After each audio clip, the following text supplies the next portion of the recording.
Suyu finds himself traversing into the realm of an urban novel, yet he does not assume the role of the protagonist. Instead, he becomes the villainous sycophant and expendable pawn of the female lead, the heir to a prestigious family of martial saints.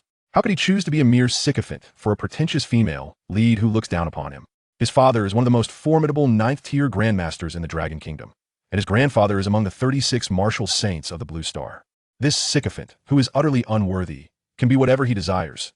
As for me, I shall not partake in such a farce. Upon binding the fateful villain system, he is immediately threatened by the female lead with a dissolution of their engagement. Very well, I shall grant you this dissolution. He visits to formally annul the engagement, compelling the female lead's family to kneel before him in apology. Ding! Congratulations to the host for successfully seizing the female lead, gaining the opportunity. Burial of Celestial Blade Technique. Ding! Congratulations to the host for successfully slaying the destined child, receiving the reward. Indestructible body of eternal tribulation. Ding! Just as Suyu completes the plundering of the protagonist's final opportunity, Lin Panxi, tear-streaked and sorrowful, implores Suyu, I regret it. Can we reconcile? Gazing at the weeping female lead before him, Suyu remains momentarily tranquil. In the next instant, amidst Lin Panxi's incredulous gaze, he unsheathes his long sword and strikes forth. I almost forgot. You are also a fortuitous opportunity. Chapter 01. The opening of the engagement dissolution with the female lead. Suyu, is my message not sufficiently clear? I have declared that I, Lin Panxi, can never harbor feelings for you, nor will I be with you. In the center of the playground at the capital Martial University, a cluster of young students congregates, all eyes fixated on a singular point. There, a girl of exquisite beauty and remarkable figure furrows her brow, casting an irritable glance at the boy before her, her enchanting eyes betraying unrestrained disdain. With a delicately sculpted oval face, her skin is fair and smooth, as if it could be punctured by a gentle breeze. Yet, within her phoenix-like eyes glimmers a hint of icy brilliance and chill, as she parts her crimson lips, her melodious voice emerging, yet laced with an impenetrable coldness. I would appreciate it if you refrained from utilizing such juvenile antics to disturb me in the future. There will be no outcome between us, do you understand? The onlookers, witnessing this scene, cannot help but murmur amongst themselves.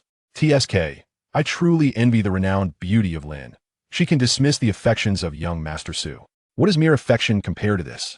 The gifts young Master Su has presented are truly extravagant. A B-grade extraordinary alloy longsword. This is a B-grade extraordinary alloy weapon that even master-level warriors covet. How could the illustrious Lin bear to refuse? Refusal? Did you not see her accept the gift? Young Master Su is indeed deeply devoted. He has pursued someone indifferent to him for 7 years. Devoted, indeed, perhaps too devoted, although there are some. Ahem, refrain from uttering those 2 words, lest I fear your corpse is discovered in the sewer the next day. Ordinary students cast envious and jealous glances toward the spectacle unfolding within the arena. At the center of the throng stands a strikingly handsome man, his stature akin to a towering pine. His features are chiseled to perfection, sharply defined, with eyes as profound as a starlit sky, the darkness of his gaze punctuated by a flicker of brilliance. Suyu stands motionless, as if petrified, gazing at the enchanting beauty before him. Confusion flickers in his eyes. Where is this? Before he could fully comprehend the situation, a torrent of memories surged into his mind. Hiss! In an instant, Suyu's brow furrowed deeply as excruciating pain ravaged his brain. Moments later, as this vast expanse of memory was assimilated, Suyu found himself utterly bewildered. Have I traversed into another realm? Moreover, have I been transported into the world of a martial arts novel? From this influx of memories, Suyu gleaned the information he sought. He had indeed crossed over. Furthermore, he had entered a novel he had once perused that revolved around the resurgence of spiritual energy. The most pivotal revelation, however, was that he was not the protagonist, but rather a villain within this tale. At the same time, Suyu recognized the woman standing before him. She was none other than the story's primary heroine, Lin Panxi. Moreover, the current narrative unfolded as he was about to confess his feelings for Lin Panxi for the 99th time, only to be met with a heartless rejection, followed by his threat against her. Contemplating this, Suyu felt a pang of frustration. What on earth is happening? At this moment, he was acutely aware of the burdens of his villainous identity, merely a stepping stone for the protagonist. He was destined to be soundly humiliated by the hero. Moreover, he found himself utterly speechless. Despite possessing a status of immense prestige throughout the Dragon Kingdom, and even across the entire Blue Star, he had been portrayed as a foolish character by the original author. Not only was he depicted as a sycophant, but a spineless one, desperately groveling before the heroine without any semblance of dignity. The Su family enjoyed an extraordinary standing in the high martial world of Blue Star. His grandfather, Su Zhantian, was one of the extraordinary martial saints of Blue Star. His father, Su Long, was one of the ninth-grade Grandmasters of the Dragon Kingdom. The Su family had emerged as a powerful lineage since the revival of spiritual energy a millennium ago, never once faltering in strength over the millennia. He himself was the contemporary prodigy of the Su family, and under such circumstances, how could he possibly be reduced to a mere sycophant? It was utterly unreasonable. What status did Lin Panxi hold? In terms of talent, she fell short in comparison to him, and regarding family background. The Lin family had only recently risen to prominence in the capital a century ago, their highest rank merely 8th grade, and that 8th grade had already declined. Were it not for his affection for Lin Panxi, the Lin family, being such a minor clan, would have likely been devoured by other families long ago. He had harbored feelings for Lin Panxi for so long, and the Lin family had benefited from the Su family's influence for just as long. Yet they remained unaware of their own arrogance, which had kept them hanging on to him. Moreover, unbeknownst to him, they had nurtured a fated child, ultimately ascending to the position of the second most powerful family on Blue Star with his assistance. Meanwhile, the Su family was annihilated alongside the Lin family and the fated child. Even after their destruction, they had the audacity to proclaim that the Su family had committed numerous evils, and they were merely enacting divine justice? Were they truly righteous? The Su family had safeguarded Blue Star for a millennium, which martial saint had not perished on the battlefield. Yet they ended up succumbing to the slander of the Lin family, the fated child, and the multitude of critics? Reflecting on the fate of the Su family and himself, as depicted in the original text, Su couldn't help but marvel at the irony. A family that had survived solely due to the Su family's support ultimately turned against their benefactor? Since he had crossed over, Su vowed never to repeat the mistakes of the original narrative. Moreover, was Lin Panxi truly worth it? With so many high-quality heroines in the story, why was she so appealing? Before Su could delve deeper into his thoughts, Lin Panxi's clear, emotionless voice pierced the air. Su, are you even listening to me? Lin Panxi gazed at the motionless Su, a surge of irritation rising within her. What was the point of this incessant pestering? This time, she resolved to make herself unmistakably clear. Lin Panxi's eyes glinted with coldness as she fixed her gaze on Su, disdain evident in her voice. Stop pretending to be lost in thought. I only wish to convey one message. Do not show your face before me again. I do not recognize that so-called engagement. Your incessant pursuit only repulses me. Please disappear from my sight immediately. To leverage familial advantages to coerce her into signing a marriage contract. Such a person truly sicken her. Very well. Before Lin Panxi could conclude her statement, Su nodded in agreement, saying, as you wish. How delightful. A double joy. Escaping the drudgery of a 9-to-7 existence, he traverses time to become the heir of a prestigious family, and even annuls an engagement with a self-important heroine. This is nothing short of exhilarating. What? Lin Panxi was taken aback by his sudden action, questioning, what did you just say? It seemed as though he concurred with my words. Su's eyes narrowed slightly, a smile gracing his lips as he calmly declared, I agree with your sentiments. The engagement shall be dissolved, and I shall sever all ties with you, leaving us as strangers henceforth. Lin Panxi was momentarily stunned, unable to process the situation. However, Su did not afford her the opportunity to respond. He straightened his posture and stated nonchalantly, tomorrow, I shall personally visit you to terminate this farcical engagement, and I shall publicly announce in the capital that neither you, Lin Panxi, nor the entire Lin family will have any further association with me. At this pronouncement, the entire playground fell into silence. Everyone was stunned by his words. No further association with Lin Panxi or the entire Lin family. After a lengthy pause, when they regained their composure, a singular thought reverberated in their minds. A monumental change is about to unfold in the capital. Chapter 02. Since the engagement has been annulled, these possessions are no longer yours to claim. In the minds of the students from the prestigious Kyoto Martial University, a singular thought reverberated. A monumental upheaval was on the horizon for Kyoto. The annulment of the engagement between the Su family and the Lin family signified a potential downfall for the Lin family, who had relied on the Su family's support to maintain their status as a first-rate clan, now poised to be devoured by other prominent families. How had the narrative suddenly shifted? How could the esteemed Su Xiao not bear the thought of Lin Panxi's desire to call off the engagement? Was this truly the manner in which events were unfolding today? This cannot stand. I must promptly report this to my family, so we can prepare ourselves accordingly. I shall call my father immediately. After a brief period of silence, the entire playground erupted into a cacophony of chatter. Whispers filled the air incessantly. However, the central figure, Lin Panxi, felt no sense of disquiet. Rather, after a moment of dazed contemplation, a radiant smile illuminated her delicate features. Is what you say truly genuine? Lin Panxi inquired eagerly. An annulment. This was the very course of action she had longed to pursue, yet her family had obstructed her path to happiness.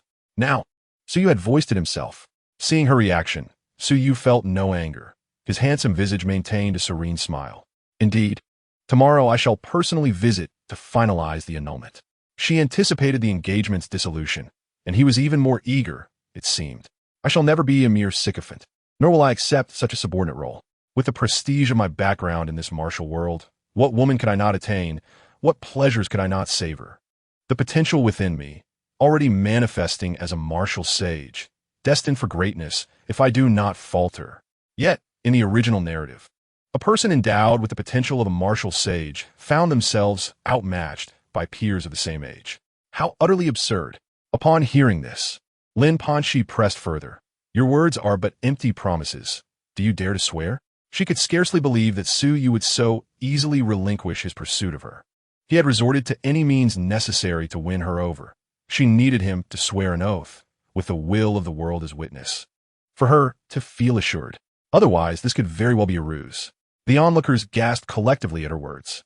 Goodness, just how deep was Lin Da's disdain for her own family? Would she not relent until he was pushed to the brink?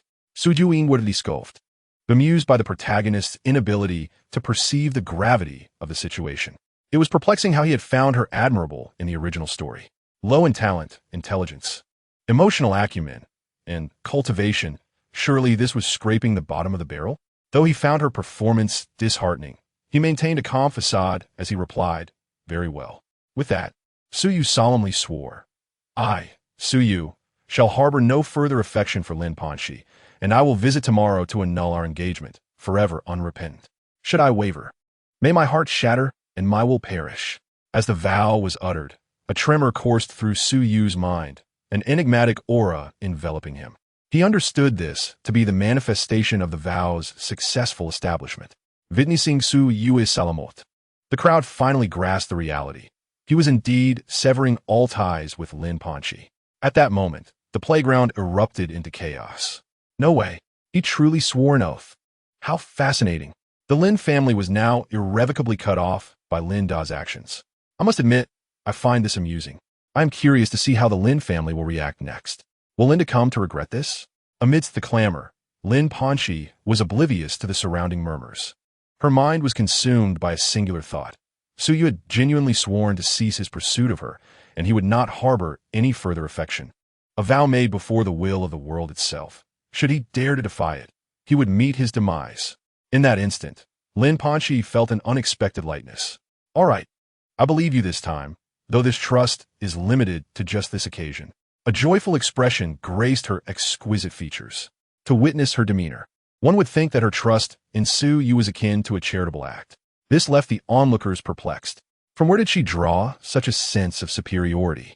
Was it granted by the Lin family? Without the Su family support, the Lin family was not far from ruin, and certainly, this first-rate clan would be beyond their reach. Suyu was not surprised by her response, for in the original narrative, Lin Panxi had never held him in high regard. Any news of his misfortune brought her joy for an extended period. This was particularly evident in her eagerness to dissolve their engagement.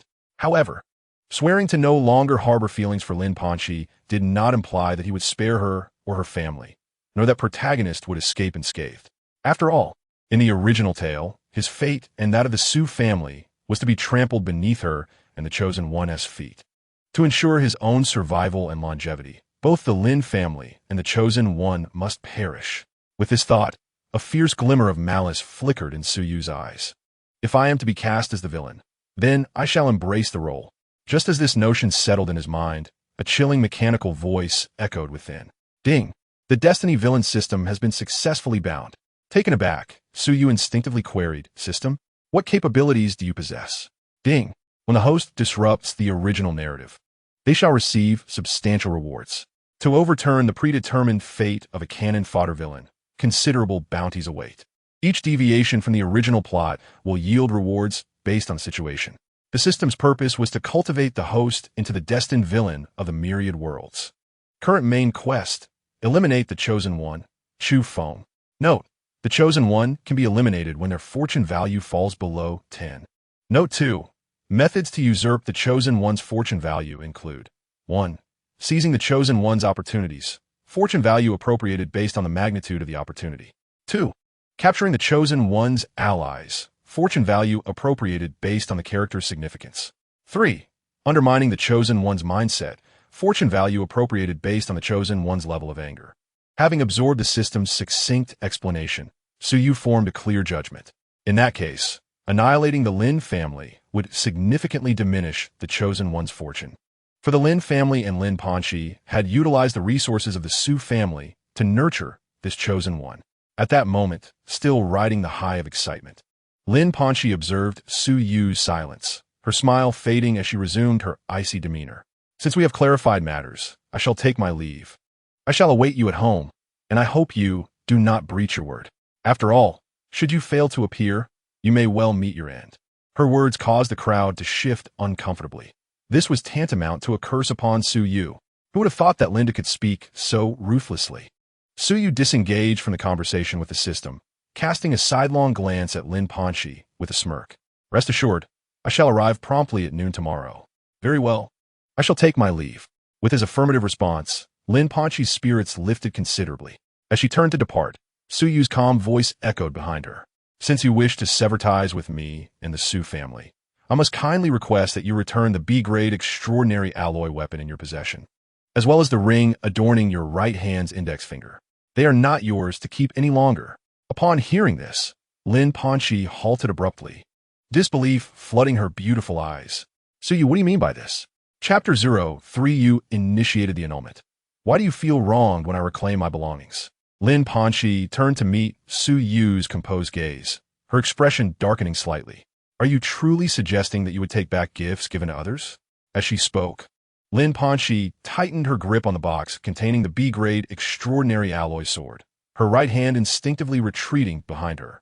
This B-grade extraordinary alloy weapon held significant meaning for her. This pertains to the impending graduation assessment in half a month's time. Although it is of no necessity for me, Chu Feng is in dire need of a suitable weapon. Moreover, an extraordinary B-grade alloy weapon is coveted even by 7th-rank masters. Even the Lin family possesses but a few. Additionally, the ring on his right hand, emanating a verdant glow, is no ordinary item. It is a protective artifact crafted by a martial sage, containing the formidable power of a sage's strike. In moments of mortal peril, this treasure could undoubtedly be a lifesaver. Such a ring would provoke envy even in 9th-rank Grandmasters. Reluctant to return it to Su Yu, she found herself grappling with her emotions. In response to her inquiry, Su Yu chuckled softly, his tone laced with a hint of mockery. Did you not declare your desire to sever all ties with me and the Su family? Therefore, why should I not reclaim what belongs to my family? Moreover, I'm not here to negotiate with you. Lin Panxi paused, momentarily at a loss for words, struggling to counter his assertions, yet her reluctance was palpable. At that moment, those surrounding them echoed their sentiments. Indeed, just moments ago, Lin, the illustrious campus beauty, had spoken so eloquently, yet now she hesitated to return what was rightfully his. Could it be that she sought only to reap benefits without any intention of reciprocation? TSK. Even courtesans understand the necessity of offering their bodies to receive payment. Her intentions were as clear as day, a cacophony of calculations ringing in my ears. Oh, do not be so harsh. After all, Lin, our esteemed campus beauty, is the epitome of virtue. Surely, she would not refuse to return the item. The crowd jeered, their jabs piercing through Lin Panxi's composure. Her complexion shifted between shades of green and white, yet the most frustrating aspect was her utter inability to refute their claims. Observing her discomfort, Su Yu's smile faded, his voice turning icy. Is it possible that, Lin, you believe the Su family to be in decline, allowing you to bully us at will? What right do you have to claim this? Faced with his incisive remarks, Lin Panxi found herself momentarily speechless, stammering. Just as her desperation mounted, a serious voice emerged from the crowd. Is the esteemed young master of the Su family merely a bully of women? The crowd turned to see a man of simple attire and upright stature emerging from the throng beside Lin Panxi. His handsome visage bore a resolute expression, and upon recognizing him, several in the crowd gasped. Isn't that Chu Feng from the senior class 3? What brings him here? What is his connection to Lin Panxi? The murmurs did not faze Chu Feng, who strode purposefully to Lin Panxi's side, resembling a proud eagle shielding its companion. With unwavering determination, he declared, "Once something is given away, there exists no rationale for reclaiming it. Moreover, this was a voluntary gift. By what right do you demand its return?" His words rang with conviction, subtly challenging Suyu. Lin Panxi turned to Chu Feng, her eyes alight with surprise, and she exhaled a quiet sigh of relief. "Chu Feng, why are you here?" He smiled reassuringly, responding, "I noticed you hadn't been out for a while, so I came to find you. Do not worry, I am here." Hearing his steadfast words, Lin Panxi nodded gently, her faith in him unwavering. With Chu Feng by her side, she felt that no challenge was insurmountable, for he exuded a sense of reliability. Suyu, upon recognizing the newcomer, narrowed his eyes. The protagonist has arrived. Yet what difference does it make? Did he truly believe mere words could sway my resolve? How naive. Standing with hands clasped behind his back, he cast a glance at Chu Feng before calmly inquiring, "What is your relationship with Lin Panxi?" He did not engage with Chu Feng's question, instead posing this casual inquiry. Unfazed, Chu Feng replied with confidence, "Lin Panxi and I are good friends." Aware of Suyu's status, he remained unafraid, convinced that he represented truth. If he was in the right, why should he feel fear? Suyu nodded, a feigned understanding in his tone, before pivoting the conversation. "What relevance does this matter hold for you? What right do you, an outsider, have to interject in my affairs with her? Additionally, I never proclaimed that what I gave was a voluntary gift."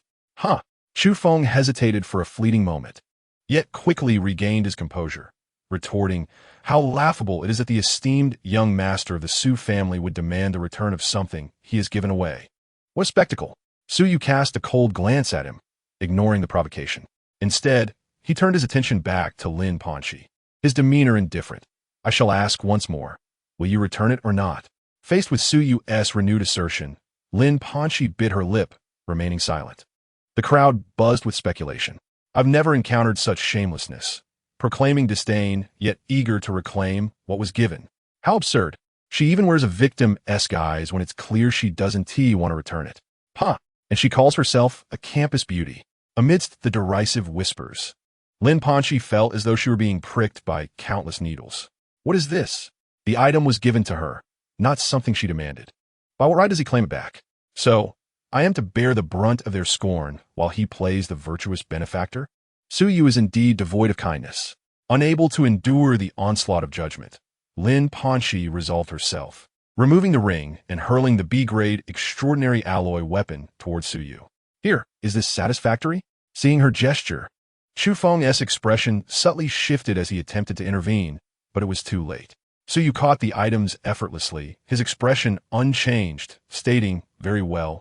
You may leave. Ensure your father prepares the necessary items. I shall personally come to annul the engagement tomorrow." At his words, Lin Panxi's eyes shimmered with unshed tears. "Oof. Chu Feng, let us depart." Without further words, she grasped Chu Feng's hand and turned to leave, observing Suyu clutching the B-grade weapon. Chu Feng felt an involuntary pang of loss, as though a piece of himself had been taken. Sensing his unease, Lin Panxi bit her lip, assuring him, "Do not worry. I will have my father procure an equally suitable weapon for you, one not inferior to what he provided." Upon hearing this, Chu Feng's expression shifted several times before he hastily pulled Lin Panxi away. The onlookers erupted in a cacophony of astonishment. So that's why she hesitated to return the items. They were intended for him. Is she genuinely willing to use a love token to support her boyfriend? How reckless. This Chu Feng is truly shameless. No wonder he stepped in. He was waiting for this gift. As the crowd mocked them, Chu Feng and Lin Panxi's departure appeared increasingly disheveled. Quietly watching them leave, Suyu smirked, reveling in the unfolding drama. This is merely the beginning. What grievances does Lin Panxi harbor?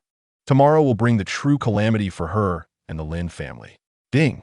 Congratulations to the host for successfully altering the adversarial narrative, earning a reward. Beginner's Gift Pack 1.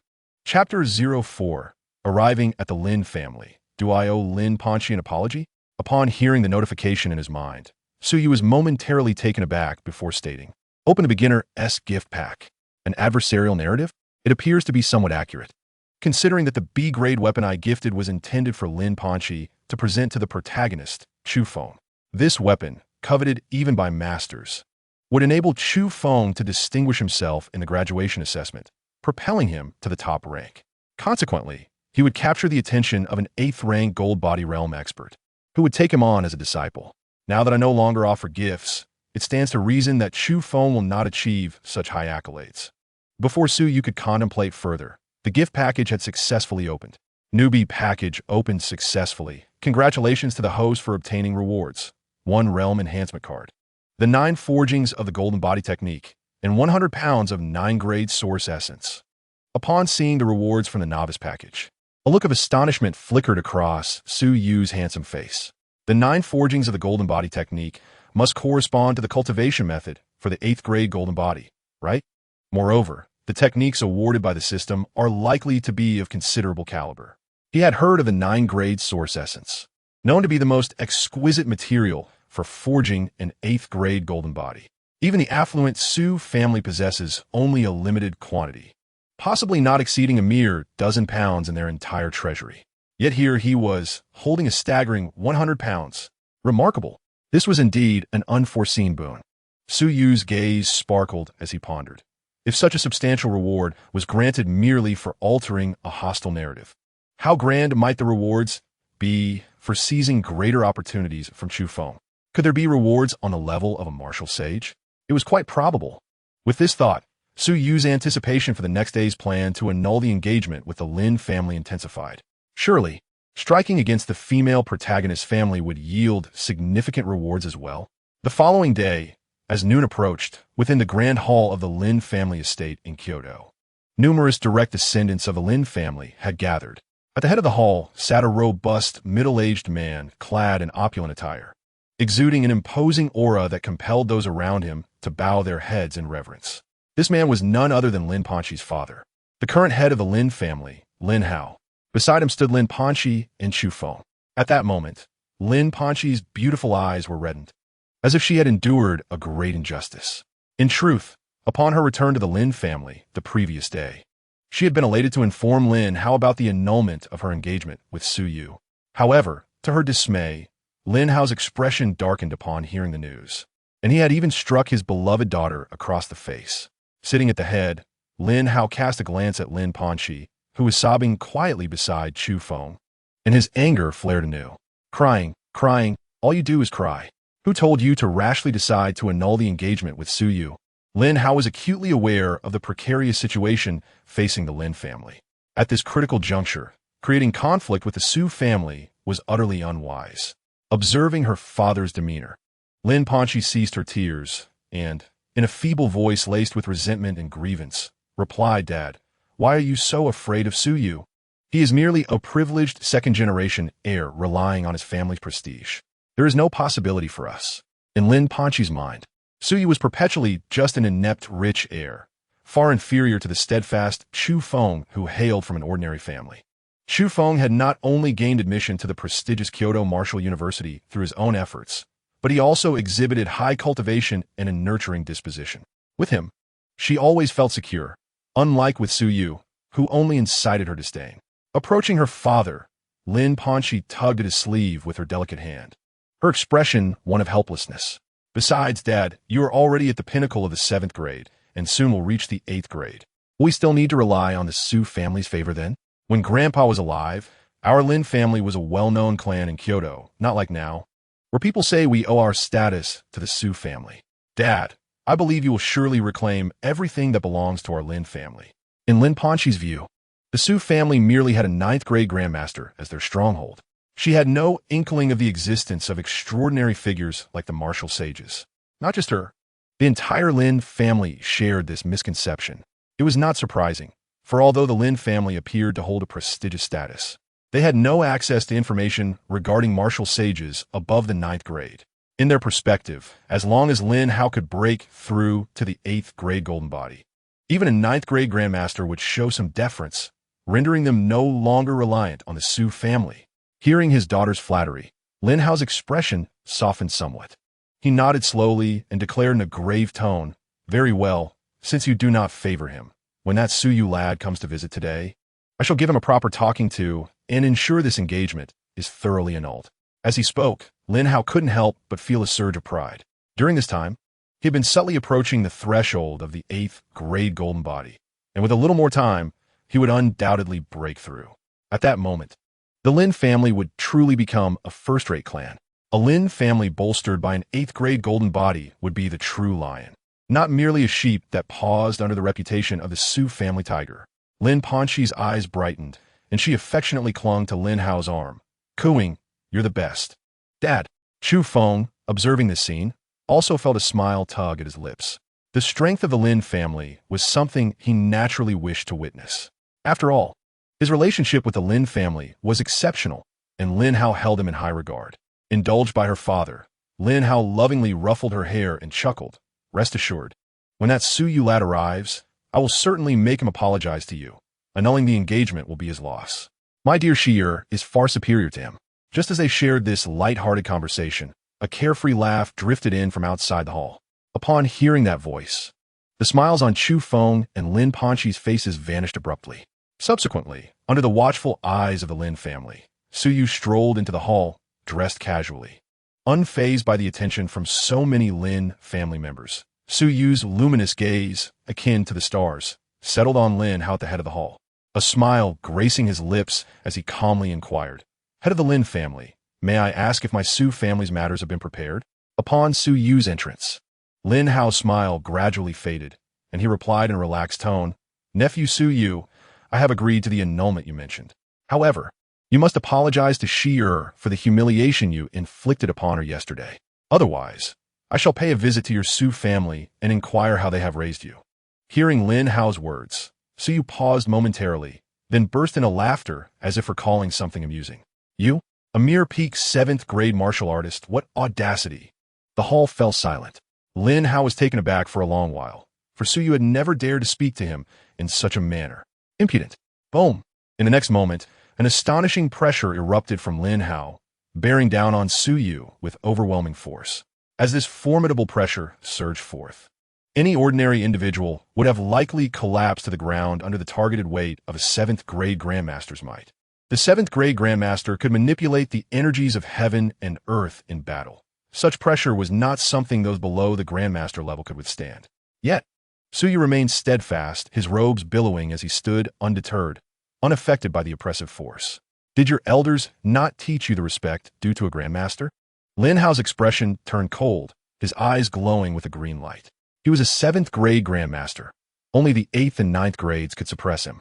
As for the higher martial sages, such beings were known to only a handful across the nation, and it was exceedingly rare for an ordinary person to encounter one. But he was different now. As a peak 7th-grade martial artist on the brink of the 8th-grade golden body, stepping into the 8th grade was merely a matter of time. He could be regarded as a half-step golden body powerhouse. Su Yu maintained his smile, his tone placid. "Respect for a Grandmaster is indeed warranted, but what authority do you possess to impose upon me? A first-rate clan's head? Or your status as a peak 7th-grade martial artist?" Beside him, a direct descendant of the Lin family stepped forward, rebuking, "Su Yu, do not delude yourself into thinking that your lineage grants you the prerogative to act with impunity. This is the Lin family, and one must comprehend our customs when in our domain. Apologize to the family head at once, or the possibility of you and Panxi will be extinguished. Indeed, Su Yu, if you harbor feelings for someone from my family, you must adhere to our principles. Although your family boasts a 9th-grade Grandmaster, it does not entitle you to wreak havoc within the Lin household. Panxi has truly misjudged you. You are nothing but a fool, lacking both knowledge and respect for your elders." The Lin family had encountered Su Yu numerous times over the years. In the original narrative, Su Yu, as the young master of a martial saint family, was effortlessly manipulated by a clan that lacked even an 8th-grade warrior. Initially, the Lin family regarded Su Yu with a degree of respect. However, in recent years, as Su Yu consistently lowered himself, the Lin family began to perceive the Su family young master as nothing extraordinary. Thus, even aware that this was a dissolution of engagement, they maintained an inexplicable air of superiority, a rather peculiar maneuver. Standing beside Lin Panxi, Chu Feng bore a striking resemblance to a husband. Observing Su Yu enduring a barrage of scorn from the Lin family without retort, he stepped forward, his voice grave. "Su Yu, is this how you regard a master? Do not forget, Lin Uncle is Panxi's father. How can you be so disrespectful? Do you truly believe you deserve to cherish Panxi? Coming from a humble background, Chu Feng had striven relentlessly to alter his fate by securing a place at the prestigious Martial University of the capital. He held a low opinion of Su Yu, a wealthy second-generation scion who squandered family resources without appreciation. In his eyes, respect for elders was paramount, and failing to honor one's seniors was the very definition of a wastrel. Lin Panxi's disdain for Su Yu was palpable, her phoenix-like eyes betraying her contempt. Su Yu, our family has consented to dissolve this so-called engagement. With that, she seized the marriage contract from the table, tearing it apart before all present and casting the remnants to the floor, declaring proudly, "This engagement is nullified. You may take your leave. Henceforth I, Lin Panxi, shall have no further ties with you." Tearing apart the contract imbued Lin Panxi with an unprecedented sense of liberation. This engagement had merely been a concession to prevent her family from succumbing to pressure from the Su family. And now that her father was on the verge of attaining 8th grade prowess, there was no longer a need for niceties. Lin Panxi's words went unnoticed by Su Yu, who turned his gaze to Lin Hao, smiling as he inquired, "Does the family head concur?" Lin Hao, harboring no fondness for the disrespectful Su Yu, solemnly nodded. "That is my intent." As a half-step 8th grade golden body expert, he found Su Yu's previous remarks excessively brazen. Upon hearing this, Su Yu's smile deepened as he casually remarked, "In that case, please return the betrothal gifts bestowed by my Su family. 20 pounds of 8th grade source marrow, 2 A-grade weapons, 3 B-grade weapons, and various shares in enterprises, along with an array of cultivation resources." At the mention of such resources, Lin Hao's brows involuntarily furrowed. Such a quantity? If truly returned, it would likely reduce the Lin family's strength by 70%. Noticing his silence, Su Yu continued lightly, "What is this? Have you not prepared my belongings? Does the Lin family disregard my words?" Lin Hao, irked by Su Yu's insolence, thought to himself, "What do your words amount to? Do not forget how you have groveled before my daughter over the years." Before he could speak, Lin Panxi and Chu Feng began to chastise Su Yu in unison. "Su Yu, have you no shame? Yes, those betrothal resources were given by your family, but now it is you who is initiating the dissolution. By what right do you claim them back?" Chu Feng nodded in agreement. "Su Yu, if you are still a man, you should recognize that the marriage is yours to annul, and the betrothal gifts have no grounds for return. Such a vast array of resources would leave even a first-rate family lamenting. Furthermore, without receiving the B-grade alloy weapon, how could Su Yu expect to reclaim them?" Su Yu's eyes narrowed into a dangerous arc, his voice chilling. "So, the Lin family appears unwilling to return these betrothal gifts? Su Yu, the marriage has already been annulled. You may leave the Lin family now," Lin Hao stated coldly from his seat. "You initiated the dissolution. The betrothal gifts will not be returned. Moreover, if you depart now, I shall overlook your disrespect towards the master." It was clear that Lin Hao believed that with Su Yu's inherently weak character, a little assertiveness on his part would render Su Yu incapable of retorting. After all these years, he had never seen Su Yu exhibit any form of dominance. Even when his daughter ordered him to leave, Su Yu would retreat with a smile, humiliated. However, this time he was mistaken. "Ha ha, this is truly amusing." Suddenly, in the center of the hall, Su Yu erupted into a boisterous laugh, his mirth unrestrained, causing the assembled crowd to furrow their brows in confusion. What could possibly be so funny? Lin Hao's expression soured as he slammed his hand on the chair's armrest, bellowing, "What are you laughing at? Cease your insolence." Upon hearing this, Su Yu quelled his laughter, yet the smirk of derision on his face only intensified. With a flicker, a chair of exquisite craftsmanship materialized behind him. After taking a seat, Su Yu crossed his legs, exuding an air of arrogance, as if the Lin family's domain had transformed into his own arena. "Lin Hao, you are merely a 7th grade warrior. What audacity grants you the courage to address this young master in such a manner?" With that, Su Yu's gaze narrowed, casting a disdainful glance at Lin Hao. The atmosphere crackled with tension. Boom! Upon uttering those words, Lin Hao could no longer contain himself. He rose, his face darkened, and laughed with rage. "Very well. Since you, Su Yu, are so oblivious to the situation, I shall capture you and present you at your family's doorstep to inquire how the 9th grade Grandmaster Su Long has raised you." As he spoke, Lin Hao suddenly launched himself forward, his figure vanishing into thin air, hurtling towards Su Yu, who remained seated in the center of the hall. The fierce energy radiating from him ignited fervor in the eyes of the Lin family and Lin Panxi, Chu Feng among them. Faced with the assault of a soon-to-be 8th-grade golden body expert, Suyu maintained his composure, calmly uttering 2 words, open mouth. In the next instant, just as Lin Hao was about to seize Suyu, a phantom palm print materialized unexpectedly, unleashing a terrifying might that crashed down upon Lin Hao's face. Crack! A sharp, resounding noise echoed throughout the hall.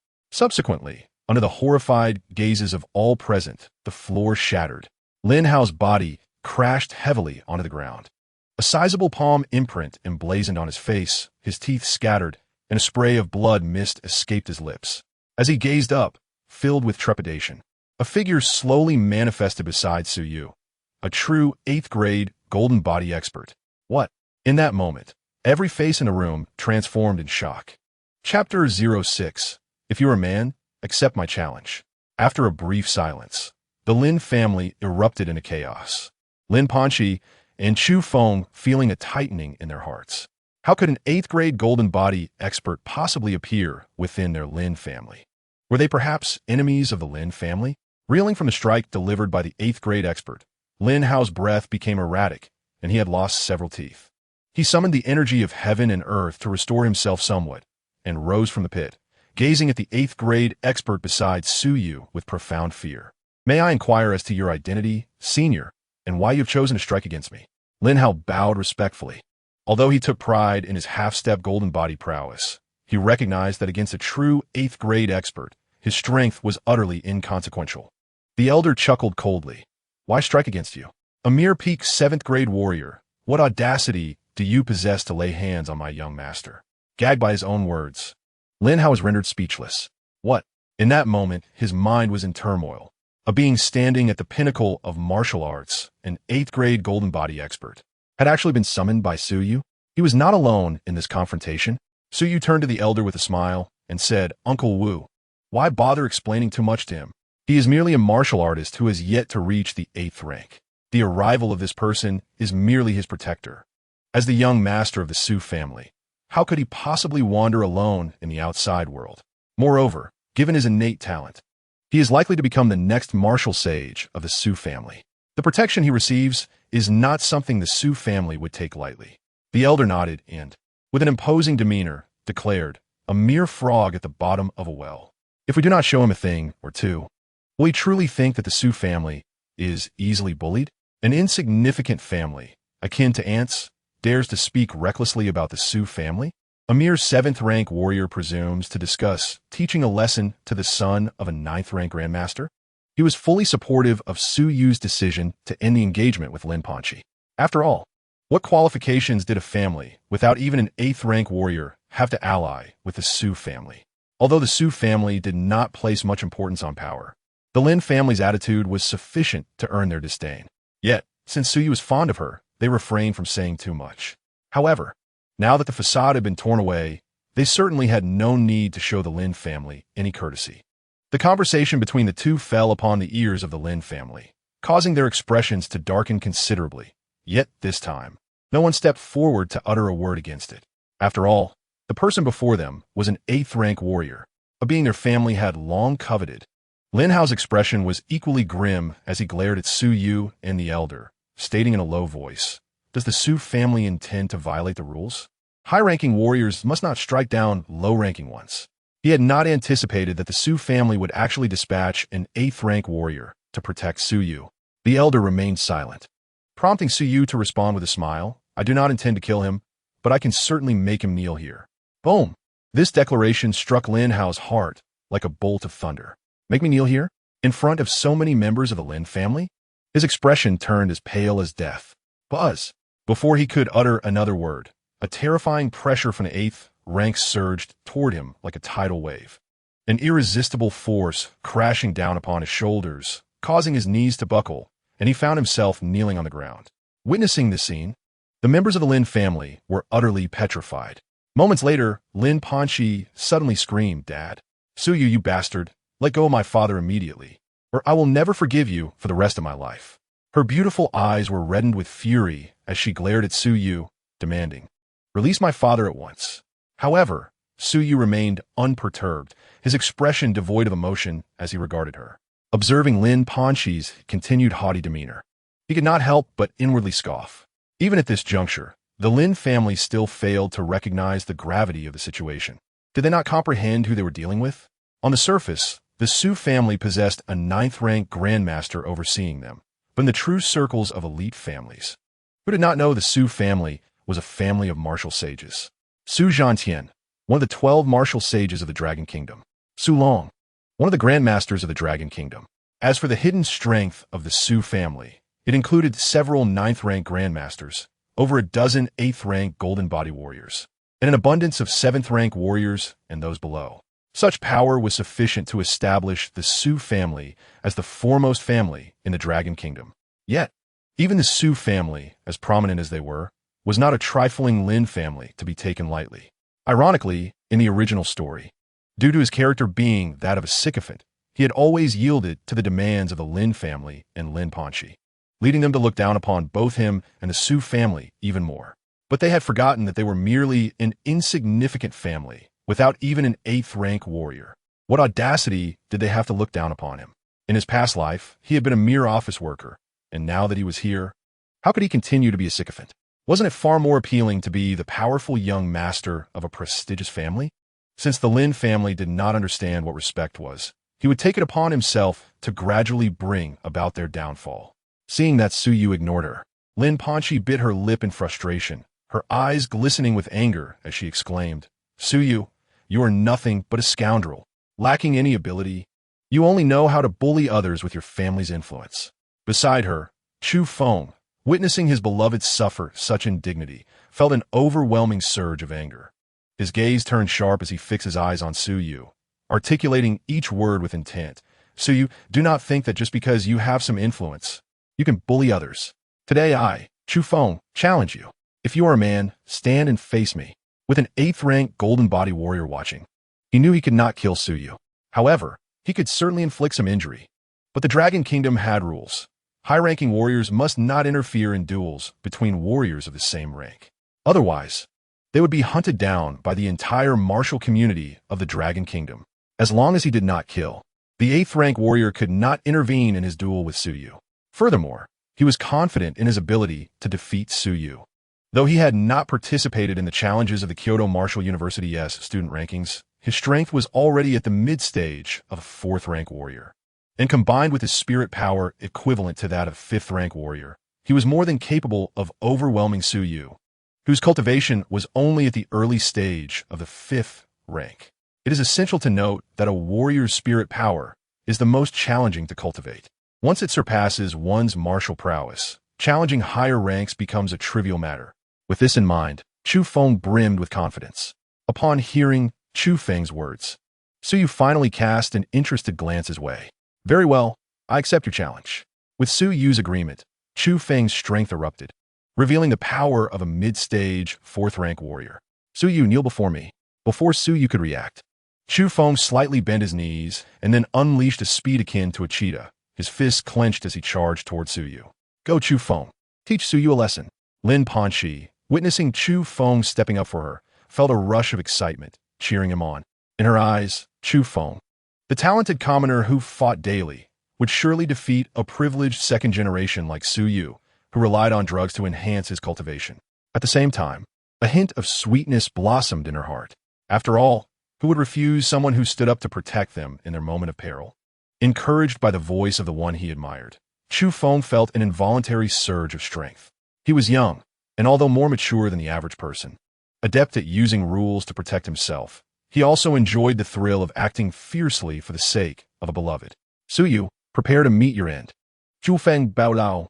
As for his actions, Su Yu merely lifted his eyelids slightly, then nonchalantly extended his hand and gently patted downward. Seeing this motion, Chu Feng's heart leaped with joy. Indeed, he was an arrogant fool, relying solely on his family's resources to attain such a rank, daring to act so carelessly in combat. One must know, even a lion uses its full strength to catch a rabbit. However, before Chu Feng could revel in his triumph, as Su Yu's palm came down, his expression abruptly shifted. Attempting to evade was futile. All his strength had been channeled into his fists, and he could not redirect his energy in time to halt. "Impossible. How could you be?" Before Chu Feng could finish his sentence, a terrifying force descended upon him. Boom! In the span of a moment, the battle between Chu Feng and Suyu ended in a crushing defeat for him. A 6th-rank warrior. Chapter 07. Suppressing the Lin family. Are you willing to return the betrothal gift? Seated calmly in his chair, Suyu remained motionless, merely raising his hand slightly, and the so-called genius, Chu Feng, fell to the ground, unmoving. This display of strength completely shattered the Lin family's understanding. Among them was also Lin Panxi, who found herself astounded. How can this be? You were merely at the early stage of the 5th rank just yesterday. Chu Feng coughed up blood, his gaze filled with bewilderment as he muttered to himself. He was utterly dazed. Never had he anticipated that Suyu would be a 6th-rank warrior. Just yesterday, he had sensed him to be at the early stage of the 5th rank. Yet, within a mere day, how could he have transformed into a 6th-rank warrior? This was inconceivable. No one can elevate themselves to a higher realm overnight. In response to Chu Feng's probing question, Suyu chuckled softly and replied nonchalantly, "You foolish child. There are countless matters that elude your understanding. Your strength is commendable, your attacks fierce, and within your punches, I could discern the mingling of spiritual power, comparable to a 5th-grade warrior's spiritual force." Indeed, Suyu critiqued Chu Feng's previous assault as an elderwood. Hearing this tone, Chu Feng was unable to bear the blow, his eyes turning crimson as he growled, "I refuse to accept this." Chu Feng could not reconcile himself with this outcome. To him, having exerted such tremendous effort to ascend, he should be capable of challenging this privileged heir. Yet the harsh reality was that not only could he not surpass the level, but he was also sent flying by someone he considered beneath him. Even with Chu Feng's current temperament, he began to doubt whether he truly was inferior to Suyu. Ding! The destined child, Chu Feng, experienced a violent shift in his mindset. Congratulations to the host for successfully striking the protagonist, earning a reward of 1,000 villain points. Suyu suddenly found amusement in the situation. Merely suppressing Chu Feng yielded a reward of 1,000 villain points. It seemed this fledgling could yield considerable value. Contemplating this, Suyu maintained an impassive facade and remarked, "Refuse to accept?" Enduring the intense pain coursing through his body, Chu Feng rose from the ground, glaring at Suyu as he roared, "Yes, I refuse to accept. You must have employed some underhanded means. I cannot believe you are truly a 6th-grade warrior. Come again." With his legs suddenly bending, Chu Feng erupted forth with even greater speed toward Suyu. 8 extremes, break. Chu Feng's right hand formed a fist, crashing down vehemently. To this onslaught, Suyu's expression remained unchanged. Pop! With a seemingly effortless gesture, Suyu lightly countered, a gentle hand descending. Yet the force concealed within was nothing short of terrifying. In an instant, the once aggressive Chu Feng was sent hurtling backward, akin to a bullet, crashing through the wall and landing heavily outside the hall. This spectacle left the spectators in stunned silence. Though it was not long before the Lin family members felt a chilling dread, for Suyu's prowess instilled fear within them. Their highest caliber was merely at the 6th-grade level, rendering them utterly incapable of being Suyu's adversaries. To commend you with a few words is merely to let you catch your breath. To say your strength is commendable is only to compare you to a child, not to suggest you can contend with an adult. Suyu's gaze was icy as he regarded the fallen Chu Feng outside the hall, his voice devoid of warmth. Injured as he was, upon receiving Suyu's merciless mockery, Chu Feng let out a cry before succumbing to unconsciousness. Ding! The destined child, Chu Feng, was influenced by the host, resulting in a successful impact on his mindset, earning a reward of 1,000 villain points and a returning essence pill. Listening to the system's notification in his mind, Suyu felt quite pleased. The returning essence pill was an exclusive 6th-grade elixir that could accelerate the refinement of spiritual power, thereby enhancing a warrior's success rate in advancing to the 7th-grade master. With the destined child now unconscious, it was time to turn his attention to the Lin family. Casting a glance at the still-kneeling Lin Hao, who was struggling to maintain his composure, Suyu's expression was devoid of any pity as he addressed him coldly. "Lin family head, might I inquire if you are now prepared to return the betrothal gifts of the Su family?" Lin Hao was no saint himself. In the original narrative, he similarly looked down upon Suyu, openly nurturing the protagonist, Chu Feng, while also granting him access to the resources of the Lin family. While he portrayed this as valuing Chu Feng's potential and deeming him worthy of investment, the reality was starkly different. He had agreed to Su Yu's request for marriage with Lin Panxi, yet secretly kept a pretty boy at his daughter's side, only for that pretty boy to later turn against them, claiming the betrothal had been forced by the Su family. What kind of person could he possibly be? Thus, Su Yu felt no sympathy for the kneeling Lin Hao. Moreover, suppressing the protagonist and the heroine's forces was precisely what a villain ought to do. If they believed him to be utterly malevolent, then let him reclaim all the benefits and reputation the Lin family had accrued from the Su family over the years. Faced once more with Su Yu's question, Lin Hao's heart was filled with bitterness. At this moment, he harbored no thoughts of underestimating Su Yu. Who could withstand the emergence of a golden body realm at the slightest provocation? Was the Su family's strength truly so formidable? Why had no one for the other families ever mentioned this to him? Su Yu, you bastard. You initiated the annulment. Why should my Lin family bear the brunt of this? Before Lin Hao could respond, Lin Panxi, who had been in a daze, finally regained her senses. Upon hearing Su Yu's words, her beautiful eyes clouded with tears as she hurriedly approached him, raising her hand in an attempt to slap his face. However, contrary to her expectations that Su Yu would remain motionless and accept the blow as her delicate hand descended, Su Yu merely cast her a fleeting glance before unleashing a powerful wave of spiritual force that immobilized her entirely. Bastard! Su Yu, what are you doing? Let me go! Realizing she was ensnared by a spiritual force, Lin Panxi panicked, shouting urgently, If you do not release me, you shall never earn my forgiveness, nor shall you ever speak to me again. Why was this so different from what she had envisioned? Shouldn't Su Yu be standing there, allowing her to strike him? In the past, when she vented her frustrations on him, he had never dared to resist. Su Yu's disdain and contempt for Lin Panxi's foolish and domineering behavior grew ever deeper. How could a woman so blind to the circumstances possibly be the leading heroine? Even now, trapped and oblivious to the gravity of the situation, Lin Panxi continued to berate him.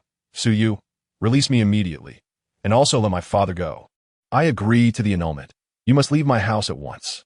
Furthermore, I will report your injury to Chu Feng to the school, and you will be held accountable.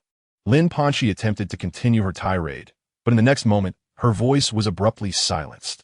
Lin Panxi, I believe you have misconstrued the situation. First, I'm not negotiating with you. Second, you possess no right to stand before me and shout. Su Yu's eyes shimmered with a purple glow, a dangerous aura emanating from him. Before him, Lin Panxi's face flushed crimson, her mouth opening and closing as if something were constricting her throat, making it difficult for her to breathe. This unexpected scene startled everyone present. Was Su Yu truly intent on harming Lin Panxi? This unsettling thought lingered in the minds of the Lin family members. Despite witnessing their kin suffer, none dared to chastise Su Yu, paralyzed by fear. The atmosphere grew eerily silent. It was not until Lin Hao noticed his daughter's complexion turning purple, her struggles waning, that he shouted, Stop! I am willing to return the betrothal gifts to the Su family. Upon uttering those words, Lin Hao appeared to have the strength drained from his body, collapsing to the ground like a lifeless dog. Ding! Congratulations to the host for successfully undermining the dignity of the first heroine's family.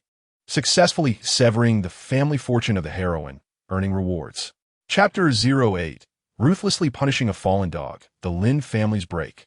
Congratulations to the host for receiving rewards. S-grade extraordinary weapon, Tianyuan sword, and 3,000 villain points. Upon hearing the system's notification in his mind, Su Yu's eyes sparkled with delight. An S-grade extraordinary weapon. This was a rare treasure coveted even by 9th grade Grandmasters. Aside from a few exceptionally powerful 9th grade warriors from prominent families, it was nearly impossible for the average 9th grade Grandmaster to acquire an S-grade extraordinary weapon. The materials required to forge an S-class transcendent weapon are exceedingly rare, with the essential component being the beast core of a 9th grade ferocious beast. Following that, the celestial meteorite iron is indispensable, as ordinary metals are utterly incapable of withstanding the formidable power of the beast core. A 9th grade ferocious beast possesses terrifying combat prowess, such that an ordinary 9th tier Grandmaster would not dare to hunt it alone. Having extracted the reward and placed it into his storage ring, Su Yu turned his gaze towards Lin Hao, who was sprawled on the ground, and smiled, saying, That's more like it. The possessions of the Su family are not so easily obtained. Upon hearing Su Yu's utterly nonchalant words, a twinge of bitterness surged within Lin Hao, coupled with a profound sense of loss and reluctance. After all, these resources rightfully belonged to him. The prospect of having to relinquish them once more was even more painful than facing death. Yet, despite his resentment, he understood that he was in the wrong. Who in all of Kyoto was unaware of his daughter's attitude towards Suyu? Initially, he had harbored thoughts of greed, believing that Suyu would be reluctant to part with the engagement gift. However, to his surprise, Suyu had summoned an 8th-tier golden body expert to subdue him at the slightest provocation. There was no escaping this. The resources were equivalent to the value of the engagement gift. Reluctantly, Lin Hao tossed out a storage ring. Watching Suyu pocket it, his heart ached as if it were bleeding. Once he confirmed the resources were intact, Suyu carefully stowed the ring away. "Ha, now that the matter is settled, I shall take my leave," he declared, brushing off non-existent dust from his attire, a smile gracing his lips. The binding mental force that had restrained Lin Panxi receded like a tide, finally granting her a moment to breathe. Freed from her constraints, she collapsed to her knees, gasping for air. At that moment, as she looked at Suyu, there was no trace of disdain in her eyes, only profound fear. For just a moment, she had truly felt that Suyu intended to kill her. With the trifles of the Lin family resolved, Suyu saw no need to linger. Although he harbored a desire to eliminate both the protagonist, Chu Feng, and the heroine, Lin Panxi, he refrained from succumbing to his murderous impulse in order to extract their value.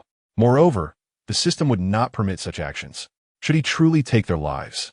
It was likely that a more formidable child of destiny would emerge, or that he would face retribution from the so-called will of the world, rendering the endeavor not worth the cost. Such a splendid identity deserved to be savored. How could he fail to enjoy it, given his past life as a mere corporate drone? As the father and daughter exchanged glances, poised to speak, Suyu abruptly halted at the entrance of the hall. He turned around, a meaningful smile gracing his lips, and remarked, "Alas, what a pity." As he spoke, a radiant light flickered in his hand, revealing a peculiar crystal, the size of a human head. Upon seeing this crystal, Lin Hao's body trembled violently, disbelief etched across his face. 9th grade source marrow. The instant the bizarre crystal materialized, Lin Hao felt the signs of enhancement coursing through his bones and flesh, even the condensation of indestructible material becoming significantly purer. Such miraculous effect from such a distance could only be attributed to the exceedingly rare 9th grade source marrow. Suyu tossed the source marrow lightly in his hand. Shaking his head regretfully, "I had intended to bestow this 9th grade source marrow upon the head of the Lin family. But alas, you no longer deserve it." He burst into laughter as he pocketed the source marrow and departed from the Lin family estate. Watching Suyu's retreating figure, a flicker of regret passed through Lin Hao's eyes. Why did he not deserve it? Was it not due to the matter of the broken engagement? Had he possessed the aid of this 9th grade source marrow, his timeline for coalescing the golden body would have seen a significant acceleration, and the resulting golden body would have been among the finest in the 8th tier. This opportunity, which was once within his grasp, had been squandered by his own actions. As feelings of regret surged within him, they became increasingly difficult to extinguish. Looking once more at Lin Panxi, he found himself feeling a twinge of irritation towards his daughter, whom he had always cherished. Noticing the unusual glint in her father's eyes, Lin Panxi, having just regained her composure, suddenly grew anxious and weakly called out, "Dad, what is wrong?" Lin Hao, caught off guard, quickly regained his composure and waved his hand dismissively. "It's nothing." Although he had lost a tremendous opportunity, there was still a modicum of solace. His gaze shifted past the crowd to where Chu Feng lay amidst the ruins, and he reassured himself. "Though I have lost the 9th grade source marrow, Chu Feng is certain to achieve great heights, perhaps even becoming a 9th grade Grandmaster or a martial sage. At least Su had merely reclaimed the engagement gift, not utterly annihilating the Lin family's enterprises."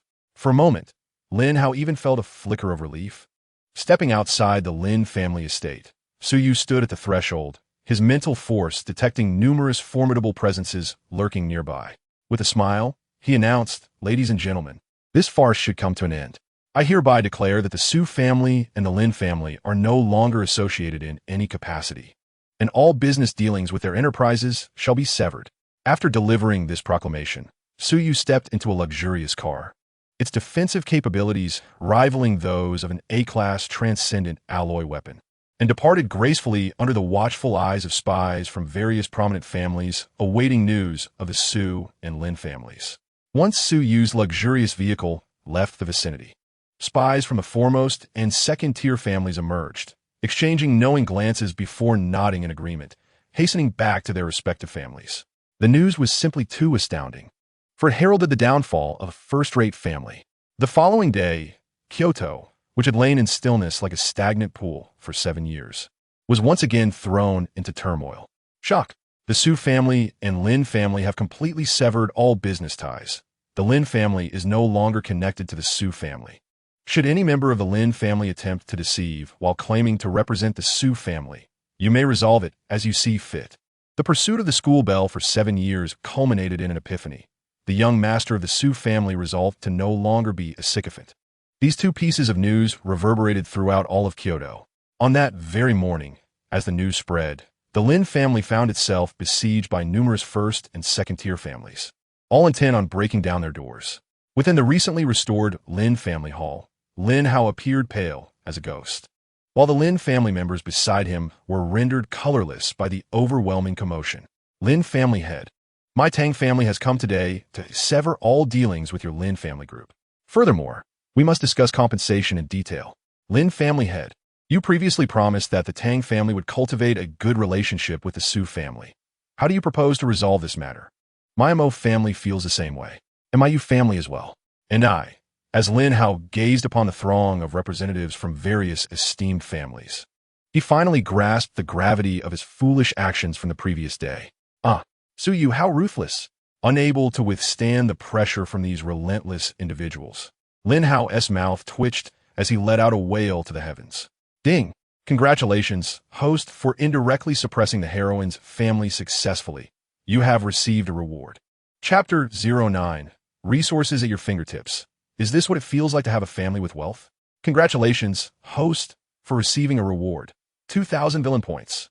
In the Su family estate, Su Yu sat in the living room, momentarily taken aback by the cold, mechanical voice of the system echoing in his mind.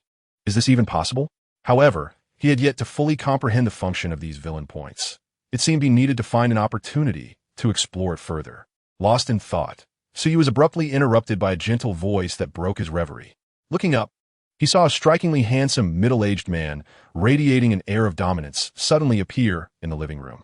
Upon recognizing the visitor, Su Yu rose to his feet and called out, "Father!" The newcomer was none other than Su Long, one of the 9th-grade Grandmasters of the Dragon Nation and the current head of the Su family, also Su Yu's father in the original narrative. In the original tale, Su Long's fate was tragically grim.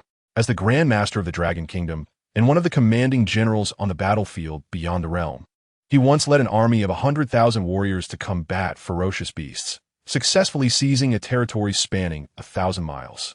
With a single spear, during his ascension from the 8th to the 9th rank, he slaughtered countless ferocious beasts and foreign tribes, thus establishing an illustrious reputation. He had previously rescued several human cities on the brink of being overrun by these monstrous entities and was revered as a hero. Yet, this same individual, due to his protection of Su Yu, who was oppressed in the original narrative, ultimately met his demise at the hands of Chu Feng and Lin Hao, who used his life-saving divine weapon to impale him upon the city wall. The rationale behind this betrayal was his defense of those who humiliated humanity. After his death, he was scorned by countless ignorant onlookers, and even his corpse was denied a proper burial.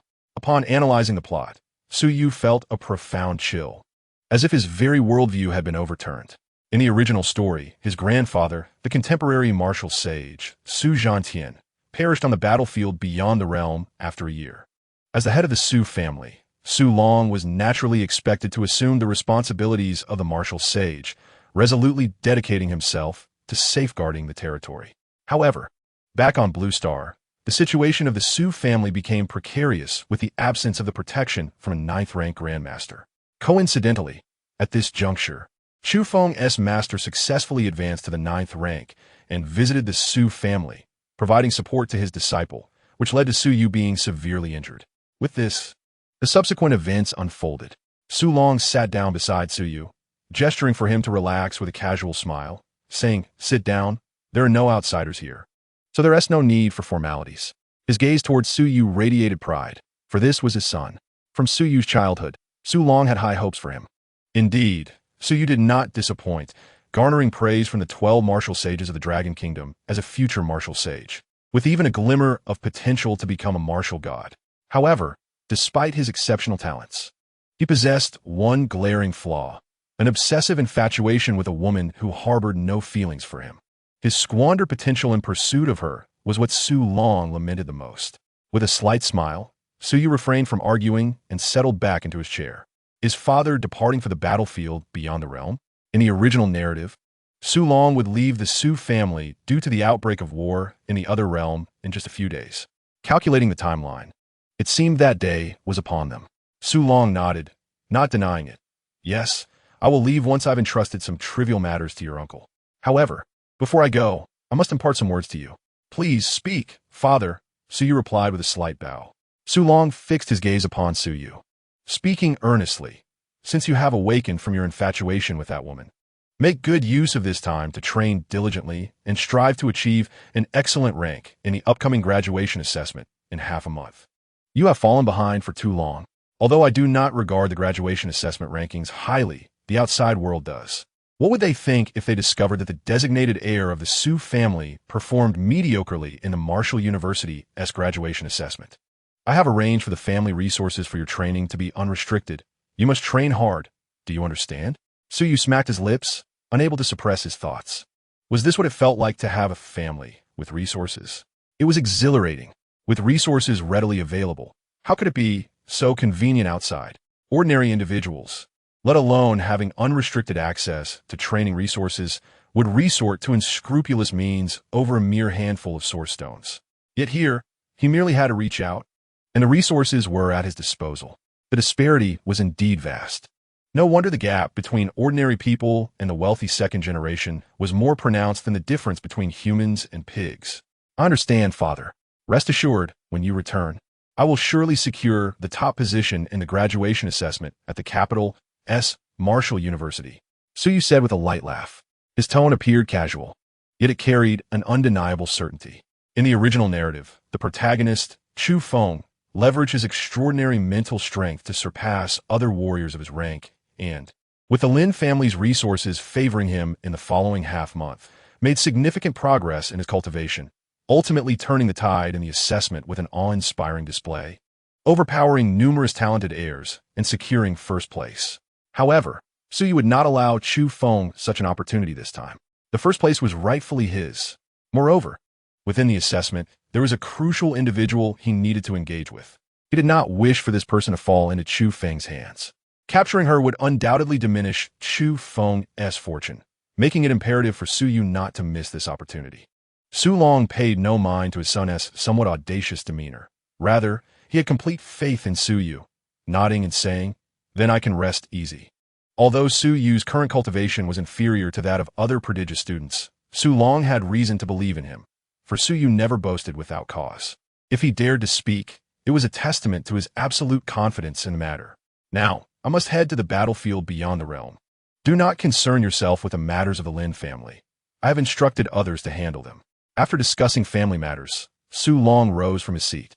His figure gradually transformed into an ethereal silhouette before dissipating into thin air. Observing his father's departure, Su Yu smiled and nodded before leaving the living room and returning to his chamber.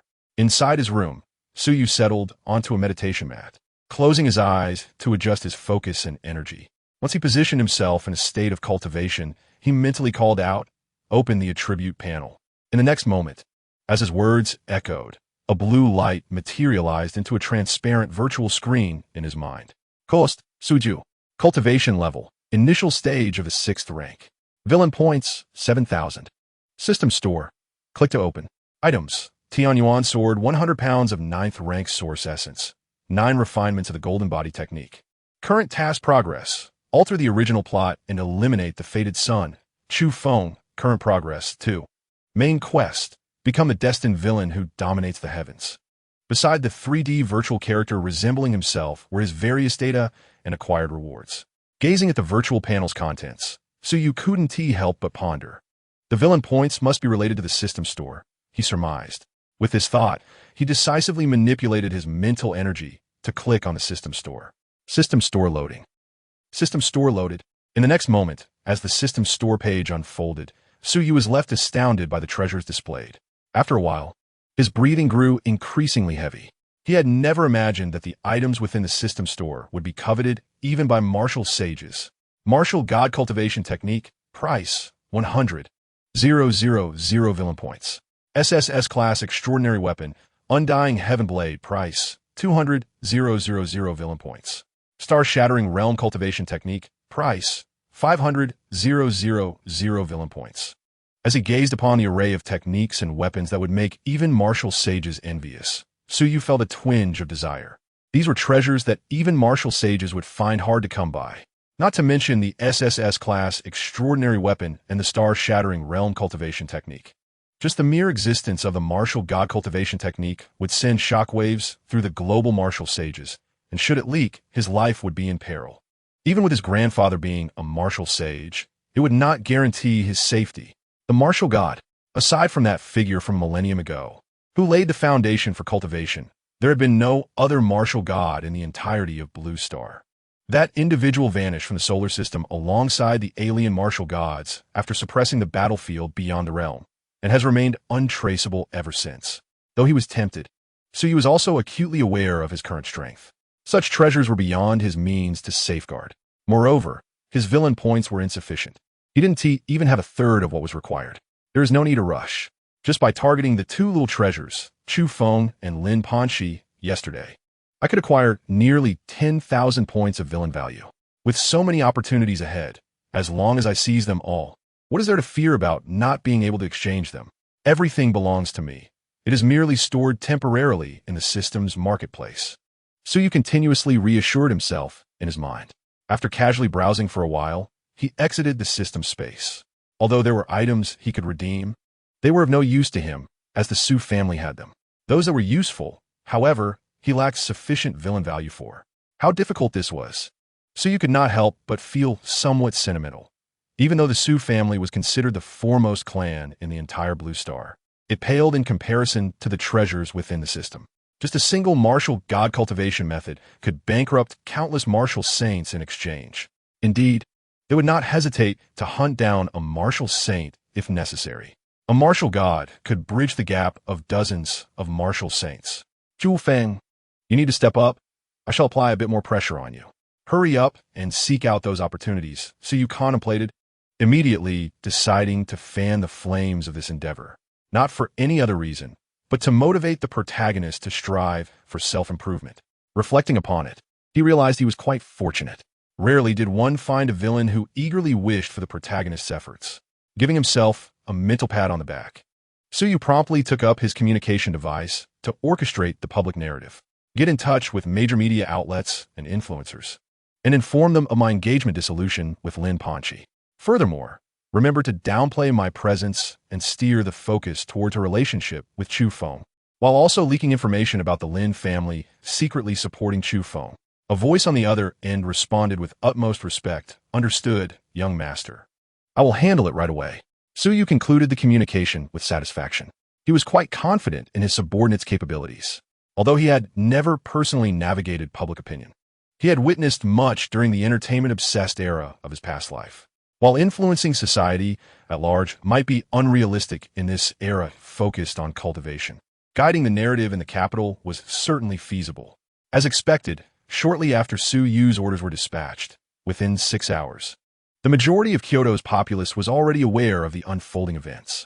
Initially perplexed by the sudden rift between the Su and Lin families, the truth was soon revealed under Suyu's deliberate guidance. Shocking. The true reason behind the engagement dissolution of the young master of the Su family and the Lin family's daughter is this. The exposé revealed that the Lin family's daughter deemed the Su young master inadequate and had instead taken a man under her wing at home. Major media outlets and attention-seeking influencers rushed to publish articles, ensuring everyone received notifications about these sensational news pieces. Upon seeing these reports, older men, who empathized with Suyu's plight, expressed their outrage in the comment sections. I can't believe the Lin family's daughter, who appears so stunning, would engage in such scandalous behavior behind the scenes. Engaging in such antics before even graduating from Wuda, what will she be like as an adult? Suyu truly was blind. After providing the Lin family with so many orders and cultivation resources each year, this is the outcome? Doesn't the Lin family care? Care? Of course not. Didn't you see the news? The Lin family actively supports her in keeping that young man, and apparently, he has even appeared before Suyu. As a student at Kyoto Wuda, I can attest that these reports are true. Not only ordinary citizens receive the notifications, but even the talented students of Kyoto Wuda saw the news. This ignited a fervor not only among the general populace, but also within the entire Wuda forum and various circles. How thrilling! The Lin family's campus beauty is only in her 4th year and already keeping a boy toy? Huh, campus beauty? Does she even deserve that title? If she didn't want to accept the betrothal gifts, she could have simply rejected them. Wanting resources without any commitment, she seems to have it all. Feeling for Senior Sue. Are you there? I'm here to comfort you. Feeling for Senior Sue is one thing. Wanting to be with him is another. What are you all doing? Is the school forum a place for this? I'm also a senior. Let me join in. The discussions grew increasingly heated.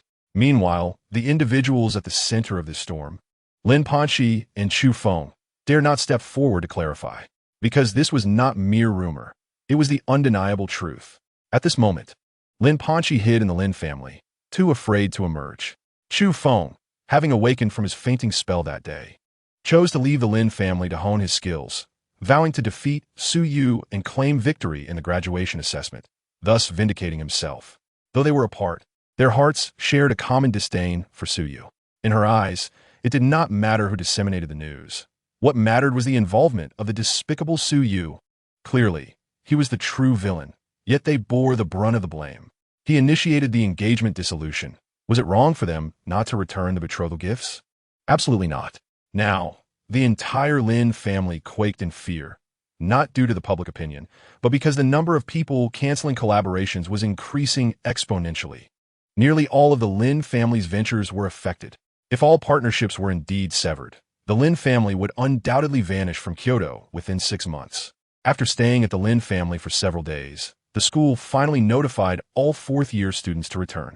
At the entrance of Kyoto Wuda, an exceptionally luxurious car came to a slow stop. The door opened automatically, and a tall figure stepped out. The newcomer had striking features, with sharp brows and captivating eyes. Upon his appearance, a stir erupted at the gates of Kyoto Wuda. However, a pair of beautiful eyes turned crimson upon catching sight of him, and she dashed forward. Suyu, you bastard! How dare you slander me and Chu Feng like this? Chapter 011. Insult me, and I have every reason to retaliate. Suyu, you must provide me with an explanation today. Otherwise, I shall not forgive you. Lin Panxi's expression was frantic, radiating an aura of someone ready to confront Suyu if he failed to justify himself.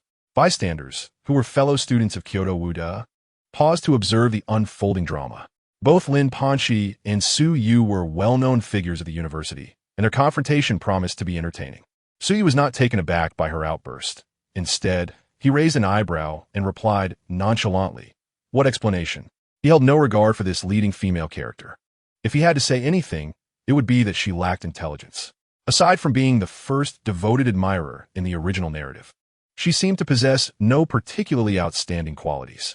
Even in the original story, when the male lead, Chu Feng, ascended to become a martial god, her cultivation level barely reached the 8th rank of the Golden Body realm.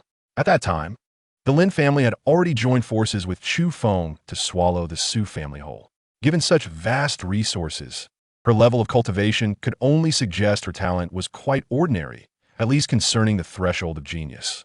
Choosing her as the leading female character was something Su Yu could not help but admire about the original author. Truly nonsensical, or did Lin Panxi possess some unique trait? Otherwise, how could she have triumphed over so many talented women to secure her position as the leading lady? Are you pretending to be oblivious here? Lin Panxi, seeing his indifferent reaction, exploded in frustration. Why are you spreading rumors about me keeping a boy toy? Do you realize the damage this inflicts on me? You've tarnished the reputation of a girl like me. After uttering these words, Lin Panxi glared at Su Yu with resentment. The events of the past few days had nearly driven her to madness. Whispers circulate outside, accusing her of indiscretion, maintaining a paramour despite her engagement, and even bringing him home. She swears that although she harbors a fondness for Chu Feng, she has never engaged in any intimate actions with him. The spread of such rumors undoubtedly has the Su family's machinations behind it. Thus, upon encountering Su Yu, she rushed forward to demand answers. Su Yu, startled by her words, realized he had almost forgotten about the matter. He had been preoccupied with devising schemes to ensnare Chu Feng and the Lin family, aiming to extract more villain points, nearly overlooking this issue. Observing her flustered demeanor, Su Yu couldn't help but find it amusing. Lin, I implore you to choose your words carefully. Firstly, you possess no evidence to implicate me in the dissemination of these rumors. After all, the public witnessed the cancellation of the engagement, and I have remained silent. Noticing her inclination to retort, Su Yu preempted her, continuing, secondly, given your engagement, do you not bear any responsibility for your proximity to Chu Feng in front of others daily? Although he felt it beneath him to explain to such a petulant female lead, he endured it for the sake of villain points. The more he spoke, the closer he drew to mastering the martial god-esque cultivation technique. Thus, he resolved to elaborate further, knowing that should he grow weary of her, he could swiftly end the conversation. I maintain a mere friendship with him. It is not as sordid as you imply. Lin Panxi found herself at a loss for words in response to Su Yu's assertions. Though she held herself in high esteem, she was not entirely devoid of reason. Acknowledging that her position was weak, she sought to redefine her relationship with Chu Feng. However, Su Yu merely scoffed at her attempt to explain. What relevance does this have to me? We are no longer connected in any way, so I suggest you distance yourself from me. You lack the standing to question me. With these words, a formidable pressure emanated from Su Yu, compelling Lin Panxi to take 2 steps back, her breath momentarily caught in her throat. Realizing her blunder, her beautiful eyes glistened with unshed tears. Su Yu, you scoundrel! If you cannot have me, you seek to ruin me. You wretch! If this is your means to force me into submission, you are mistaken. I shall never forgive you, nor will I ever be with you. Lin Panxi roared in frustration before a crowd of onlookers. Had the uninformed witnesses seen this spectacle, they might have felt a twinge of sympathy for her. Yet, among the students of Kyoto Martial University, who was unaware of Su Yu and her tumultuous history, the arrogance with which she regarded herself evoked nothing but disdain from those present. To harbor a paramour and yet feel wronged? Truly, she wished to play the role of a virtuous maiden while indulging in vice. Unperturbed by her foolishness, Su Yu shrugged indifferently, uttering, "Oh, farewell." With that, he turned and walked away toward the school. As Su Yu departed, the gathered students erupted in laughter. This is utterly hilarious. A woman who keeps a toy boy dares to confront young Master Su? She truly is oblivious. Who would have thought the usually aloof Lin, the campus belle, is of such character? Greedy for both sides, yet lacking the capability. What did she take Su Yu for? A mere backup or an ATM? The Lin family had surely benefited from their association with the Su family over the years, tolerated by other prominent families due to the Su name. Now that the Su family had severed ties, how could they possibly fare well? A prideful heiress devoid of talent, truly believing her lineage surpassed that of young Master Su? He was a renowned genius, with a father who was a 9th-tier Grandmaster and the lord of a city on the battlefield. Such a pedigree did not even boast her level of arrogance. Bah, wretched harlot! The scornful whispers of the crowd seeped into Lin Panxi's ears, rendering her eyes even redder. When had she ever faced such humiliation? Particularly under the scrutiny of so many, her anger flared, and she shouted, "What business is it of yours? On what grounds do you insult me?" This defiance incited discontent among the onlookers. "We speak our minds. What does that have to do with you?" Upon hearing this retort, Lin Panxi turned her gaze sharply, her eyes fierce. Just as she prepared to retaliate with words, she was rendered speechless. "What? Do you wish to duel me?" The girl, undeterred by Lin Panxi's glare, stepped forward confidently. Faced with her challenge, Lin Panxi fell silent, casting a venomous look before retreating in indignation. It was not that she lacked the desire to retaliate. Rather, she recognized that this girl was beyond her reach, as her family also boasted a 9th-tier Grandmaster and belonged to a prestigious family in Kyoto. As Lin Panxi departed, the pink-haired girl, who appeared quirky, wore a look of regret. "Why did you stop cursing? If you had, I would have had a reason to thrash you." She mused, perhaps I will seize the opportunity to teach her a lesson during the graduation assessment. Chapter 012, Continuous Challenges. The Chosen One begins the path to invincibility. Within Kyoto Martial University, There are a total of 3,000 fourth-year students. These individuals hail from all corners of the nation, each a prodigy who excelled in the college entrance examinations, possessing remarkable martial arts talents. Entrance into Kyoto Martial University is granted not only through familial connections, but primarily through one's prowess. Thus, the 3,000 students admitted each year are the creme de la creme. Only those who achieve an A grade in the martial arts examination during the college entrance process may enroll. To attain an A grade, one must possess a blood vitality of 220 calories, a mental strength of 80 points, a martial arts talent level of B, and meet various physical tests for stamina, speed, and strength. Those who meet these criteria would be the top students in a second-tier martial arts university. Yet within Kyoto Martial University, they merely meet the entry standard. The graduation assessment for a first-tier martial arts university requires students to achieve a third-tier martial arts level within 4 years. In contrast, a second-tier martial arts university demands a mid-second-tier level for graduation.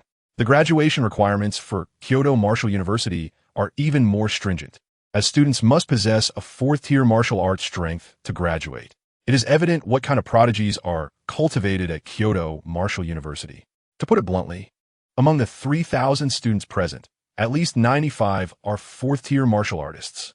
If this group of talents were deployed to the outer battlefield with a modicum of training, they could stand alone as formidable warriors, easily rising to the rank of company commander within 2 years. On the podium, the principal of Kyoto Martial University surveyed the students with a solemn expression. He then spoke in a booming voice, "Students, there are only 9 days left until your graduation assessment. The purpose of gathering you back to school is to distribute the training resources we have prepared for you before graduation. In the upcoming 9 days, the school will enter a closed training period, during which your mentors will conduct final intensive training for you. Furthermore, the ranking of the fourth-year students will be finalized in 8 days. I believe that you will surpass all previous students and leave your names etched in the annals of the campus. All of you, strive diligently in your training.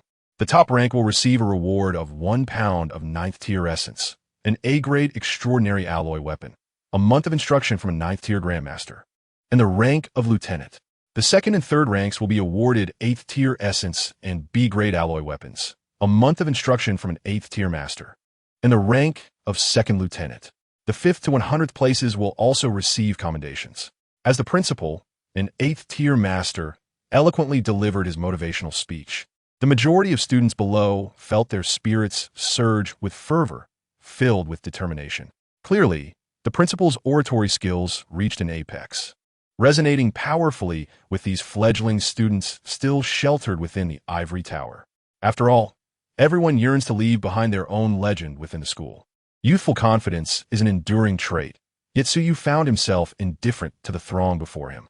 Having once toiled as a corporate drone in his past life, he had grown weary of the incessant manipulation by unscrupulous bosses and their PUA tactics. The company was perpetually in a state of development.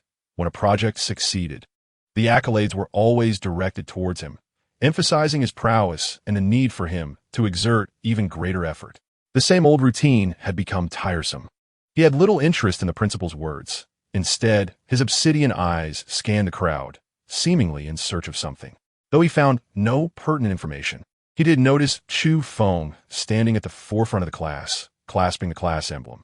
A flicker of surprise crossed his gaze as he beheld the male lead, who appeared remarkably transformed since their last encounter.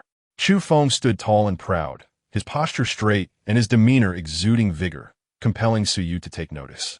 The specifics of this transformation eluded him momentarily.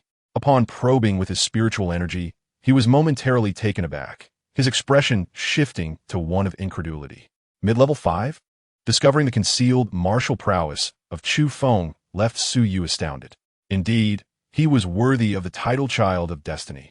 In merely a few days, Chu Feng had ascended an entire rank, a rate of advancement that was simply outrageous. After the initial shock, a chill crept over Suyu. It was no wonder that the antagonists in the original narrative, despite their overwhelming strength, ultimately faltered against the protagonist, leading to their eventual downfall. With such a rapid enhancement in power, who could remain unperturbed? He resolved not to let Chu Feng's growth continue unchecked. He must seize the opportunity. Reflecting on his recent lethargy, Suyu realized he had allowed Chu Feng to surge ahead significantly. As he contemplated strategies to counter Chu Feng, the principal's speech reached its conclusion. Observing the engaged expressions of the students, a glimmer of satisfaction crossed the principal's face. He mused that this year's cohort surpassed all previous ones in terms of average capability. Thus, the mobilization assembly concludes. Everyone disperse. With those words, the students erupted into a chaotic flurry. Following their instructor's directives, 3,000 students orderly entered the academic building. Over the next 3 days, mentors of the 6th and 7th ranks employed their utmost efforts to elucidate queries and impart martial wisdom to their students. Many who had long reached a plateau experienced breakthroughs, aided by the intensive training and resources provided by the institution. Frequently, students of the 4th rank advanced to the 5th. During this period, Chu Feng was wholly absorbed in his training, with no inclination for romantic pursuits with Lin Panxi. He was determined to compete for the top spot on the heavenly rankings. The rewards for achieving the top position would provide the finest materials for forging an 8th rank golden body. He could not afford to miss out. As time progressed, just 3 days before the rankings were finalized, Chu Feng emerged from his meditative state, his eyes ablaze with an astonishing brilliance that seemed almost tangible. Those who dared to meet his gaze might find themselves momentarily dazed. "I have reached the peak of mid-5th rank," he murmured, as the surging energy within him settled. "My vitality has surpassed 5,000 calories, my mental acuity stands at 3,000 hertz, and my control over strength is at an impressive 90. Even practitioner at the initial stage of 6th rank would not be my match." At this juncture, a look of vengeance flickered in Chu Feng's eyes as he coldly declared, "Prepare yourself, Su Yu. I will certainly trample you underfoot to avenge that slap from before." With those words, he rose from his meditative cushion and strode towards the training room. The heavenly rankings were open for challenges each day at 6 o'clock a.m., with the final rankings determined at 6 o'clock p.m. Chu Feng emerged from his seclusion at 5:40 p.m., and as the day's rankings were announced, the name Chu Feng unexpectedly appeared among the top 50. The revelation astonished everyone, especially those familiar with him, as they grappled with how a student who typically hovered in the lower middle ranks could suddenly defeat Yu Haoming, who had dominated the 49th spot for so long. As the following day dawned and the challenge tournament commenced, the astonishment deepened into sheer disbelief. "Could it be that Chu Feng has defeated the 9th rank on the heavenly rankings?" murmured the students in awe. "Is he the same pretty boy that Lin, the school S-Belle, has been seen with?" The news reverberated throughout the morning at Kyoto Martial University, igniting fervor among the students. Chapter 013, The Top of the Heavenly Rankings. The Child of Destiny invites battle with Su Yu. This day, the news of Chu Feng's 2 victories against the 9th rank of Kyoto Martial University sent shockwaves throughout the institution. A previously obscure student, who had remained unnoticed since his freshman year, had now risen to challenge the long-standing geniuses during the graduation assessment. Such a sensational narrative was irresistible to the public, particularly since the young man was now one of the most talked-about figures, being the favored companion of Lin Panxi. This duality of fame propelled Chu Feng into the limelight, catching the attention of even the higher echelons of the school. Within the confines of the school's conference room, the gravity of the assessment had drawn numerous school leaders to clandestinely monitor the developments of the heavenly rankings. Upon receiving the news, a meeting was hastily convened. 24 middle-aged men and women, all leaders of Kyoto Martial University, gathered around a long table, each possessing a minimum strength of early 6th rank. Chu Feng had entered the university with a ranking of 271 in the provincial college entrance examination. Yet his exceptional mental prowess led to his special recommendation by an admissions officer. Throughout his 4 years at the university, his performance had been consistently average, devoid of any remarkable attributes. Nevertheless, the possibility that he had concealed his true abilities could not be dismissed, as the institution did not conduct thorough investigations into students' backgrounds. After a leader briefly reported on Chu Feng's circumstances, silence enveloped the room as each member pondered their own strategies. The impetus for this small assembly stemmed not only from the significance of the assessment, but also from the impending demise of the former principal, who sought a worthy successor to inherit his lifelong martial legacy. This former master ranked at the 9th level, and his legacy would undoubtedly command the school's attention. Naturally, Chu Feng, a regular individual who had usurped the 9th rank, was considered a candidate for the inheritance assessment. Amidst the silence, a female leader raised her head and spoke with a gentle smile. Each individual has their own fate. Whether Chu Feng deliberately concealed his talents or recently attained a fortuitous opportunity that has led to his rapid ascension, we need not delve into specifics. We simply need to ascertain that he is qualified. The other leaders of Kyoto Martial University exchanged surprised glances, questioning why she would advocate for a student. Clearing his throat, Principal Wang, seated at the head of the table, interjected, "Indeed, Teacher Han is correct. Unless anyone has objections, let us include Chu Feng as a candidate for the assessment." The other attendees, their expressions subtly twitching, fell silent.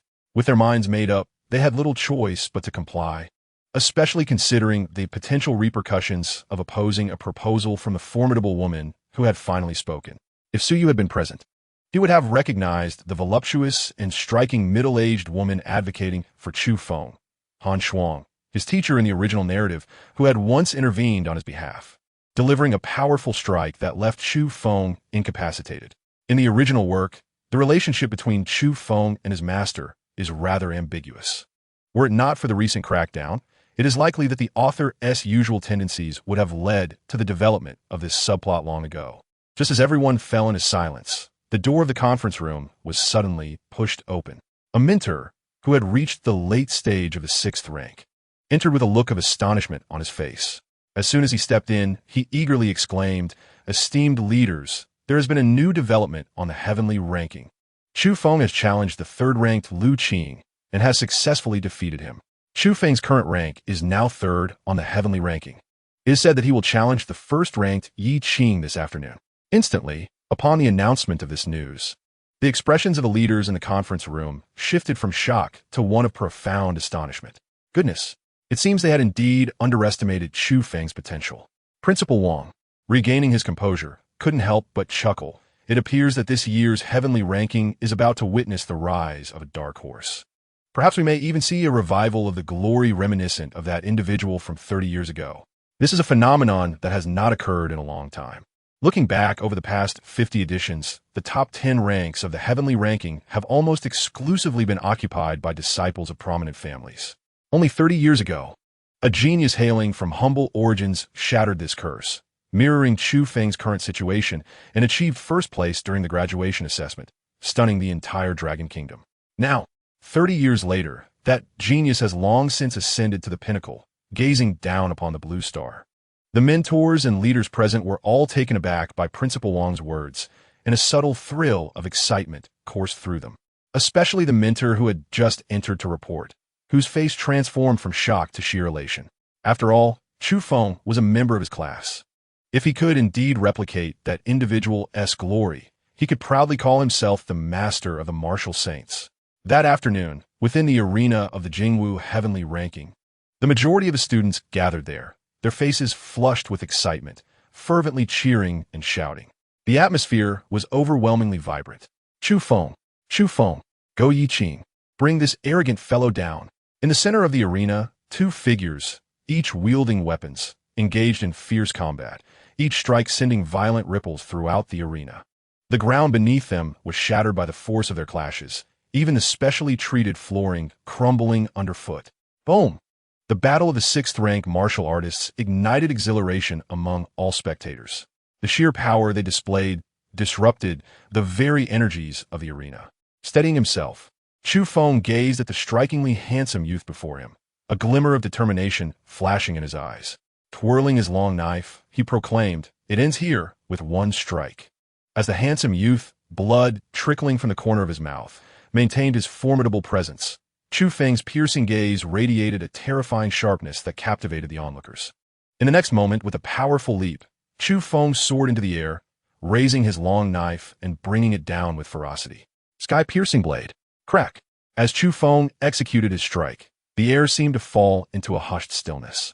Everyone could distinctly hear the crisp sound of shattering. Then a blood-red light erupted, a surge of overwhelming bloodlust engulfing the entire arena. The piercing intent of his blade and the terrifying aura of blood made the crowd avert their eyes, too fearful to witness the clash, save for those with formidable strength who could barely discern the events unfolding. Moments later, as the spectators struggled to comprehend the spectacle, the referee's voice, tinged with shock, broke through their stupor, pulling them back to reality. The battle is over. The victor is Chu Feng. An eerie silence fell over the arena. Following this, waves of fervent admiration and respect cascaded upon Chu Feng. Chu Feng. Chu Feng. Incredible. I can attest that he is no mere pretty face. He possesses genuine strength. It's astounding that he has defeated Yi Qing. In the arena, Chu Feng, though slightly disheveled and somewhat diminished in momentum, stood there exuding an aura that was hard to ignore. Amidst the cheers of the crowd, a surge of exhilaration welled up within him, though he quickly suppressed it. Standing amidst the throng, as the noise began to subside, he amplified his voice with his vitality. I understand that many of you have held a poor opinion of me during this time, viewing me merely as a pampered pretty boy. I shall not engage in arguments. I, Chu Feng, will prove myself through my strength. Thus, I hereby issue a challenge, using my position as the first on the heavenly ranking. At 5 o'clock tomorrow afternoon, Suyu, if you're still a man, come and accept my challenge for a duel. I shall make it known to all that I am worthy of her. You are not. As Chu Feng's resolute proclamation echoed through the arena, a profound silence enveloped the space. Everyone stared, wide-eyed, at Chu Feng's slender yet powerful figure. After a prolonged pause, shouts erupted. Chu Feng, fight him. You are worthy. Suyu, come accept the challenge. In that moment, the atmosphere of the arena ignited. With countless voices rising in fervor, the disciples of prominent families, after their initial astonishment, revealed expressions of intrigue. Does he dare challenge Suyu? He seems to be at the early stage of the 5th rank. Doesn't he? The Su family is going to be humiliated. Chapter 014, Madness. If you can take just one of my strikes, I, Su, shall withdraw from the Su family. The clamor for Suyu to accept the challenge grew ever louder, and even those from the Su family who were once friendly with him began to change their expressions. While Suyu's reputation at the academy was not particularly poor, the tension in the air had escalated to the point where even those who had once been cautious of the Su family's influence cast their fears aside. Fight! Everyone present were martial arts prodigies. Otherwise, they would not have qualified to study at Jingwu. Thus, the spirit of competition thrived within them. Witnessing a confrontation between strong opponents was surely the most satisfying experience for these combative souls. Some astute individuals recognized Chu Feng's intentions by achieving the top rank on the heavenly ranking and challenging Suyu. He garnered the support of the crowd without fear of rejection from Suyu. Moreover, should Suyu indeed refuse, it would only serve to tarnish the Su family's reputation even further, far worse than the humiliation Chu Feng had endured these past few days. The young master of the Su family, painted as the future successor and endowed with talents recognized by numerous martial saints and 9th-rank Grandmasters, basked in such a brilliant aura. If he were to reject a challenge from a genius of humble origins, the Su family's prestige would plummet. Furthermore, if he were to show fear of a challenge, it would surely create a rift in his martial heart, potentially giving rise to inner demons, hindering his progress as a high-ranking martial artist for life. From any perspective, Suyu had no choice but to accept the challenge, even if he were to lose. What a precarious situation. Some of those familiar with Suyu couldn't help but lament. Yet, more were filled with sympathy for him. After all, with Suyu's talent, he was unmatched by the younger generation throughout Jingwu and even the entire Dragon Kingdom. Had he devoted himself to serious cultivation, he could have achieved a status comparable to that of a top martial arts university mentor. With the Su family's unwavering support, he could have reached the golden body realm in no time.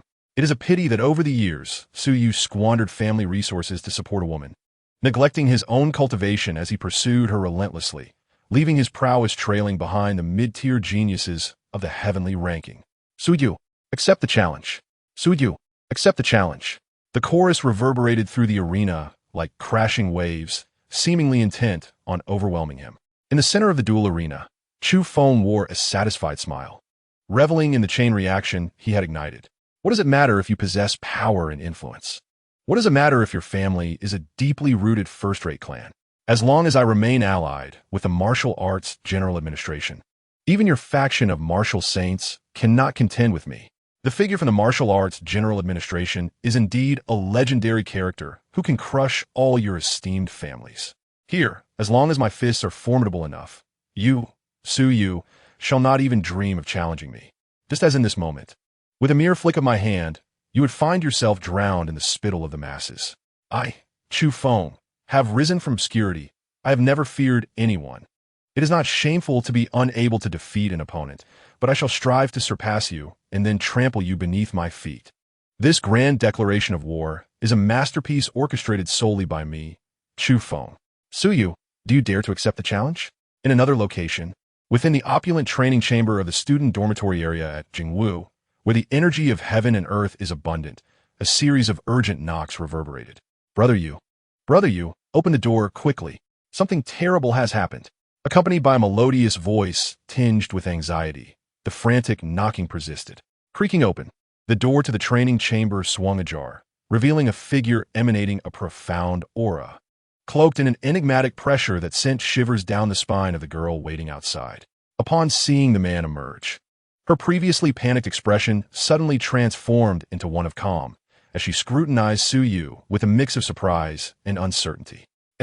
Brother Yu, why you seem different? Yi Lianxing remarked with an air of astonishment. This girl was the one who had quarreled with Lin Panxi on the day of her return to school.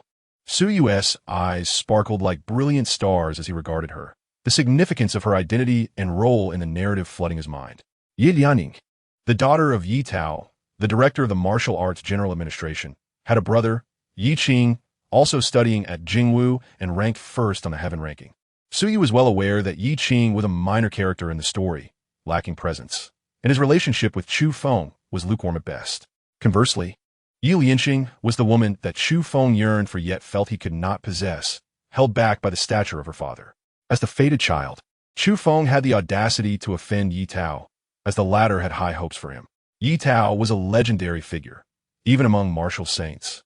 None dared to provoke him, for he could go toe-to-toe with demigods. In the original narrative, Yi Lianxing harbored an inexplicable affection for Chu Feng, though she dare not reveal it. Meanwhile, as the sycophantic antagonist, Suyu had no interest in her, despite her superior talent, lineage, and beauty compared to the female lead. Lin Panxi, he was fixated on a self-important protagonist, a veritable sycophant. What troubles you, Lianxing? Suyu inquired softly, a charming smile gracing his handsome visage.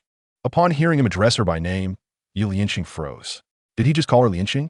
After regaining her composure, she was overwhelmed with excitement. He actually referred to her so intimately. Could it be that he truly harbored no feelings for that woman, Lin Panxi?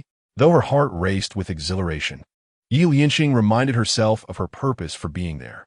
She quickly recounted to Su Yu the events she had witnessed in the arena. Well, you see, that pretty boy raised by Lin Panxi just defeated my brother and is now declaring war on you, Yi Lianxing exclaimed, her urgency palpable as she shared her observations while stealing glances at Su Yu's reaction. Maintaining his composure, Su Yu retained his smile. Is that so? Let's head to the arena and see. It appears that the fated child is unwilling to remain beneath others.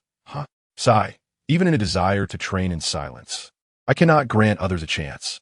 In the arena, several minutes had passed, and the crowd continued to chant for Su Yu to respond. However, whispers began to circulate among the audience. Do you think Su Xiao might be afraid? It's possible. After all, we've been calling for so long, and Su Yu has yet to show up. Perhaps he's playing dead? No way. The illustrious Su Xiao would be afraid. Would you not fear?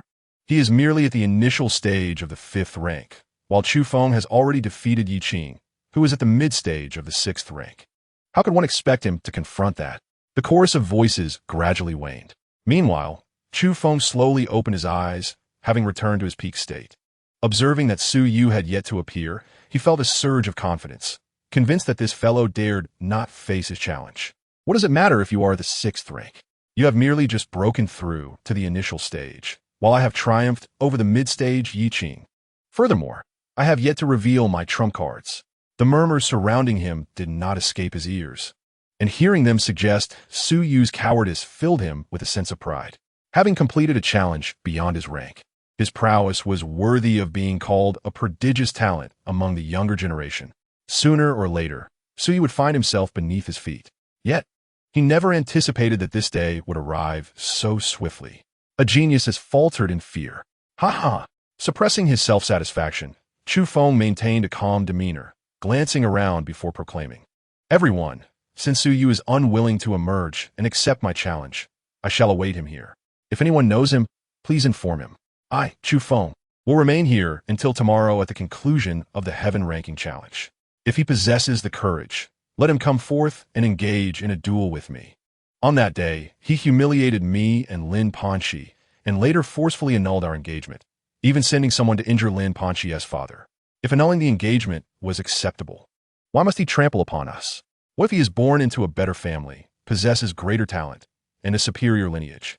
I shall not be inferior to him, nor shall I submit merely due to his formidable influence. A martial artist cultivates not only their skills, but also an indomitable spirit. If he considers himself exceptionally gifted, then I shall declare war upon him, inviting him to the arena to battle and see who shall ultimately reign as the #1 on the heaven ranking. Him or me? I, Chu Feng, stand here not only to prove myself, but also to demonstrate to everyone that Lin Panxi's judgment was not flawed. He, Suyu, is unworthy. As he uttered the final 5 words, Chu Feng poured every ounce of his strength into them, as if to exorcise the humiliation he had endured over the past few days. His voice resonated through the crowd. Silence enveloped the arena, and many gazes turned towards him with complex emotions. Perhaps there was a hint of sympathy? It seemed Chu Feng's words struck a chord, for most individuals lacked a proud lineage, extraordinary talent, or endless resources for cultivation. They labored diligently, not only worrying about resources, but also fearing the ire of those in power. Chu Feng's experiences resonated with them, possibly reflecting their own past or future struggles. Thus, they felt a deeper connection. Chu Feng, keep going. You're doing great. I believe you will succeed in proving yourself. I apologize for previously underestimating you, thinking you were merely riding on others' coattails.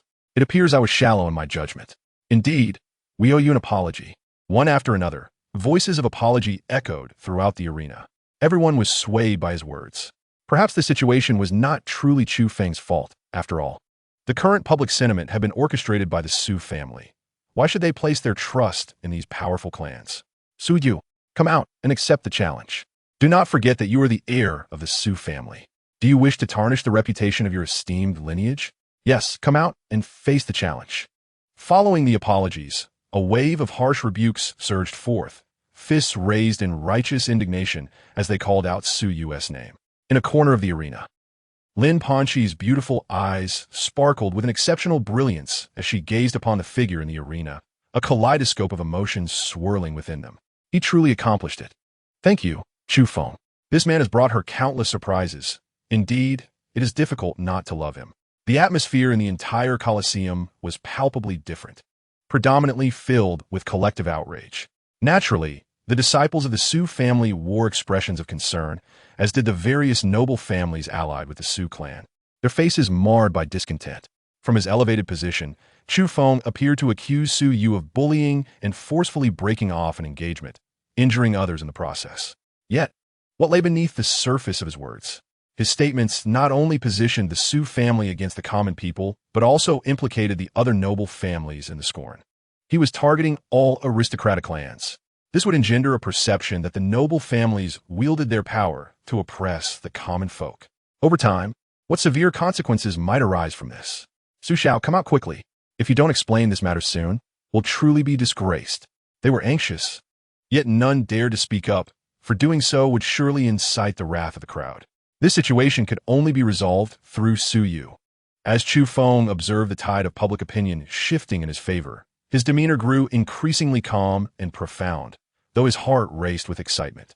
Minutes passed, and with no sign of Su Yu, not even a call for dialogue, Chu Feng's regard for Su Yu diminished significantly, tinged with a hint of disdain.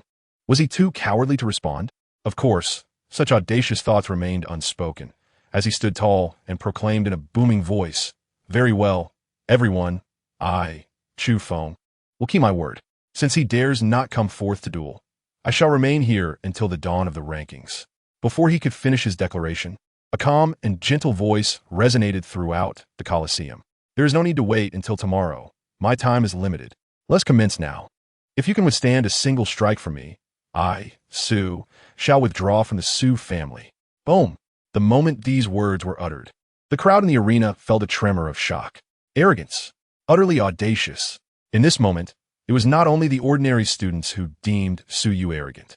Even the students from noble families wore expressions of derision and scorn. Suyu had likely been elevated too high by the Su family and society over the years, truly believing himself to be invincible. In pursuit of a woman, he had squandered 7 years of training, immersed in the act of confessing to her and seeking to move her heart, leaving little time for cultivation. Regardless of his innate talent, without practice, how does cultivation differ from others? Chu Feng was no longer an inconspicuous figure. He was the legitimate #1 on the rankings. Achieving the top spot in the rankings had historically meant that the best graduates of Jingwu were merely at the late stage of the 5th rank or the early stage of the 6th rank. This cohort was significantly stronger than those of previous years, with several at the 6th rank alone, not to mention that Chu Feng could defeat Yi Qing, a mid-stage 6th rank warrior. Yet Suyu merely stood at the 5th rank. After hearing Chu Feng's accusations, the crowd had initially perceived Su Yu as overstepping his bounds. But upon hearing his audacious tone, their favor plummeted. A chorus of outrage erupted. How arrogant! To claim that if he can withstand a single blow, he will withdraw from the Su family? Who does he think he is, daring to make such boasts without acknowledging Chu Feng's strength? Initially, I felt some sympathy for Su Yu, but now it seems he has brought this upon himself. Chu Feng defeat him, injure him in the arena, and even if the Su family arrives, they won't dare to speak up. With his hands clasped behind his back, Su Yu gradually floated into the arena, locking eyes with Chu Feng, and calmly declared, "Shall we wager? Withstand a single blow from me." Chu Feng sought to alter the public opinion single-handedly? Knowing that he was the protagonist, how could he possibly leave any room for error? Manipulating public sentiment in a reality where entertainment reigns supreme is far beyond your capabilities. To effectively undermine the protagonist, one must first dismantle his reputation. It is an unwavering truth in all narratives that the one who wins the hearts of the people will seize the world. The protagonist always encounters neutral, powerful allies in times of crisis, bolstered by their favorable reputation. Very well, I shall put an end to your reputation myself. Upon hearing Su Yu's challenge, Chu Feng's gaze sharpened, and he spoke solemnly. What do you require of me as a wager? If it involves leaving Lin Panxi's side, I'm afraid I cannot comply. Chu Feng was unaware of Su Yu's true motivations for the wager, but he was certain that he possessed nothing of value to the latter. The only thing of worth was Lin Panxi herself. Su Yu chuckled softly, shaking his head in amusement. I have no interest in Lin Panxi. I have no need for such a woman. How naive you are. I made a vow that day. If I were to renege, the will of the world would obliterate my heart of Tao, ensuring I could never advance, and death would not be out of the question. A foolish female protagonist cannot compare to my promising martial future. Women only impede my ability to draw my sword swiftly. As he spoke, Su Yu's gaze turned haughty and domineering, his voice laced with defiance and disdain as he coldly remarked, "The wager I propose does not require you to sacrifice anything. Moreover, you possess nothing of value. This wager is merely to rid me of your incessant chatter." With that, Su Yu finished, and Chu Feng clenched his fists, the veins near his temples bulging as he gritted his teeth, his gaze fixated fiercely on Su Yu's serene face. You are intolerable, Su Yu. Do you truly believe that your 6th rank is worthy of pride? If I can defeat Yi Qing, a mid-stage 6th rank warrior, with my late-stage 5th rank cultivation, I certainly cannot lose to you, a mere early-stage 6th rank. What does it matter that you are the future young master of the Su family? What does it matter that you possess the aura of a martial saint? Is Yi Qing not superior to you? His father is a martial saint. If I can defeat him, can I not defeat you as well?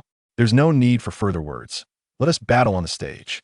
With a resounding roar, Chu Feng unleashed his formidable spiritual energy, engulfing the entire Colosseum in a wave of fervent battle intent that momentarily startled many. Then, a tide of cheers erupted. Fight! Fight! Fight! Observing the clash of powerful warriors would undoubtedly enhance their own martial comprehension, provided they were not outmatched by those they observed. Otherwise, it would merely feel like watching a circus. With a fierce battle intent, Chu Feng stood resolute, while Su Yu remained unperturbed in the eye of the storm. He understood all too well the terror posed by the protagonist. As the destined child of this world, his methods defied conventional logic. Engaging in battles across ranks was commonplace, and his strategies and trump cards were inscrutable. Yet Su Yu was different. He was intimately familiar with the trajectory of this world-esque narrative. acutely aware of the timing and the protective measures Chu Feng possessed. He had previously triumphed over Yi Qing at the late stage of the 5th rank, showcasing his formidable strength, with Chu Feng elevating his battle intent to its zenith and restoring his spiritual energy through the consumption of medicinal pills. He stood at the peak of his power. Suyu, today I shall cleanse the humiliation I have endured. Come forth in battle, Chu Feng declared, brimming with confidence, his robes billowing in the fierce wind. In the pursuit of vengeance against Suyu, he had relentlessly pushed himself to improve, hunting countless ferocious beasts to garner combat experience. He even challenged 6th rank ferocious beasts during his late-stage 5th rank, beasts that were comparable in strength to 6th rank warriors. Though he narrowly escaped death, he nonetheless relied on his own intellect to turn the tables and slay a 6th level beast despite his grievous injuries, ultimately achieving the rank of 5th tier. During his recuperation, he discovered a precious medicinal herb and consumed it. In just a few days, he ascended several minor realms. With such formidable resolve, he was confident that he would not be outmatched by a scion of a wealthy family who had never even encountered a ferocious beast. Upon hearing this, Suyu let out a soft chuckle. Before the watchful eyes of the crowd, he slowly approached the arena. Casting a glance at the judges' table, he calmly declared, I request to challenge the first place on the heavenly rankings. In the original text, although he had neglected his cultivation in pursuit of Lin Panxi, he still ranked on the heavenly rankings, albeit at a middling position. However, being listed on the heavenly rankings granted him the right to challenge the top contender, making this request entirely reasonable. Very well, the judge nodded repeatedly in agreement. Subsequently, he retrieved the necessary information, and once all preparations were complete, he shot Suyu an affirmative glance. The challenge begins. As the judge's voice resonated throughout the arena, a profound silence enveloped the spectators. All eyes fixated on Suyu and Chu Feng, fearful of disturbing the impending duel. The two faced off at a distance of several dozen meters. Moments later, with a thunderous boom, Chu Feng's figure vanished from sight, only to reappear mid-air, wielding a long sword that glimmered ominously with a dark sheen. Suyu, this strike is my retribution for that palm strike you dealt me on that day. Chapter 016. This blade, Heaven's Butcher, Statiswach Technique. Chu Feng Baolao, swinging his long sword downwards, unleashing a terrifying wave of sword energy with his motion. The sheer intensity of this sword energy was palpable even to the students in the stands, causing their skin to tingle as if it had been sliced. Some sword practitioners among the audience were deeply shaken by the astonishing sword energy, realizing that Chu Feng had already comprehended the essence of sword intent to a remarkable degree. Sword intent is categorized into subtlety, minor mastery, major mastery, and sword heart. Subtlety signifies the initial grasp of sword intent, where the presence of sword light indicates subtlety in sword intent. Minor mastery refers to the ability to condense sword energy that can be unleashed over a distance of 20 meters without dissipating. Major mastery of sword intent allows the wielder to instill fear merely through a gaze, as if one were pierced by a sword. If the master of major sword intent holds the rank of a 9th-tier Grandmaster, a mere glance could spell doom for lower-tier martial artists. Furthermore, a saying circulates in the martial world, without entering the 7th-tier Grandmaster realm. One who comprehends major sword intent is destined for 9th-tier status or even the possibility of becoming a martial saint. Heavens! So Chu Feng has concealed such strength? With this major sword intent unleashed, even a late-stage 6th-tier practitioner would dare not confront it head-on. Suyu is bound to fail. As Chu Feng revealed his major sword intent, the crowd was once again left in awe. They were witnessing the rise of a prodigy. Having comprehended major sword intent before even becoming a Grandmaster, he is sure to claim a place among the Grandmasters in the future. Terrifying. While the ordinary students marveled at this, the self-proclaimed geniuses from wealthy families regarded Chu Feng with complex expressions, their pride shattered by the brilliance of his presence. Despite having access to resources beyond imagination, they were outshone by a student of humble background.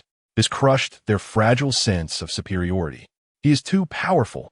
In terms of talent, he may rival Yi Qing. If compared across the board, Yi Qing cannot measure up to Chu Feng. It seems that in this challenge, Suyu is destined to lose. Whispers of speculation fill the air as everyone placed their bets on Chu Feng, the rising star, dismissing any possibility of Su Yu withstanding this strike. What does exceptional talent matter? In the face of absolute power, what significance does talent hold? Perhaps if Su Yu trained diligently, he might stand a chance against Chu Feng, even harboring hopes of victory. Yet, even Yu Lianxing, who held unwavering faith in Su Yu, felt a wave of anxiety wash over her as she sensed the ominous sword energy. Her delicate hand, hidden in her sleeve, clenched tightly, her exquisite face betraying her profound concern. Although she firmly believed that Su Yu would eventually become a martial saint, that future was not now. He had yet to rise. Moreover, the individual before her had even defeated her proud brother. In a corner of the arena, Lin Panxi, who had been keenly observing the unfolding events, felt her heart race as she saw Chu Feng hovering above Su Yu. Chu Feng, I knew you could do it. Defeat this petty man, and then let us see who dares to look down upon you. Her heart swelled with excitement. Simultaneously, she recalled the heartfelt conversation she had shared with Chu Feng, along with his declaration earlier on stage. Let me leave Panxi, I cannot do it. She realized that she had likely developed feelings for Chu Feng. Once, she vowed that her partner must be a man standing at the pinnacle of martial arts. Now, Chu Feng possessed that capability. Stepping on Su Yu's head, he would ascend to the zenith of the martial world. This sword technique was discovered in the ruins of a fallen powerhouse. It is a ground-tier martial skill, combined with my extraordinary mental fortitude and the enhancement of my sword intent. Su Yu, you cannot withstand this. Chu Feng's eyes sparkled with exhilaration. The time for vengeance had come, though he understood that this strike, while seemingly lethal, could not result in death within the arena, where Grandmasters stood guard to protect students from peril. Should they perceive a student in danger of losing their life, the Grandmasters would intervene to defuse the crisis. As for Chu Feng's words, Su Yu chose not to elaborate. Whoosh! With a flash of light, a large blade, radiating an icy aura, found its way into his hands. Gazing at the descending starry sword energy, Su Yu's lips curled into a smirk. I have a peculiar habit. I simply dislike having anyone standing over me. Unfazed by the imposing sword energy, Su Yu calmly retrieved his weapon. He then slowly positioned the blade horizontally, as if gathering strength for his own counterattack. Observing Su Yu's actions, Chu Feng scoffed internally. Still wishing to resist? How amusing. My attack may appear to be merely sword energy, but hidden within is a mental assault. Even if you manage to narrowly block the sword energy, you cannot withstand this mental attack without at least 3,000 hertz of mental strength. Mental fortitude is the most arduous aspect for martial artists to cultivate, and it is also the key to advancing to the 8th tier. Many may reach the 7th tier Grandmaster level, yet they may never ascend to the 8th tier due to a lack of proper methods for cultivating mental strength. And 3,000 hertz of mental power is beyond the reach of even the average 7th tier martial artist. What could Su Yu possibly use to defend against it? With this thought, Chu Feng spoke in a measured tone. Su Yu concede. You cannot withstand my attack. However, before Chu Feng could finish his sentence, Su Yu unceremoniously interrupted him. Enough. As Su Yu's calm voice echoed, he swung the blood-red long blade with sudden ferocity. Stubborn and unyielding. Do you think you could triumph? Chu Feng had intended to mock him further, but as Su Yu unleashed a strike, his eyes widened in shock. Impossible.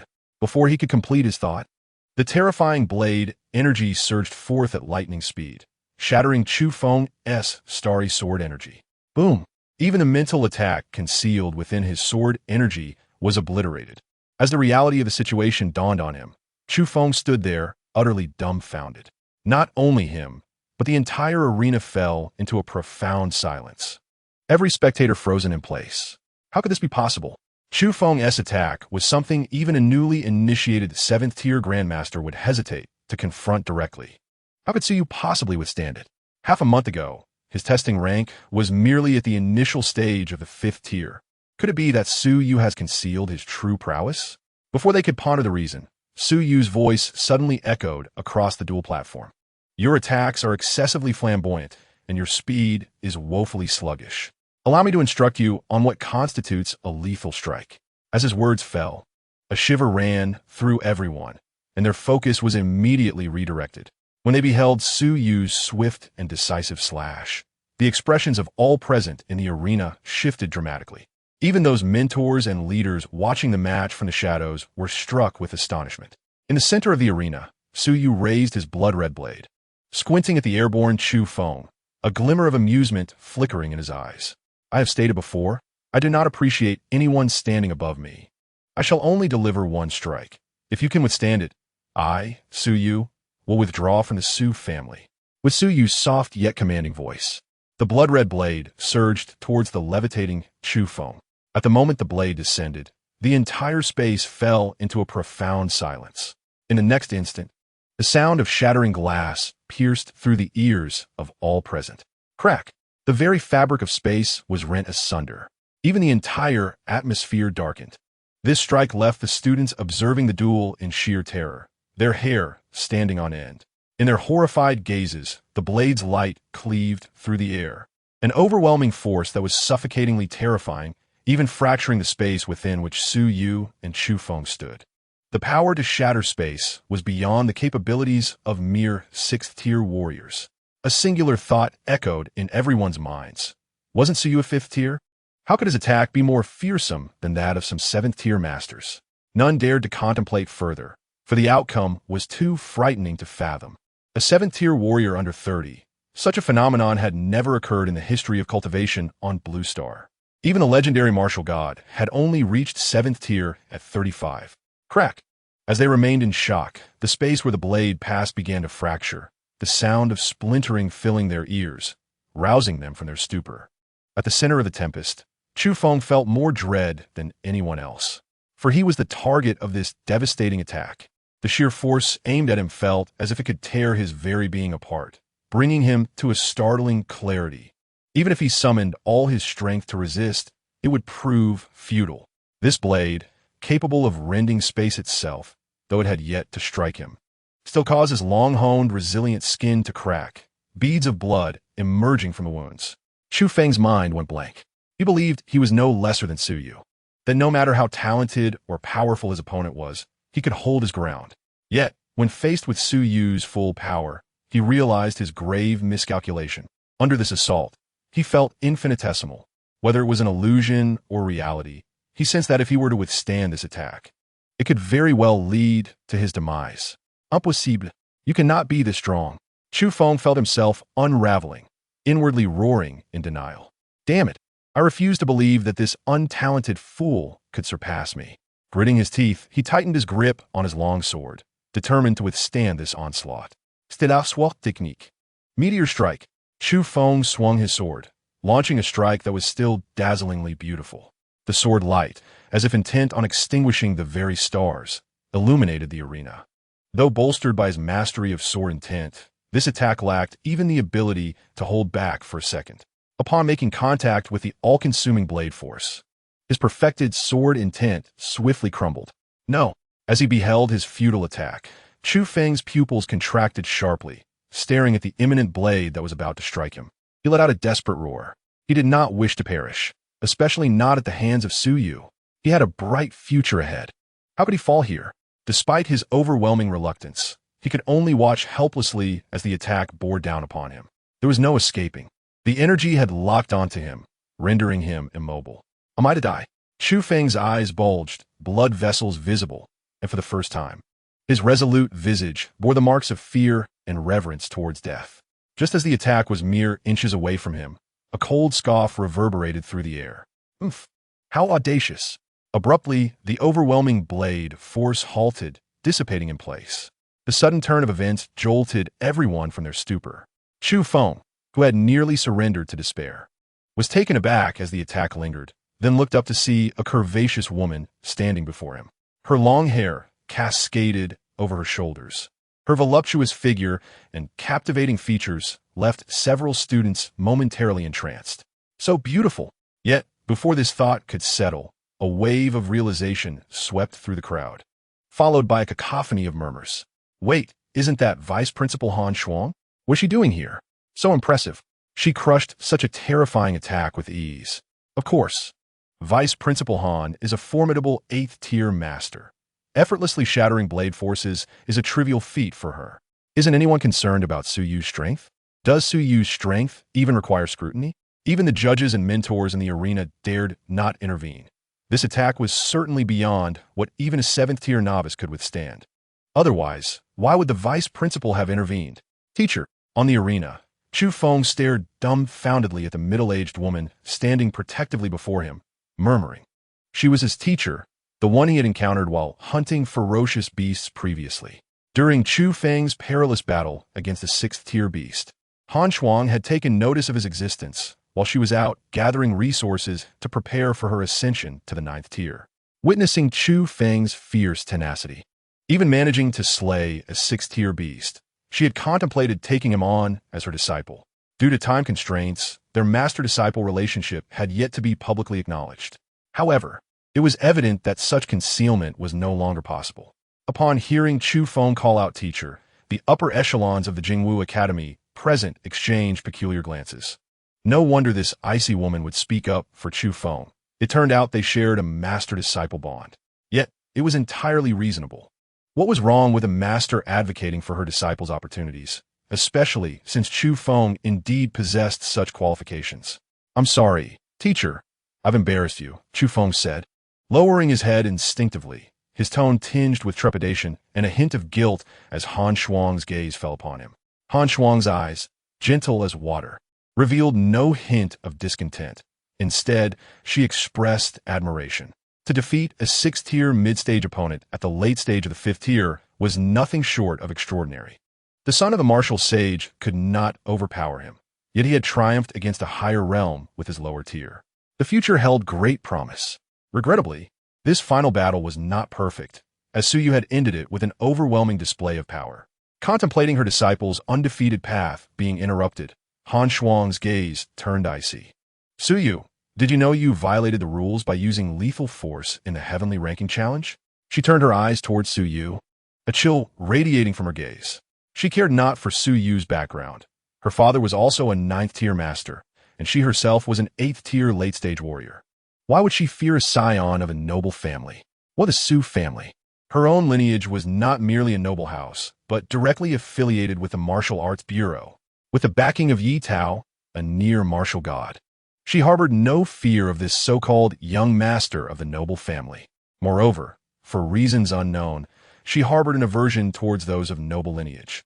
Unfazed by Han Shuang's admonition, Suyu maintained a serene demeanor, leisurely sheathing his blood-red blade, and replied with a light-hearted smile, "What rules have I broken?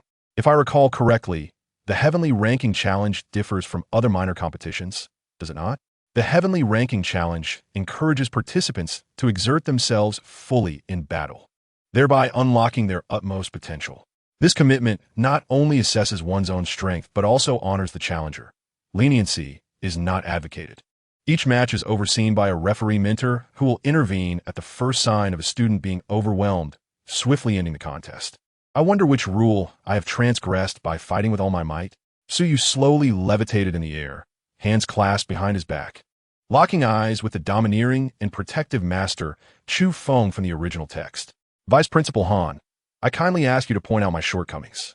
Of course, should you unjustly label me, even if you're an 8th-tier gold body expert, I, Su, will not be intimidated and shall lodge a complaint with the Martial Arts General Administration, demanding that Master Yi personally adjudicate." As he spoke, Suyu suddenly halted, the air of nonchalance around him evaporating without a trace. In its stead arose an indomitable and fierce resolve, his eyes glinting with intensity as he bellowed, "If Vice Principal Han intends to bully me, then be prepared to bear the wrath of the Su family." Chapter 018. Unfounded Accusations? Dare you provoke the Su family and not consider the consequences? Han Shuang found herself momentarily at a loss for words, her mouth agape, unable to articulate a single syllable in response. She had encountered Suyu before.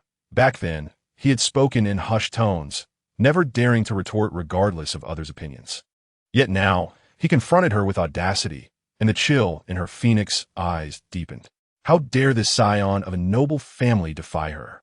This second-generation heir, who relied solely on his family's prestige, now displayed such arrogance in his pursuit of knowledge. Truly outrageous. "Suyu, do you even realize with whom you are speaking? Did your elders not teach you the importance of respecting your superiors?" Han Huang replied coldly. Suyu, upon hearing this, smiled mockingly. My Su family has always upheld strict decorum, maintaining respect for our elders, especially those who have labored and achieved greatness. I have always revered and admired such predecessors. However, I do not regard those who lack respect for their role as elders. This remark subtly targeted Han Shuang. Suyu could not tolerate her arrogance, believing she could act with impunity simply because she had the backing of the martial arts general administration. Your past injuries matter not to me. Moreover, in the original narrative, Han Shuang's character was far from commendable. She often refrained from assisting the protagonist unless it served her interests, yet was quick to seize any benefit that came their way, justifying her actions under the pretense of ensuring the protagonist utilized resources wisely. She rarely stepped up in times of need, effectively rendering her a parasitic presence. Were it not for a few ambiguous interactions with the protagonist, Suyu would harbor no favorable sentiments towards her. Her only instance of standing up for the protagonist was merely a display of bullying the weak, seizing the opportunity presented by the demise of the original protagonist's grandfather, Su Zhantian, and her father, Su Long, taking his place to guard a region. She, having just reached the 9th-tier Grandmaster level, brazenly confronted Su Yu, striking him down when he merely inquired about her intentions. To justify her actions of crippling Su Yu's cultivation, she callously remarked that a 9th-tier Grandmaster need not explain their actions to him. This statement even garnered applause from numerous onlookers. It was absurd. One must realize that in the original text, many 9th-tier experts had confronted Chu Feng, yet none resorted to violence against him, maintaining the dignity befitting a powerful individual. But what of her? Thus, in Su Yu's heart, this protagonist's mentor was marked for death. Upon reaching the battlefield beyond the realm, Han Shuang must be dealt with first. Su Yu mused, contemplating the impending explosion of Han Shuang's fury. She must be eradicated. At this moment, Han Shuang was consumed by a singular thought. This boy is exceedingly arrogant. He is practically insulting me to my face. Disrespecting one's teacher? Very well. I shall see who has given you the audacity to speak to me in such a manner. Han Shuang, incensed, raised her palm, intending to impart a lesson to Su Yu. Yet, Su Yu remained unfazed. He coolly stated, "If you dare to strike me with your 8th-tier martial prowess, prepare to meet your demise. My Su family does not bully others, but neither do we fear them." Upon hearing this, Han Shuang's eyes narrowed, and she could not restrain a derisive laugh, proclaiming arrogantly, "As an 8th-tier late-stage warrior, what could your Su family possibly do if I were to discipline a disrespectful junior like you? Even if I were to kill you, how could your Su family retaliate? Do not forget, you were the one who provoked an 8th-tier warrior first. Your family holds no moral high ground here." She did not believe that teaching Su Yu a lesson would incur any repercussions from Su Long. After all, she was on the verge of breaking through to become a 9th-tier gold body expert. Who would dare challenge her authority for reprimanding a junior? Furthermore, a mere 9th-tier Grandmaster, who does not have a 9th-tier figure backing them. Upon hearing Han Shuang's words, a brilliant smile broke across Su Yu's handsome face. A smile infused with madness and disdain. Ha ha! His laughter echoed throughout the arena, compelling all eyes to turn towards him. Han Shuang, noticing his laughter, furrowed her brow and demanded, "What are you laughing at?" She was perplexed, unable to comprehend Su Yu's arrogance. In the next moment, Su Yu ceased his laughter, and astonishing declarations poured forth from his lips. His gaze sharpened, his posture straightened, and his brazen words resonated, sending shockwaves through the hearts of all present. "Kill me? If indeed I am at fault, then should you slay me, I would deserve it, and the Su family would voice no grievances. However, if you strike against me without justification, then I apologize, but my Su family, alongside all 9th-tier and 8th-tier warriors, will mobilize without reservation. Even if we were to lose the battlefield beyond the realm, we shall spare no effort in reducing you, Vice Principal Han, to ashes, leaving not a trace of your Han family. Regardless of the infamy we might endure, I shall see from whence you derive the audacity to offend the entirety of my Su family." With a thunderous proclamation, the crowd was left dumbfounded, particularly those ordinary students who were oblivious to the true strength of noble families, now rendered pale with fear. A martial saint. The Su family is indeed a martial saint family. In the Dragon Kingdom, an unspoken rule dictates that noble families possessing a martial saint must not reveal their status to the public. This secret must remain concealed. Yet, Suyu has laid it bare for all to see. How could this not astonish the crowd? For on the surface, the Su family appeared to possess only a 9th-tier Grandmaster. Now, they are revealed to be a martial saint family. In a corner, Lin Panxi's mind blanked as she processed the revelation of the martial saint. The Su family possesses a martial saint? Not just her, but every individual present was rendered utterly astonished. Han Shuang, too, was momentarily stunned by Su Yu's fervent words.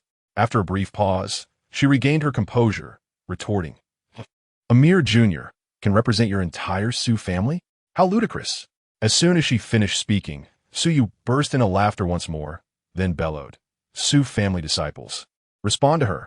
If any member of my Su family has committed an offense and is thus crippled or killed by Vice Principal Han, what shall we do?" As his words echoed, a chorus of fervent voices erupted throughout the arena. If an offense has been committed and one is killed, they deserve their fate. But if one dies unjustly, we shall expend the full might of our clan to exact revenge with the blood of their entire family. The Su family has never harbored transgressors. The education of a martial saint family is never so lax. Even should a wastrel fall victim to murder, the Su family would utter not a single word. If truly wronged, we shall not rest until the entire human race is obliterated. The Su family has guarded the realm beyond for a millennium, ensuring the peace of humanity. If we cannot protect our own kin from being wantonly slaughtered, what meaning does our guardianship hold? It was then that a phantom materialized beside Su Yu. The newcomer was none other than Su Yu's protector, his 5th uncle, a late-stage 8th-tier gold body expert. Upon his arrival, an identical smile to Su Yu's graced his aged visage. "Vice Principal Han, I stand before you, eager to understand the misdeeds of my grandnephew. Should he indeed be guilty, the Su family shall harbor no grievances, whether it be punishment or execution. However, if you cannot articulate a valid reason, my family will not hesitate to confront you, even at the risk of incurring the wrath of the esteemed Yi." With that declaration, a terrifying aura surged forth, directed squarely at Han Shuang. Chapter 19. The Su family's 9th rank. A single palm to erase grievances? Su Zhenyuan's words left Han Shuang, a formidable warrior at the 8th rank, both astonished and enraged. At this moment, she began to comprehend that while Su Yu may have acted subserviently for the sake of a woman, sacrificing his dignity when faced with adversity, he revealed himself as the illustrious heir of the Su family. To challenge him, one must consider the powerful figures who stand behind him. The martial sage of the Su family remains alive, and his father, Su Long, is a powerful figure at the pinnacle of the 9th rank, not far from attaining the status of martial sage himself. Moreover, the exact number of 9th and 8th rank warriors within the Su family remains a mystery. This is a lineage that has endured for millennia, steeped in martial prowess. Han Shuang gradually regained her composure, though her enchanting phoenix eyes still reflected her indignation and resentment. How could she, a dignified 8th rank warrior, be threatened by a mere junior, although she was affiliated with a martial arts bureau under a semi-divine superior? Would that superior truly jeopardize their standing for the sake of an 8th rank individual? It seemed rather implausible. To put it bluntly, should a conflict arise, it was far more likely that Yi Tao, the semi-divine being, would abandon her to quell the Su family's ire. The martial sage of the Su family is among the elite, and their clan boasts numerous powerful guardians stationed at the borders. This is still Jingwu, after all. If a student violates school regulations, is it not permissible to enforce punishment? Upon realizing she could not intimidate Su Yu, Han Shuang shifted her rhetoric. Yet, this only elicited a dismissive laugh from Su Yu. Punishment is indeed an option, but Vice Principal Han, could you kindly specify which rule I have violated? Is it merely a matter of saying that the heavenly ranking challenge can be undertaken without restraint? Although he was cast in the role of villain, that did not mean he would willingly isolate himself on the opposing side of humanity. Have you not observed that the most illustrious villains in novels often exude an aura of refinement? I aspire to become the fated antagonist who reigns supreme over all realms.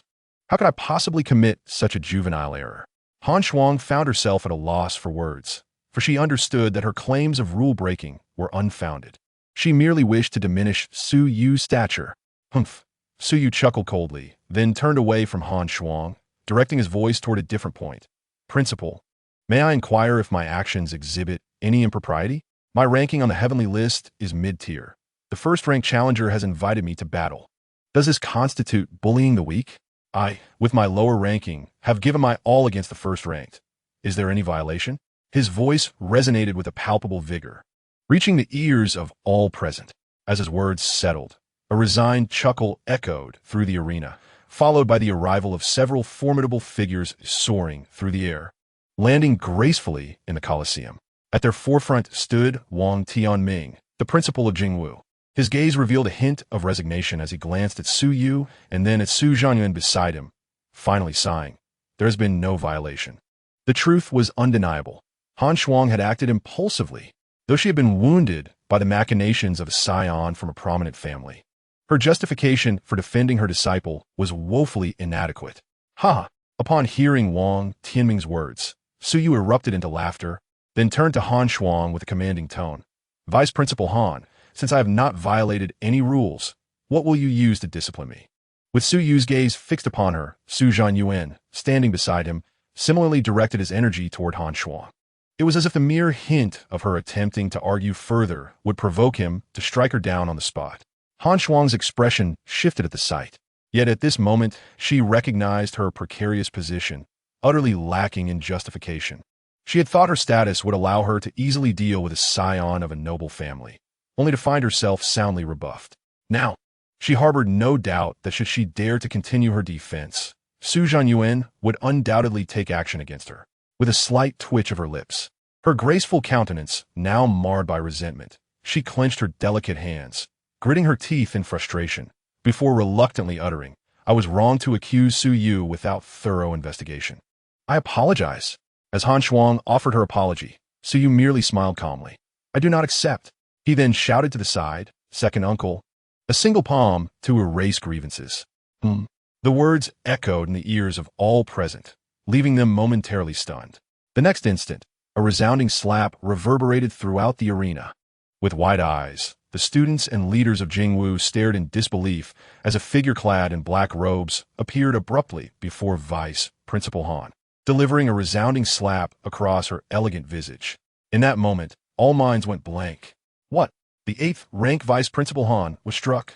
Han Shuang felt the sharp pain on her cheek, a trickle of blood escaping her lips, and her head spun with confusion.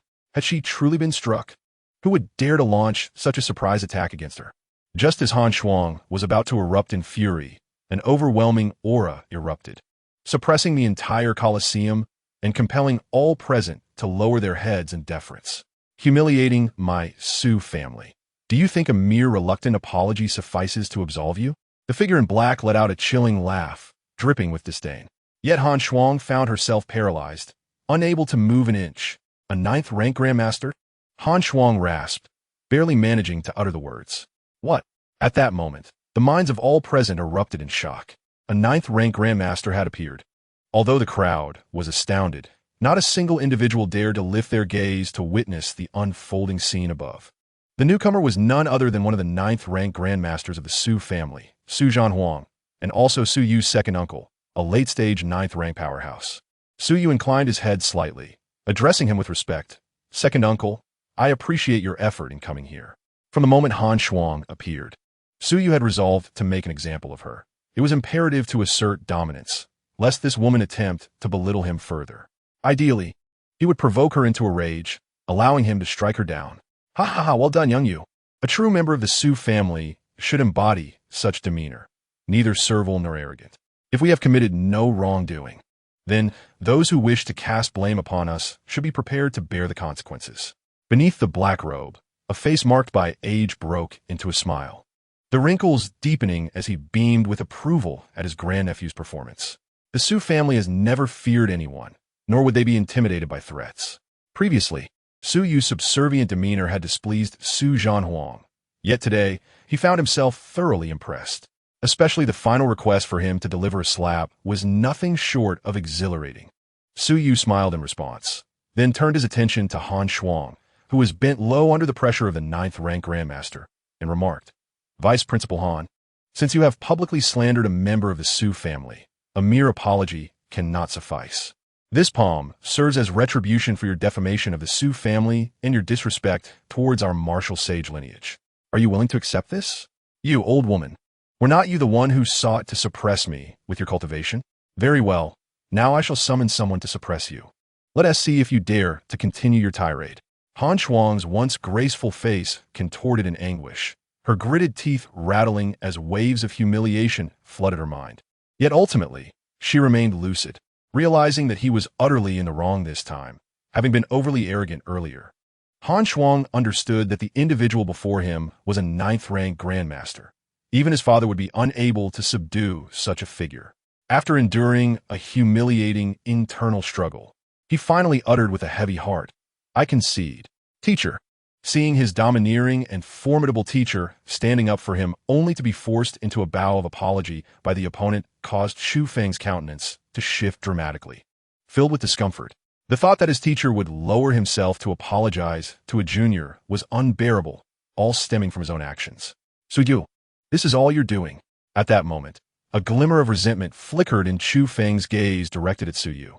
He had mentally branded Suyu as irredeemably wicked, not only for bullying the Panxi family under the guise of power, but now for humiliating his own teacher. He must pay for this. If he were to achieve the rank of martial saint in the future, he would seek to eliminate him and the Su family. With resolve, Xu Feng lifted his head, his gaze unwavering, and pronounced each word with conviction. "Suyu, I will remember today's events. 30 years in the East, 30 years in the West. Today you, Suyu, have forced me and my teacher to bow our heads through your family's influence. One day, I, Xu Feng, shall personally challenge you to avenge this humiliation." Chapter 020. The Martial Legacy of the 9th-rank Grandmaster? Upon hearing these words, Han Shuang's gaze shifted to his newly initiated disciple, softening with a hint of warmth. Good disciple. Even when faced with adversaries far stronger than yourself, you remain unafraid. You are destined for greatness. In stark contrast, Suyu remained unfazed, a radiant smile gracing his face.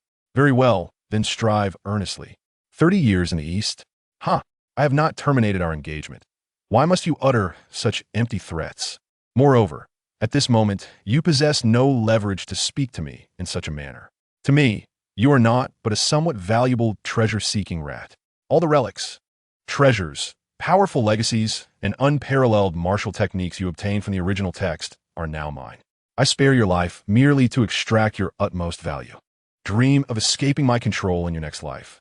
As he observed Suyu's nonchalant demeanor, Xu Feng's sense of humiliation intensified. What was he so proud of? If not fortunate lineage? How dare he assume such superiority? If Suyu were to hear this, he would likely burst into laughter. How could he claim nobility? It is undoubtedly due to the Su family's guardianship over Blue Star for a millennium, with 3 martial saints from their lineage perishing in the Outer Realms. Alongside countless 9th and 8th ranks, and innumerable Su family followers who have fallen while suppressing alien races and ferocious beasts. Nearby, Principal Wang Tianming of Jingwu Academy, noticing Han Shuang's capitulation, quietly breathed a sigh of relief. Although it was uncomfortable to witness his vice principal being slapped in front of him, this was a predicament of Han Shuang's own making. His greatest fear was that this woman, lacking discernment, would recklessly punish Suyu, which would not only tarnish the reputation of Jingwu Academy, but also cause significant headaches for the martial arts general administration. The Su family is notoriously protective. It is best to avoid provoking them. Just look, merely inciting Suyu's ire resulted in the arrival of a late-stage 8th-rank martial expert. And now, a 9th-rank Grandmaster had appeared to back him up. Who among us would dare provoke such power? Apart from Director Yitao of the Martial Arts General Administration, who possesses the capability to offend the Su family. This is beyond our means. As the atmosphere grew awkward, Principal Wang stepped forward and announced, "Well then, the victor of this challenge is Suyu. Tomorrow marks the final day for the Tianbang rankings. So I urge all students to dedicate themselves to their training in pursuit of an admirable placement. Furthermore, after the rankings are sealed tomorrow, the top 20 will have the opportunity to receive the martial legacy of our Jingwu Academy's 9th-rank Grandmaster." Upon hearing this proclamation, the venue erupted in astonishment. This news detonated within the hearts of the attendees like a bombshell. Instantly, the eyes of all students ignited with fervor. The martial legacy of a 9th-rank Grandmaster. My goodness, this surpasses any other incentive. I must challenge the Tianbang tomorrow. Achieving the top 10 is out of the question, so I shall aim for the top 20 instead. My family has procured a breakthrough pill for me, which I initially intended to save for the Outer Realm battlefield, but it seems I must use it today. I, too, must strive for this 9th rank martial legacy. All excitement surged among the students. The martial legacy of a 9th rank Grandmaster encompasses not only techniques and martial skills, but also the Grandmaster's lifelong insights into cultivation. Should one obtain it, the chances of advancing to 9th rank could increase by as much as 60%. Observing the students ignited with zeal, Principal Wang finally relaxed, realizing that the Su family's influence must not overshadow this assessment. After announcing this crucial news, he turned to Su Zhanhuang and Su Zhanyuan, offering a wry smile. Esteemed elders, this is still the domain of Jingwu Academy. You may take your leave now. I assure you, so you will be completely safe within my institution. He spoke cautiously, mindful of the weight of their presence. Hearing this, Su Zhanhuang laughed heartily, responding, Principal Wang, fret not. We have violated the rules by coming here. We shall now depart to the Martial Arts General Administration to apologize to Saint Yi. They would not disrupt the Su family's customs, just as they would not disturb others' traditions, especially those established by Yi Tao. Thus, in light of this commotion, they must clarify matters with Yi Tao. That is a relief. Wang Tianming nodded, a faint smile on his face. After exchanging a few words with Su Yu, Su Zhanhuang and the others vanished without a trace, leaving behind only fleeting shadows.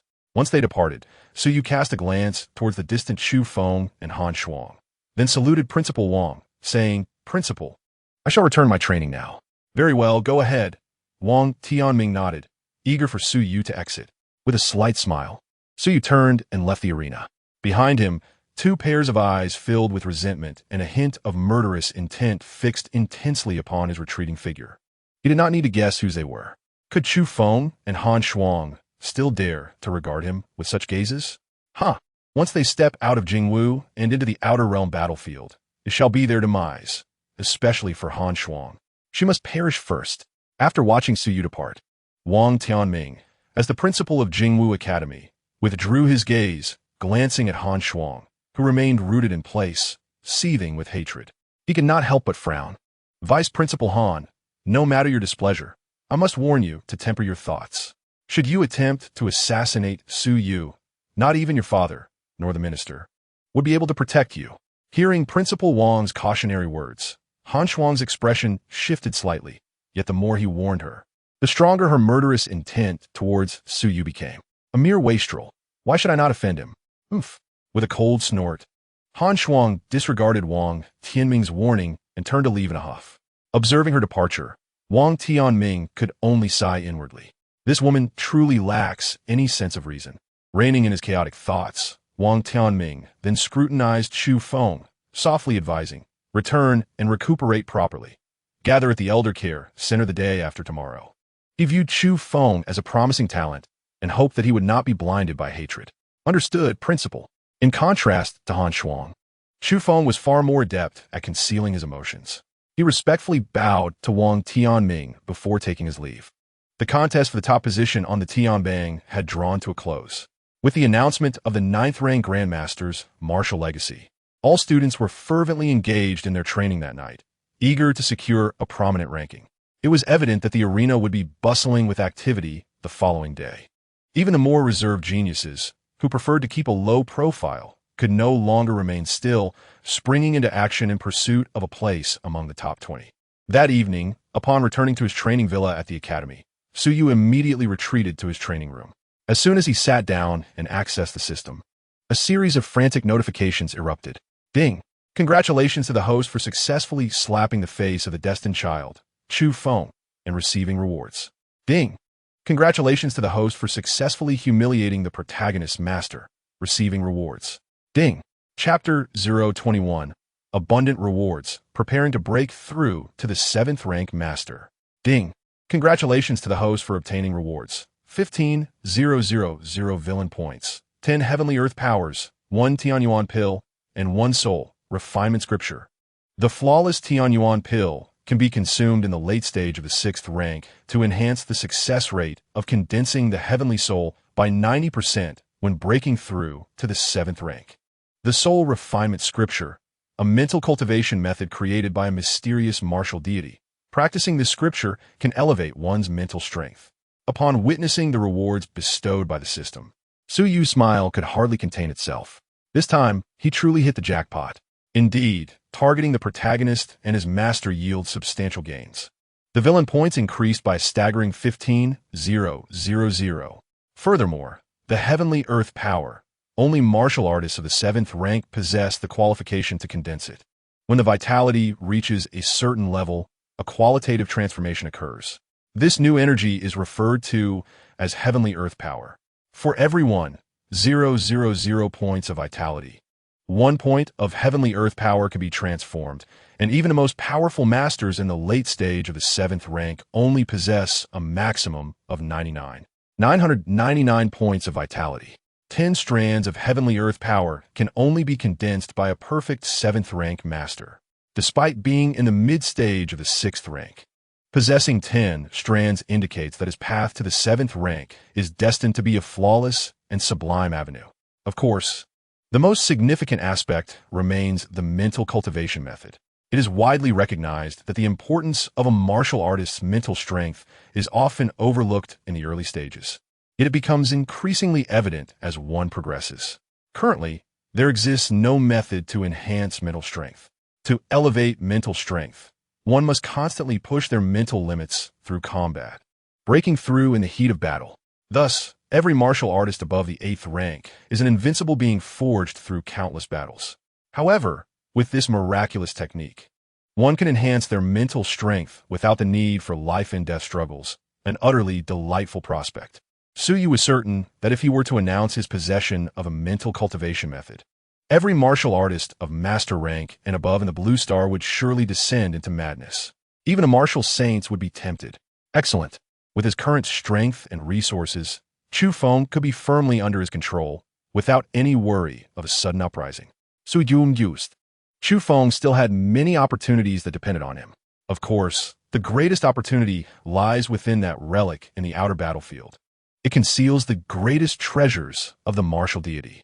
Once the martial university assessment concludes, and arrangements are made for their first training expedition to the outer battlefield, that treasure will be his.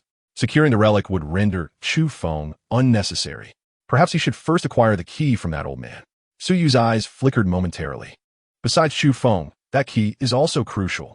Resolute, Suyu dismissed such trivial matters and commanded, "Open the personal attribute panel." Cost, Suju. Cultivation level, late 6th rank. Vitality, 9,999 points. Control level, 71. Mental strength, 4,099 Hz. Villain points, 22,000. System shop, click to open. Items, Tianyuan sword, 100 pounds of 9th rank source essence. 9 refinements of the golden body technique. Soul refinement scripture, Tianyuan pill. Current task progress, alter the original plot and eliminate the destined child, Chu Feng. Current progress, 5. Main quest, become the destined villain ruling over the heavens. Glancing at his attribute panel, Suyu nodded in satisfaction. Quite good. Over the past few days, he had consumed a significant amount of resources from the Su family, successfully ascending to the late stage of the 6th rank in martial arts with the aid of pills. Although relying on pills for advancement felt somewhat superficial, Suyu remained unperturbed. This ephemeral state could be stabilized through villain points or by practicing the soul refinement scripture to elevate his mental strength to a certain level, thereby firmly solidifying his vitality. As for mental strength, he had no worries. He was already at the peak of the 6th rank, just a step away from achieving the mental capacity of a master.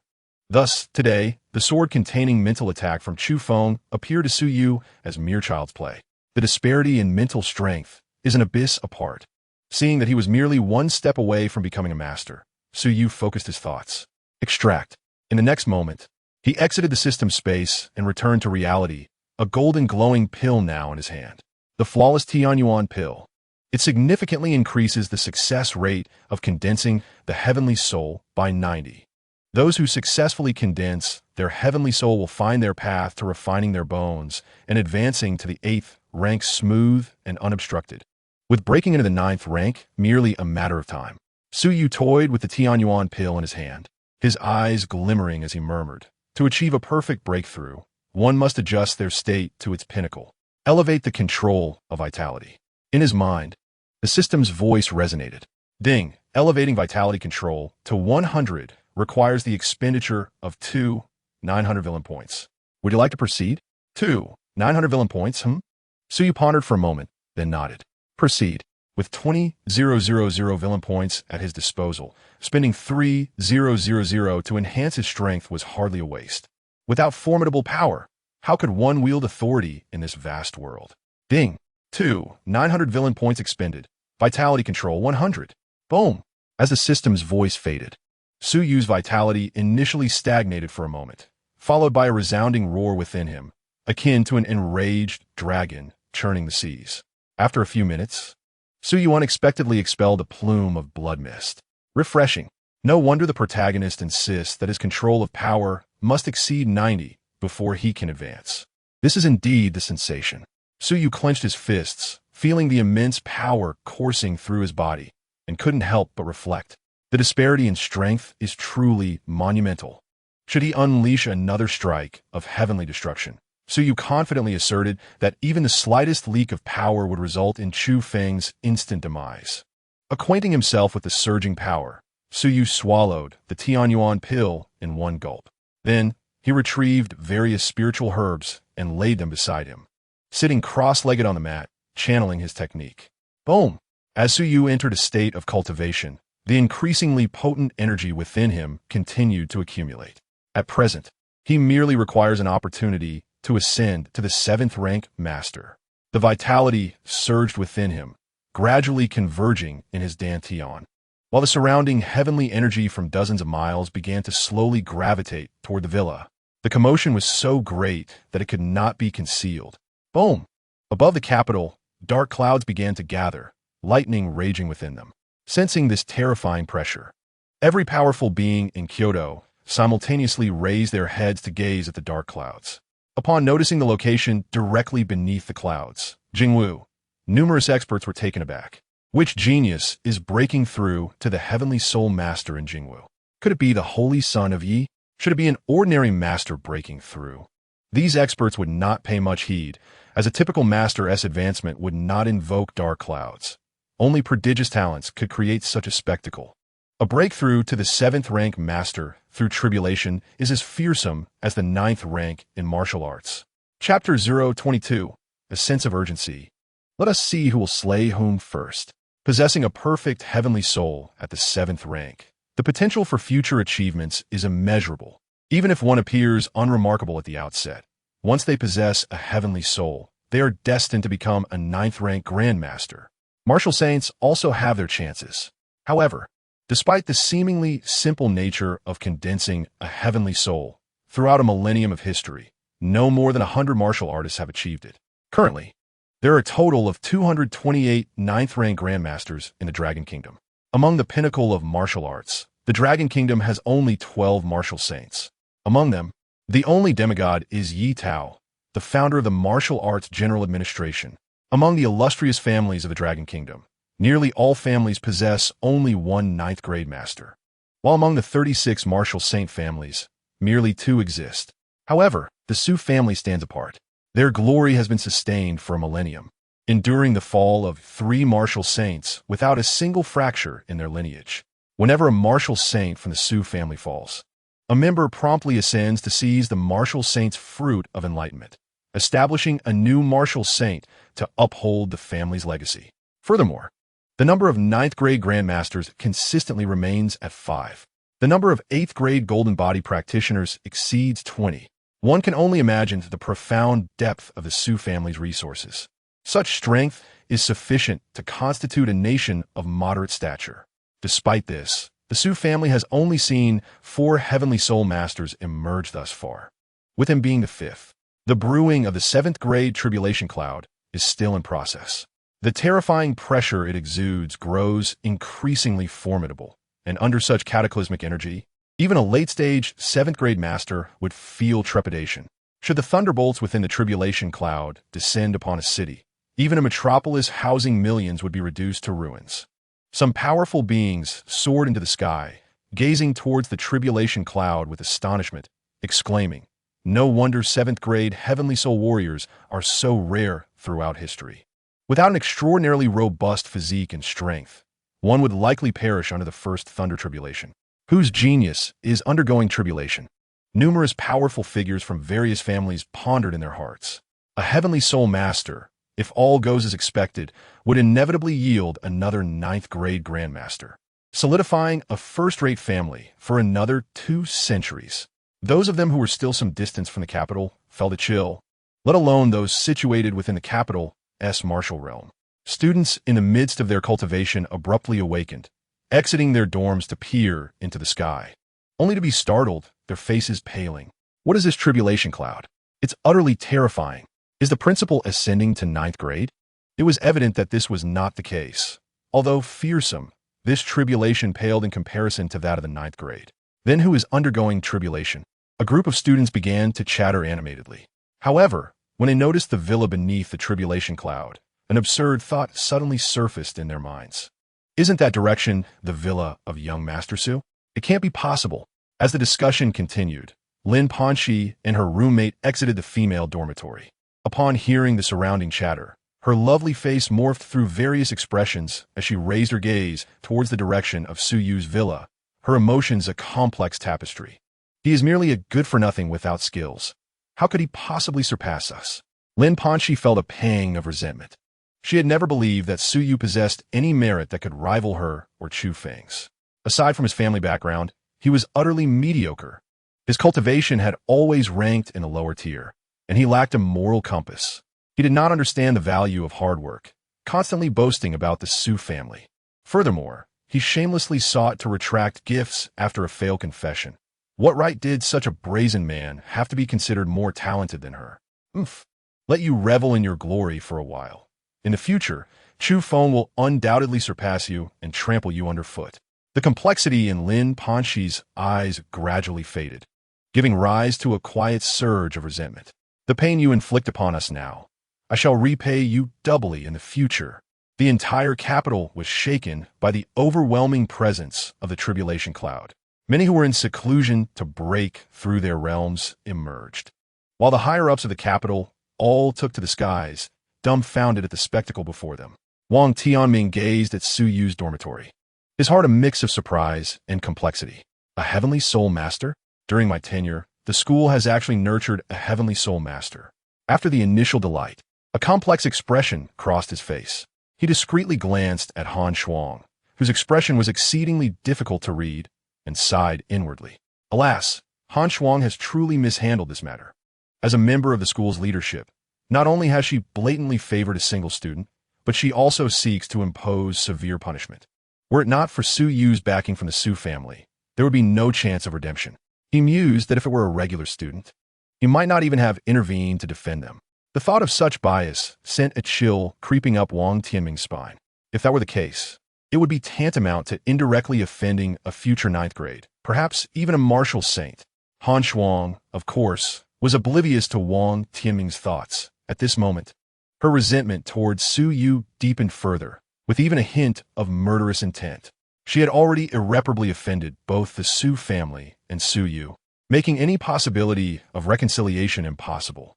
Given Su Yu's previous behavior, she was acutely aware that he would not spare her in the future, since they had become mortal enemies. It would now be a matter of who would eliminate the other first. Not only did she wish to avenge her disciple, but she was also concerned for her own safety. Thus, her last opportunity to strike down Su Yu would be during the post-examination trials in the outer battlefield. With this thought, Han Shuang made no further delay and vanished from sight in an instant. Wang Tianming paid her departure little mind, merely assuming she was annoyed upon witnessing Su Yu's ascension to Heavenly Soul Master, and chose not to watch the promotion. Ha ha ha, truly, the young master of the Su family. Such a spectacle indeed makes him the foremost figure of the Su family in a millennium. As time passed, a hearty voice echoed in Wang Tianming's ears. In the next moment, Su Zhanhuang, the 9th grade Grandmaster stationed at the Su family, appeared beside Wang Tianming, his eyes brimming with uncontainable joy. Wang Tianming turned to him, clasped his hands respectfully, and greetings Grandmaster. Though he had only just departed, the necessary courtesies could not be overlooked. Su Zhanhuang nodded in acknowledgement and chuckled. Little Yu is indeed quiet. I thought he had wasted away for a woman, yet he has secretly advanced to master. Wang Tianming could only smile wryly at this remark, unsure how to respond. He found it difficult to comment on matters concerning the Su family. The tribulation for the heavenly soul master had commenced. Just as Su Zhanhuang intended to engage Wang Tianming in further conversation, he suddenly felt the tribulation about to begin. As the two shifted their gazes toward the center of the tribulation, a figure enveloped in terrifying cosmic power surged forth from the villa below, plunging directly into the tribulation cloud. Boom! As he entered the tribulation cloud, the roiling sea of thunder erupted with a cataclysmic force. The thunderbolts, exuding the power to obliterate the world, instantaneously found their target, surging towards Su Yu like a torrent. Chapter 023, 7th Grade Master, Reborn from Destruction, the Body of Annihilation. Under the astonished gazes of the crowd, Su Yu dove headlong into the thunder tribulation. Upon sensing his presence, the tribulation became increasingly agitated. With bolts of lightning potent enough to reduce ordinary masters to ashes cascading down upon him. Yet, against the very thunder that would instill fear in even the mightiest of masters, Su Yu emerged unscathed, not a single ripple disturbing his form. Not even his clothing was charred. Within the tempest of thunder, Su Yu stood calmly, his expression unperturbed, allowing the thunder to strike him without resistance. Feeling a tingling sensation across his skin, Su Yu casually grasped a bolt of lightning for closer inspection. These bolts, infusing his mental energy into them, he suddenly experienced a jolt as if he had touched upon something profound. Good heavens! Although these bolts radiated a destructive aura, nestled within that aura was a rich vitality. Rebirth within destruction? As if struck by inspiration, Su Yu suddenly smiled. He understood. No wonder in the original narrative, each time Chu Feng broke through to a higher realm, he could successfully complete his ascension despite the encroaching force of destruction, even elevating his cultivation to an unfathomable level. It must have been reliant on this thread of vitality. Perhaps this thunder tribulation is a fortuitous opportunity for me. A flicker of brilliance danced in Su Yu's eyes as he suddenly relinquished all defenses, allowing the thunder to strike his flesh. Hiss! With just a single bolt of lightning impacting his body, Su Yu felt a surge of annihilative power coursing through his veins. Where the thunder passed, it nearly obliterated his meridians entirely. Capture this glimmer of vitality and infuse it into my blood. As his thoughts surged in his mind, he could no longer restrain himself. Boom! When he successfully seized the vitality amidst the destruction, the damaged meridians, ravaged by thunder, erupted with a verdant glow. As waves of rich life force began to mend his corporeal form, the meridians restored by this vitality grew even sturdier, and his blood energy began to undergo subtle transformations. The nascent form of matter. Upon introspecting his internal condition and discovering the metamorphosis of his blood energy, Su Yu's spirit jolted with exhilaration. The nascent form of matter could only be condensed by those at the 8th rank. Yet here he was at the 7th rank, capable of manifesting it. Ha ha ha! Su Yu erupted into wild laughter, his gaze toward the thunder now brimming with fervor as he bellowed, "Come to me!" His hand swept through the air, drawing countless bolts of lightning towards himself. Witnessing his actions, the myriad of strong practitioners below were taken aback. Wang Tianming, in particular, spoke in astonishment. What's Su Yu doing? He could easily become a 7th rank celestial soul master by passing the tribulation peacefully. Why provoke it instead? Just moments ago, during the tribulation, Su Yu had appeared entirely at ease. If he could withstand the 49 bolts of thunder, he would effortlessly transcend. Yet in the blink of an eye, he had dropped all physical defenses, allowing the thunder to strike him unimpeded. Such actions could inflict irreversible damage to his foundation. At this moment, even the normally carefree Su Zhanhuang wore a grave expression, worry and urgency flashing in his eyes. What is the boy doing? This is not how one navigates a tribulation. His reckless behavior left not only Principal Wang and Su Zhanhuang in shock. The spectators below were equally astounded. What is young Master Su doing? Why is he not defending against the thunder tribulation? He has actually chosen to drop his defenses. My heavens, is young Master Su courting death? The terror of the thunder tribulation is beyond his capacity to withstand. A heated debate erupted among the crowd. Meanwhile, in a less conspicuous corner, Lin Panxi wore a face of malicious glee and excitement. Suyu, you truly tempt fate. You could have secured your mastery and continued to humiliate me. Yet you choose to seek your own demise. Strike him down, may you perish. At this moment, Lin Panxi's heart had twisted with anticipation for Suyu's downfall. Within the tempest of thunder, Suyu forcefully drew the lightning towards himself, employing brutal methods to infuse it into his body. The power of annihilation rampaged within him, while simultaneously, he captured the vitality released post-destruction and cast it into his shattered meridians, reviving amidst annihilation. Merely a few minutes passed, and Suyu's aura became alarmingly feeble, resembling a flickering candle flame on the verge of extinguishment. With 49 bolts of thunder already endured, why did the thunderclouds not dissipate? Below, Su Zhanhuang, a rare 9th-rank Grandmaster, felt an unusual tension rise within him, his energy surging as he contemplated rushing into the tribulation to save Suyu.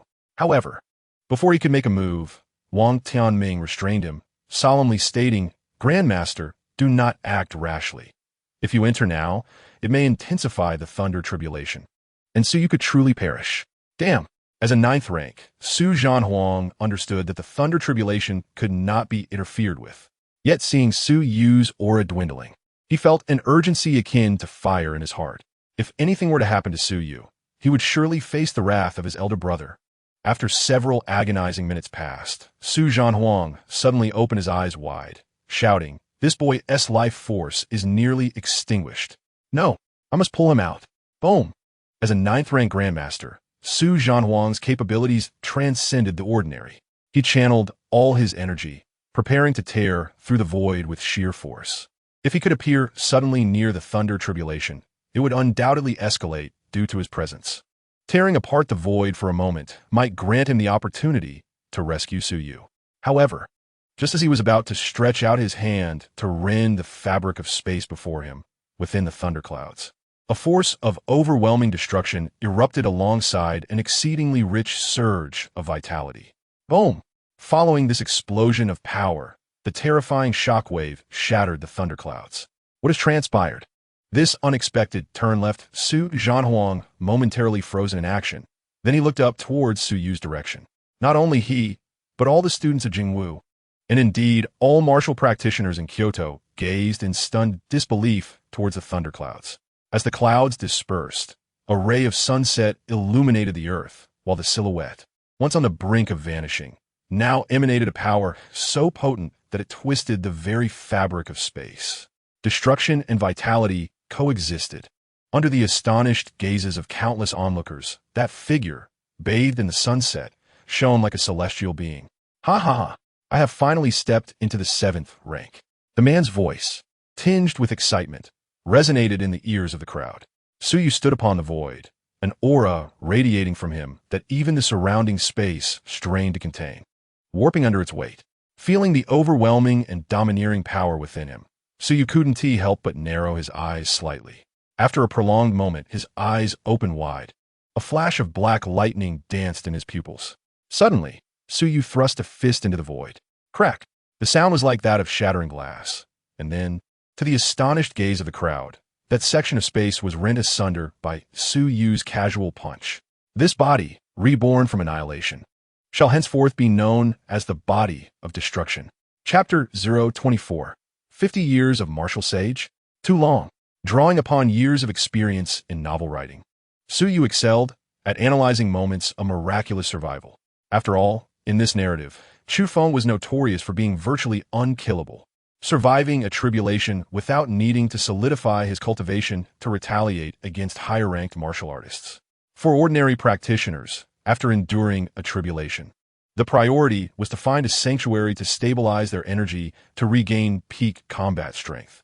Yet, he was experiencing the sensation before Chu Feng, and it was exhilarating. Moreover, this tribulation not only endowed him with the power of destruction, but also significantly enhanced his recovery abilities. A fortuitous surprise indeed. I wonder how vast the chasm is between me and an ordinary 7th-rank master, Suyu pondered. Opening his personal attribute panel, a faint blue virtual translucent screen unfurled before Suyu's retinas. Cost, Suju. Cultivation, early 7th rank. Vitality, 27, 551 calories. Mastery, 91. Mental strength, 6, 722 Hz. Villain points, 19, 100. System store. Click to open. Items, Tianyuan sword, 100 pounds of 9th rank source essence. 9 refinements of the golden body method, soul forging scripture. Tianyuan pill. Current task progress, alter the original plot and eliminate the fated child. Chu Feng. Current progress, 5. Main quest, become the destined villain ruling over the heavens. Observing the exponential growth in his vitality and mental strength, Su Yu felt a wave of elation. Delightful. With vitality exceeding 20,000, nearing 30,000, and a mastery of 91 in vitality control, achieving a proficiency of 25,000. This strength could allow him to defeat even a mid-7th rank martial arts master with a single strike. His mental strength rivaled that of a late 7th rank. This breakthrough was a tremendous windfall. Su Yu's heart soared with joy, confidently murmuring, "As long as I acquire a portion of villain points and exchange them for items to enhance my cultivation in the store, once I reach the outer domain battlefield, I shall single-handedly defeat that old hag, Han Shuang." Let us set aside such thoughts for the moment. What truly matters is securing the key from that old fellow after the rankings are finalized tomorrow. Just then, the voice of Su Zhanhuang broke through the air. "Ha! Young Yu, splendid work." Su Zhanhuang approached Su Yu, scrutinizing him with increasing satisfaction, nodding repeatedly. Indeed, your martial prowess is solid, and your vitality is robust. It seems your foundation is well laid. This young man is the designated heir of the Su family, the future head of the clan, and also the successor to his elder brother. The stronger he presents himself, the more others will hesitate, thus solidifying the standing of the Su family. Su Ju bowed slightly. Smiling, "Uncle, you flatter me. It is merely the result of long-suppressed cultivation, culminating in a moment of enlightenment. There is still much I must achieve." He did feel a sense of belonging to the Su family. When one member faced trouble, the entire family rallied. Su Zhanhuang waved his hand, his expression turning earnest. "With your talent, you will undoubtedly reach the 9th rank within 20 years, and attaining the status of martial saint in 50 years is not an idle dream." To this, Su Yu merely smiled, refraining from comment. 50 years? Such a long time. For him, becoming a martial saint is not the end. Rather, it is merely the beginning, not to mention the center of the universe. Even in the near galactic empire, a 20-year-old martial god is merely regarded as a genius, not a prodigy. Blue Star is simply too small. Principal Wang followed closely, his expression complex as he regarded Su Yu. "Since you have already broken through, focus on consolidating your vitality for now. Tomorrow, after the rankings are finalized, do remember to come to the rear of the school to the retirement home." With that, Wang Tianming departed. Su Yu merely nodded in acknowledgement. The realm of Jingwu is fickle. It is not worth investing too much effort. It is merely a transitional place.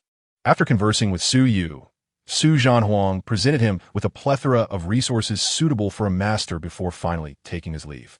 With Su Yu's successful ascension to the 7th rank master, news of his achievement ignited the entire capital. Countless noble families trembled with excitement, as those allied with the Su family anticipated the bolstering of their own status due to their prodigious ally. However, while some rejoiced, others despaired.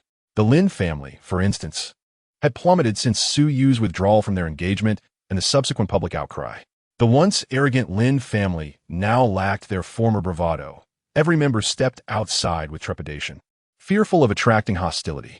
Moreover, several family businesses faced repeated setbacks, teetering on the brink of bankruptcy.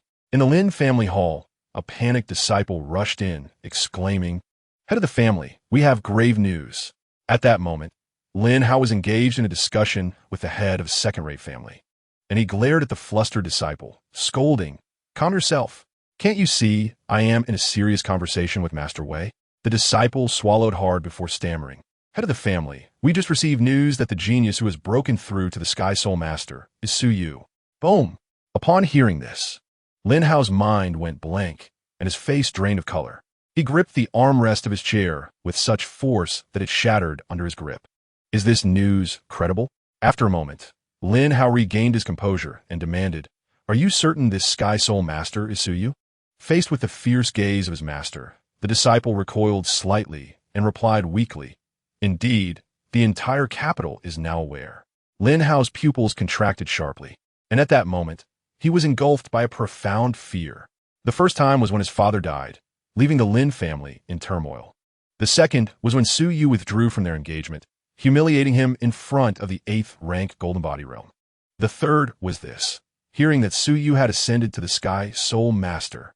The head of the second-rate family, upon hearing this news, also turned pale with fear. His family had only one initial 8th rank member, and he had come to Lin's estate merely hoping to secure a few of their businesses. Now, however, he had lost all desire for such dealings. "Master Lin, I shall withdraw from the acquisition matter. I take my leave." Master Wei hastily bowed and departed the Lin family hall, his speed rivaling that of a fleeing specter. Yet Lin Hao did not attempt to retain him. A singular thought consumed him. The Lin family is doomed. No, I must do everything in my power to gain Su Yu's forgiveness. I have it. I will send Sheer to negotiate. He has loved Sheer for so many years. If she is willing to plead with him, perhaps he will spare the Lin family. With that thought, Lin Hao hurriedly took out his phone to contact Lin Panxi. The news of Su Yu's ascension to Sky Soul Master spread like wildfire, shocking the entire capital. However, the commotion outside did not affect Jingwu. The next day, the competition for the heavenly rankings in the arena reached a fever pitch. From the early hours, the rankings began to change incessantly, except for the top 10 positions, which remained unchanged. The other 10 slots fluctuated continuously until the final rankings were established, at which point the battles in the arena ceased. At 8 o'clock that evening, outside the retirement home, behind Jingwu, 20 students arrived in succession. Once they were all gathered, Wang Tianming called out, "Stay close behind me and do not wander off." Among the crowd, Chu Feng, dressed simply, trailed at the back. Yet, his gaze was dark and fervent. "I must obtain the martial legacy of the 9th rank master." Chapter 025, The 9th rank martial legacy? I have no interest. The Jingwu retirement home is no ordinary facility. Each resident here was once among the upper echelons of Jingwu, their peak combat abilities not falling below the 7th rank. It can be said that the mere stomp of these individuals could send tremors throughout the capital. Of course, their retirement here is due not only to age and waning vitality, but also due to severe injuries sustained on the foreign battlefield. Upon entering the retirement home, Su Yu observed many elderly men hunched over, playing chess in the pavilions. Some are missing an arm or a leg, and a few even wore eye patches. Despite the distance between them, Su Yu could sense the air of death that emanated from them. They are all fading heroes, each once brimmed with vigor, contributing greatly to humanity. They did not retire safely. Only those who could no longer fight were relegated to the background. Should enemies ever invade Jingwu, these elderly warriors would serve as the frontline defense. The young and impetuous geniuses, upon entering this place, instinctively subdued their spirits, becoming more humble and discreet. "Ah, young Wang, you've brought this batch of heavenly ranking students to receive old Zhao's martial legacy. The quality of this year's heavenly ranking is exceptionally high, far superior to that of Yi Tao's generation. Mid-6th rank, early 6th rank, late 5th rank, impressive indeed. The one in front must be from the Su family, the Sky Soul Master. The fortunes of the Su family are truly enviable." A group of elderly men approached, scrutinizing the students with a mix of nostalgia and admiration. Wang Tianming beamed upon seeing them. "Elder Ming, Elder Kong, these are the seed candidates. This year, Elder Zhao has indicated his time is drawing near, and I must ensure the selection is appropriate. Look, they're all quite exceptional." At the mention of Elder Zhao, Wang Tianming's expression dimmed slightly. This 9th rank master is Jingwu's greatest pillar yet now. An elder stroked his beard, chuckling warmly. Well, it seems you've managed to fulfill your duties as principal adequately. Go on, old Zhao is waiting for you inside. After some light-hearted conversation with the elders, Principal Wang continued to lead the group deeper into the retirement home. Before a villa, the group came to a halt. "You all wait here. I shall first enter and discuss matters with Elder Zhao," declared Wang Tianming as he stepped into the villa. The others lingered outside for approximately 20 minutes, after which the grand doors swung open, revealing a sorrowful Wang Tianming as he emerged. He glanced at the gathered crowd and instructed, "One person may enter at a time. Please form an orderly queue." With that, Wang Tianming retreated to a corner, appearing somewhat despondent. After exchanging glances, The talented individuals from the heaven ranking saw the girl ranked ninth boldly step forward to enter the villa. As she crossed the threshold, the door closed automatically behind her. During the wait, Su Yu's gaze swept over the faces of the top 20 students on the heaven ranking, ultimately leading him to slowly close his eyes, choosing to ignore the surroundings. In the original narrative, the events within the academy were rather tedious. Save for Chu Feng's ostentatious displays and the occasional excitement brought by the rebellious Tian, the true drama unfolded on the battlefield beyond the realm, a place where his grand designs could truly come to fruition. Like Su Yu, Yi Qing preferred solitude, shunning conversation in favor of solitary cultivation. While others engaged in dialogue, he too opted to close his eyes and immerse himself in his practice, seizing every moment for advancement. Conversely, Chu Feng remained active, having risen from humble beginnings to challenge the formidable Tian Yi Qing. Although he later fell to second place, his monstrous reputation had already been established. Many scions of illustrious families and prodigies from humble origins sought his favor, which he readily accepted. His current ambition was to gather a cadre of geniuses to bolster his own power, striving to counter the threat posed by the Su family. The formidable martial sage lineage and the exceptional Tian soul master, Su Yu, had already instilled in him a sense of existential peril. He harbored concerns that upon reaching the battlefield beyond the realm, he might become a target for assassination by Su Yu. As time elapsed, others began to exit the villa, many bearing expressions of delight. Although the inheritor had yet to be determined, substantial insights had been gained. A ninth-tier Grandmaster of martial arts had personally guided them for 10 minutes, yielding considerable understanding. After Yi Qing's emergence from the villa, it was now the male protagonist Chu Feng's turn. At that moment, Su Yu gradually opened his eyes, scanning the area, noting that the others were exchanging their insights without uttering a word. His gaze suddenly fixed upon Yi Qing, and observing his bewildered demeanor, Su Yu surmised that, as in the original narrative, he had likely received a stern reprimand from the elderly gentleman inside. Chu Feng, it seemed, had attained the old man's acknowledgement. Another 20 minutes passed. With a creak, the villa's grand doors slowly opened.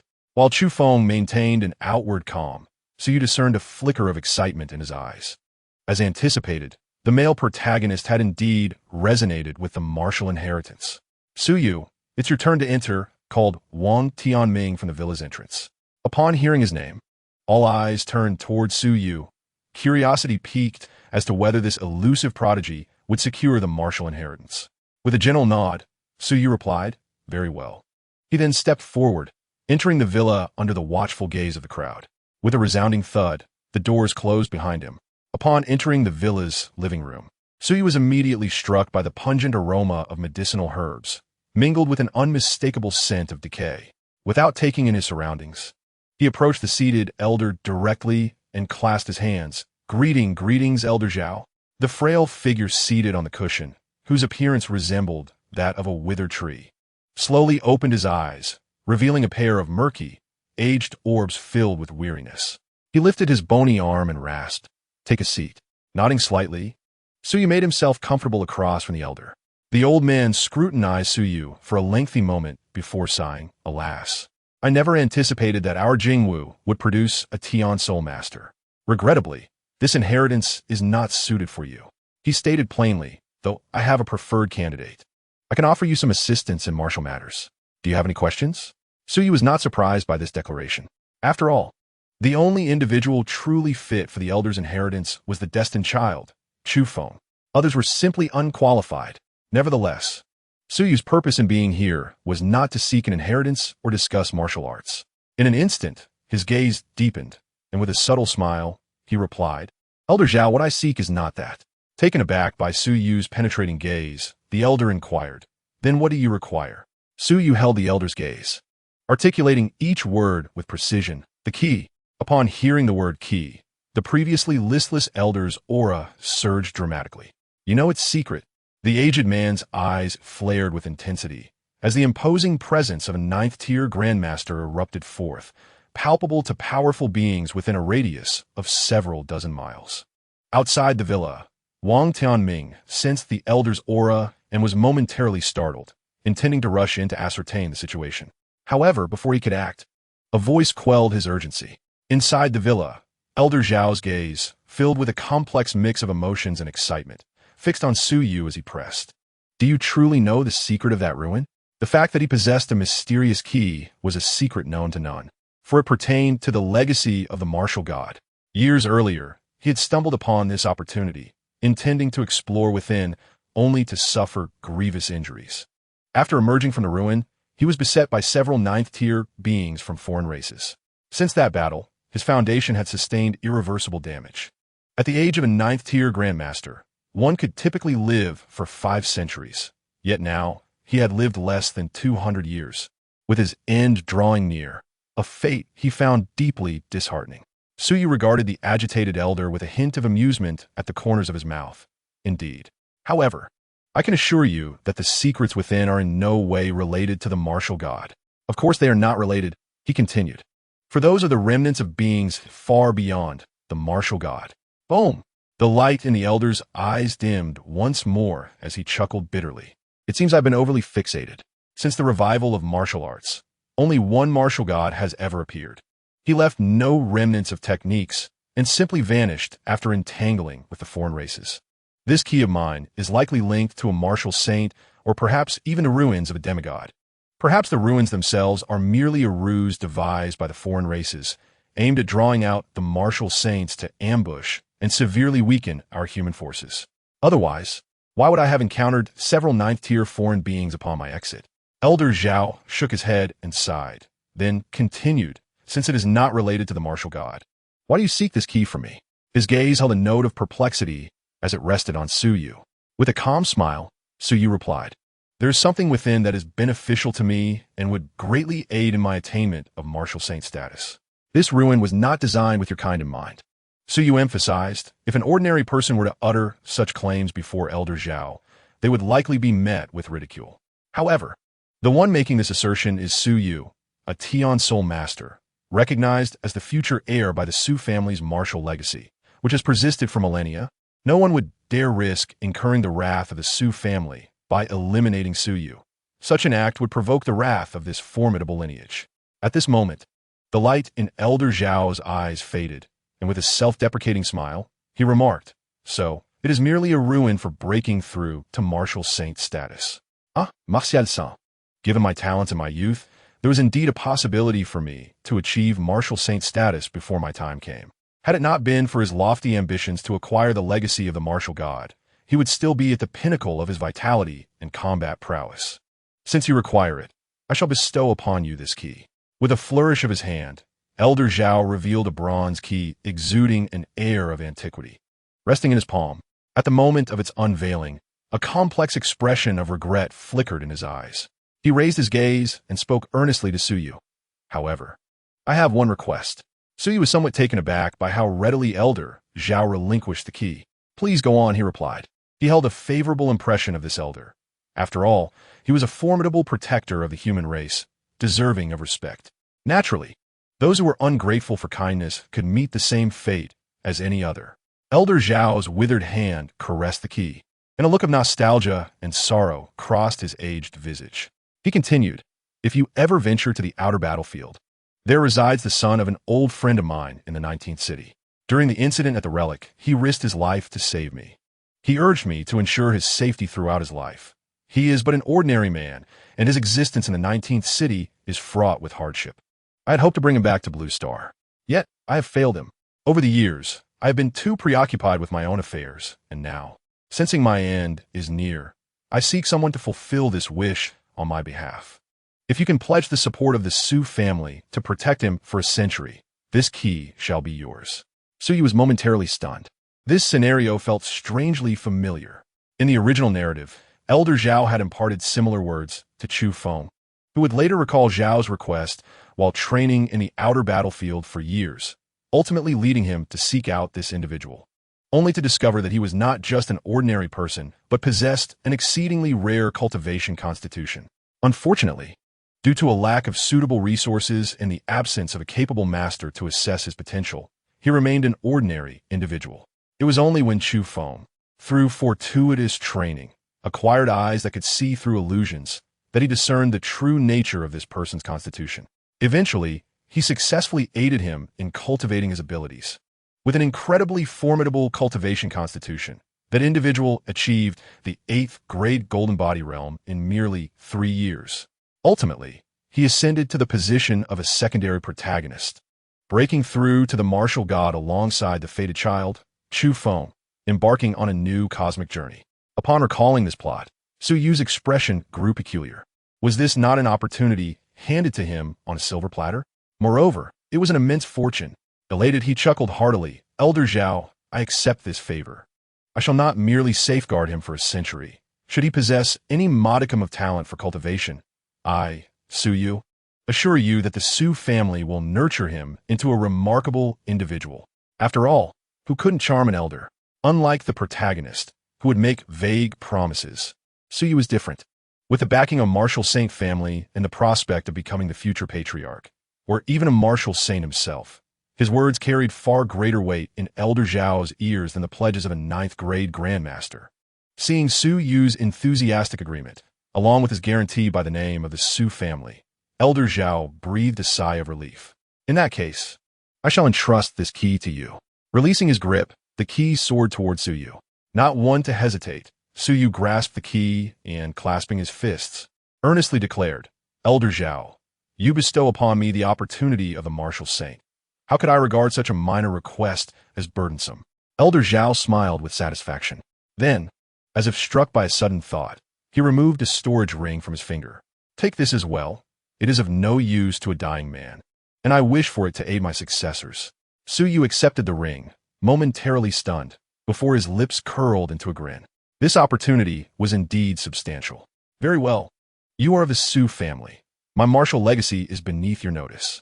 Leave now, while I still possess my faculties. My martial legacy must not be lost. Elder Zhao shook his head and waved Su Yu out. After acquiring what he needed, Su Yu exited the villa, and suddenly, a notification from the system echoed in his mind. Ding! Congratulations to the host for intercepting the protagonist's opportunity. Rewards granted. Chapter 027. What concerns me of life and death. Congratulations to the host for receiving rewards. 20,000 villain points, a 9th grade mastery card, and void blade technique. 9th grade mastery card explanation. Upon activation, this card grants instant access to the 9th grade perfect realm for 24 hours, without restrictions. Void blade technique. A star-level blade technique. Created by void hunters of the star-shattering realm, now lost to time. Upon reading the system's explanation, Su Yu was momentarily taken aback. A star-level technique? From a star-shattering cultivator? In this era, human martial arts and techniques were categorized into ranks, with the highest being celestial level. Thus, where would a star-level technique fit in? Most techniques crafted by martial saints were of the earth level, with only a few peak martial saints capable of creating celestial-level techniques, and even then, they were predominantly of mid-tier quality. As for high-tier celestial techniques, only the martial god himself could conceive them. Currently, they were safeguarded by the Dragon Kingdom, accessible only to martial saints and a select few 9th grade Grandmasters for study. This is splendid. I have procured a technique from the star-shattering realm in advance. Su Yu, well-versed in the original storyline, understood precisely what a star-level technique represented. It could be said that a star-level martial technique held a value that could rival that of a small planet. Just as Su Yu reveled in his acquisition of the star-level martial technique, a subtle, triumphant gaze drew him back to reality. Following the sensation, he turned to see the elated Chu Feng. At this moment, Chu Feng was brimming with excitement. The martial inheritance of a 9th grade Grandmaster would spare him countless years of arduous training. If he once believed he could become a martial saint within 50 years, now he could confidently assert that he had the potential to achieve that goal in 30 years, coupled with his unique ability to cultivate automatically for 24 hours. Surpassing Su Yu is merely a matter of time, he mused. Ha ha ha, Su Yu, even if you become a celestial soul master, you still cannot compare to me. Chu Feng's heart raced with exhilaration, and his gaze towards Su Yu carried an air of vindication. He had already garnered significant renown within the capital's martial sphere. The fame and connections he would accumulate would prove immensely beneficial in the future. And as for Su Yu, he chuckled, for his proud demeanor and aversion to forming friendships had left him without a single ally throughout his 4 years at Martial University. How could his future ever rival Chu Feng's? Now equipped with the martial inheritance of a 9th grade Grandmaster, Su Yu was even less comparable. The surrounding talented individuals, familiar with Chu Feng, understood that he had emerged as the biggest victor when they heard Elder Zhao summon him, and thus they offered their congratulations. Haha, Brother Chu, congratulations. It seems your talent has caught Elder Zhao's eye. Indeed, Brother Chu, your future is exceptionally bright. With Brother Chu's talent, attaining 9th grade is merely a matter of time. Entering the Martial Affairs Bureau will be your greatest opportunity. Their claims of envy were insincere. The martial inheritance of a 9th grade Grandmaster, along with a future position within the upper echelons of the Martial Affairs Bureau. Any one of these would be overwhelmingly impressive.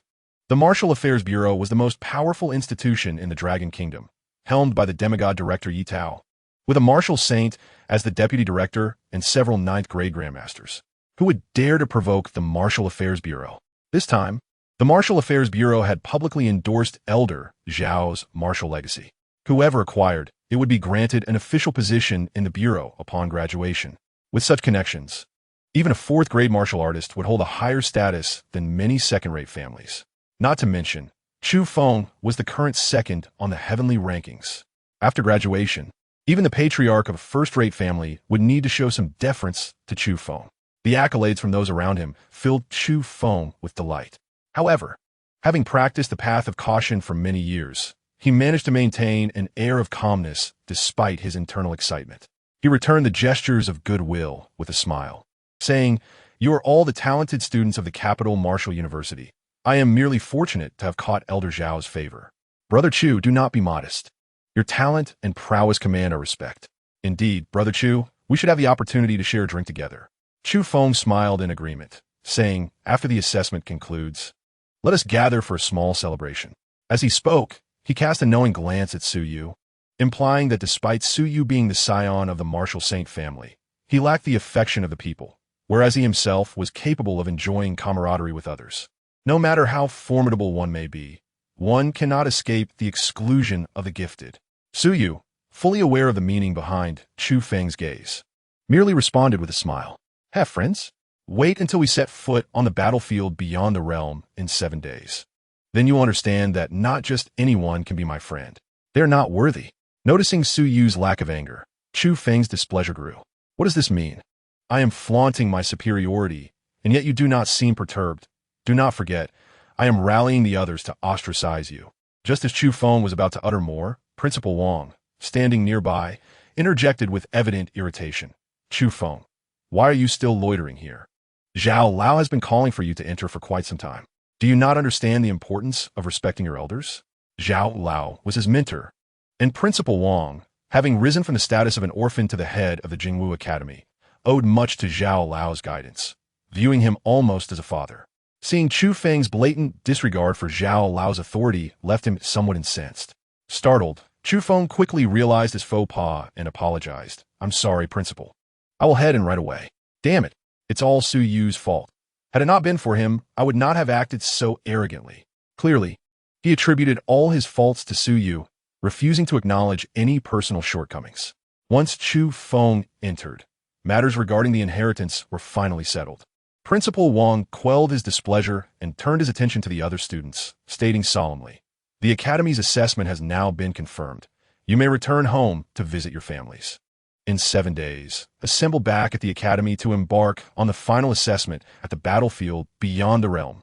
This assessment is a collaborative effort by martial universities worldwide, and you will be deployed across various locations in the battlefield. Prepare well and strive to survive." Upon hearing this, the crowd responded in unison and subsequently dispersed. All 4th-year students at Jingwu Academy cheered as they packed their belongings to return home, filled with eager anticipation for the trials ahead on the battlefield beyond the realm. As Su Yu walked through the campus, he observed the faces of fellow students adorned with expressions of relief and excitement. However, upon noticing him, their faces transformed, displaying the apprehension akin to encountering a plague, their smiles vanishing, replaced with wariness and slight disdain. They believed Chu Feng's words, that the martial Saint Su family scorned those of humble origins. Su Yu remained unfazed by their aversion and vigilance. His sphere of influence did not reside within Jingwu. Yet, he could not help but indulge in a moment of reflection. Youth is truly a splendid thing. If no unforeseen incidents occur during this assessment, The casualty count for this year's trials will undoubtedly exceed 70. How many will emerge unscathed? Never mind. I shall focus on my own survival. As for their lives and deaths, what concern is that of Suyu? Chapter 028. Isolating the Su family? The chosen one emerges. Exiting Jingwu, Suyu walked alone along the path, followed by over a dozen disciples of the Su family, all fourth-year students like him. Due to the recent events, many ordinary Jingwu students, upon spotting them, instinctively kept their distance, fearing that the Su family might seek trouble. Yet, throughout his years at Jingwu, had Suyu ever caused a ruckus? Those who blindly believe one-sided tales, devoid of independent thought, are unlikely to achieve greatness in the future. The Su family disciples trailing behind him chuckled at this sight. Young master, it seems our family's reputation at Jingwu has been thoroughly tarnished. Now when they see us, it's as if they've encountered wild beasts, terrified that we might devour them. Young master, do you think we'll still attend Jingwu? Those who previously befriended me have now severed ties, seemingly in fear of our martial saint lineage. The Su family youths bantered amiably, showing no signs of despondency at their isolation, instead appearing indifferent. This spectacle was not solely due to the entanglement between Su Yu and Chu Feng, nor Lin Panxi, but fundamentally rooted in their identity as a martial saint family. Why would they hesitate to publicly acknowledge their lineage? It all stemmed from an incident years ago when a martial saint's family, leveraging their name, incited chaos and even committed atrocities against humanity. This family, emboldened by their martial saint's presence, showed no regard for public scrutiny. Ultimately, their reckless actions culminated in the massacre of a town with a population of tens of thousands, all in pursuit of their second martial saint's breakthrough, inciting the wrath of the Dragon Kingdom authorities. Consequently, that martial saint was besieged and slain by over 30 other martial saints, and this family, which had wreaked havoc upon humanity, was uprooted entirely. Henceforth, martial saint families became the most feared and dreaded entities. All families with martial saints opted for concealment, leading to the current state of affairs. While the Dragon Kingdom boasts 12 martial saints, their names and familial ties remain unknown. Suyu glanced at those pointing fingers and made a calm smile. Stand tall and proud. What need have we for fear of these slanders? The world recalls but a single case while dismissing the contributions of all martial saint families. Ignorant.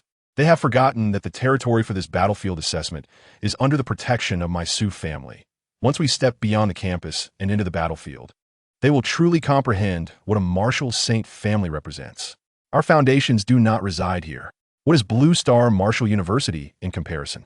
What they now dread and disdain will soon become the object of everyone's admiration on the battlefield beyond the realm. This is not their domain. It belongs to me. Let us return to the Su family.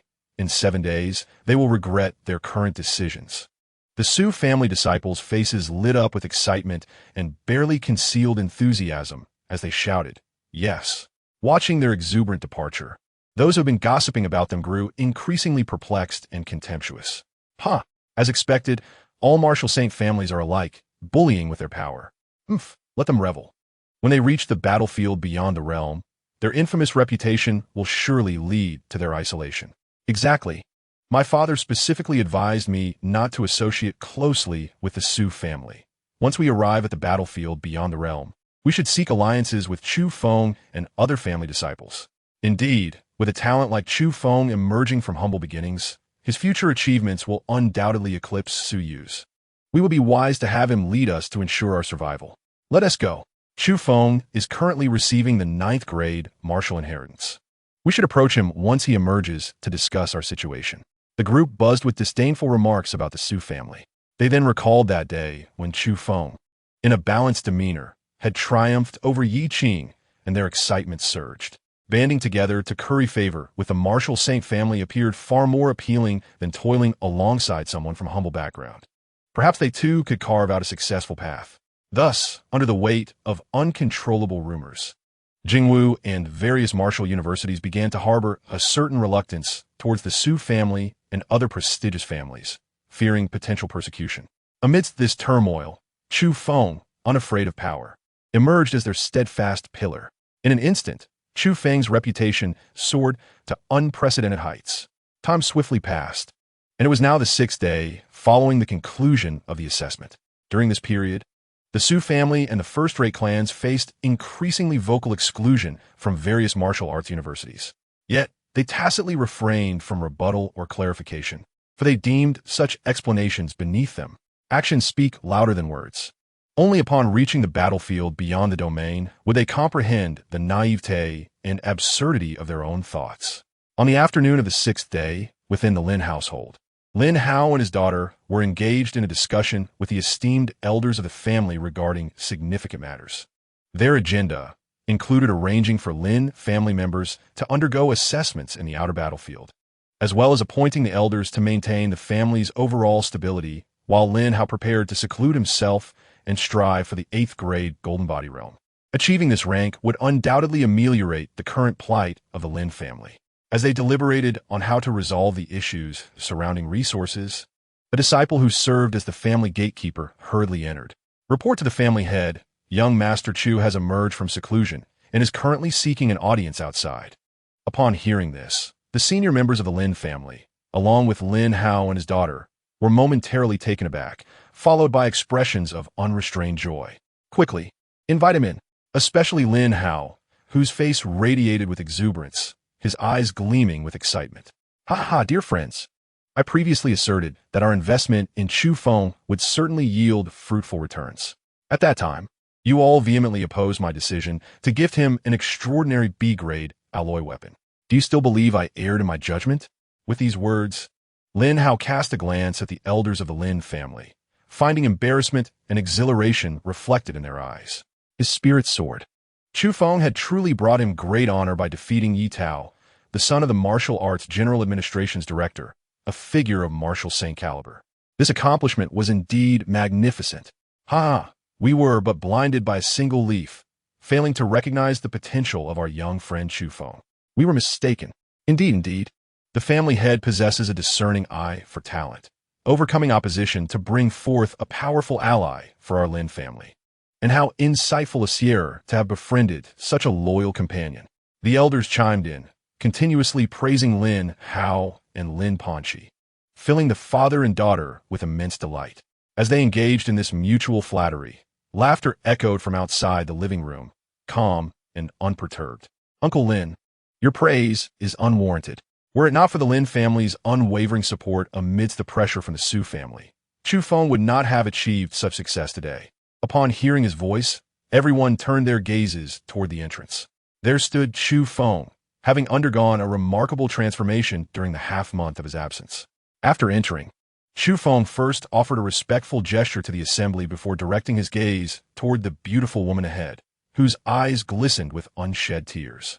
Meeting her gaze, Chu Feng felt a surge of emotion and softly declared, Panxi, I have returned. From now on, I shall protect you for a lifetime. I will not allow anyone to bully you again. Chapter 029, Departure.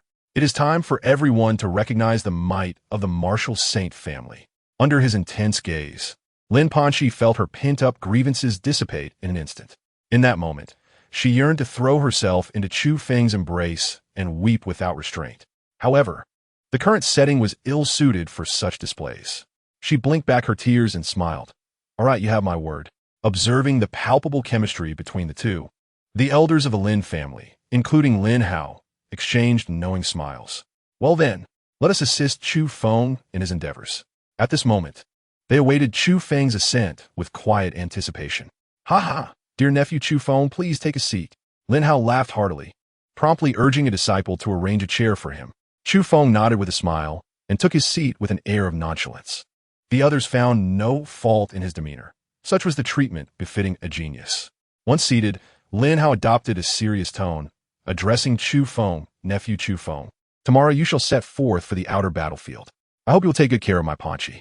If the opportunity arises, please also look after the younger members of the Lin family. With Chu Feng now rumored to possess the martial arts legacy of a 9th grade Grandmaster, his future potential was boundless. Following the incident with the Su family, he had become a revered figure among countless aspiring talents from humble backgrounds, subtly emerging as a leader of the younger generation. Should he express a desire to protect the Lin family, others would surely be eager to offer him their support. Chu Feng nodded and replied, Of course, the Lin family has shown me great kindness. Uncle Lin and everyone here have never looked down upon me. You have even provided me with considerable assistance. Such gratitude cannot be forgotten. He would fulfill this vow without needing Lin Hao's explicit request. He held a deep appreciation for the Lin family, and it would not be difficult to look after them. Lin Hao nodded with satisfaction. That is splendid. If this harmonious scene were to be witnessed by Su Yu, he would undoubtedly be compelled to mock them. The Lin family truly exemplified the adage of a grain of rice brings both gratitude and enmity.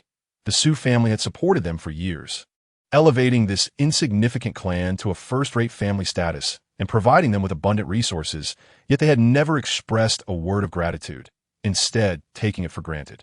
Now, however, they were devoting such attention to a promise made to Chu Feng. How ironic. Chu Feng smiled lightly, choosing not to dwell on this topic. He paused for a moment before earnestly stating, "Uncle, I have something I wish to discuss with you." "Please, speak freely," Lin Hao urged. The Su family's oppression of ordinary people has become widely known, and among us fourth-year students at Jingwu University, there is considerable discontent. Thus, we have united to establish an alliance to combat those first-rate families in the outer battlefield, to prevent them from bullying us. I hope, Uncle, that you can help organize the second- and third-rate families to convene on this matter. At this moment, Chu Feng unveiled his ambition. As the leader of the younger generation, he recognized that the Su family's youth had lost favor. He intended to seize this opportunity to ensure the downfall of the Su family's disciples in this generation. Of course, this did not imply taking their lives, merely ostracizing them from the current generation. With his innate talent, he would undoubtedly ascend to the 9th grade within 20 years. By that time, he would possess the means to rival the first-rate families. To expand his influence, he aimed to rally everyone to his side, positioning himself as a champion of justice and a proponent of reform. The era of the old family's dominance would be overturned by Chu Feng. He aspired to forge a new age. Very well, Lin Hao responded without hesitation. This endeavor greatly benefited him. Once Chu Feng solidified his leadership position, the prospects for the Lin family would improve significantly. Upon hearing his agreement, Chu Feng's smile broadened. "Thank you, Uncle." Lin Hao, brimming with enthusiasm, replied cheerfully, "Leave this matter to me. After your seclusion, you must have much to discuss with Panxi. You young ones should spend time together outside, especially since this experience will span several years. Take the opportunity to enjoy the scenery of your homeland." "Thank you, Uncle," Chu Feng said, his spirits lifted. Truly, Uncle Lin understood him well, recognizing his desires and providing unwavering support. Should he achieve greatness in the future, he would undoubtedly lead the Lin family to even greater heights. Lin Panxi's cheeks flushed at his words. She offered no objection, simply playfully calling out, "Father, what are you saying?" Lin Hao, unperturbed, chuckled, "Panxi, off you go. The elders and I still have matters to discuss. Please take good care of our young friend Chu Feng." Soon, Chu Feng and Lin Panxi set off together, strolling through the streets. In their exchanged glances lay a wealth of affection. "Chu Feng, what is your current realm?" "Su Yu has reportedly broken through to the master realm. Should we be concerned?" Lin Panxi's delicate face bore a hint of worry. She had faith that Chu Feng could provide her with the security she craved. Yet the sight of Su Yu's breakthrough as a heavenly soul master had left her deeply shaken. Chu Feng flashed a confident smile and proclaimed proudly, "I am at the mid-6th grade. Although there remains some distance to the master realm, I am closing in. The martial arts legacy from old Zhao aligns perfectly with my abilities, barring any unforeseen circumstances. When I reach the 7th grade master, I will undoubtedly have condensed my heavenly soul." Instantly, Lin Panxi's worries dissipated, replaced by brightness and pride. "Chu Feng, thank you. Thank you for always standing by my side." Lin Panxi's voice softened, imbued with tenderness. Strolling to the riverbank, Chu Feng felt his heart shudder intensely at her sight. "Even if the entire world were to stand against you, I would steadfastly remain by your side, battling the world for your sake." The sweetness of their moment was, of course, lost on Su Yu. Since returning to the Su family after the assessment, he had been in a state of seclusion. His focus was not only on solidifying his mastery, but also on training in the stellar grade martial art, the Void Blade technique. This martial art transcends all existing techniques on Blue Star, far surpassing even the heavenly high-tier techniques exclusive to martial saints. Even mastering it at the entry level, the Void Blade technique would become one of Su Yu's trump cards within the Su family's training chamber. A sanctuary forged from abundant resources and treasures scavenged from the outer battlefield. A single day of training here equates to a month's worth of effort in the outside world. Buzz. On the morning of the 7th day, as dawn broke, an overwhelming blade intent erupted from the direction of the Su family's training chamber, commanding the submission of myriad blades. This formidable blade intent swept through the entire Su family, causing all swords to hum in resonance, seemingly expressing their allegiance. Sensing this powerful blade intent, the formidable members of the Su family opened their eyes and swiftly gathered outside the training chamber. Under their watchful gaze, the stone door of the chamber slowly creaked open, revealing a figure clad in a white robe. The appearance of this individual elicited awe among the gathered warriors. Achieved blade intent. Quickly, the crowd regained their composure and exclaimed in unison, "We welcome the young master, whose strength has significantly advanced." Standing at the forefront in his white robe, Su Yu exuded an ethereal grace, his handsome visage adorned with a gentle smile. Let us depart to the outer battlefield. It is time for everyone to comprehend the majesty of the martial saint family. Chapter 030. Perhaps they believe they have come into their own. On this day, all fourth-year students from the prestigious martial universities across Blue Star returned to campus, an event that captured the attention of the entire Dragon Nation. Each year at this time, countless individuals pause their daily pursuits to gather around their televisions, watching the ceremony as these students embark for the outer battlefield. In an era where martial arts reign supreme, warriors are the most esteemed figures. The fourth-year graduates are heralded as the new generation of successors across Blue Star. Although the vast majority may fade into obscurity upon entering the outer battlefield, it does not diminish their current prominence. Each time students venture to the outer battlefield for their final assessment, countless lives are lost, yet the allure remains. For it is a matter of defending home and country. Without these warriors standing resolutely on the front lines, how could the people of Blue Star enjoy such a tranquil existence? Behind them stand billions of ordinary individuals, including their own families. They will not retreat an inch.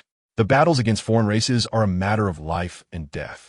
Should either side falter, their race faces annihilation. It is a brutal reality. No one can afford to be complacent. At this moment, on the athletic field of Kyoto Martial University, 3,000 students had assembled. Each carried a small backpack, while those with means had splurged on storage rings to hold their belongings. Countless youthful faces were filled with excitement and anticipation. They had graduated. They were about to shine on the battlefield, defend their homeland, and leave a legacy for the ages. At this juncture, there was no class division. Any student could form teams freely. Once they arrived at the outer battlefield, everything would depend on their own abilities. No one would offer assistance. In the midst of this, a peculiar scene unfolded on the athletic field. All the elite disciples from the top-tier families congregated together, while the members of minor families and aspiring talents from humble backgrounds gathered in even larger numbers. Leading the charge among the lesser families and talented commoners was Chu Feng, ranked second on the heavenly rankings. Behind him stood over 2,000 aspiring talents united in a new era alliance. They were resolute in their ambition to dismantle the old familial hierarchy and forge a new era, one that promised greater equity. Their youthful vigor and fervor compelled them to unite. However, to Su Yu, this spectacle appeared rather comical. The Dragon Nation system was inherently fair. There was no notion of oppression. As long as one possessed the requisite capabilities, countless platforms existed to support one's rise. The current first and second-tier families were largely composed of newly emerged powers.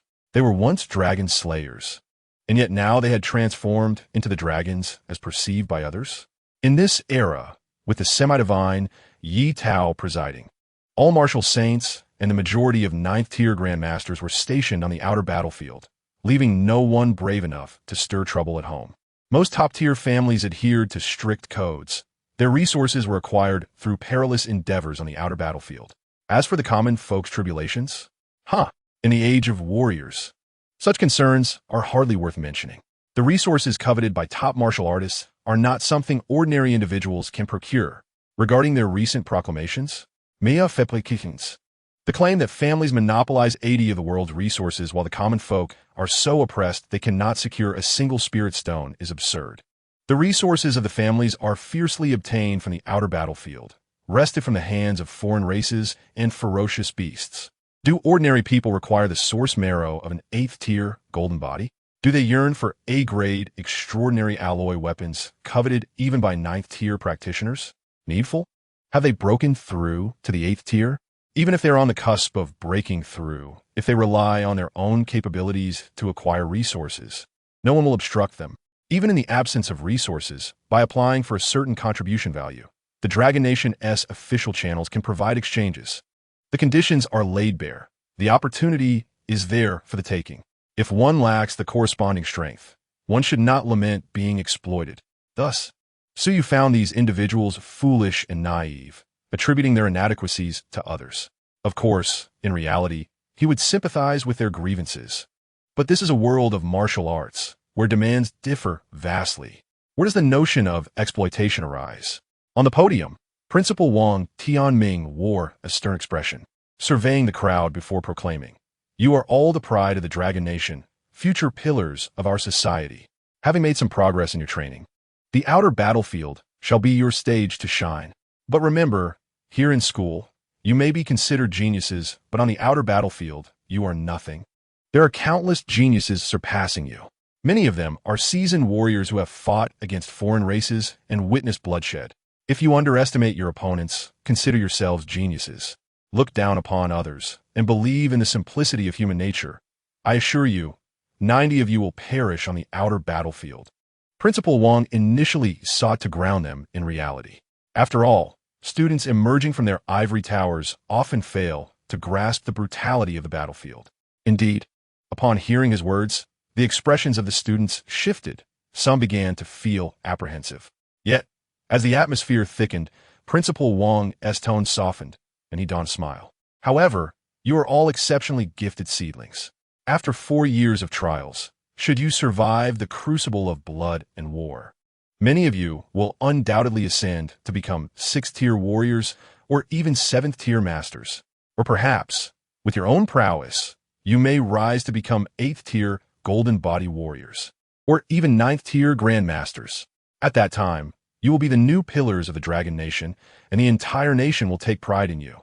The vice principal and the director will lead you to the outer battlefield, where they will remain with you for 4 years. I hope that when we meet again, you will all still be here." That final remark was indeed the highest blessing, as the journey to the outer battlefield has never been without casualties. Principal Wang Tianming spoke for nearly 2 hours on the platform, until the chime of a bell echoed as noon approached. When, upon hearing the chime, Principal Wang's expression instantly turned grave as he commanded, "All students depart. Head towards the outer battlefield and forge your own glory." In response, the entire assembly of students echoed Wang Tianming's expectations with thunderous enthusiasm. "We shall not disappoint the school." Their resounding voices seemed to shatter the gathering clouds above, allowing a beam of sunlight to pierce through. Principal Wang gazed upon the vibrant youth with profound emotion. How many from this cohort would survive? Perhaps 70% would endure? Onward! With a decisive command, all students donned their gear and proceeded in an orderly fashion towards the school's exit. As the 2 lines of students parted and stood parallel, Suyu encountered Chu Feng once again. The sight of an adversary sparked intense animosity. Chu Feng grinned broadly at Suyu and declared, "Suyu, once we reach the outer battlefield, our true clash shall commence. At that moment, I shall make you understand what it means to win the hearts of the people. You, a scion of a noble family who bullies the common folk, shall never gain their support." Even now, he failed to perceive that Suyu and his noble peers, isolated as they were, still possessed the means to oppose him. With that, he led his faction forward, chest held high, out of the school grounds. Behind him, Suyu and the other descendants of noble families exchanged peculiar glances at their retreating figures.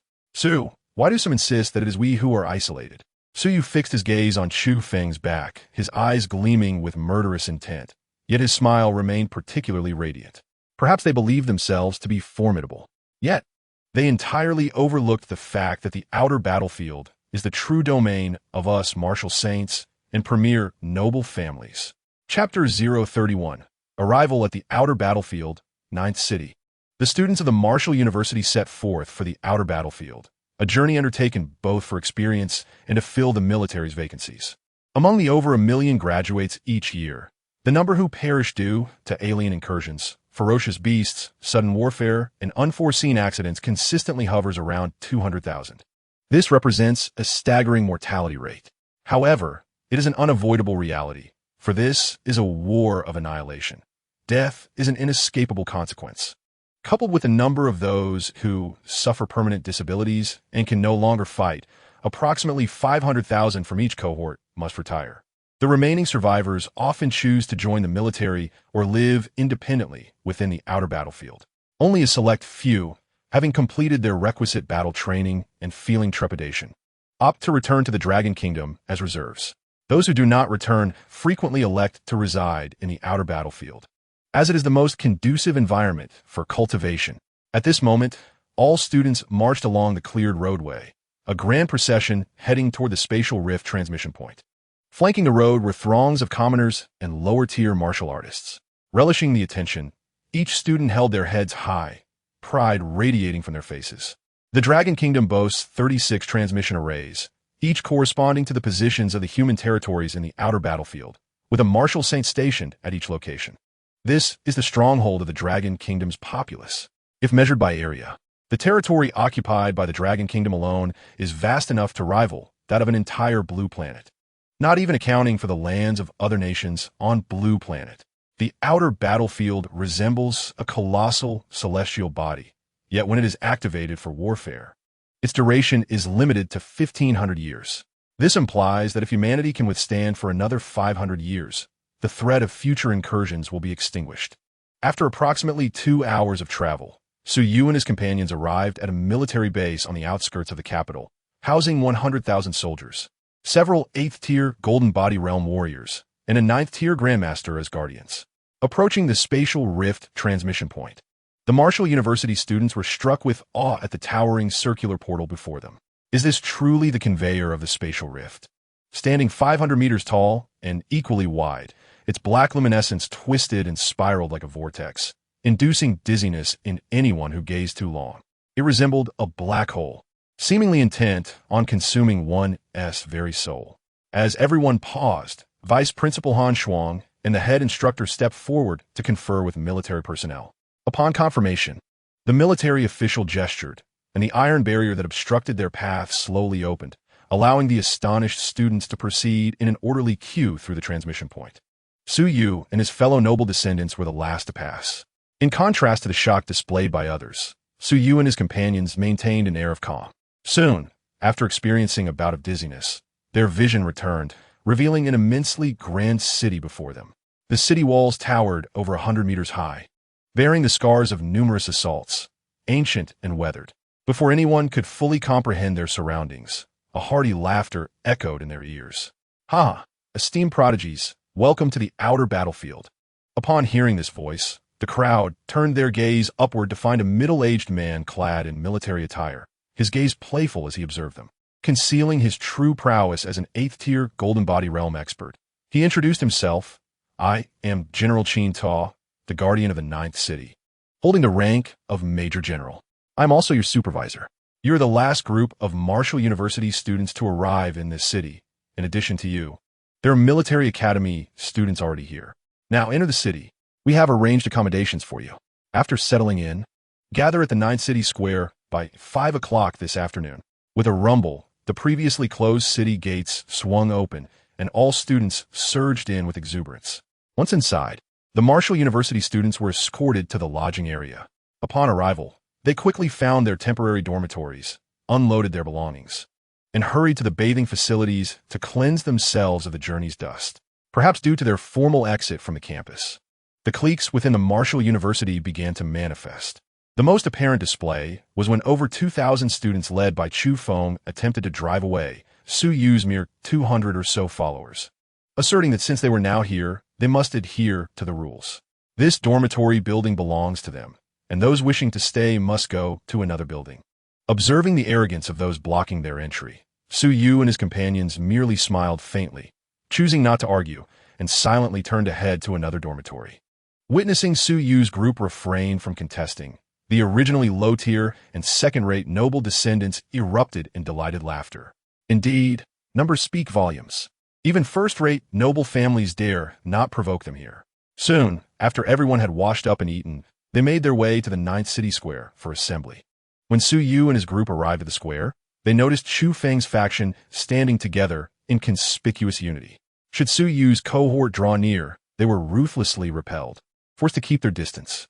Su Yu paid them no mind, instead beckoning the first-rate noble descendants to follow him further away. The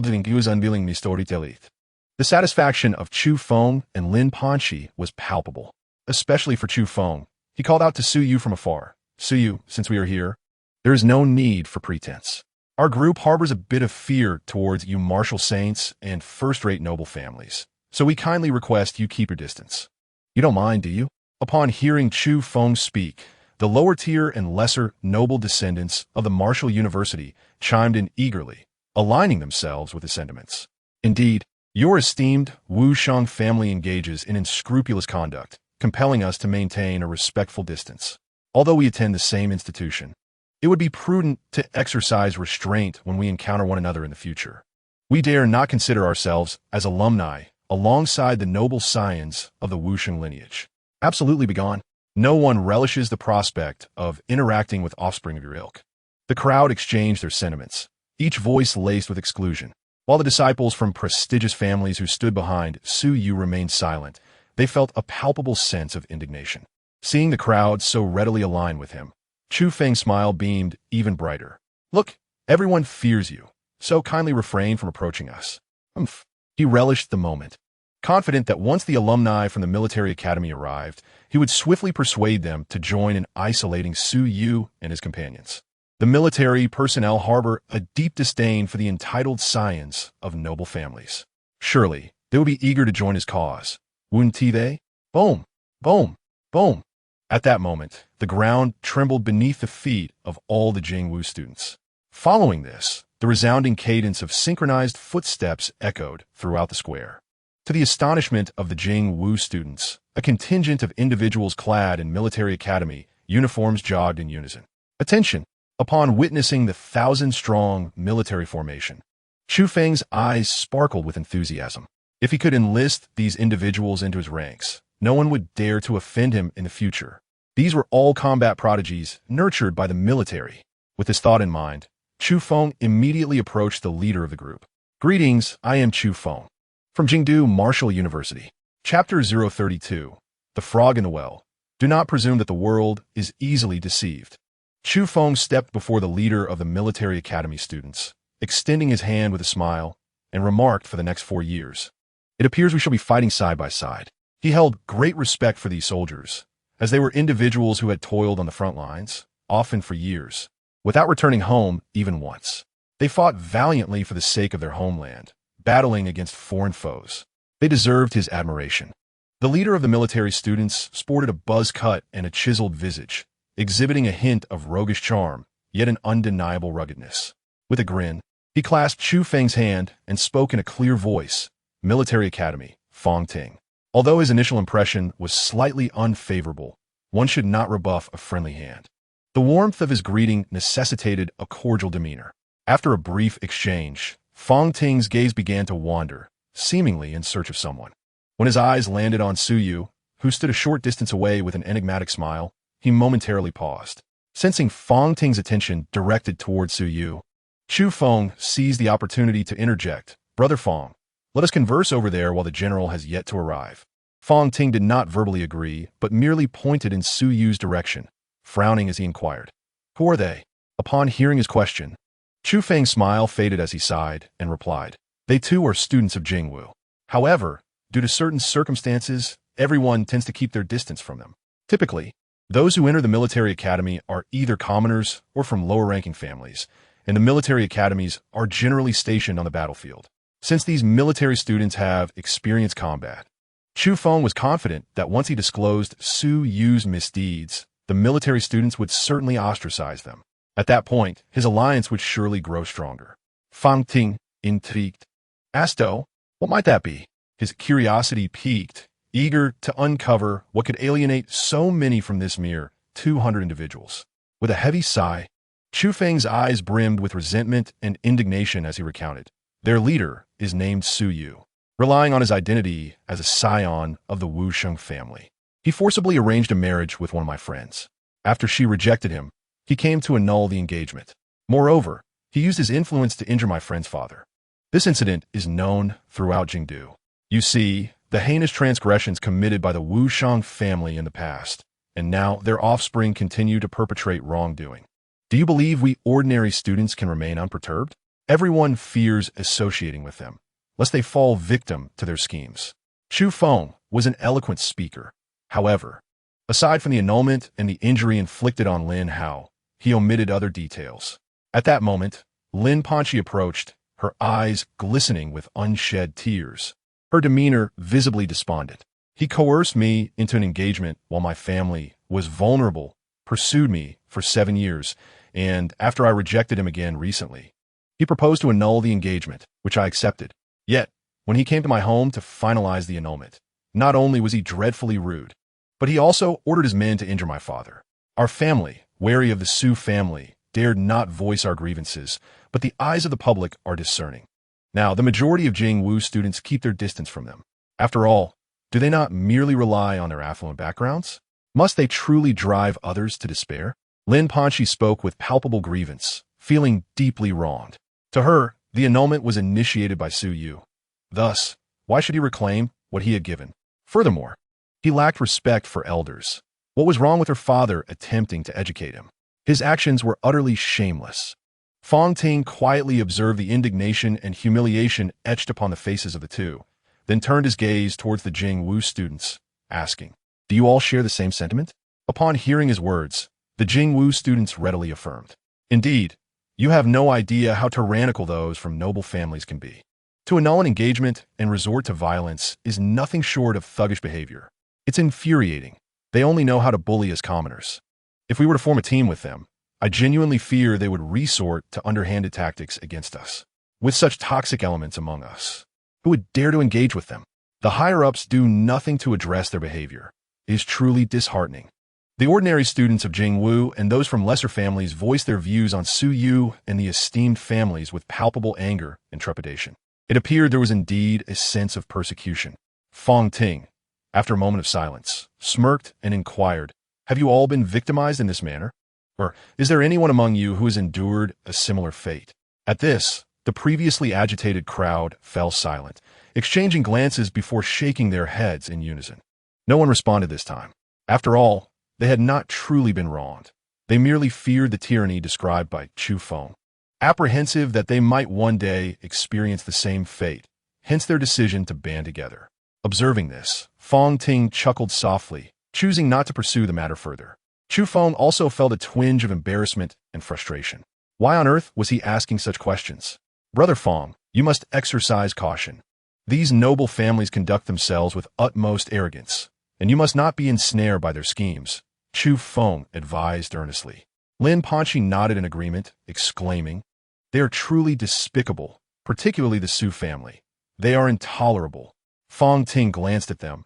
Then, much to Chu Feng's astonishment, he withdrew his hand from Chu Feng's grasp. "Brother Fong, what are you doing?"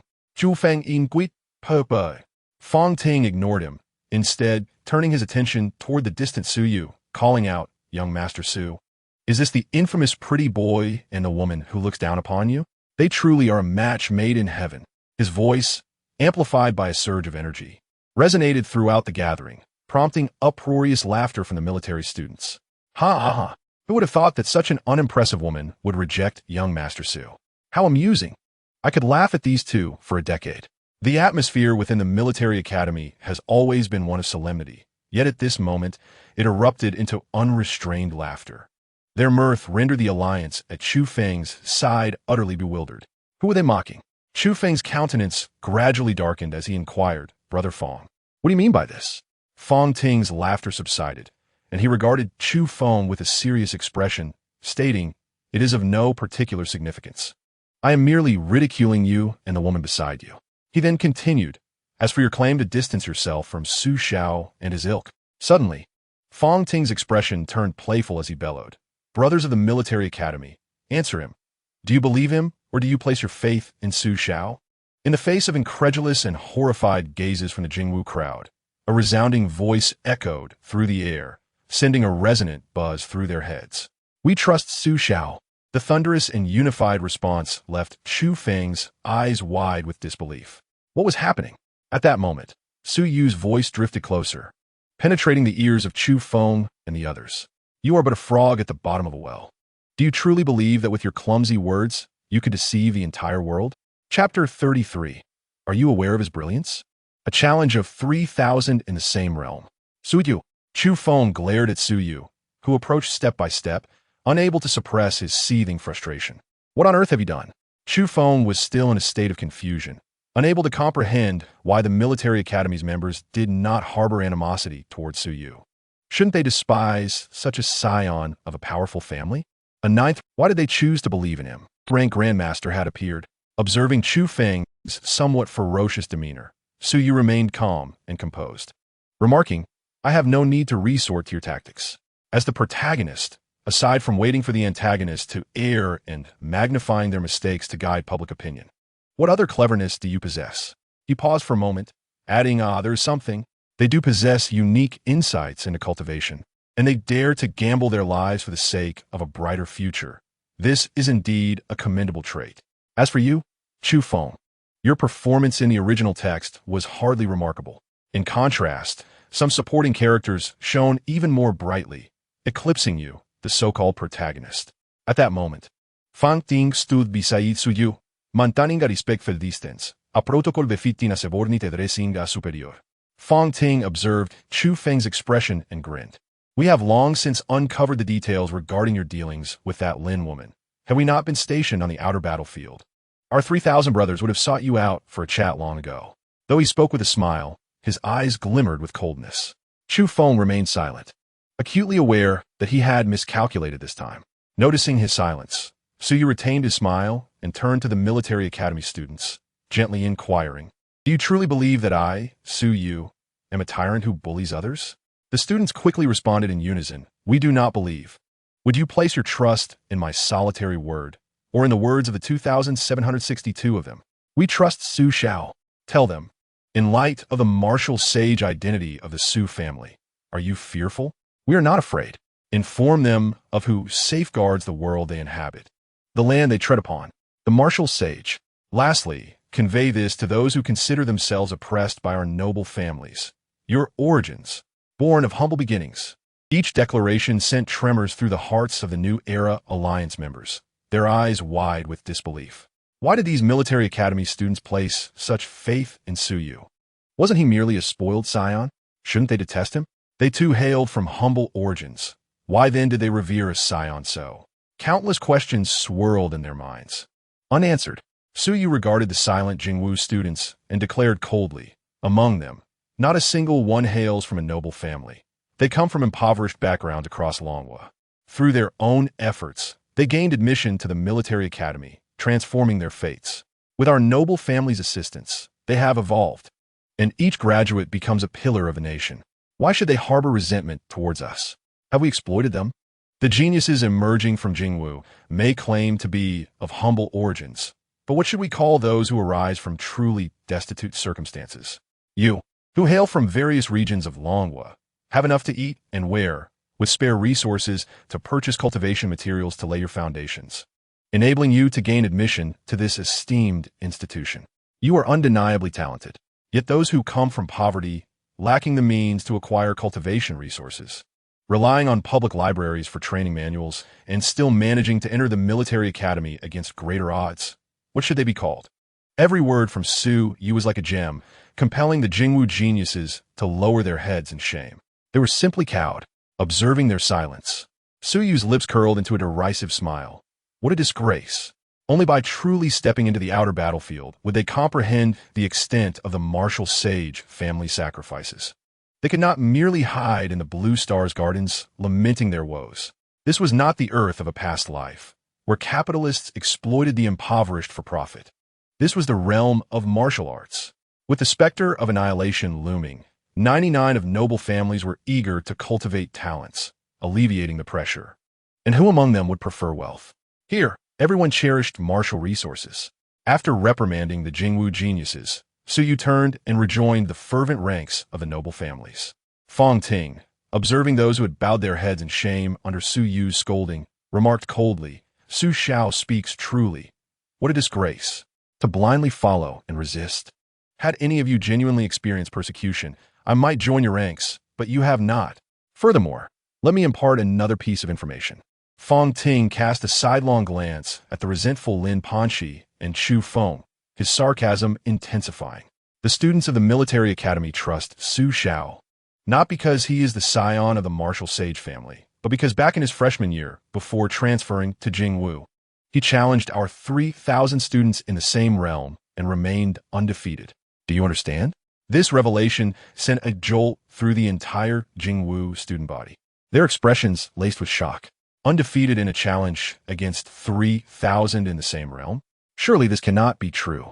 Su Yu's performance at school had been quite unremarkable. How could he possess such a glorious history? They were unwilling to believe it. They preferred the narrative that Su Yu had merely accrued vast resources from the Su family, artificially inflating his prowess. The oppression and persecution you speak of is nothing but nonsense. Su Xiao once provided us with earth-tier techniques and profound martial arts, which liberated us from the common methods. Do you understand? Upon concluding, Fong Ting erupted into laughter. Did you think Su Xiao's martial sage stature was merely given? It was earned through his undefeated record against 3,000 in the same realm. At this point, a hint of regret flickered in Fong Ting's eyes as he gazed at Lin Panxi, revealing disdain and loathing. Had it not been for you, this woman, Su Xiao would not have transferred schools, wasting years of his life, only to be subjected to such humiliation by you. A group of Jingwu geniuses, lacking independent thought, followed a pretty face and a treacherous wolf into isolation. Bah! Fong Ting unleashed his thoughts in full, truly looking down upon these so-called geniuses who ostracized others. So lowly, after thoroughly belittling these Jingwu geniuses, Fong Ting turned to the military academy students and shouted, "Everyone, immediately move to the left. Those who support the Jingwu geniuses should remain behind. Left face, march in step." In an instant, every military academy member moved without hesitation, following Fong Ting's lead.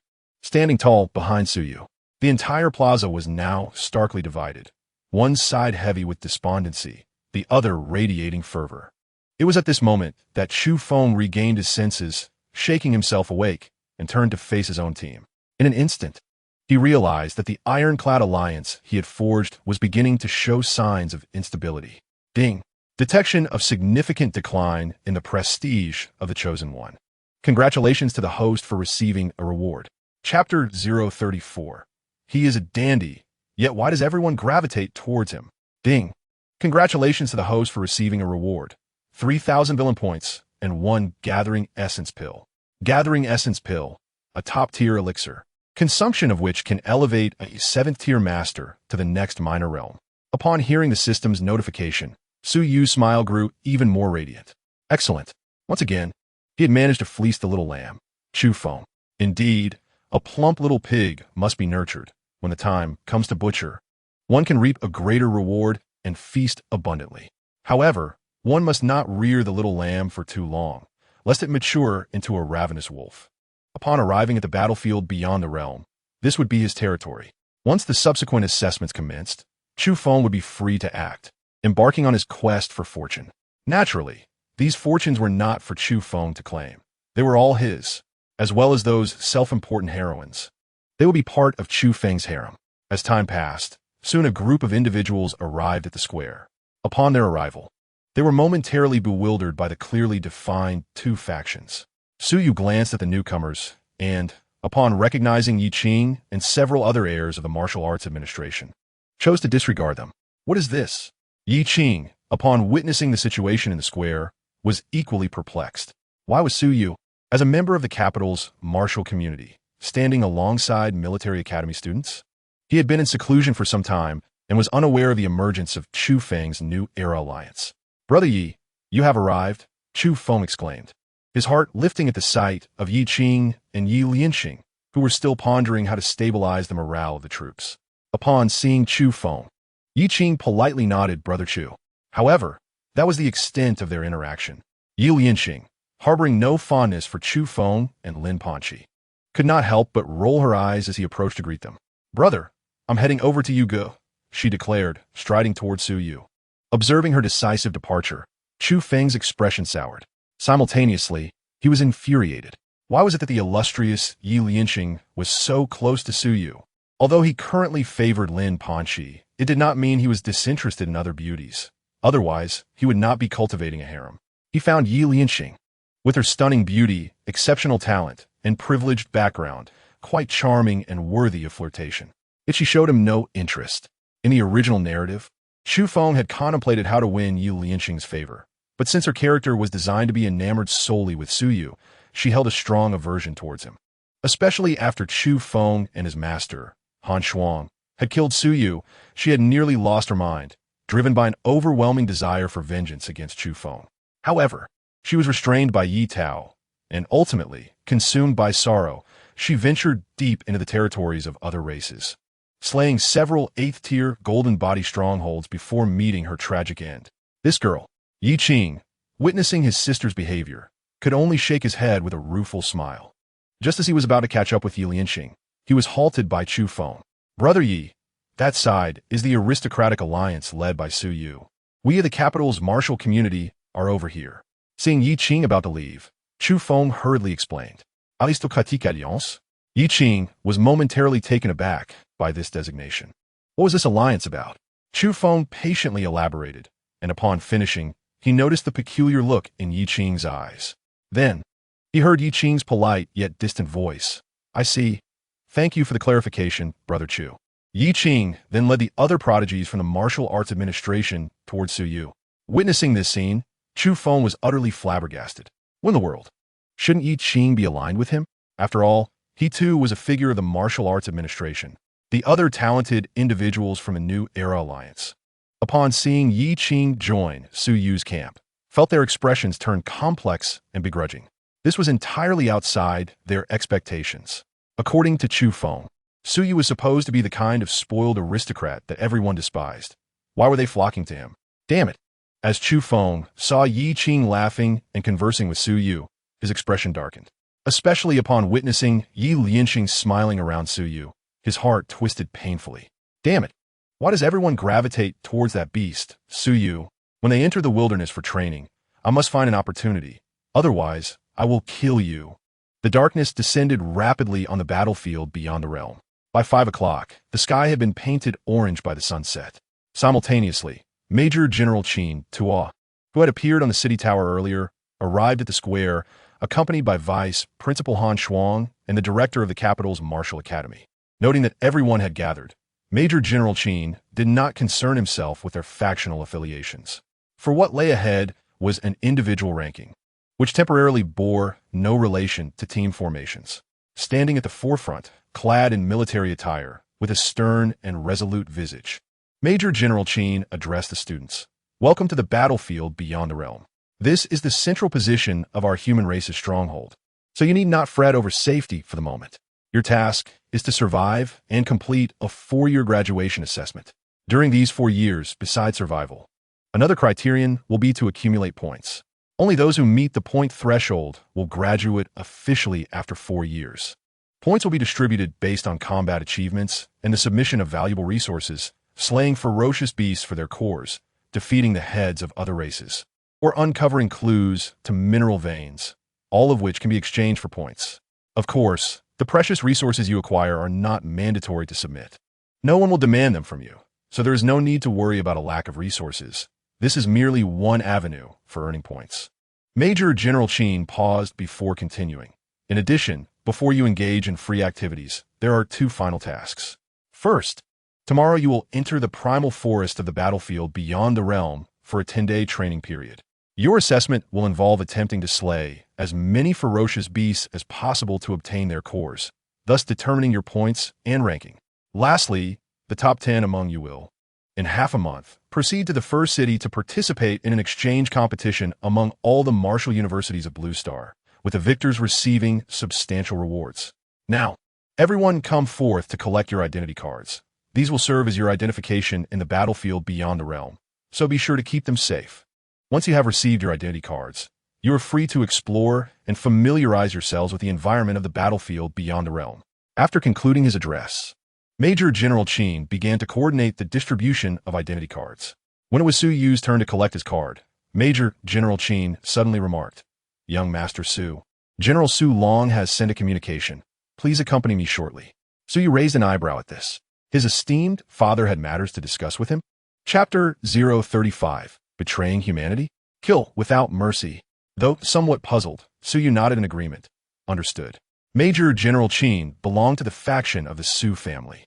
Although he was a military major general, he had been supported by the Su family. Of course, the Su family did not harbor ambitions akin to those of ancient usurpers. They merely wished to leave a legacy for posterity and endure through these tumultuous times. This has been the Su family's unwavering philosophy, to cultivate exceptional talents for the nation and secure enduring connections for themselves. After receiving his identity card, Su Yu departed the square alongside Major General Qin. The two soared through the skies to the military base in the 9th city, entering the conference room. Major General Qin pressed a button, and a virtual figure materialized in the meeting room. "Father," Su Yu called out upon seeing the apparition. Su Long regarded Su Yu with a smile, gently stating, "Now that you are here, take the time to familiarize yourself. The reason I summoned you is primarily to relay some important matters." Su Yu nodded slightly and inquired, "What is it?" Su Long, his smile fading, sat down at the table, tapping its surface with a serious demeanor as he stated, "You need not attend the beast assessment tomorrow. Focus on your training at the base. For this global martial arts exchange competition, I wish for you to evaluate the representatives from Neon and Black Phi to discern their extraordinary traits. According to our intelligence, these two regions harbor suspicions of allegiance to foreign races. Should there be any signs of their transformation by these entities?" At this point, Su Long's tone sharpened. "Fueled by a menacing aura, eliminate them all. Following this, each nation will dispatch a martial saint to obliterate the foreign tribes. Betraying humanity is a capital offense. Once discovered, the consequences will be total annihilation for their kind." Upon hearing this, Su Yu nodded gently. "I will take care of this matter." He was not particularly surprised. After all, in the original narrative, Neon and Black Phi had indeed allied with foreign races. Had their treachery gone unnoticed, these regions would have long since allowed the foreign race's 9th-grade Grandmasters, even martial saints, to infiltrate Blue Star. This mission was to be conducted in secrecy, with no martial university students dispatched for the tests. It was only during the confrontation between Chu Feng and the martial students from Neon and Black Phi in the original text that their treachery was uncovered. Ultimately, after reporting the findings, he was the first to secure the kill, which significantly boosted his reputation, making him the foremost figure in the Dragon Nation. However, this task now belonged to Su Yu. Su Long was somewhat taken aback by Su Yu's reaction, asking, "Aren't you going to inquire further?" "I'm not merely asking you to eliminate one or two." The transformation in his son was so profound that even he, as a father, struggled to recognize him. From a mid-stage of the 5th rank achieved through the use of drugs, to now being a heavenly soul master, the time span was less than a month. In the past, he had been plagued by numerous issues and showed signs of timidity. Now, he appeared almost like a different person. Were it not for his recognition of Su Yu's soul and body remaining unchanged, he might have suspected that his son had been possessed. Su Yu smiled gently, rubbing the storage ring on his finger, and replied nonchalantly, "I trust my father's arrangements are grounded in reason. Furthermore, I have never been fond of the people from these two regions. Since they dare to betray humanity, I have no qualms about personally eradicating them." He chuckled at the absurdity of it all, setting aside his current role as an antagonist, where killing only serves to enhance one's strength. The reality of his great-grandfather and others serving in the military, who perished under the guns of Neon during the war, left him with little compassion for the inhabitants of Neon.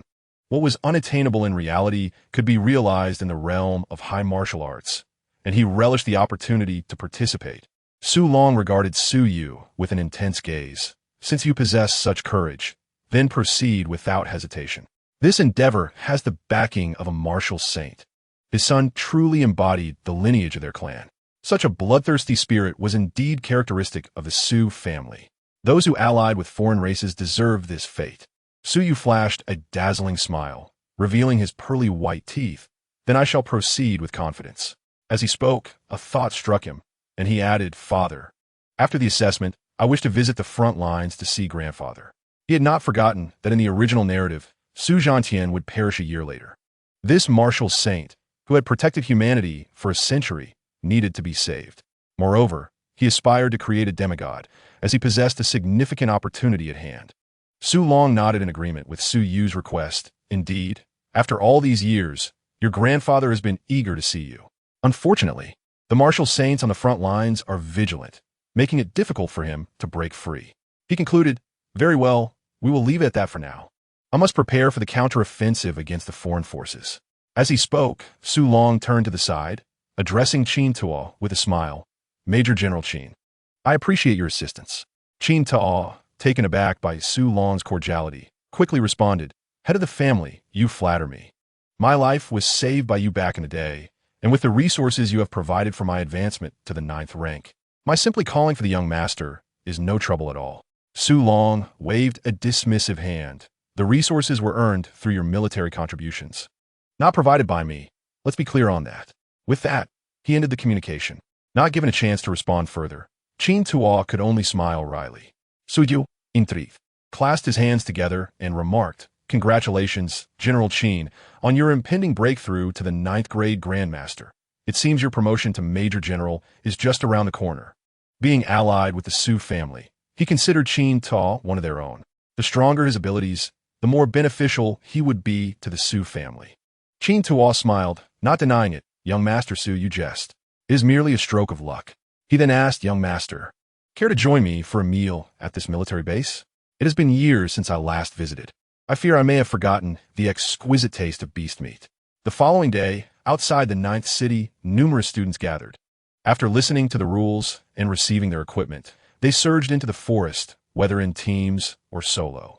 Su Yu, having been pre-selected as a participant in the Global Martial Arts Exchange, did not need to partake in the assessment and instead trained alone in the military base's training room.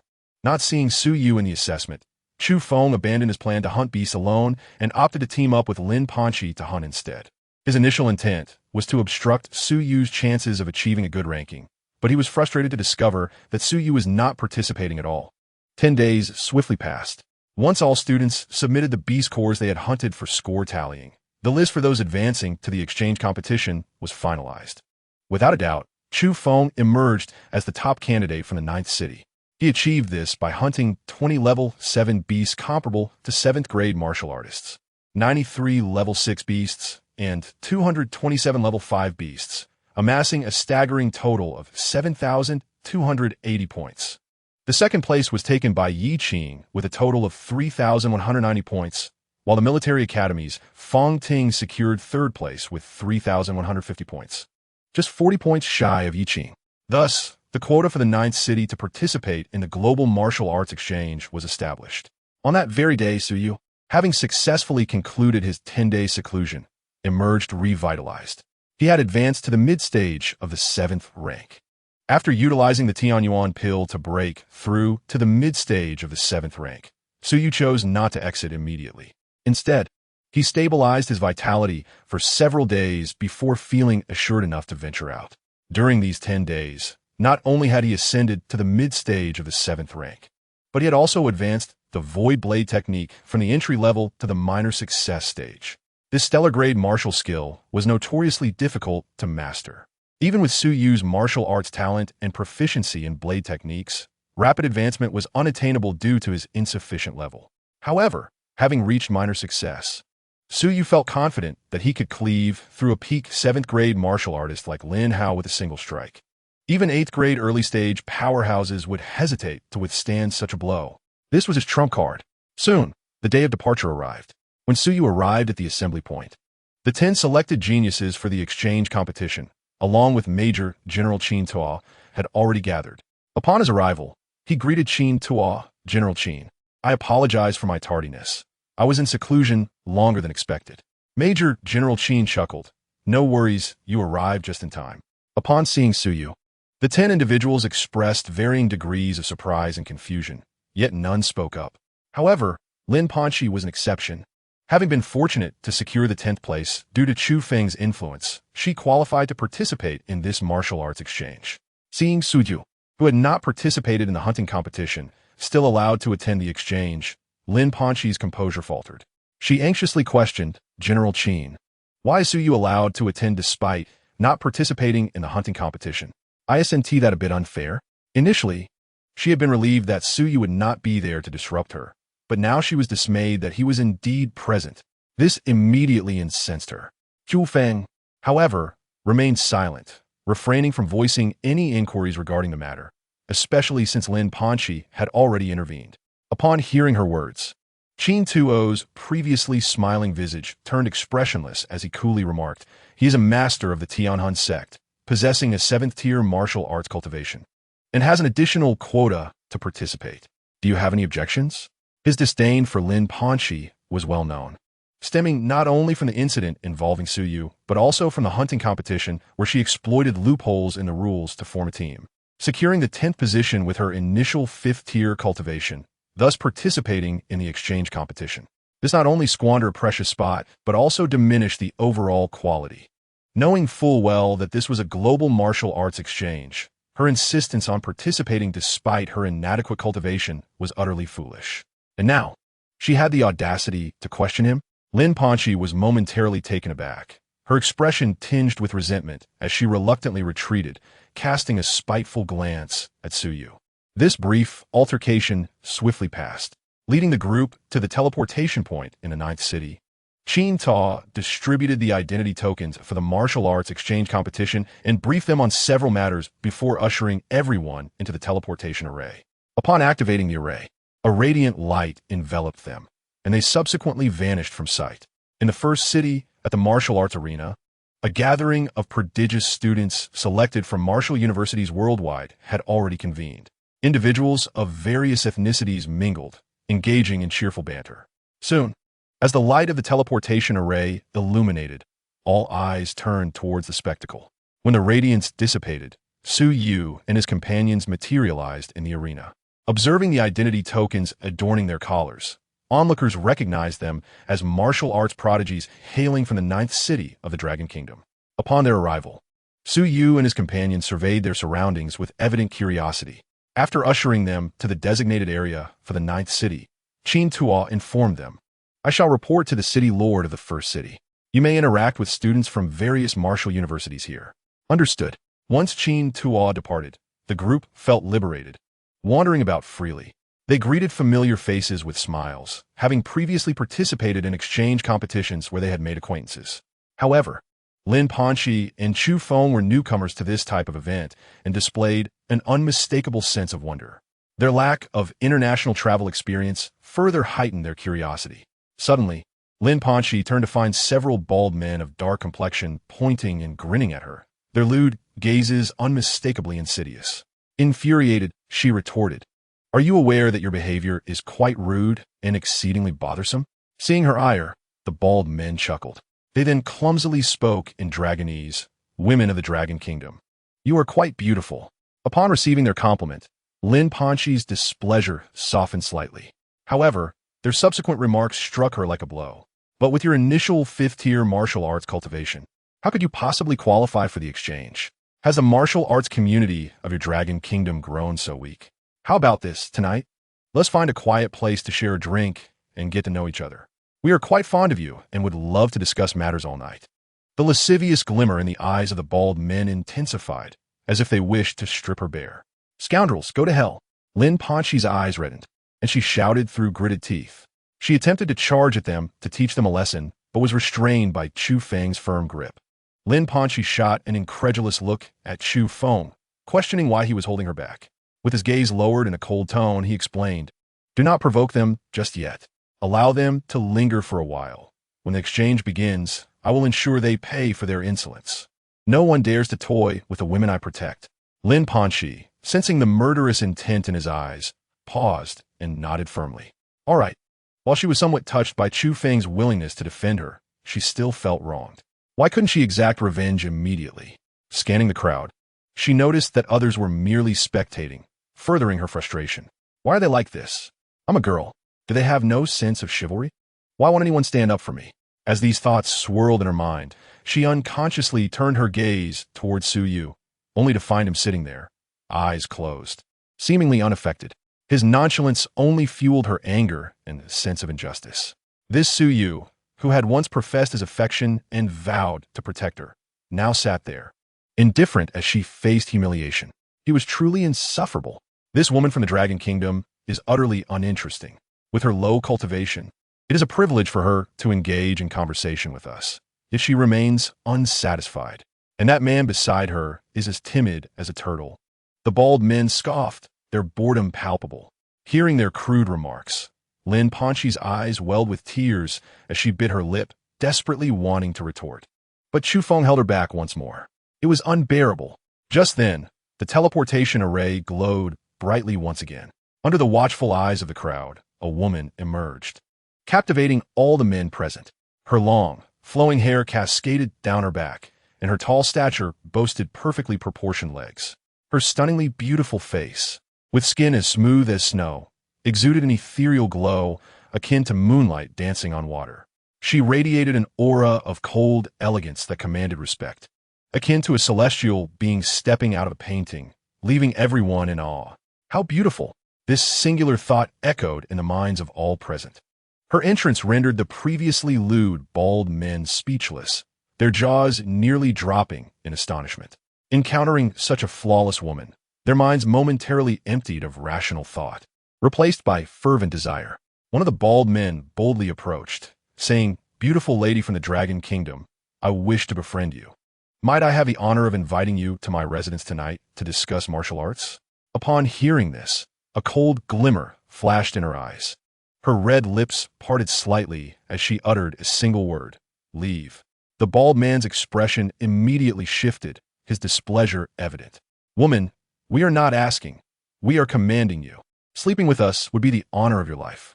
Rest assured, we will treat you well." Before he could finish his crude statement, a foot forcefully pressed his head into the ground. Bang! "If you cannot speak properly, then you may as well perish." A voice emerged, devoid of any emotion. The arena fell into a profound silence. Chapter 037. Then perhaps you should perish first. All present were esteemed prodigies from various martial universities across Blue Star. The sudden confrontation left them momentarily stunned, quickly replaced by amused expressions. Naturally, the foreign prodigies were the most eager to witness the unfolding drama. Meanwhile, the Dragon Kingdom's prodigies felt a peculiar sense of unease, recognizing the individual who had intervened. This was a figure who had stirred considerable excitement in the circles of prestigious families and top talents during the previous college entrance examinations, Suyu. As a top-tier genius from Hefei, witnessing him forcefully subdue another bald man by pressing his head into the floor was an event he could not tolerate. Struggling vigorously, he shouted, "Bastard, do you know who I am? I'm a genius from Hefei. My father is a 9th-tier Grandmaster. How dare you humiliate me?" After a fierce struggle, he realized that he was utterly unable to break free. This predicament filled him with both astonishment and fury. He was the son of the chieftain of the Hefei elite tribe, a prodigy in the realm of physical cultivation. How could he now find himself beneath someone else's foot? The several other Hefei martial geniuses who had accompanied him stepped forward, exuding the oppressive aura of 6th-tier warriors as they vociferously condemned damned Dragon Kingdom scoundrels. "Release the noble Prince Odibio at once. Should he be harmed, we Hefei will not let this matter rest until a satisfactory explanation is provided by your Dragon Kingdom. How dare you insult our Hefei genius? You are courting death." A flicker of murderous intent danced within Suyu's eyes as he pressed down slightly harder on Odibio's head. "Oh, so you're threatening me?" A series of faint cracks echoed as Odibio, beneath Suyu's foot, cried out in terror, "Bastard, let me go." He had always prided himself on his formidable physique, yet here he was nearly crushed beneath the foot of a Dragon Kingdom individual. The others, witnessing this, were livid with rage. They rolled up their ill-fitting shirt sleeves, revealing their muscular arms, and prepared to charge at Suyu. "You seek death? You brought this upon yourself. If you wish for your demise, don't blame us. Here, even if we kill you, the Dragon Kingdom will not dare to speak." The Hefei warriors, masters of physical prowess, had little else in terms of martial techniques to train in, as most of their heritage stemmed from physical conditioning. Thus, they relied solely on brute strength in battle. The few Hefei geniuses moved with astonishing speed towards Suyu, their movements creating a faint sonic boom, illustrating the tremendous power they wielded. They shattered the sound barrier with their raw physicality. Unfazed by the onslaught, Suyu calmly retrieved an A-grade extraordinary weapon. the 9 prison blade from his storage ring. The moment he grasped the blade, his aura transformed into one of dominance and ferocity. Blood slaughter.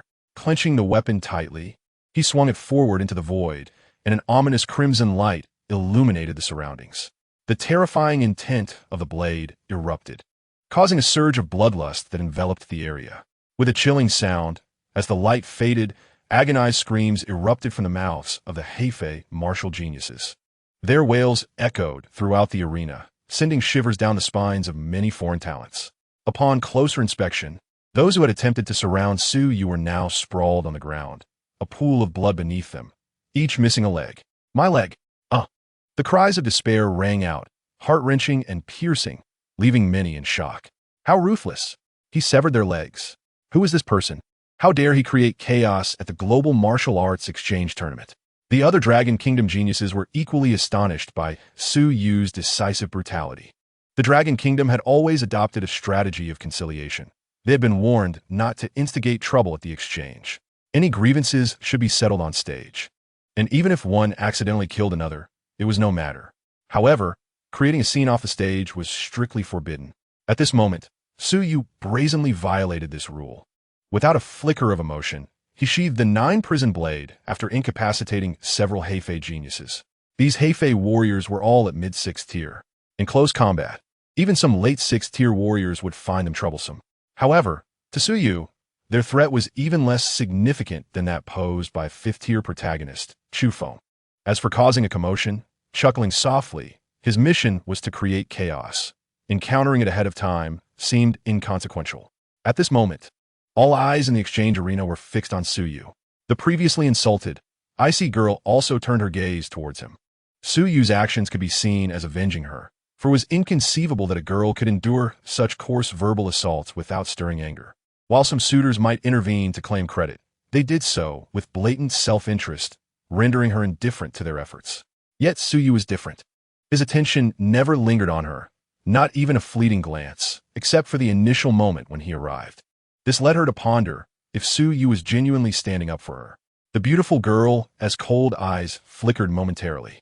Others shared this sentiment to some degree. However, Lin Panxi harbored a different perspective. From the outset, she felt a deep-seated loathing for Odbo and his companions, and when she was provoked, not a single person stood up for her. All her grievances were known only to herself. Even Chu Feng dared not intervene to reclaim her dignity. Especially Su Yu, who even spared her a glance. This left Lin Panxi feeling both furious and deeply wronged. Yet, when that woman appeared, the indifferent Su Yu stepped forth to defend her, even going so far as to sever the legs of several assailants. This stark contrast nearly filled Lin Panxi's mind with rage and a hint of jealousy. Why? Why did she endure humiliation while he remained indifferent, even refusing to acknowledge her? Yet when others were insulted, he dared to trample them underfoot. Su Yu, you claim to care for me for eternity? Huh. At this moment, Lin Panxi's resentment towards Su Yu intensified. Having enjoyed his kindness, she wished to receive all the benefits without offering anything in return.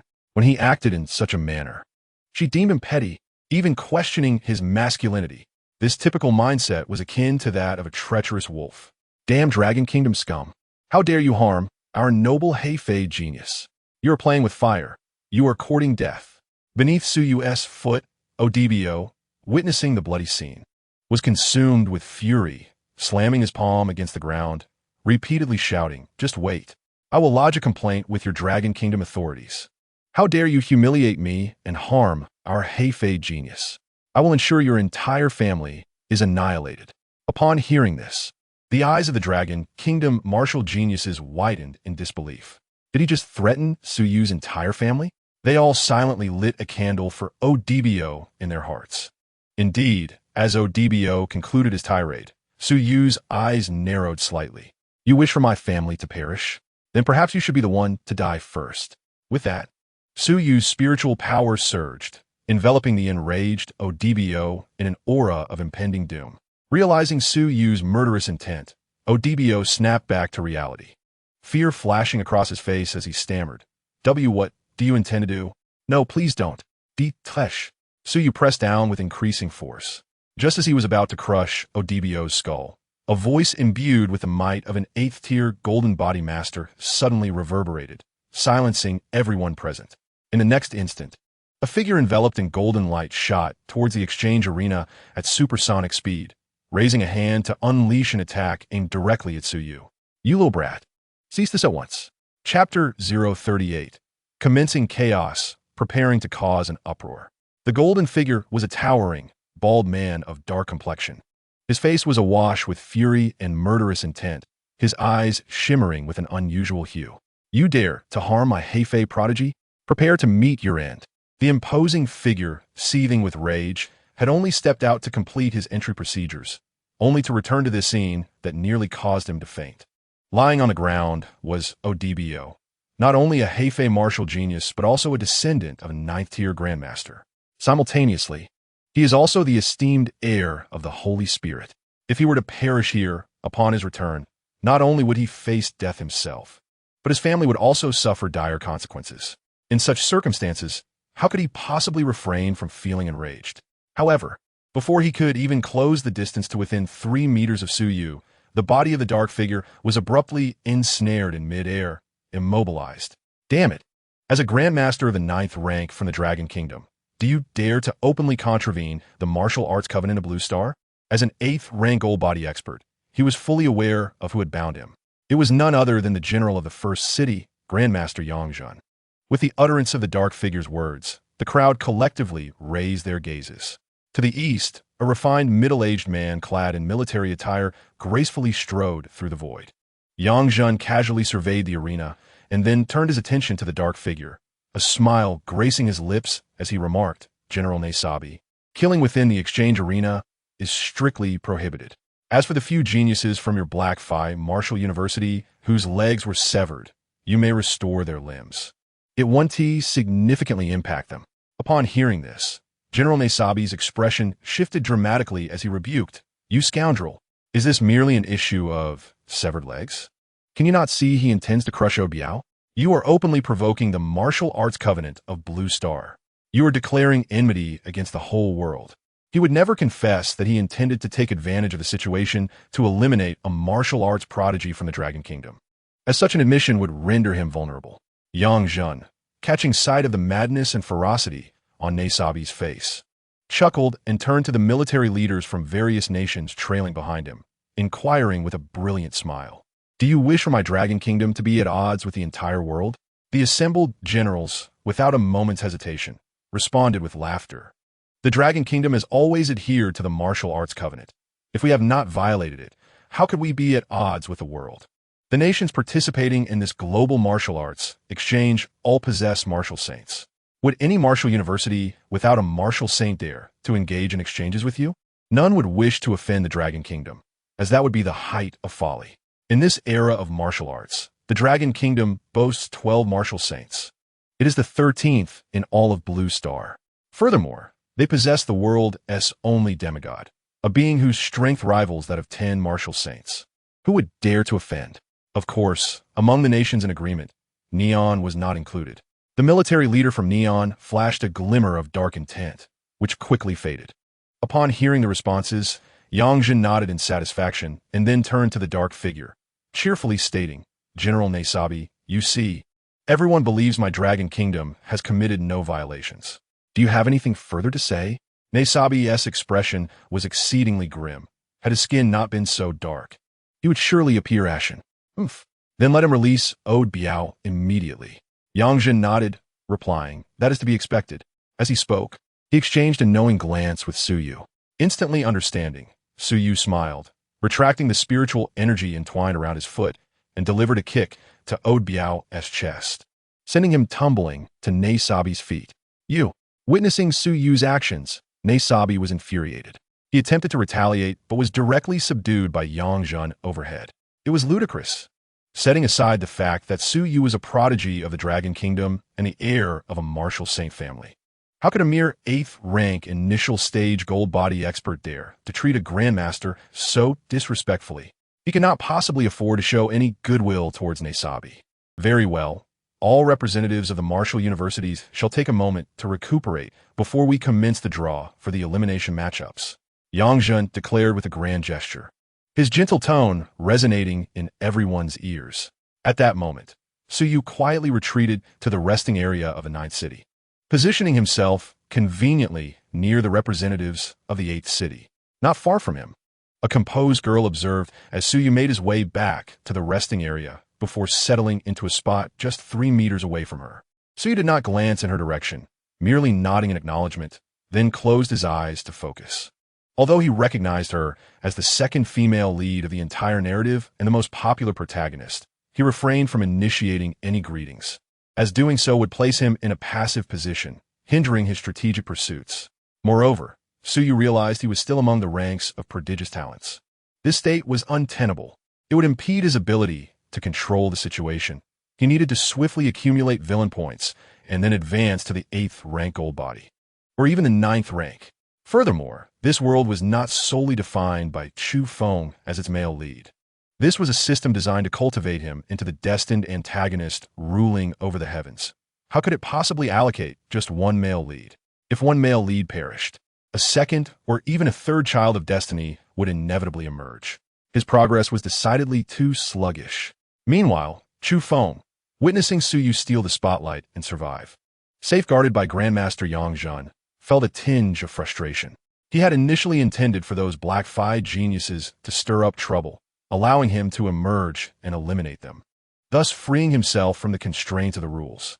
Little did he expect that, after feigning weakness for just a moment, Suyu would act and sever the legs of those individuals. Yet, he remained unscathed. Had he known, he would have intervened sooner. Now, even Xiang, she looked at him with a gaze filled with resentment. Damn Suyu, always seeking the limelight, such a pretentious fool. Chu Feng inwardly cursed. Nevertheless, the time for his performance was approaching. He sensed a premonition that this exchange competition would not unfold simply. Those previous dark figures were problematic. They exuded a sense akin to that of beasts. A feral aura surrounded them. Soon, this farce was quelled, as no one stepped forward to hold anyone accountable. Naisabi and the few geniuses from Black Phi Martial University could only swallow their broken teeth in silence. However, they secretly vowed to take down several Dragon Kingdom participants during the competition to vent their frustrations. Next came the drawing phase, conducted by the military leaders of each nation. The competition was divided into 4 rounds, with 52 teams participating, having the opponents in each round. Those who persevered until the end would secure the championship of this exchange competition, along with resource rewards provided by the official event. Though nominally an exchange competition, it essentially served as a trial for the martial saint nations to evaluate the strength of their juniors. As Yang Zhan announced the upcoming matchups following the draw, the expression of everyone present shifted subtly. The first match, the 26th round, would pit the representative of the 9th city against that of the 36th city. Upon hearing this arrangement, Suyu's eyes quietly opened, a hint of amusement flickering in his gaze as he regarded Yang Zhan. It seemed that General Yang Zhan was adept at orchestrating events.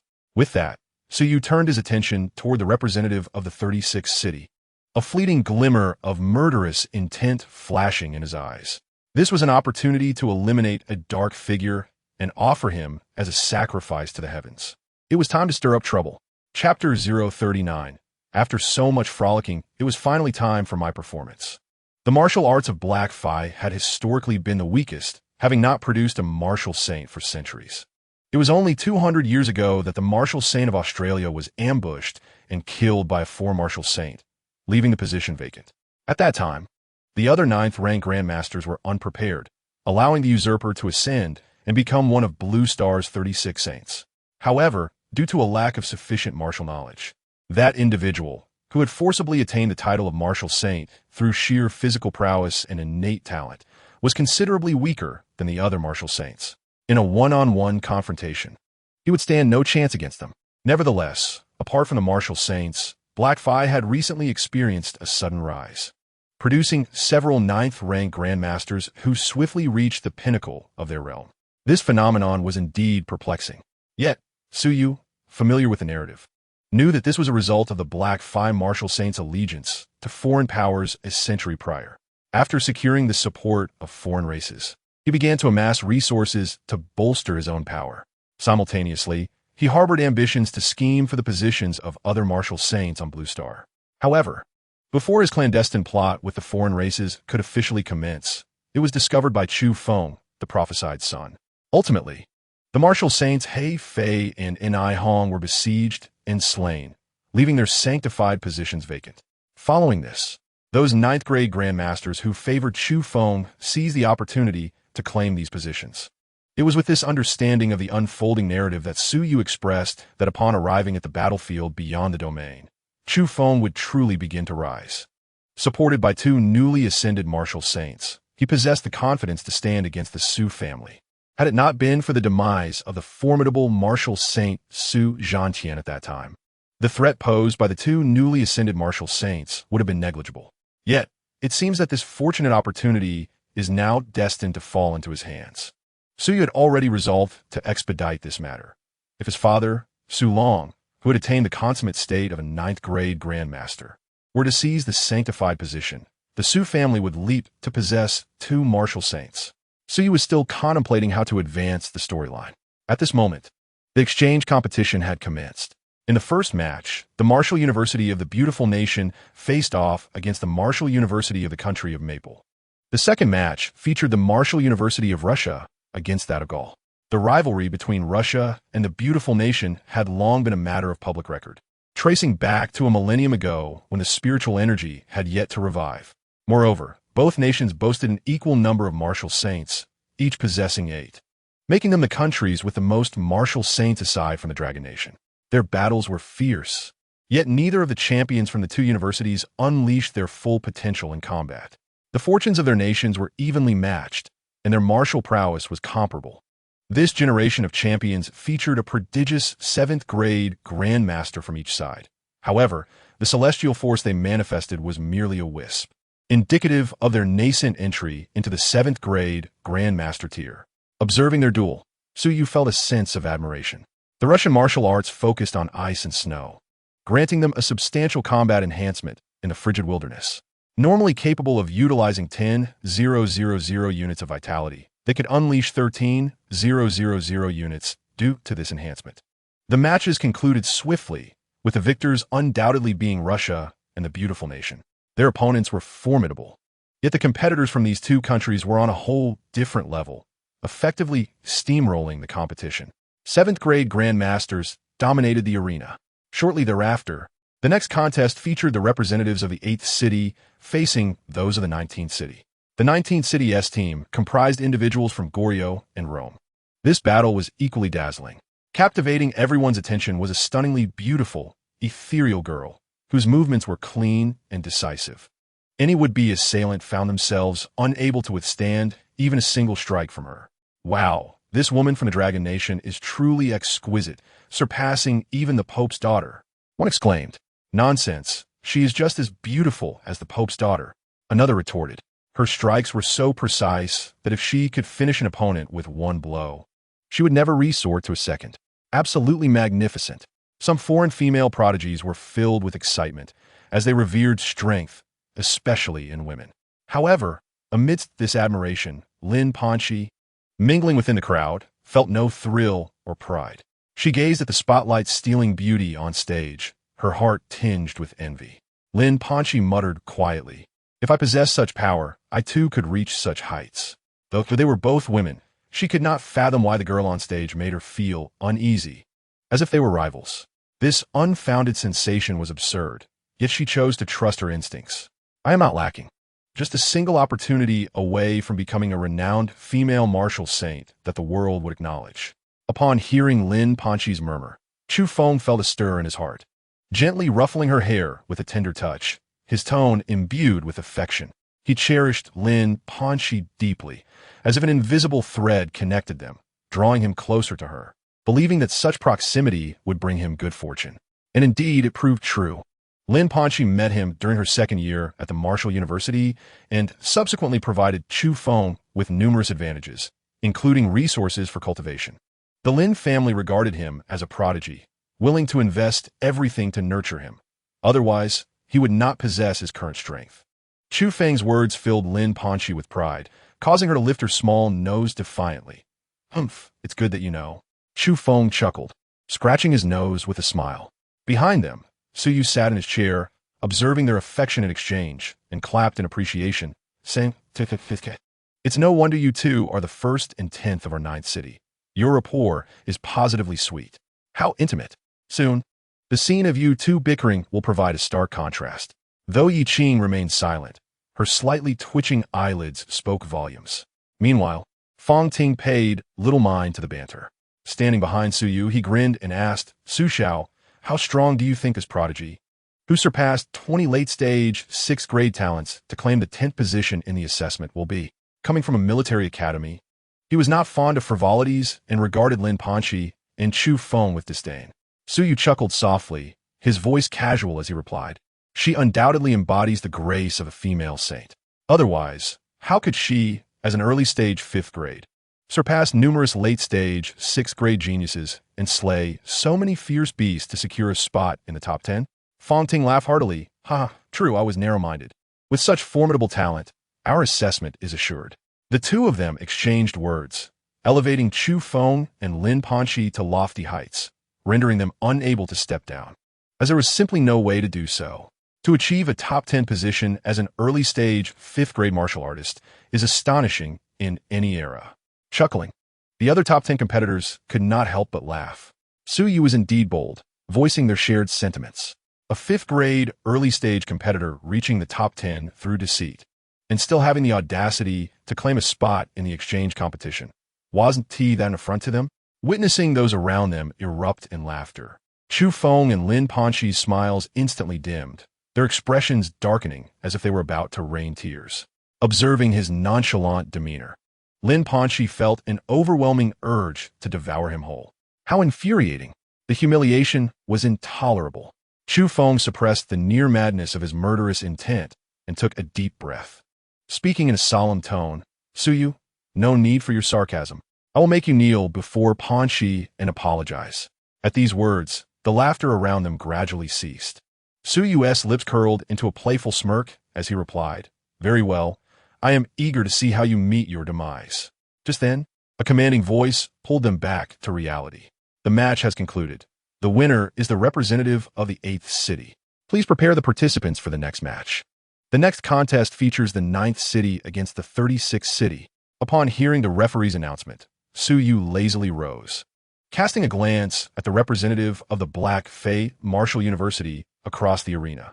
After all this time, it was their turn to perish. Chapter 040.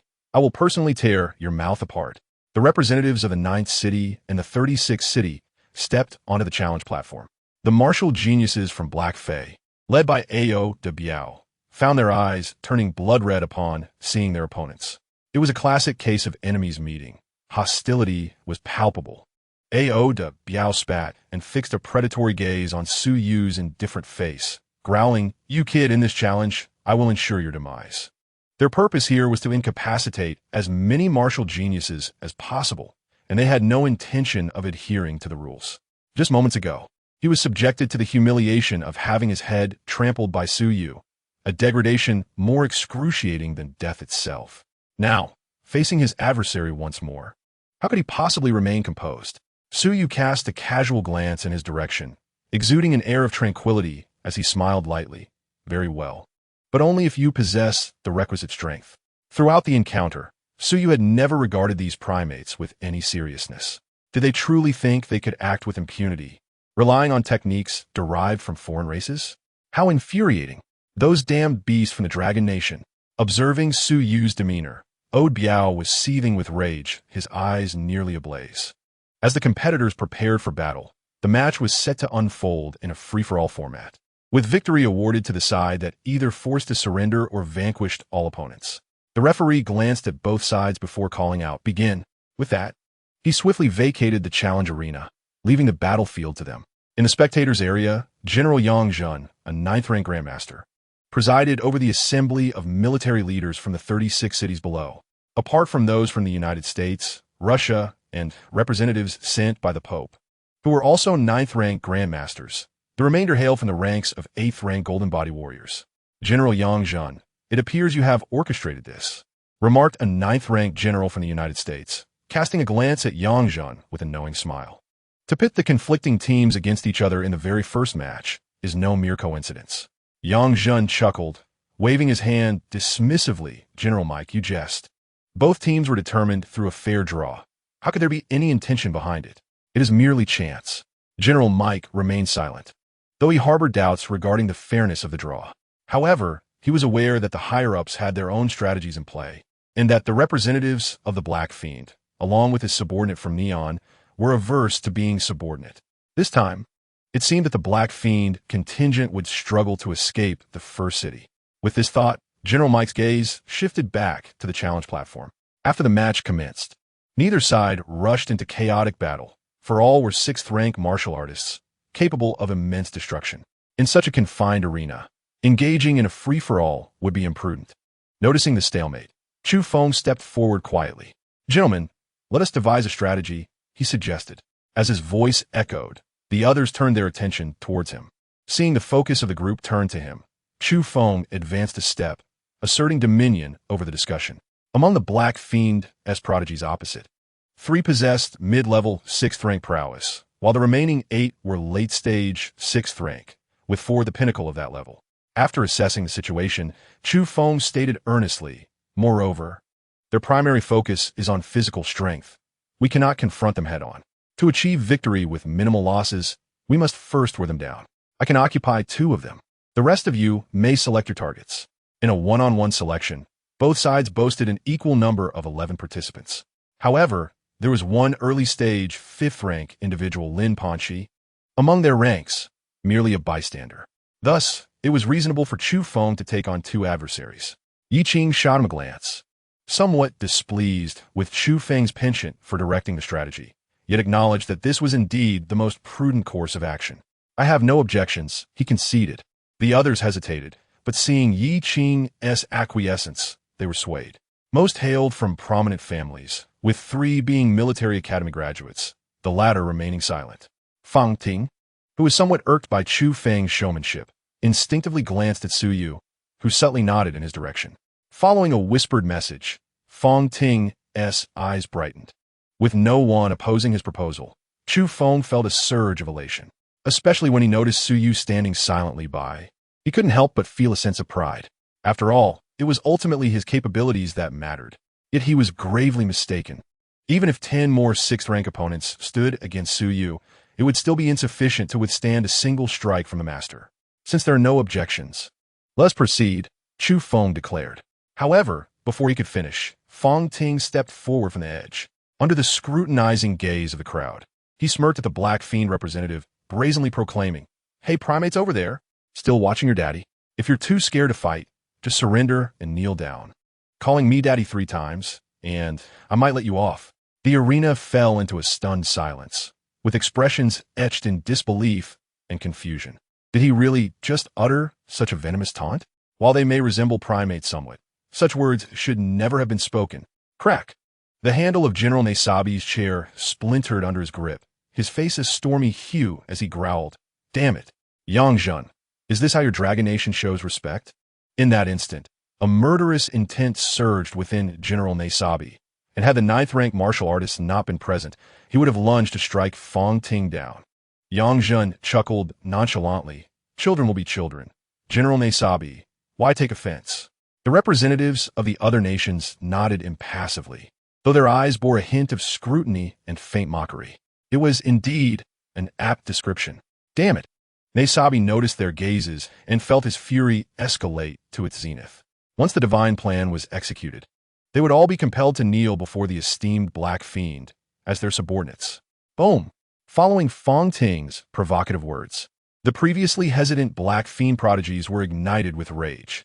They despised being referred to as primates more than anything. They were the progenitors of humanity. "Damn Dragon Nation! I will personally tear your mouth apart." Ode Biao, son of the chief of the 5 Black Fiend tribes, turned crimson with fury upon hearing such words. The aura of a late-stage 6th-rank warrior erupted from him, his muscles bulging ominously as veins threatened to burst through his skin. With a series of sonic booms, 11 Black Fiend martial prodigies brandished their clubs and spears, charging towards Chu Feng and Fang Ting. Their bodies moved at a speed that defied comprehension. The force of their strikes magnified manifold. "Dragon Nation's monkeys die!" Obiao roared. his bloodshot eyes fixated on Chu Feng as he raised his club to deliver a devastating blow. Due to Fong Ting's unique positioning, Ode Biao's gaze locked onto Chu Feng immediately. He cared not for anything else, intent on eliminating one opponent first. Feeling the oppressive force and the explosive sound waves approaching from behind, Chu Feng's expression shifted dramatically as he glanced at the fleeing Fong Ting, his eyes brimming with indignation and murderous intent. How dare you betray me? Chapter 041, Provocation and Chu Feng Schemes. As the fierce winds surged from behind, despite his fury towards Fong Ting's actions, now was not the time for accusations. Drawing his weapon from his storage ring, he pivoted to confront Ode Biao. Starfall. Chu Feng unleashed a strike, the sharp sword intent erupting forth, as if he had plucked a star from the cosmos itself. Buzz. The tip of his blade collided with the skeletal club, and though the seemingly supple sword quivered momentarily, it regained its strength. Crack! A small section of the skeletal club was pierced through. The recoil forced Ode Biao to retract his weapon, stumbling back a few paces. His wild gaze locked onto Chu Feng with unbridled rage. Thud! Thud! The floor beneath Ode Biao crumbled under the sheer force of his landing. The specially crafted stones resilient enough to withstand artillery fire shattering into fragments. Skinny monkey, get out of my way. You are not my target. As a peak 6th rank physical warrior, Ode Biao sensed the profound vitality within Chu Feng, despite Chu Feng being a late-stage 5th rank. His control over spiritual energy and blood vitality surpassed Ode Biao's comprehension. To capture him would demand a grievous toll. Upon hearing the words, Chu Feng could not help but feel his face twitch in exasperation. Damn it, this foolish black-skinned fellow. If you wanted me to step aside, why not simply convey that through sound transmission? Must you shout it out loud? Chu Feng was on the verge of exploding with rage. If you intend to kill Fong Ting, why not just go ahead and do it instead of targeting me? Now, you want me to step aside in front of everyone. If I actually do that, how will others perceive me? Taking a deep breath, he forcefully suppressed his anger and disdain towards Odibio and coldly declared, enough with the nonsense. The battle is not determined by who the opponent is. Come and fight. Without waiting for Odibio to explode in anger, Chu Feng hastily sent him a sound transmission. During the fight, do not hold back. Notify your people to stop me, and then you can strike. He genuinely feared that this fool would cling to him without relent. In the current chaos, it was best for him to engage in a life-and-death struggle with Fong Ting and Su Yu, thereby allowing him to reap the benefits. Upon receiving the transmission, Odibio's furious gaze softened slightly. He understood Chu Feng's intentions. This was a ploy to use him to eliminate a rival. However, he was unconcerned. Then go to your death. Odibio swung his large club, enveloped in a black glow, and fully unleashed the vitality within his body. He did not employ any martial techniques because for those of the Black Fiend tribe, as long as their physical strength was formidable enough, martial arts were merely superfluous embellishments. They focused solely on the training of their physical prowess. With a resounding thud, the club descended, its momentum carrying with it a force that distorted the air around it. If this club were to strike a small mountain, it would likely be flattened. Chu Feng, recognizing the gravity of Odibio's strike, positioned his B-grade longsword before him. Gritting his teeth as a fierce determination surged in his eyes. Stellar sword technique slashed the stars. His vitality surged wildly, unleashing a tremendous force. Relying on the sword intent he had comprehended in advance and the advanced Earth-level stellar sword technique. He erupted with a combat power that rivaled the peak of a 6th-grade warrior, despite possessing the vitality of a 5th-grade warrior. This was a remarkable leap across a significant realm. Such a display captured the attention of all present. A prodigy. This was undeniably the mark of an extraordinary talent. All present were gifted individuals, each under the age of 25, yet their cultivation far surpassed that of the vast majority of ordinary individuals. However, they prided themselves on being able to defeat ordinary warriors of 1 or 2 realms higher, yet dared not claim they could contend with fellow geniuses across realms. Especially for someone like Chu Feng, who not only fought above his level, but transcended an entire major realm. Boom! The clash between the two created an invisible shockwave that halted the ongoing battles around them, drawing the solemn gazes of all. Dust rose, and the cobblestones beneath their feet shattered into pieces. With a thunderous crash, when the collision of their powers reached its zenith, both warriors staggered back several steps. However, An unexpected development occurred. As ODBO retreated, he also heeded Chu Feng's sound transmission, reserving a portion of his strength. Utilizing his backward momentum, he steadied himself with the club and then launched himself from the ground, his legs bending, veins bulging. Whoosh! With the sheer might of his physical prowess, he sprang forth, targeting Fang Ting. Witnessing this scene, Chu Feng feigned a drastic change in expression, intending to intervene, but was obstructed by two black-clad thugs. The remaining thugs, upon seeing this, did not hesitate to follow DBO. Their objective was clear: Fang Ting, Yi Qing, and the others, noticing their opponents decisively disengaging to pursue ODBO's attack on Fang Ting, felt a sense of urgency. Quickly stop them, Yi Qing shouted. They dared not delay, each one rushing forward. If it were just ODBO, Fang Ting would not flinch. But with the addition of 5 late-stage, 6th-grade warriors, the outcome was inevitable. Fang Ting would surely perish.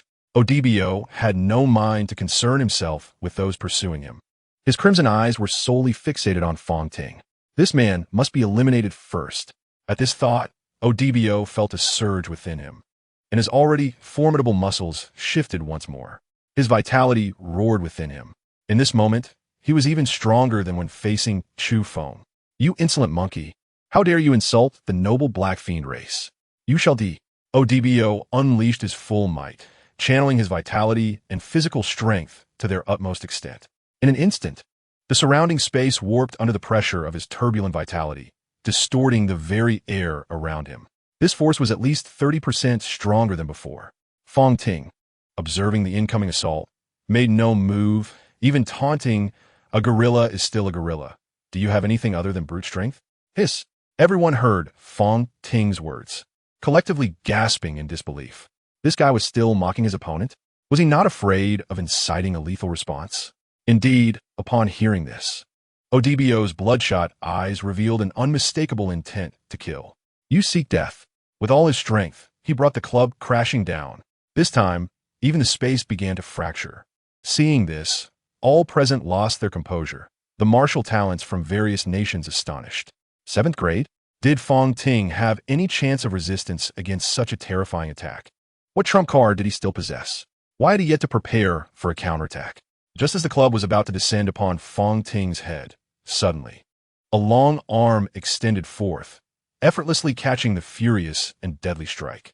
The power was substantial, yet this weapon was nothing compared to the toys of my Su family's children. The next moment, to the astonishment of all, the weapon crafted from the hardest bones of a mythical beast was mercilessly crushed. Chapter 042.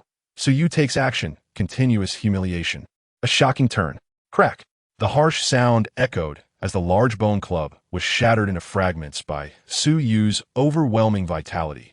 Bone dust swirled amidst the dust in the air. ODBO's menacing expression froze, appearing almost comical. He released the empty hand, staring blankly at the flying bone dust for a moment. Why, you are a master. Upon regaining his senses, ODBO's voice turned sharp, laced with shock and confusion. A master. And not just any master, but at least a mid-7th grade martial arts master. The power he had cultivated from the heavens and earth must be at least threefold. The other foreign prodigies gasped upon hearing his shout. A 7th grade master, and a freshly graduated martial arts student. In an instant, all fell silent, except for the students from the Dragon Kingdom, for the news of Su-Yu's ascension to Heavenly Soul Master had long since spread.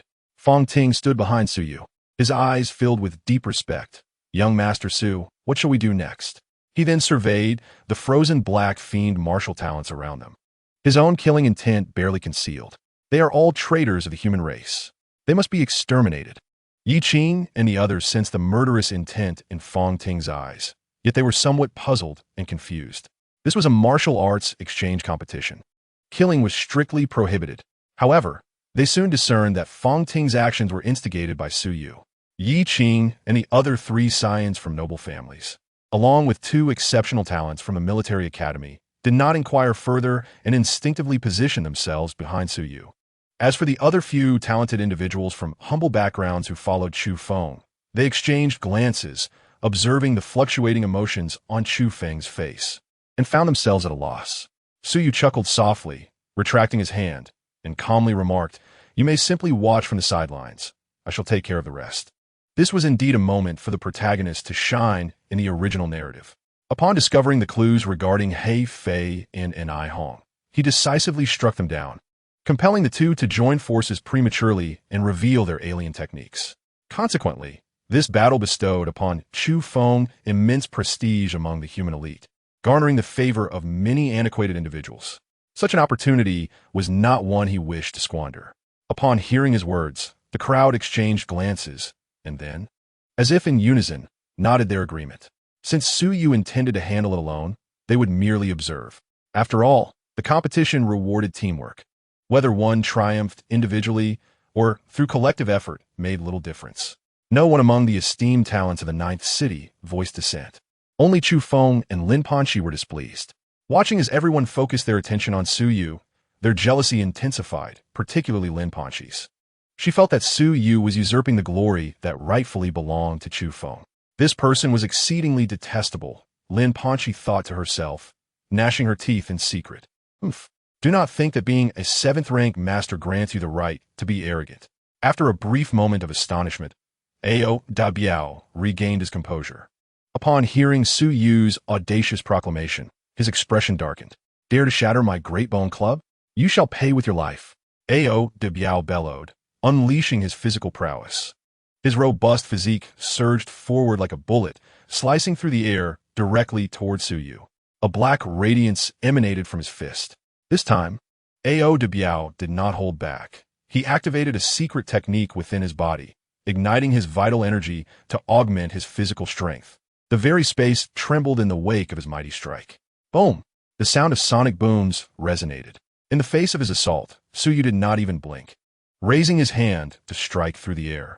The surrounding energies of heaven and earth responded, coalescing into an invisible giant hand that descended upon Ao Da Biao's reflective black head.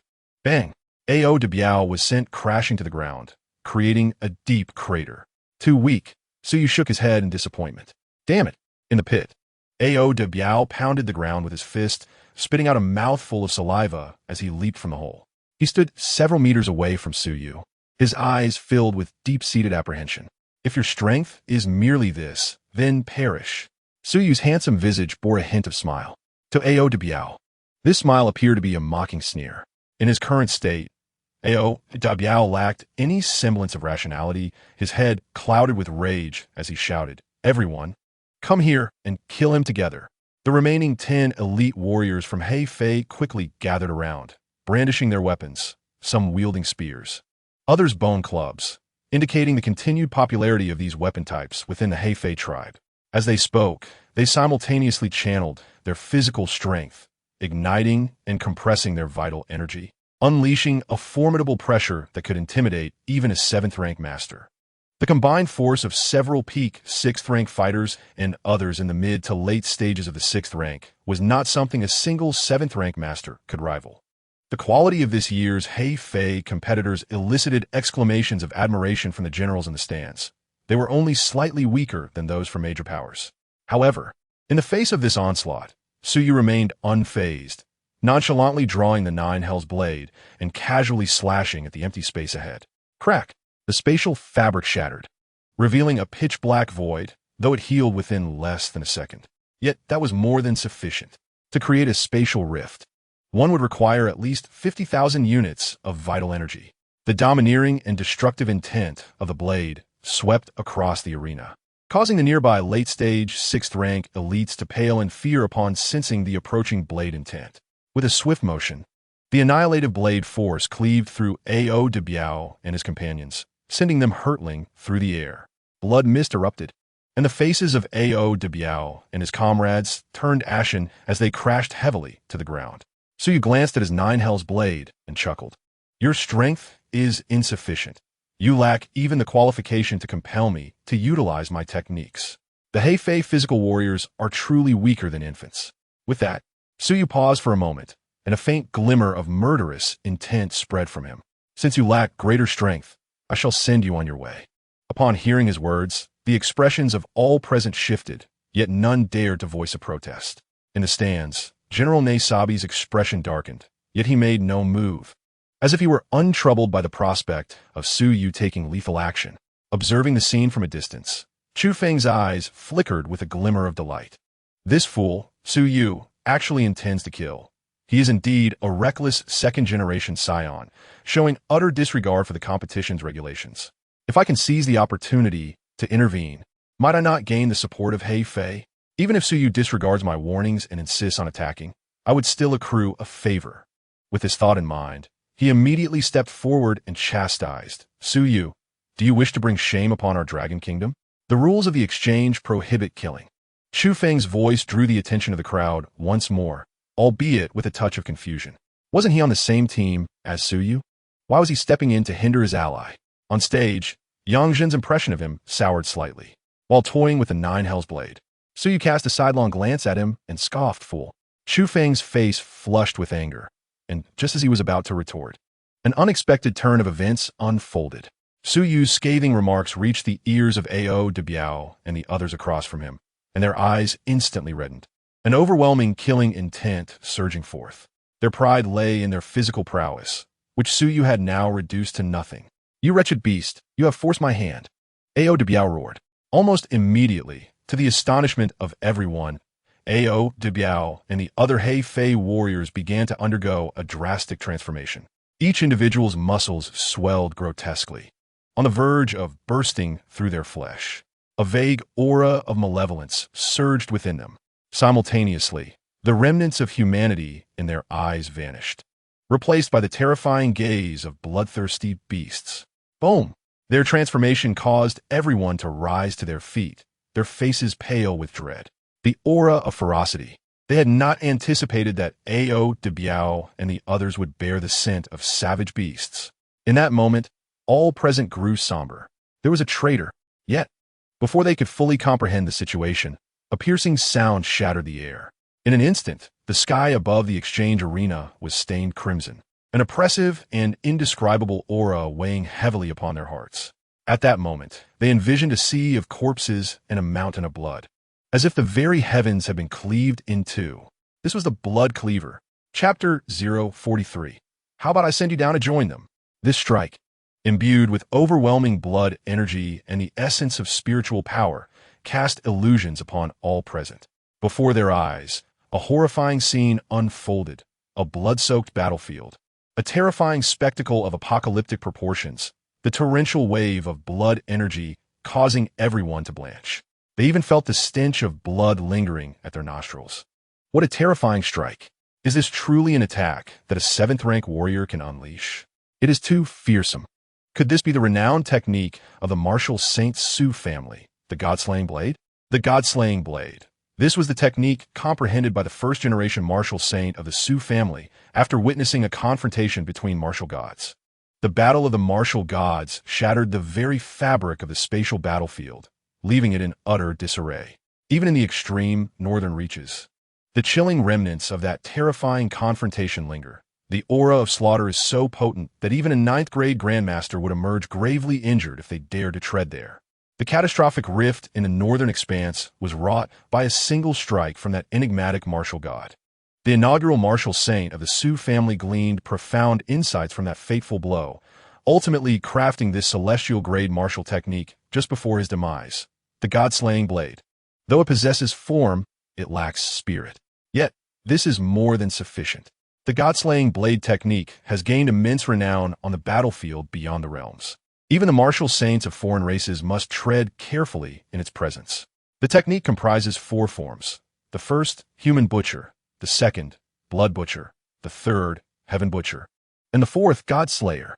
This blade not only changes the countenance of many martial prodigies, but even causes seasoned 7th-grade Grandmasters and those newly into the 8th-grade golden physique to blanch. Should they attempt to withstand this strike head-on, they would likely face death or crippling injury. To their astonishment, the young master of the Su family has already mastered the God-slaying blade to such an advanced level. It appears the Su family's fortunes remain at their zenith, ensuring stability for several centuries to come. Many powerful individuals reflect on this in their hearts, marveling at such prodigious talent. The previous generation's prodigy was Su Yu's father, Su Long. While he was not a heavenly soul master, he was the second most formidable individual in the Dragon Kingdom of his era. The first being the half-god Yi Tao, a true anomaly. Now, in this generation, the Su family has once again turned the tide, with Su Long's son surpassing the son of the half-god Yi Tao. On the viewing platform, the military leaders wore expressions of deep concern, lost in their thoughts. Most had resigned themselves to the situation, for since the rise of martial arts and the decline of firearms, the Dragon Kingdom has remained the dominant force. Regardless of their strength, they must unite against the invasion of foreign races. However, the leaders from Neon and Black Fiend harbored different sentiments. Upon witnessing Su Yu unveil such formidable talent, they instinctively bowed their heads, and as all attention shifted to Su Yu, a flicker of frenzied malice crossed their eyes. This child cannot be allowed to live. With this thought, the leader of Neon exchanged a glance with Neisabi, both nodding in silent accord. In the next instant, Neisabi sprang to his feet, charging directly towards the challenge platform, a black gold spear shimmering in his grasp. The murderous intent in Neisabi's eyes was unrestrained as he roared. Dragon Kingdom bastard, you seek death. To dare to openly strike in an exchange match. He aimed to kill with a single blow, even if it cost him his life. He must eliminate Su Yu, for his existence posed a threat to the grand schemes of the Holy God. This battle was crucial for Black Fiend's future in Blue Star. He had to be stopped. The sudden turn of events shocked everyone, and Yang Zhen abruptly rose, his expression ice-cold. Seeking death, a mere Neisabi dared to openly attack a prodigy of the Dragon Kingdom? The combined might of Black Fiend was hardly superior to that of a martial saint family. They had never possessed such audacity before. Clearly, the previous speculations were correct. Yang Zhen unleashed the pressure of his 9th grade aura, instilling trepidation among the 8th and 9th grades nearby. Mid-9th grade, this explosive pressure was at least 4 million in vitality. Yet, just as Yang Zhen vanished from his spot, a sinister voice echoed ominously. Then, the crowd beheld the Neon leader intercepting Yang Zhen in midair. General Yang Zhen, your Dragon Kingdom is blatantly violating the rules of the exchange match. Do you wish to make enemies of the whole world? Yang Zhen's gaze bore into the diminutive man before him, gritting his teeth. Kamaya Asakura. This individual was one of Neon's top 9th grade Grandmasters and a high-ranking military general. At the pinnacle of 9th grade, it seems you indeed have ulterior motives. Yang Zhen wasted no more words. A long staff materialized in his hand, and he swung it towards a Neon leader, Kamaya Asakura. Boom! Seeing the facade of civility shatter, the leaders from the beautiful nation in Russia did not remain passive spectators. They simultaneously drew their weapons and joined Yang Zhen in attacking Kamaya Asakura. A deafening roar erupted as their attacks converged. The commanders of various cities, witnessing this sudden escalation, were first taken aback, but quickly resolved their hesitation. It was evident that the Dragon Kingdom, Russia, and the beautiful nation were conspiring. They immediately recognized where their allegiances should lie. One by one, they drew their weapons and joined the fray. A few 8th grade Golden Physique commanders from the Dragon Kingdom attempted to intervene and rescue Su Yu, but were thwarted by Kamaya Asakura alone. You insignificant rabble.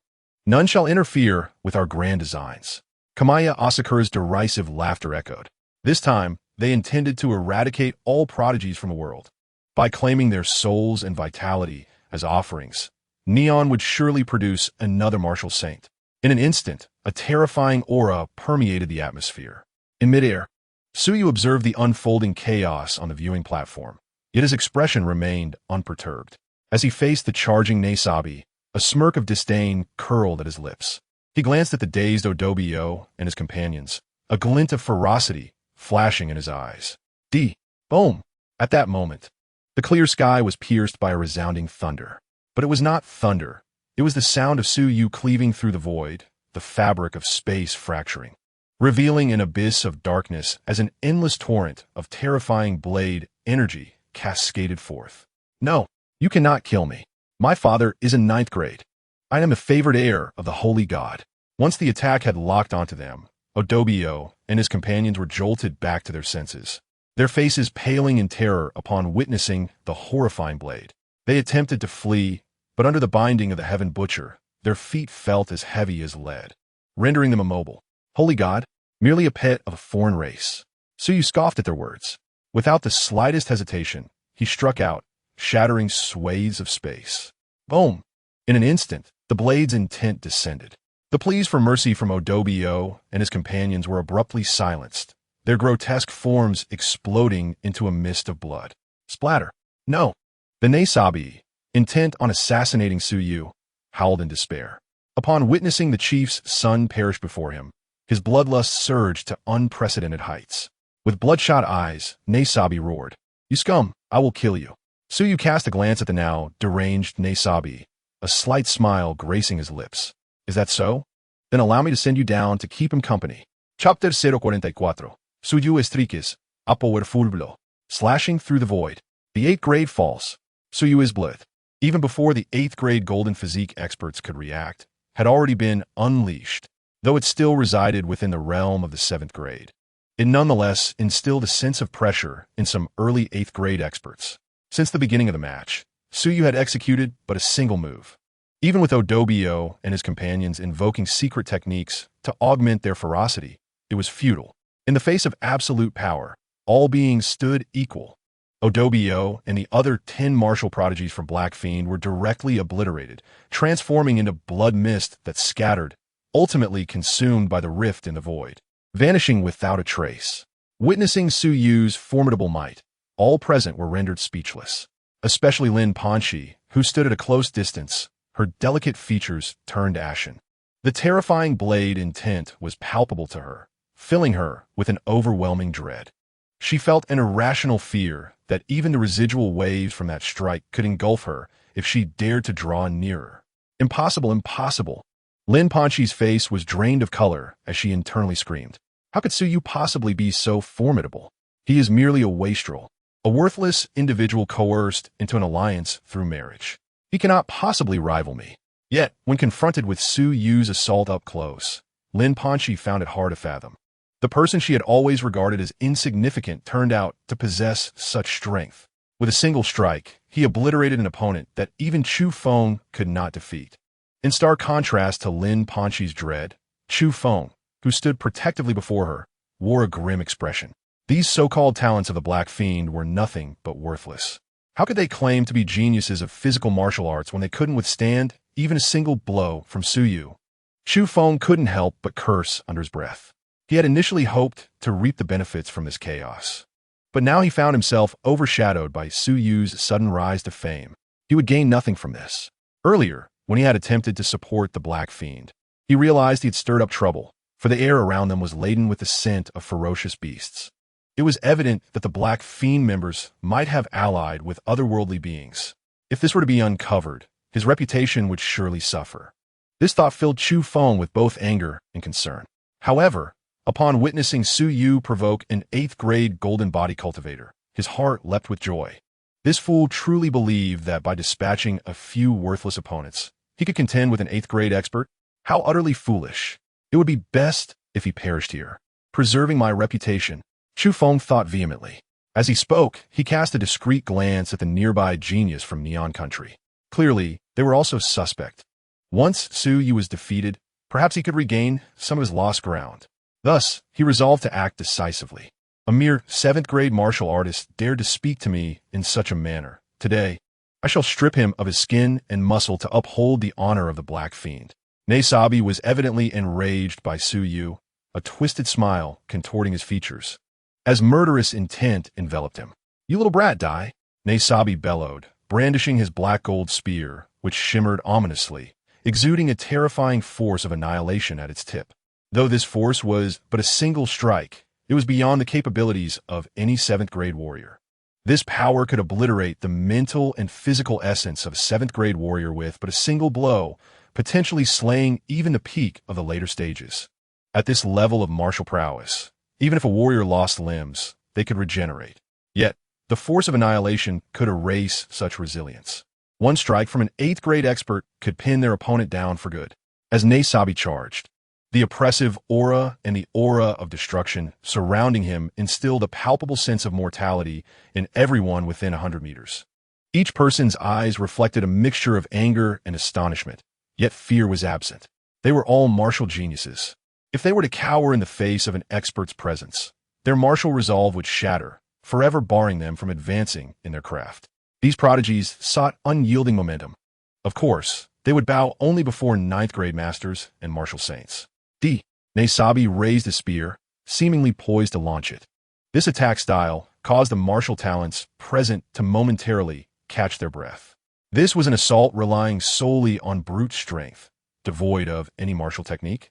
Truly, the Black Fiend was a powerhouse of physical martial arts. Despite their confusion, they did not underestimate the might of the spear propelled forward. With the enhancement of immense physical strength, this throw was comparable to a technique executed with finesse, not to mention the annihilation force contained within. Upon witnessing this, those standing behind Su Yu, including Yi Qing and Fong Ting, changed their expressions dramatically. "Young Master Su, get out of the way. He hasn't locked onto us. We must flee," Fong Ting urged urgently. Yi Qing echoed, "Yes, that force of annihilation is beyond our endurance.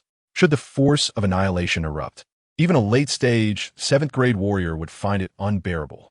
Su Yu, however, did not turn back. His eyes, akin to brilliant stars, shimmered with a glimmering light. And though his aura returned to tranquility, the blood within him surged like an enraged dragon, seeking to break free and meet the heavens in battle. In the next moment, under their watchful gaze, Su Yu stepped into the void, the 9 Hells blade in hand ringing with a resonant sound. Suddenly, the air was filled with a clear, melodious blades hum.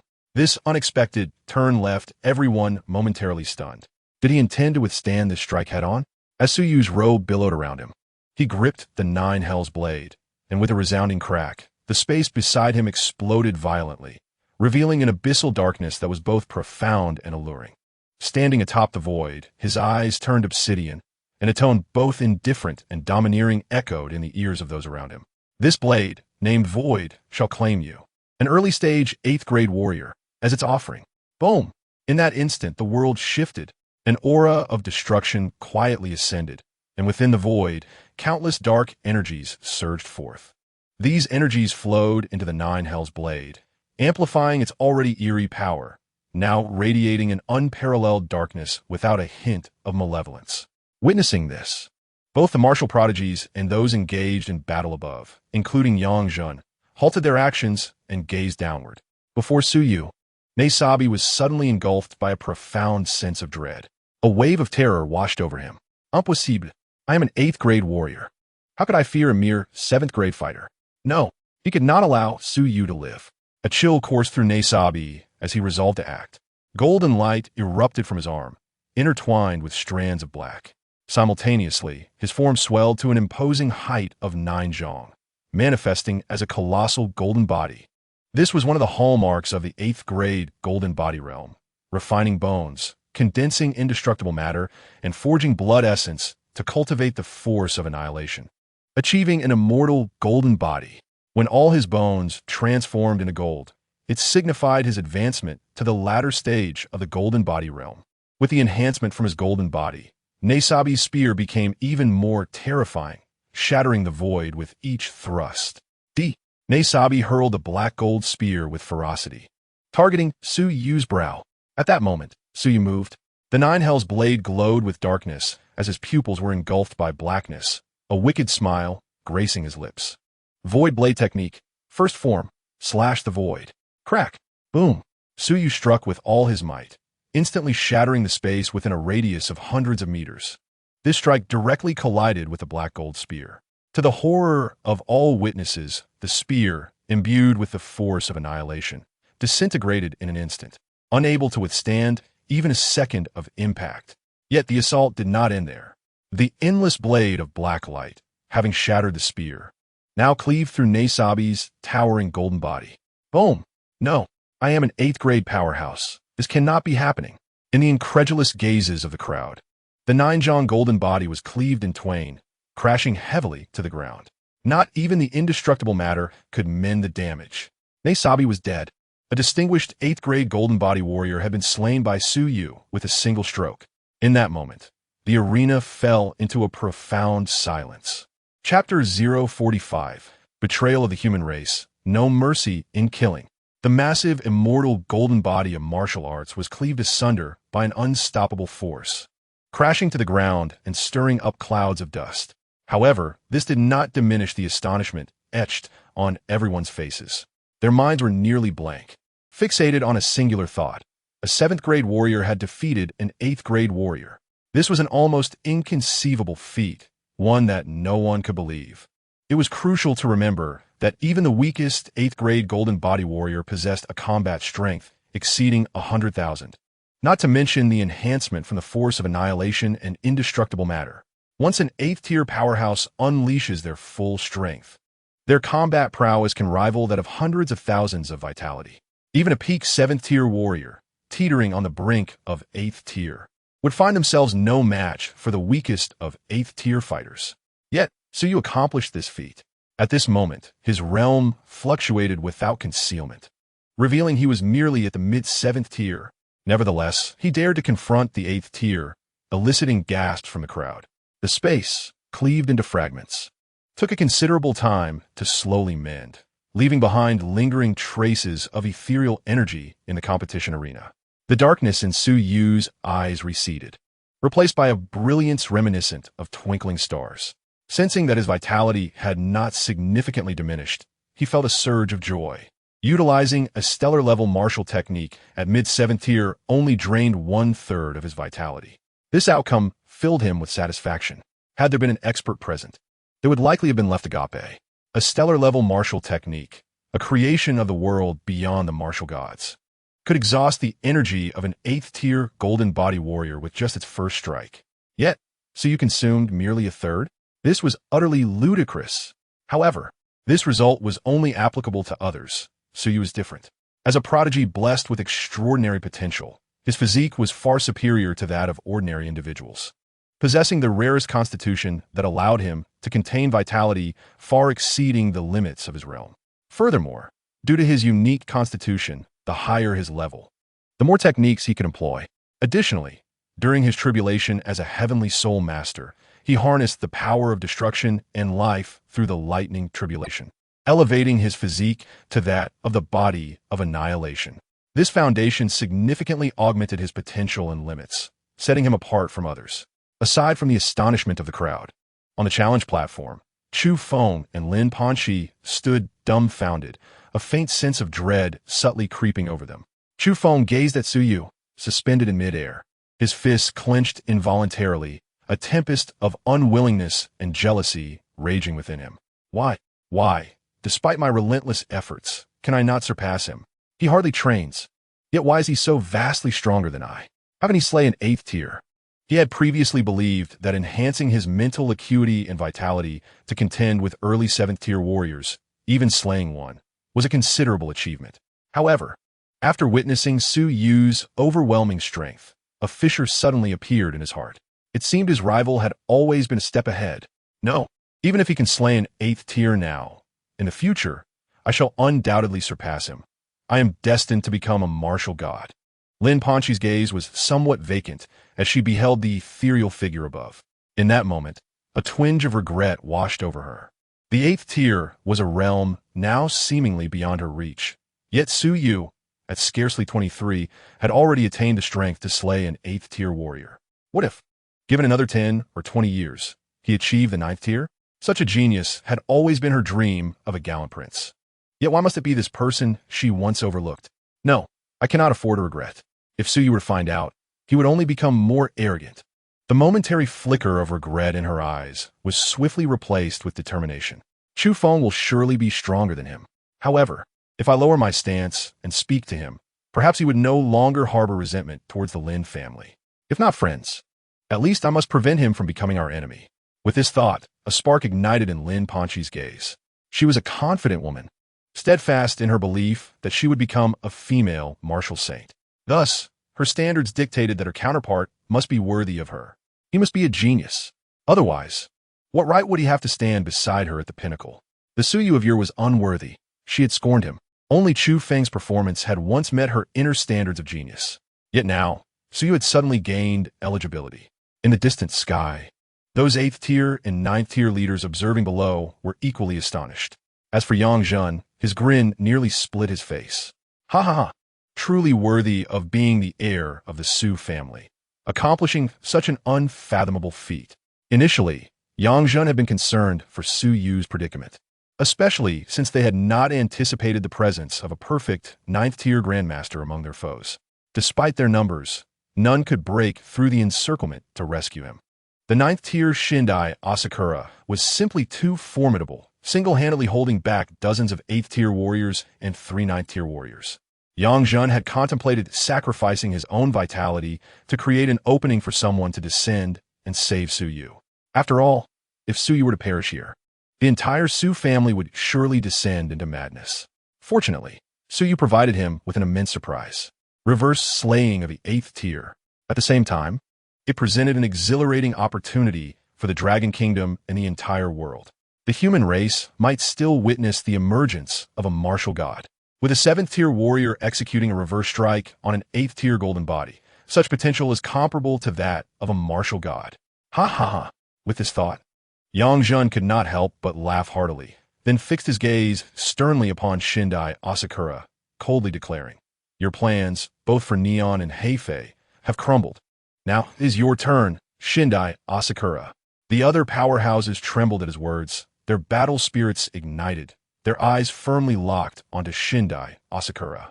Nearby, Shindai Asakura's expression darkened profoundly. He had never anticipated that an 8th tier would be slain by a 7th tier warrior. This group of useless Nesabi, indeed, the Heifei people are only fit to mingle with ferocious beasts. Shindai Asakura's face remained stoic, shrouded in shadows. "Yet with my presence, you shall not rise again." With those words, Shindai Asakura summoned his martial golden body and immediately engaged Yang Jun and the others in combat. The sounds of thunderous clashes and shattering space echoed continuously. In the challenge arena, all the prodigies remained entranced by the scene of Su Yu's reverse strike on the 8th tier. Only Su Yu himself shook the 9 Hells blade in his hand. The blade hummed, though not as crisply as before. The A-grade extraordinary alloy weapon lacked the strength to bear such a formidable martial technique. Yet, it could still be wielded once more. But before that, he would first clear out the forces from Neon and others. With this in mind, Su Yu slowly raised his hand, brandishing the 9 Hells blade, his aura surging and pulling everyone back to reality. The blade's tip pointed directly at the representatives of Neon, a terrifying killing intent erupting forth. The betrayal of the human race, siding with alien races, shall be met with no mercy. Boom! In that instant, all the prodigies hesitated no longer, their bodies vanishing from their positions in an instant. Their target, Neon, Baka. Chapter 046, collecting interest, utilizing 9th tier cards, betraying the human race, siding with alien races. These words struck deeply at the nerves of all present. They were all top-tier prodigies nurtured by Marshall University, most hailing from illustrious lineages. They understood all too well what alien races represented. They were demons that treated humanity as mere prey. Should the human race suffer defeat, all captured would become fodder for their consumption. This had been the case for millennia. It could be said that this war would only end when one race was utterly extinguished. Yet now, these individuals from Neon and Heifei dared to ally with alien races, even aiding them in slaughtering the prodigies of humanity. This was utterly unforgivable. Had anyone else uttered such words, they would have dismissed them as absurd. But this was Su Yu.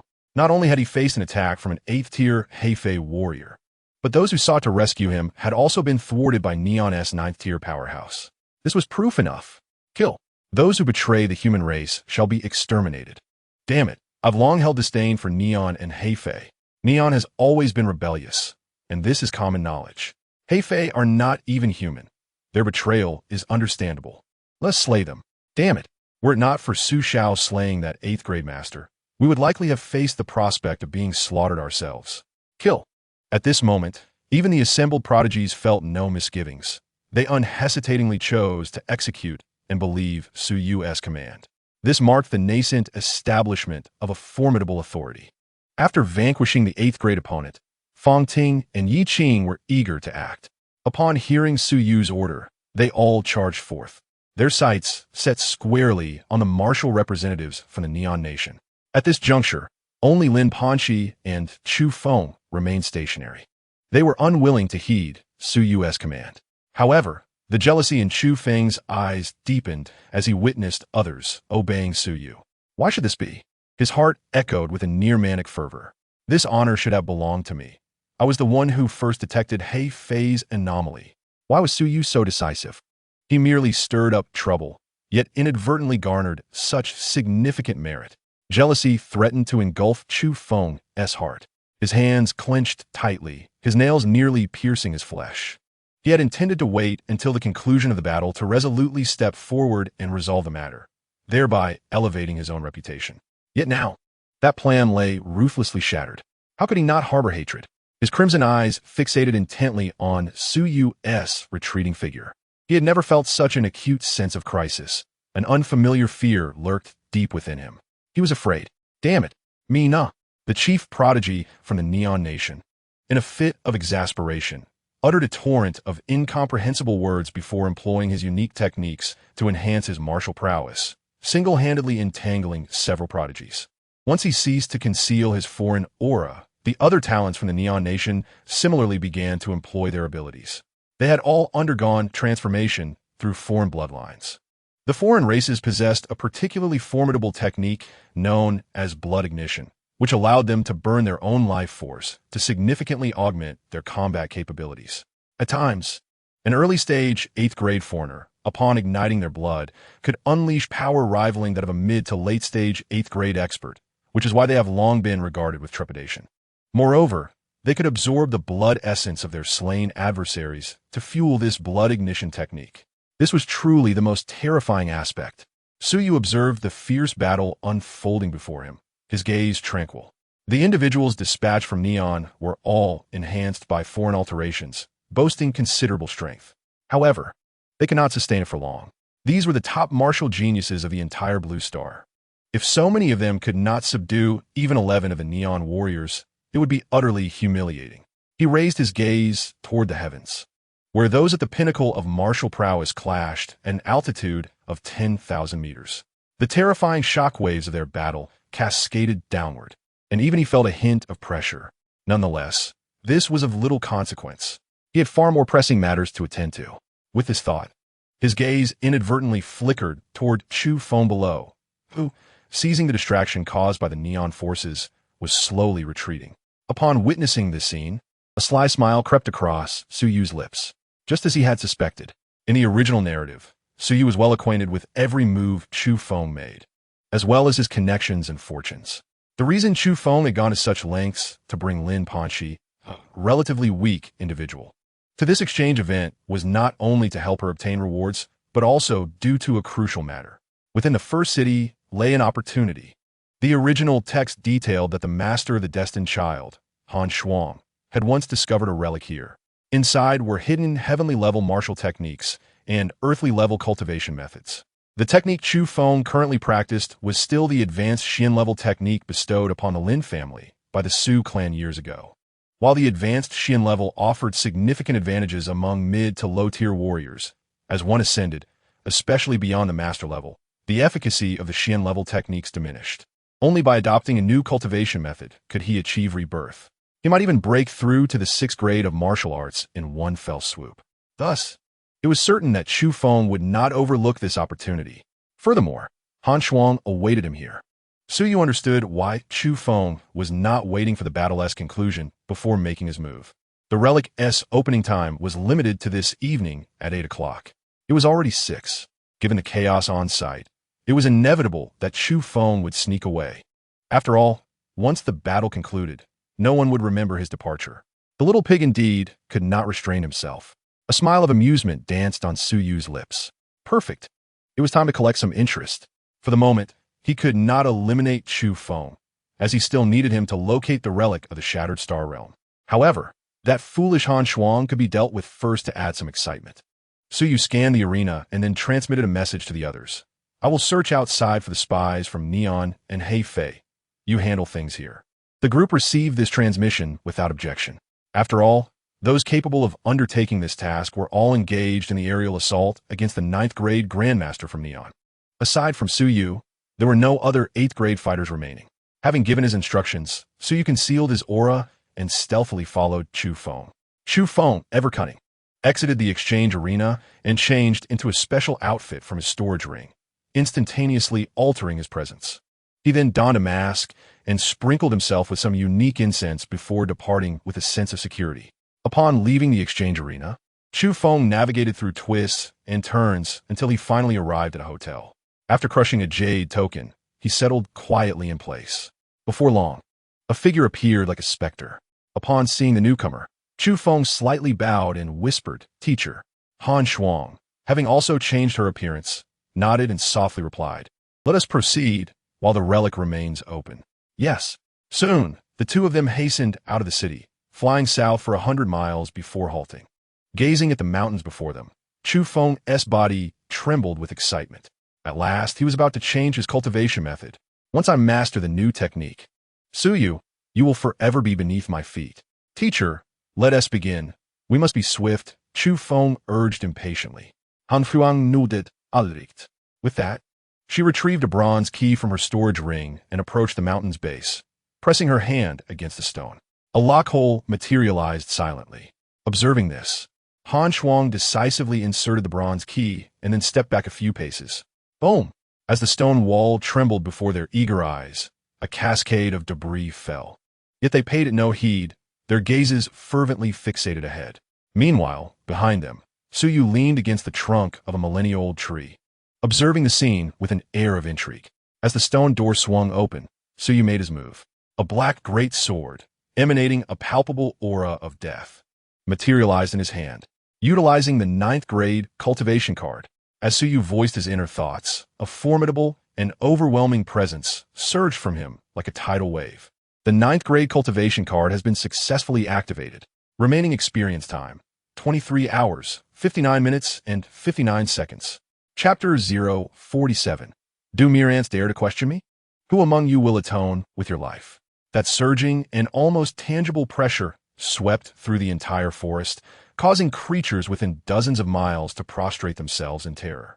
The pinnacle of a 9th grade Grandmaster.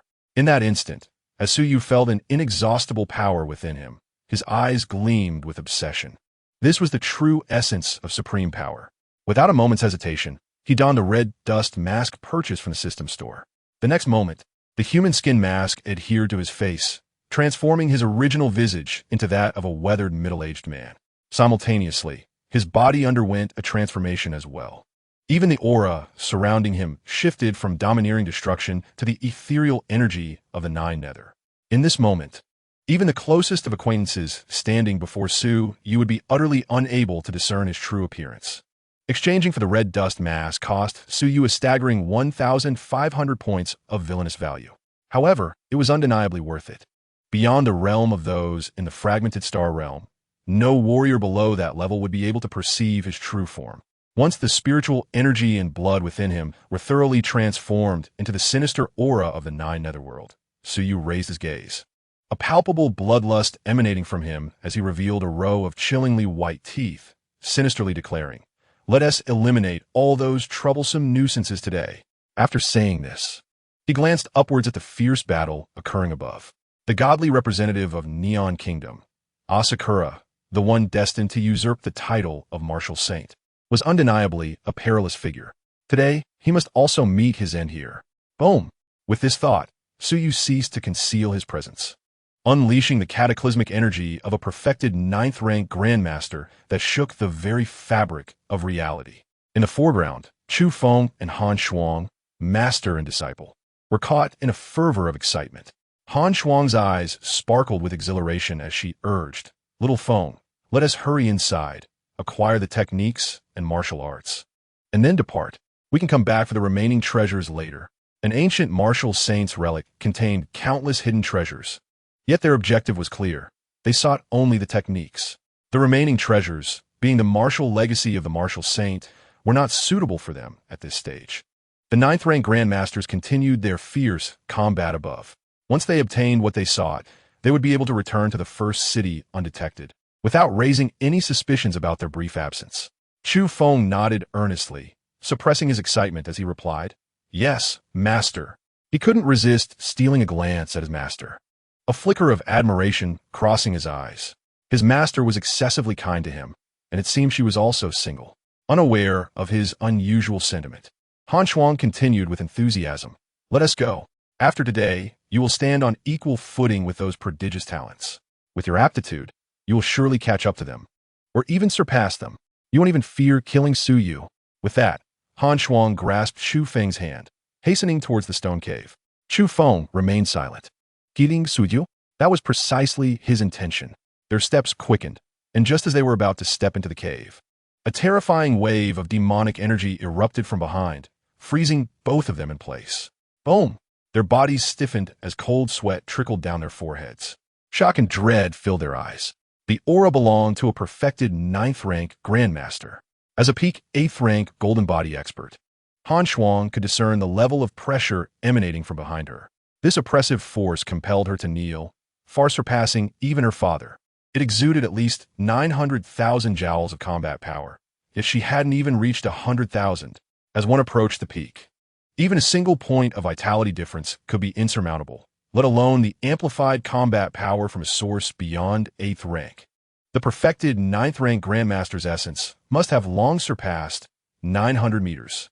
Struggling, Han Shuang turned her head to ascertain the identity of the figure behind her. To her astonishment, she beheld a stranger, a middle-aged man she had never encountered before, leaning against a nearby tree. An aura of malevolence surrounded him, causing the nearby trees to wither. His seemingly refined appearance belied a weathered demeanor, a hint of amusement playing at the corners of his mouth as he appraised her, akin to a predator surveying its prey. Seeing this, Han Shuang's heart plummeted. This individual was no benign presence.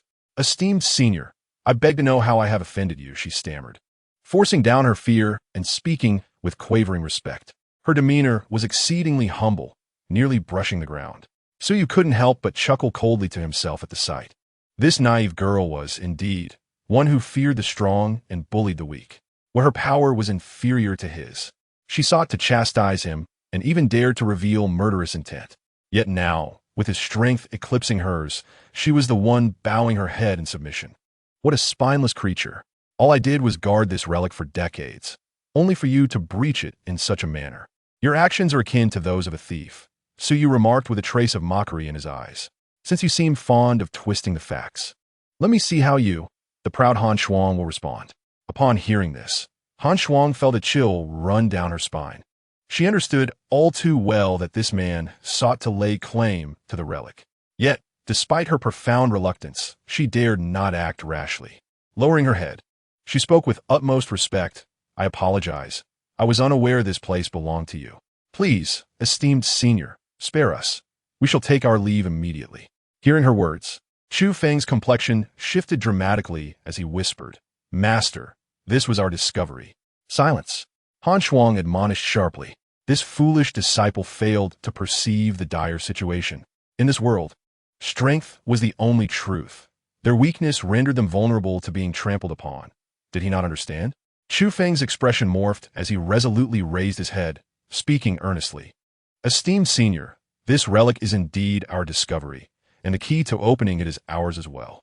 We ask for your understanding."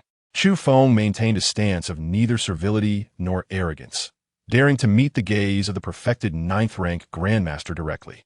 Han Shuang's expression soured dramatically. She had never anticipated that Chu Feng would act so recklessly. This foolish boy, could he not see that the situation was decidedly against them? So you turned to Chu Feng, a sneer escaping his lips. "Yours? I have guarded this place for decades, and recently, a thief stole my key. Now you appear with that very key, brazenly opening my relic, and you claim you're not a thief?" The resolute expression on Chu Feng's face crumbled as he heard this, his countenance darkening to a shade of despair. "Esteemed senior, he began, but before he could finish, the overwhelming demonic energy surged forth, distorting the very fabric of space. Crack! Bang! The sound of bones fracturing echoed as both master and disciple collapsed to their knees, their bodies compelled by an unseen force. Boom! With their knees on the ground, they supported themselves with their hands, their heads bowed low, their gazes lost in the dirt. Chu Feng's mind went blank. Had he actually knelt? Damn it, this person deserved death. In that instant, his eyes reddened, an overwhelming tide of murderous intent swelling within him, almost engulfing his entire being. Yet, before he could unleash his fury, the middle-aged man, shrouded in demonic energy, spoke with a voice as cold as judgment itself, instantly chilling their hearts. "Do mere ants dare to question me? Who among you shall die to atone for your sins?" The words struck both of them like a thunderclap. Their hearts plummeted, and exchanging terrified glances, they recognized the dread lurking in each other's eyes. This man intended to kill them. At that moment, Chu Feng finally regained his composure, the gravity of his earlier foolishness crashing down upon him. This was no city. They were in the wilderness, facing a perfected 9th-rank Grandmaster whose overwhelming aura signaled that he was no benevolent figure. Did he truly think he could turn the tables? With a flicker of regret, albeit a fleeting one, he gripped a handful of dirt, his fingers tightening as he raised his head earnestly. "Esteemed senior, we are willing to leave this place. Please, spare us. My master is the vice principal of Jingwu, and I am the second on this year's Jingwu Heavenly Rankings, holding a position in the Martial Arts Authority. Our direct superior is Director Yi Tao." In his mind, Chu Feng analyzed the current situation, mentioning the figures behind him, believing that this might grant them some measure of favor. Han Shuang nodded repeatedly, saying, "Senior, my father is Han Xian, the director of the Martial Arts Research Institute, a Grandmaster of the 9th rank. If you could spare us, we would willingly hand over everything we possess." At this moment, she comprehended the dire situation. The adversary intended to silence them permanently. She had come here covertly, without anyone being aware of her presence. And uncovering the truth behind her potential demise would prove exceedingly challenging, especially with a 9th-rank pinnacle martial artist as the assailant. There is no doubt that he possessed the means to erase all traces. Even if a martial saint were to descend, the truth would likely remain elusive. The only course left was to plead for mercy, hoping that he would show them clemency. Upon hearing her words, Suyu chuckled, his arrogant gaze brimming with disdain and derision. He coldly remarked, "What valuables could mere ants like you possibly possess? How laughable." It became evident that regardless of one's status as a protagonist, all must kneel before absolute power. The notion of bullying the weak while fearing the strong was indeed substantiated. Both individuals momentarily faltered, their faces flushed with embarrassment. One was a pauper, the other on the verge of breaking through to the 9th rank. Both desperately trading resources for advancement. What treasures could they possibly offer? "Senior, Suyu raised a hand, interrupting their attempts to further explain. The black demonic blade in his grasp shimmered ominously with an aura of death. He calmly stated, "You have 30 seconds to decide who will die." He was intrigued to see which of their spirits would endure longer under the threat of death. Had they not professed a deep master-disciple bond in the original narrative? Did they not yearn for a love story that transcended ethical bounds? Very well, let us see which of these lovebirds would choose to fly solo first. As anticipated, upon hearing Su Yu's ultimatum, their expressions shifted dramatically, the previous glimmer of hope extinguished, replaced by disbelief. The adversary was resolute in their intent to kill. A shared glance revealed their mutual desire to survive, and in that moment, the bond forged over the past month began to fracture under the weight of impending doom. With death looming, the affection that had once flourished between them was now overshadowed by the primal instinct to live. If they could delay just a little longer, perhaps help would arrive. But at this moment, all attention was captivated by the battle raging above. No one would notice the space sealed around them. A chill crept over Chu Feng and Han Shuang. Chu Feng's heart brimmed with resentment. His hands clenched the earth, teeth grinding as he seethed inwardly. This man was forcing him down a path of betrayal against his kin. He deserved to die. As the countdown progressed, Su Yu's voice, devoid of emotion, echoed ominously, consuming the last remnants of their conscience. Chu Feng's gaze wavered, torn between his desire to remain loyal and the instinct to survive. He aspired to become a martial saint. How could he perish here? Even at this juncture, he clung to the hope of a miracle. Even as the countdown reached 3 seconds, beside him, Han Shuang's once resplendent visage had turned pale with dread. She was desperate to live. Her talent was extraordinary, and, given a few more years, she was confident she could ascend to 9th rank. Should she perish, what use would her prowess serve? What would it matter to be known as the master of martial saint? Han Shuang noticed the sudden resolve in Chu Feng's gaze as he turned to her. His eyes filled with reluctance and determination, and in that moment, her own resolve solidified. He seemed willing to sacrifice himself to protect her.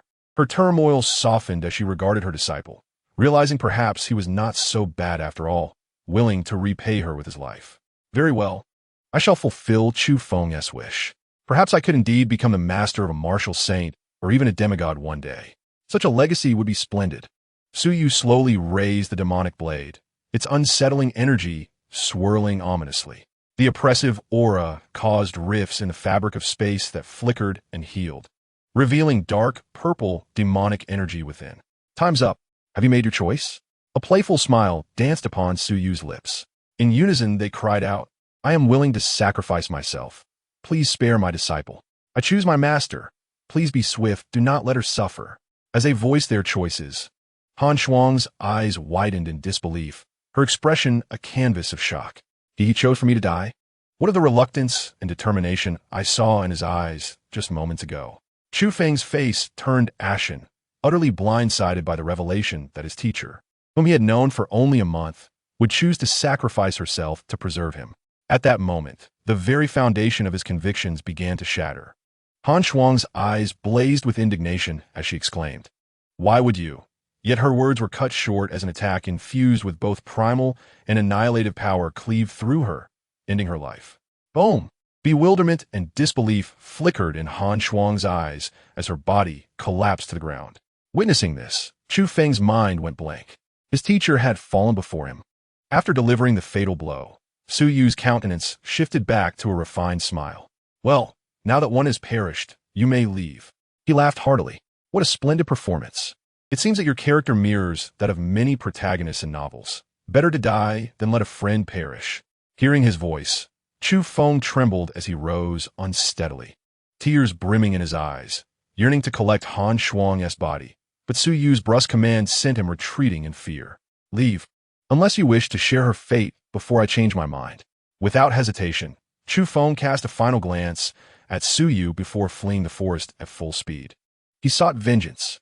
His master was dead. He could not afford to follow her into death. As he vanished from sight, Suyu's smile grew increasingly radiant. Since this destined child revels in fame so dearly, allow me to present him with another grand gift.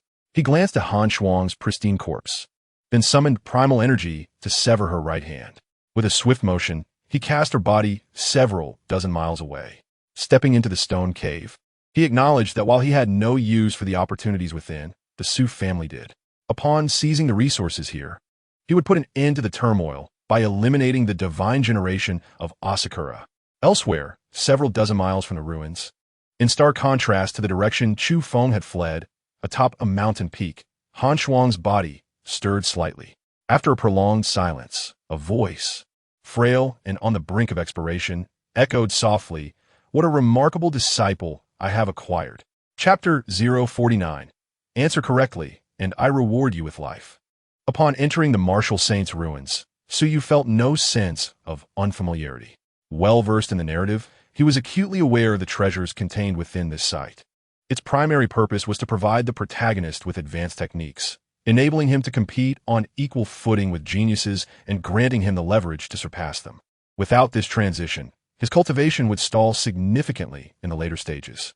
Though Han Shuang was at the late stage of the 8th rank and had a 9th rank Grandmaster for a father, the techniques she practiced were merely of the low-grade Earth level. It was rather challenging to cultivate such techniques to the 9th rank, and, as one progressed, the combat power conferred by low-tier techniques diminished. To support the destined child in battles beyond his rank, robust techniques and profound martial skills were essential. This secret realm had already been plundered by others. Many valuable resources had long since been removed. Now, only a steel remained, immovable even by a 9th rank Grandmaster.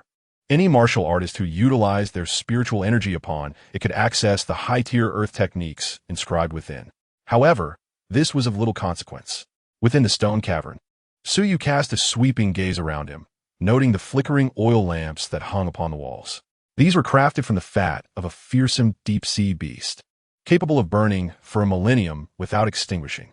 As he stepped deeper into the abyss, Suyu's eyes fell upon the corpse seated at the highest point. The remains had likely existed for an immeasurable span of time, yet within the bones flowed an indomitable essence, causing the entire skeletal structure to emanate a resplendent golden glow. Having claimed your martial legacy, it is time for you to rest in peace once more. Suyu's gaze held no hint of emotion as he gently raised his palm, reaching out to grasp the bones in the void. With a flick of his other hand, a deep pit materialized beneath him. After completing his actions, Suyu cast a cold glance at the remains, a faint smile gracing his lips. Elder, do you not intend to emerge? His voice reverberated through the desolate cavern. Moments later, a spectral voice echoed back, as if responding to Suyu's summons.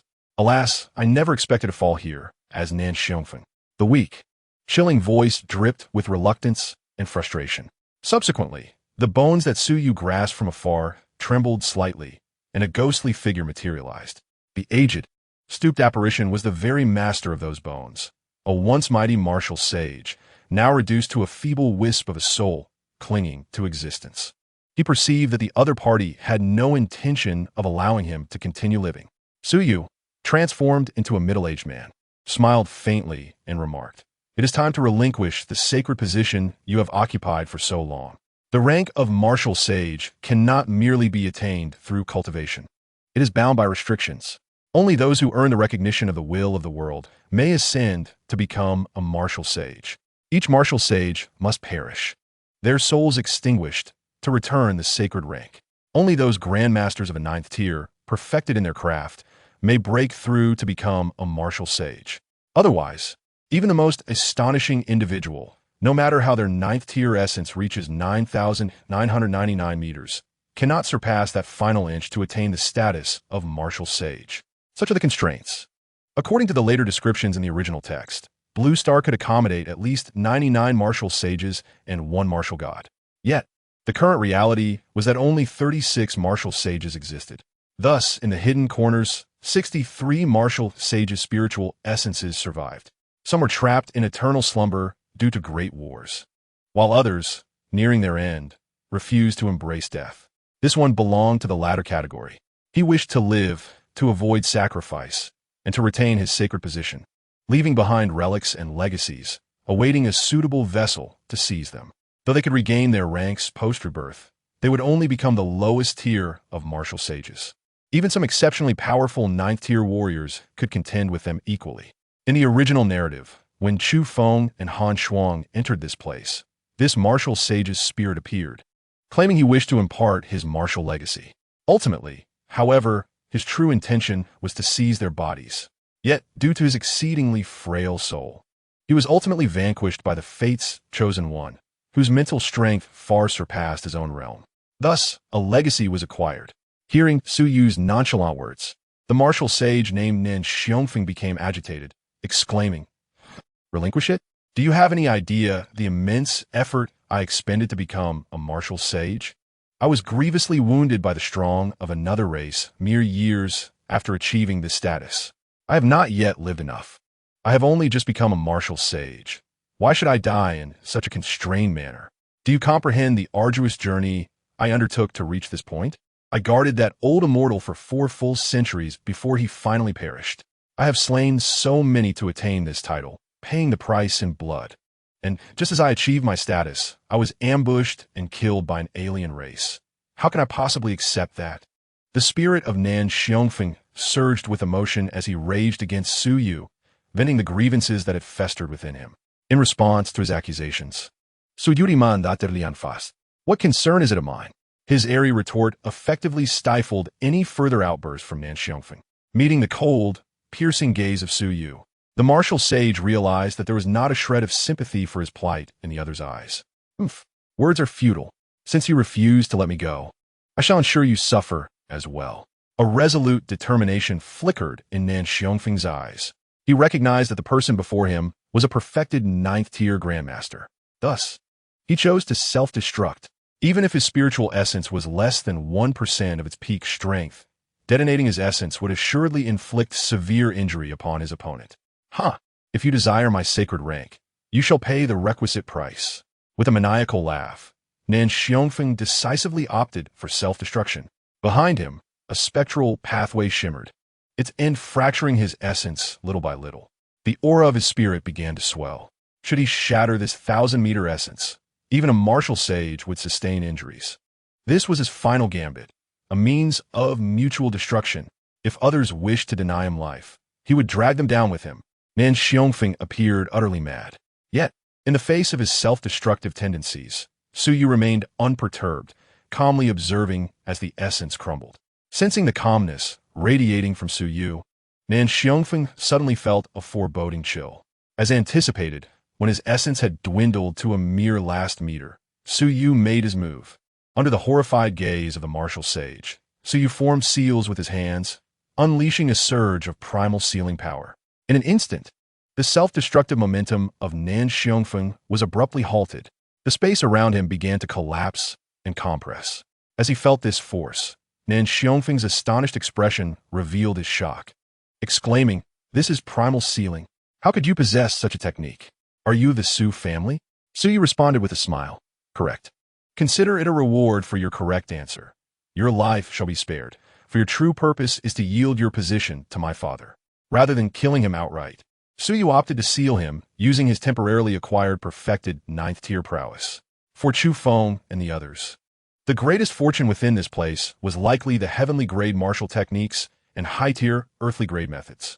However, for Su Yu, the most significant opportunity lay in forging a second martial sage for the Su family. Boom! As the space was entirely severed, Nan Xiongfeng's spirit solidified instantaneously, ultimately transforming into a transparent cube the size of a die. With a flick of his hand, Su Yu grasped this cube, which contained the opportunity of the sacred rank. Surely, this gift would be greatly appreciated by my dear father? Chapter 050. Forging a triad of sages. Su Yu's villainous ambitions begin to unfold.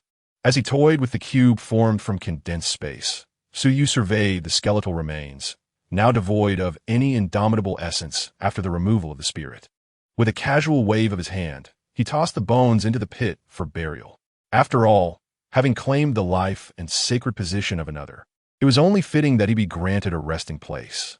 Unlike Chu Feng and Han Shuang, who, after killing their opponent, extracted the marrow from within, Su Yu found himself somewhat moved by this comparison.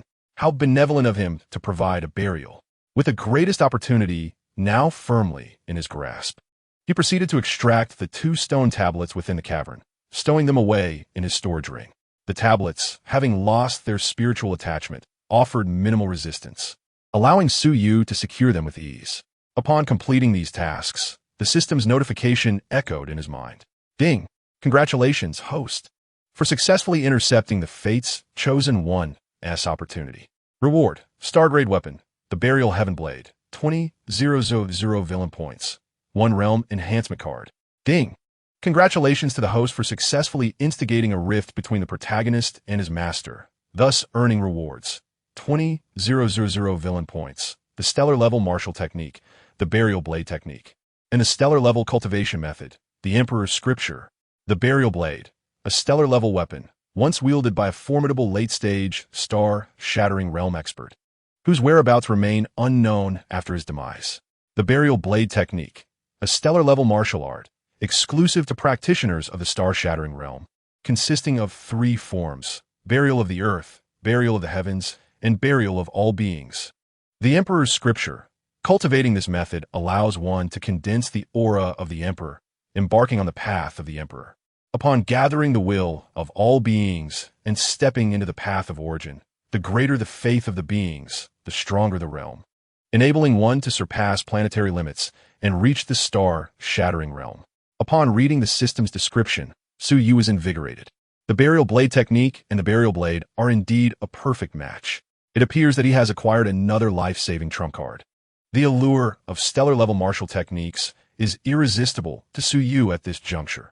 Previously, he had already defeated an 8th-rank martial artist with his Void Blade technique. Truly formidable. Now, with the addition of a complementary martial technique and weapon, it would not be an exaggeration to say that he has gained wings. This trip has proven immensely worthwhile. Su Yu's eyes narrowed in delight, and his smile was unmistakably joyful.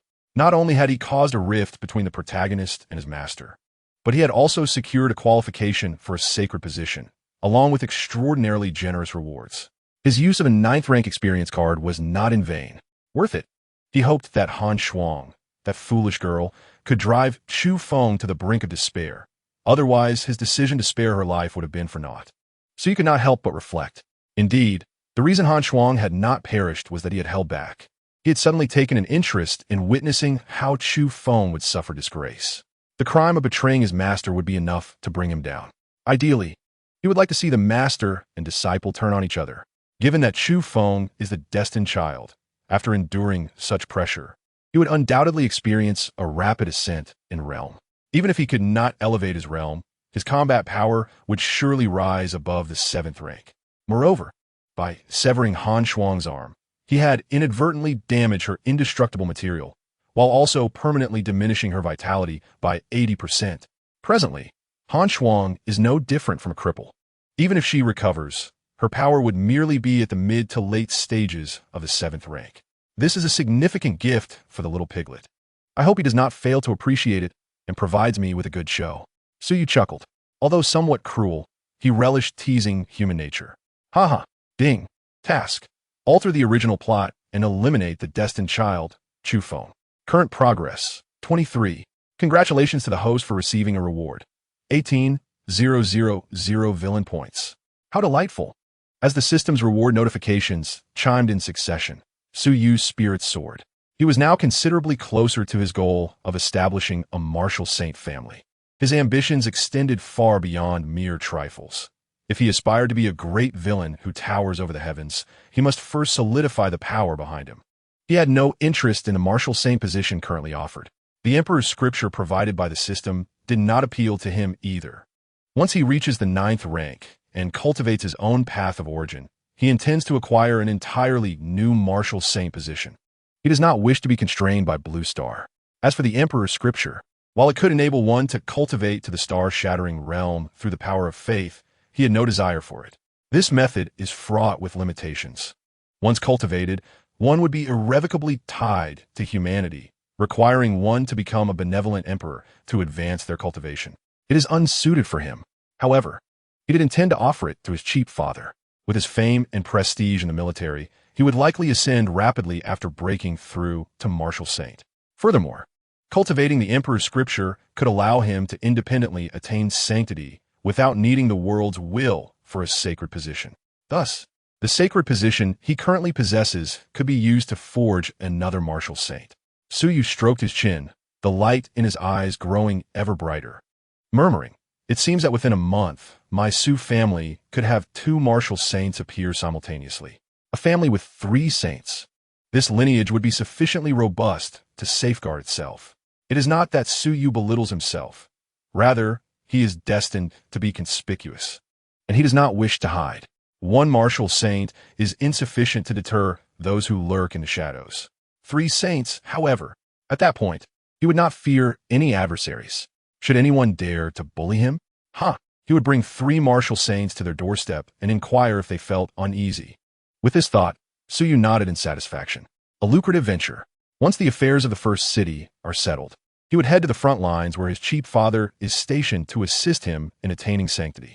Coincidentally, having obtained another realm card to elevate his realm to the peak of the 7th rank in martial arts, he would break through to the 8th rank during that battle. By the time the conflict concludes, Chu Feng would likely have found his beloved companions, and once the relic has been thoroughly exploited, it would be time for Chu Feng, who has evaded fate for so long, to meet his end.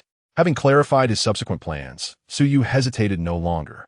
He turned and departed from the martial saint relic. Upon reaching the outside world, Suyu soared into the sky, hovering above, casting a glance at the unassuming little peak. Boom! Suyu struck the ground with his palm, and instantly, the entire mountain began to crumble and collapse, a cloud of dust billowing forth. Ultimately, this relic, concealed for centuries, transformed into a mere mound of earth. Before departing, Suyu performed one last act of kindness, erecting a grave for the unfortunate martial saint using the mountain. He allowed himself a moment of self-satisfaction. For after all, performing a good deed as a villain is indeed a rare occurrence of moral complexity. Completing all this, Suyu gazed into the distance. He caught sight of Han Shuang, meditating to recover from her injuries, and a peculiar smile crept across his lips. Let the grand finale of this drama be initiated by you. Withdrawing his gaze, Suyu looked skyward, observing the turbulent celestial battles, his brow furrowing. Alas, he could not extinguish the neon lights of his past life. However, in this lifetime, he would lead the Su family's 3 saints in a grand crusade against them, while he still possessed the 9th rank realm. With that thought, Suyu's figure suddenly surged forth, an overwhelming demonic aura radiating without restraint. sweeping across a 100-mile radius.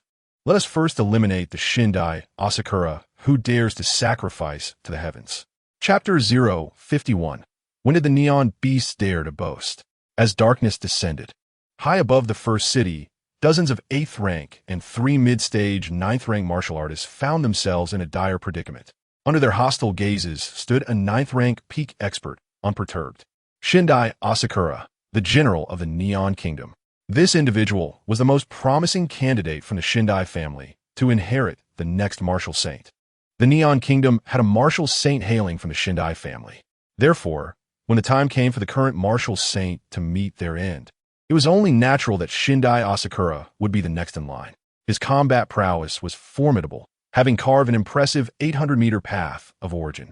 Enhanced by this path, he could single-handedly contend against all present without faltering. Indeed, he could even eliminate them one by one if the battle dragged on. Shindai Asakura wore a mocking expression as he regarded Yang Jun and the others, sneering, "What's the matter? Is this all the strength you possess?"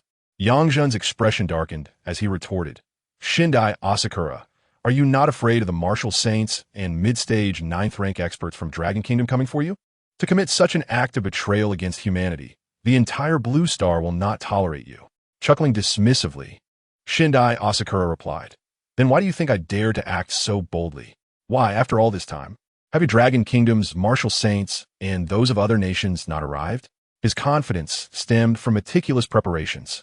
Simultaneously, chaos erupted among the other races, ensnaring humanity and preventing them from reaching this location for reinforcements, all to buy him time. He intended to slaughter the entire first city, including this generation's prodigies. Once they were eliminated, his mission would be accomplished in the ensuing moments. His sole task was to retreat and subsequently orchestrate the relocation of all individuals from their nation to the outer battlefield. Upon hearing this response, Yang Jun felt his heart plummet. It appeared that today's fierce battle was unavoidable. If no one came to their aid, all present would meet their demise here. How infuriating! The people of Neon were indeed devoid of any moral compass. Even after a millennium, they remained unchanged, still indulging in their base instincts. While their past massacres against humanity might have been understood as a mere quest for territory, the current blatant betrayal was utterly intolerable. They should have eradicated the Neonians long ago. Behind Yang Jun, the formidable beings from other nations erupted in curses, equally incensed. Although they had once engaged in plundering and slaughter for resources, when faced with the existential threat to their race, they had set aside their grievances and united to resist the foreign invasion on the outer battlefield. Just when they had finally attained the strength to stand toe-to-toe with the alien races, this hard-won advantage was completely obliterated by Neon and Heifei. Regret coursed through each warrior's mind. Why hadn't they banded together to eliminate the 2 self-serving martial saints from Neon and Heifei back then? Had they done so, the enemy would have been left without a single martial saint, rendering any betrayal inconsequential. Unlike the present scenario, where 2 martial saints had openly defected, this was akin to a crippling blow to humanity. Shindai Asakura, listening to the cacophony of insults, wore a distinctly disdainful expression and arrogantly declared, "If it weren't for Neon's late start, would you have aspired to your current status? Since you have ostracized us, we shall naturally align ourselves with the stronger side." With that, he raised his arm. What had once been an ordinary human limb began to swell before everyone's eyes, ultimately transforming into a blood-red beast's claw. Gazing upon his mutated arm, an intoxicated gleam sparkled in Shindai Asakura's eyes. "Fools, you have no comprehension of the power of the strong." With a terrifying crack, as his words fell, the aberrant claw came crashing down. In an instant, the claw, imbued with overwhelming bloodlust, tore through the fabric of space as it lunged towards Yang Jun and the others. This dreadfully powerful strike, should it land upon a towering mountain, would undoubtedly shatter it into smithereens in mere moments. Even with their combined strength, they dared not resist this blow. Faces drained of color, they summoned all their life force and destructive power to counter the impending threat. Yang Jun and 3 other 9th-grade Grandmasters linked their respective foundational paths, drawing upon their intrinsic power to amplify their combat prowess. "Hold your ground," Yang Jun shouted, his eyes ablaze with determination. Faced with Shindai Asakura's casual assault, They were compelled to expend every ounce of their strength in a desperate attempt to withstand it. Unyielding, Shindai Asakura sneered upon witnessing their struggle, unleashing another claw strike. With a sickening sound, Yang Jun and his comrades could no longer withstand the onslaught, spewing blood as they were flung several miles before barely regaining their footing. Their vitality waned palpably. Each of them gazed at Shindai Asakura with awe-stricken expressions that could not be concealed. The battle prowess of a ninth-grade Grandmaster was far-reaching. The space within several thousand meters shattered, revealing the void, as the fractured space healed only to collapse again. It was overwhelming. This was a display of sheer dominance. A ninth-grade Grandmaster's casual strike could fracture reality, summon an indestructible golden body, and, when augmented by foundational power, even the lightest touch could leave a crater 1,000 meters deep. The power unleashed by a ninth-grade Grandmaster was equivalent to the eruption of a magnitude 9 earthquake. I have had my fun. Now it is time to slay you all and proceed to massacre the first city. Only then will my task be complete. In an instant, Shindai Asakura materialized mere meters from the group, his eyes glinting with bloodlust as he licked his lips, cruelly stating, "You should consider yourselves fortunate. You have cost my neon a cadre of talents." Yang Jun and his companions wore expressions of utter despair. Each one was now too exhausted to continue fighting. Even the ninth grades were gravely injured. Yang Jun's gaze reflected profound unwillingness and deep-seated hatred as he hissed, "Shindai Asakura, do not revel in your triumph. Daring to slay so many of our exceptional youths, your neon will surely face annihilation." "Ha ha ha, annihilation, you say?" Shindai Asakura laughed uproariously, his arrogance palpable. "Let us see who meets their end first. However, you shall not live to witness that day. All of you perish." With that exclamation, Shindai Asakura unleashed his full might. His martial golden body soaring hundreds of meters into the air, with a right arm that appeared both ominous and crimson, radiating a cursed aura. Crack! The claws of his right arm pierced the void, the sinister blood aura fracturing space as the colossal claw descended upon Yang Jun and the other powerful warriors. The terrifying blood aura enveloped the heavens, transforming the atmosphere into a sea of blood, swallowing the very fabric of reality. "It's over." Yang Jun and his companions gazed up at the looming blood-red claw, their expressions desolate with despair. This time, they were truly facing death. Shindai Asakura's strike shattered their last vestiges of resistance, as he savored the despair reflected in their eyes, his own countenance growing ever more frenzied. "What perfect prey! So many 8th grades and 4 ninth grades. If I devour you all, my foundational path shall surely reach 999 meters. Just one step away from becoming a martial saint. Ha ha! All of you shall become my blood feast." Shindai Asakura's expression was nearly frenzied with excitement. Just then, an explosive sound erupted as a blade, radiating overwhelming demonic energy, cleaved through space, striking the massive blood claw. In the midst of the audience's stunned expressions, the demonic blade illuminated each face. Following this, a voice echoing with the resonance of a demon from the depths of the inferno reverberated through the sky. "How dare the Neonians boast? Chapter 052, Fallen Heaven. A single strike to cleave a neon ninth grade." This chilling voice, imbued with demonic intent, rang in everyone's ears, compelling them to glance skyward. There, amidst swirling demonic energy, a middle-aged figure clad in a black robe stood suspended in the void. Wherever he cast his gaze, the space trembled, seemingly on the verge of collapse under his oppressive aura. The dense demonic energy left the onlookers gasping for breath, as their own vitality felt utterly suppressed by this individual. Even Shindai Asakura, at his peak, felt an intangible pressure. His martial instincts warned him that this figure had locked onto him, and he realized that the opponent's strength was beyond his comprehension. "Who are you?" Shindai Asakura's massive martial golden body craned its head. The blood-red claws pointed accusingly at Suyu, demanding an answer in a fierce tone. The opponent radiated immense power, so formidable that it triggered a frantic alert within his mental faculties. Even this colossal martial golden body exhibited a barely perceptible tremor beneath the pressure of the opposing demonic energy. "How dare a beast like you point your claws at me?" The refined, demonic middle-aged man raised an eyebrow. "Buzz, with a delicate sweep of the black blade swirling with demonic energy. An astonished gasp escaped the crowd's lips as Shindai Asakura's formidable martial golden body's claws were severed with a single strike.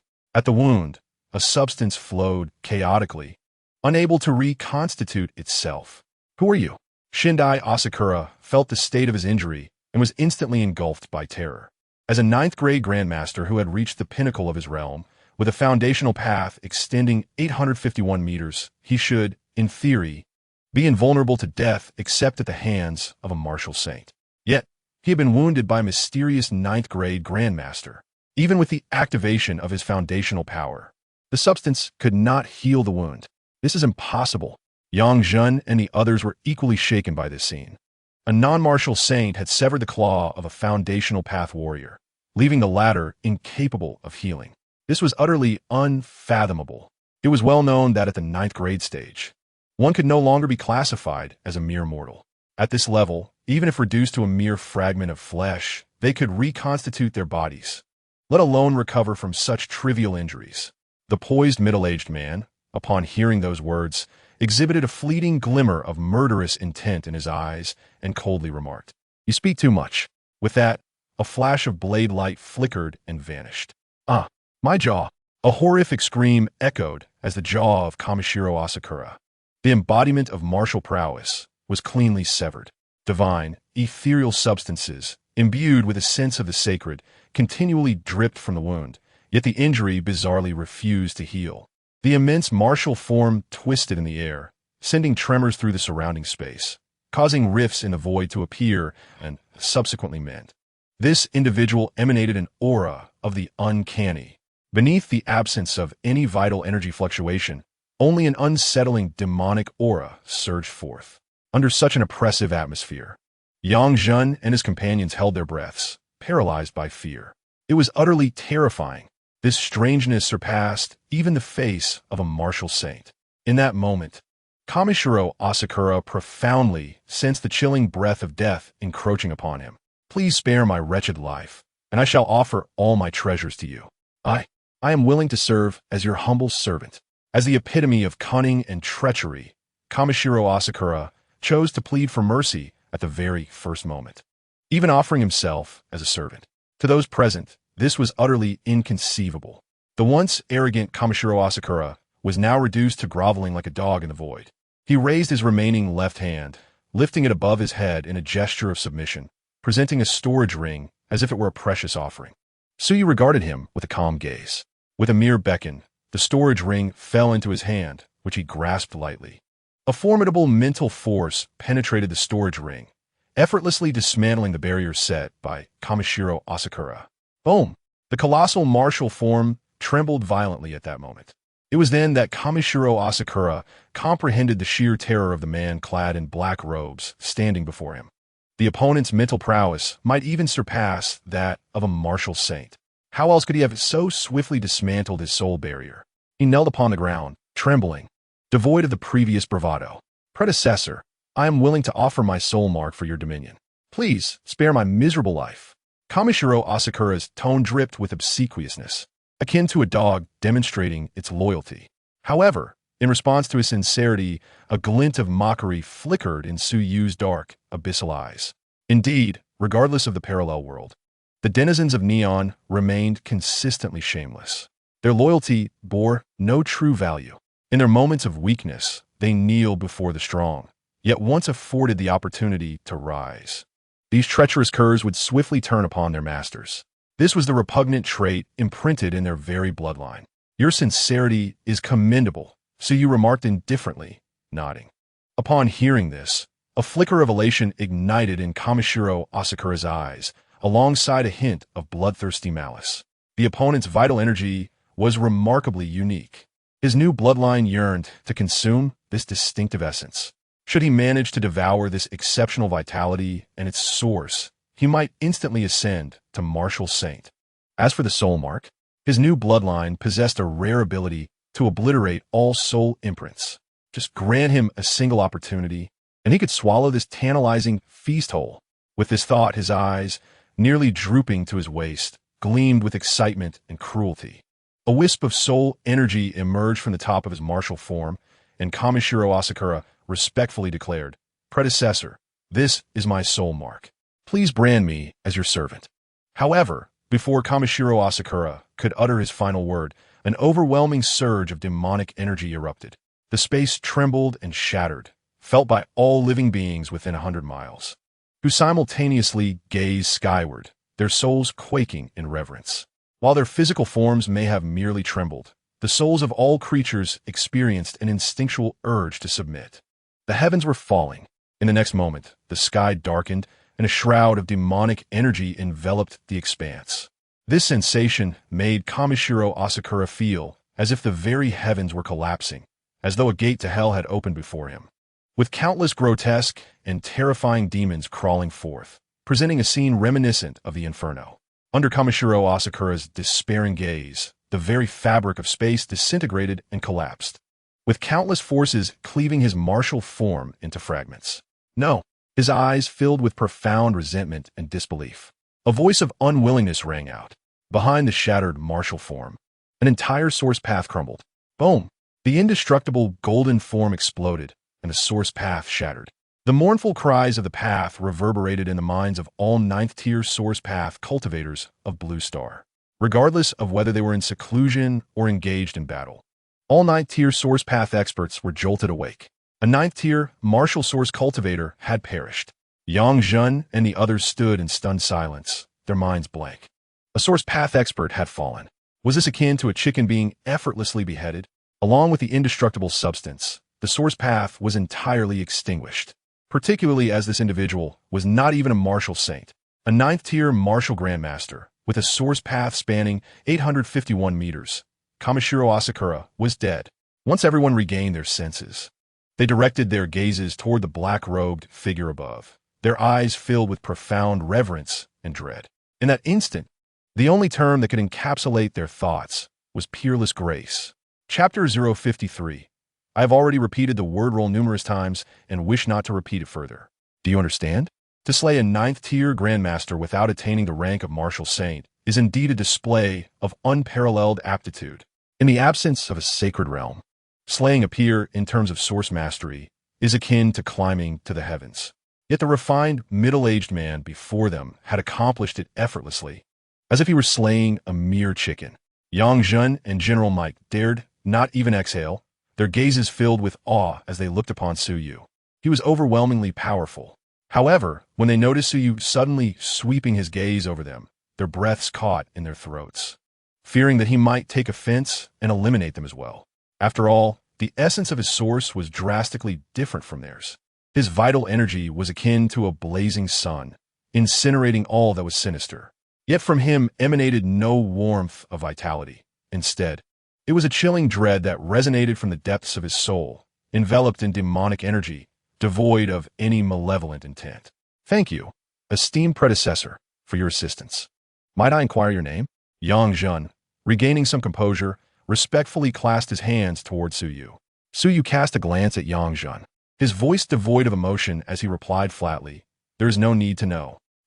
Yang Jun was momentarily taken aback, yet he wisely refrained from pressing further. Understood, esteemed predecessor. Just as Yang Jun finished speaking, he witnessed the middle-aged man raise his hand and tear through the fabric of space, disappearing within. At this sight, Yang Jun and the others were left utterly astounded. To wield spatial power without the cultivation of a martial saint, this individual was even more formidable than they had imagined. Yang Jun took a deep breath and then turned to the exhausted leaders from various nations and cities, offering a wry smile. "We should take our leave. This battle has concluded. Let us return and report to the martial saint, and see when we can commence our campaign against Neon and Heifei." As he said this, the eyes of all present were ignited with flames of vengeance. They would never let those who betrayed humanity go unpunished. They would not rest until the extermination of Neon and Heifei was complete. Outside the first city, Suyu silently descended into the forest. After removing the effects of the experience card, his cultivation level reverted to the mid-stage of the 7th tier. This was his true realm. However, he could no longer be assessed by conventional standards. His vitality vastly exceeded that of his peers, and his mental prowess, honed through rigorous training, also surpassed that of his contemporaries, even eclipsing the mental strength of 8th-tier golden body martial artists. He tore off the red dust mask from his face, revealing his original appearance and physique. Exhaling deeply, Su Yu stood still, releasing a breath of pent-up energy. His gaze lingered with nostalgia as he clenched his fist, murmuring, "There's nothing quite like wielding the power of a strong man." However, why is it that I am so adept at the techniques and demonic energy of this 9th grade experience card? While utilizing the experience card, a peculiar sensation enveloped him, as if this technique had been crafted solely for his existence, harmoniously resonating with his innate constitution. It was an enchanting feeling. After much contemplation, Su Yu shook his head, chuckling softly. "Let's not dwell on such matters. I shall return to the city, attend to the affairs here, and then journey to the 5th city to deliver the items to my dear old father." Presently, he possessed a position of martial saint that could be obtained at any moment, along with the Emperor's scripture. This particular technique was one Su Yu would never cultivate himself. It was reserved for Su Long, at the pinnacle of the 9th grade martial arts, had also forged his own path of origin, even advancing it to 900 meters. At this stage, he merely awaited an opportunity to break through to martial saint. Without the fruit of martial saint, he would remain stagnant at the 9th grade. However, the tides had changed. Su Yu held within his grasp a fruit of martial saint and a copy of the Emperor's scripture, capable of fostering 2 martial saints. Given Su Long's influence in the 5th city, it was entirely possible he could break through to martial saint in one fell swoop. With this thought, Su Yu felt his spirits lift. Although he had only experienced the complete 9th grade for a single day, it sufficed. Had this been before his experience, he might have contemplated practicing the Emperor's scripture, but now his desire had shifted. The 9 nether demonic energy of the experience card was what truly suited him, and he was determined to acquire this technique. Returning to the city, Su Yu resolved firmly and seized a neon spy he had discovered upon exiting, propelling himself towards the 1st city. After incapacitating the spy, he had discarded it outside the city to obscure his return. Upon entering the city, Su Yu made his way back to the arena of the Martial University exchange competition. At that moment, the arena was filled with geniuses from various cities, seated in their respective zones, eyes closed in meditation, as the energy of heaven and earth was fiercely contested. Each individual held their breath, for if they could not engage in combat, they would compete to see whose formation could capture the most celestial energy. Su Yu paid little mind to this situation. Upon reaching the 9th city's area, he immediately spotted Chu Feng seated in a corner, engaged in low conversation with Lin Panxi. Observing him conversing with Lin Panxi, unperturbed, caused Su Yu's lips to curl into a slight smile. It appeared that the little piglet was not particularly concerned about his teacher. Seeing this eased his mind. Otherwise, he would have felt that allowing Han Shuang, that foolish girl, to escape was in vain. Asu returnet fangting promptly approached edclaiming Susao. "Have you brought back a spy?" He glanced at the neon spy. Su Yu was dragging and grimaced in distaste. "Wuxianovel," casually discarding the neon spy, and inquired, "Is everyone unscathed?" Hearing this, Fang Ting's excitement surged. "No injuries, Su Xiao. You have no idea. These neon spies are remarkably resilient. Some have modified legs, others arms, and some even had their skin peeled off and replaced with that of other races. They're incredibly tough. With so many of us, several at the 7th grade level, we spent over half an hour just to take them down." He spoke with a hint of regret. What a loss. We should have stomped on them a few more times. Amused by his lament, Su Yu chuckled and replied meaningfully, "Fear not. Soon you shall have your moment of glory." Are we going to war with a neon? However, the Neon's stronghold lay within the 31st city, while the Su family's domain spanned the 5th and 9th cities, quite a distance apart. Entering the resting area, Su Yu nodded at Yi Qing and several others from prominent families as a form of greeting. As for the group that had accompanied Chu Feng, he had long stated that those who chose to follow someone must not regret their decision, even if they were to perish at his feet in the future. He would not cast him a glance. Returning to his seat, he had just acknowledged the strikingly beautiful girl from the 8th city nearby when a somewhat haughty, yet shy voice suddenly pierced the air. "Su Yu, I'll handle this neon individual. I've come here without any accomplishments to my name. You've already garnered so much attention. Let me take this credit. If you grant me this, I can forgive you. How about we reconcile?" The moment these words were uttered, individuals from both the 9th and 8th cities turned their gazes towards her. Upon recognizing the speaker, their expressions morphed into something peculiar. Suyu, turning to face Lin Panxi, whose countenance radiated an air of entitlement. At that moment, a smile broke upon Suyu's face. She truly resembled the whimsical girls from his past life who secretly pilfered their boyfriend's savings for concert tickets. Slap.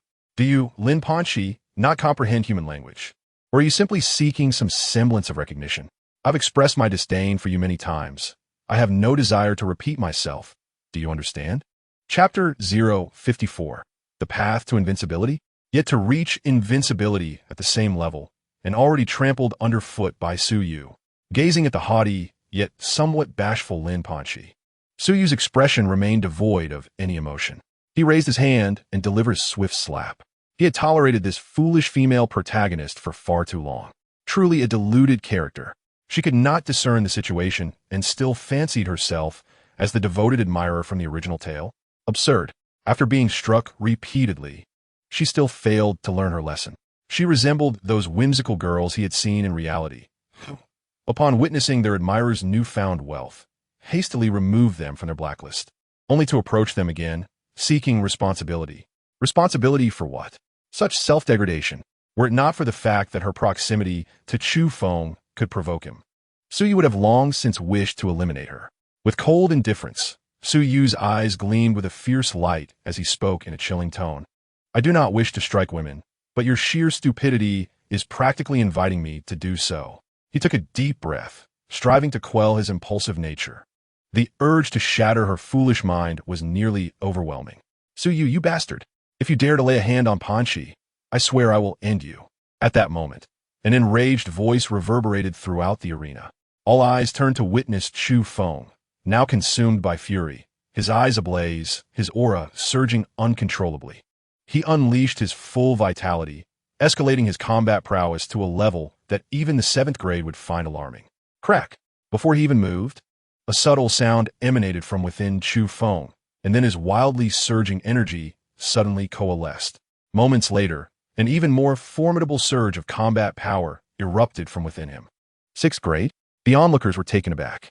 A battlefield breakthrough, in such swiftness without any prior warning. Did he not need to stabilize his energy? Fong Ting's expression turned serious as he reprimanded. Chu Feng, do you comprehend the gravity of your actions? You are violating regulations. As a peak 6th grade martial artist, his strength was unquestionable. As the top genius of the military academy, Fong Ting had once challenged a 7th grade mentor, sustaining injuries in the process. Yet, he felt a tangible threat emanating from Chu Feng, who had just breached into the early 6th grade. Through gritted teeth, Chu Feng's eyes blazed with hatred as he retorted. What regulations?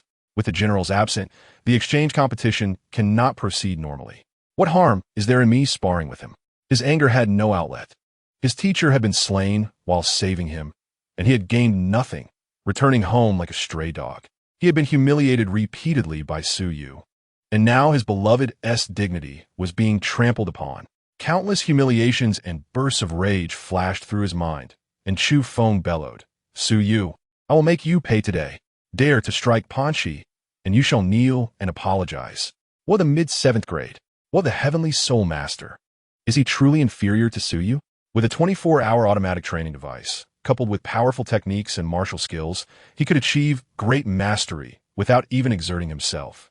By simultaneously comprehending and cultivating, a single day of his training could equate to several days of others' efforts. Furthermore, he possesses a monumental secret. His meridians and dantian have double the capacity of others, allowing him to harbor a greater volume and purer essence of vital energy. As he advances, the potency he can unleash will only grow stronger. Just like now, kneel before me.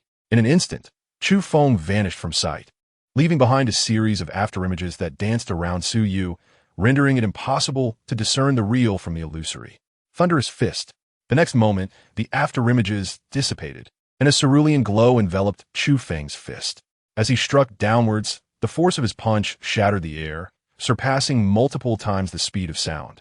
The impact of this strike would daunt even those in the 6th rank or newly inducted 7th rank masters. Their expressions revealed their trepidation. This Chu Feng possesses quite the talent. Exhibiting such combat prowess beyond his rank, indeed deserving of his title as the top contender in the 9th City's assessments. Now at the 6th rank, I sense he hasn't even unleashed his full potential. Remarkable, even the very fabric of space trembles.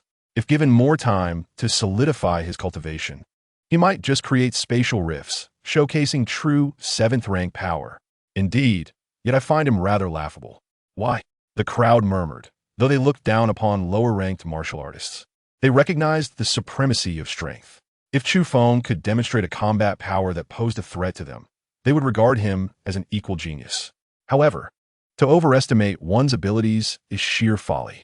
Facing Chu Feng's assault, Su Yu felt a tinge of boredom. Why are you all acting so foolishly? Slap. With another resounding smack, Su Yu knocked out several of Chu Feng's teeth. Boom. Just moments ago, the furious, battle-ready Chu Feng now lay crumpled at Su Yu's feet. The force of that slap was nothing short of tremendous. The floor tiles shattered beneath him. How could this happen? Chu Feng's mind blanked. It was impossible for the disparity in strength to be so vast. Back in the capital, when he had challenged Su Yu, he had compelled Su Yu to utilize weapons and martial techniques. Why was it that now, a mere slap to his face rendered him utterly defenseless? Before he could comprehend the reason, a sudden, excruciating pain shot through his head. Su Yu, what are you doing? Chu Feng snapped back to reality, only to see Su Yu's foot pressing down upon his head. In a frenzy, Chu Feng writhed, desperately attempting to escape. Yet, no matter how hard he struggled, Su Yu's foot clamped down like a vice, firmly holding him in place. Damn you, release me. I swear I will end you. Chu Feng Zhao. His voice laced with palpable fear, confusion, and tremors. Here he was, once invincible in his pursuit of greatness, now reduced to being trampled underfoot.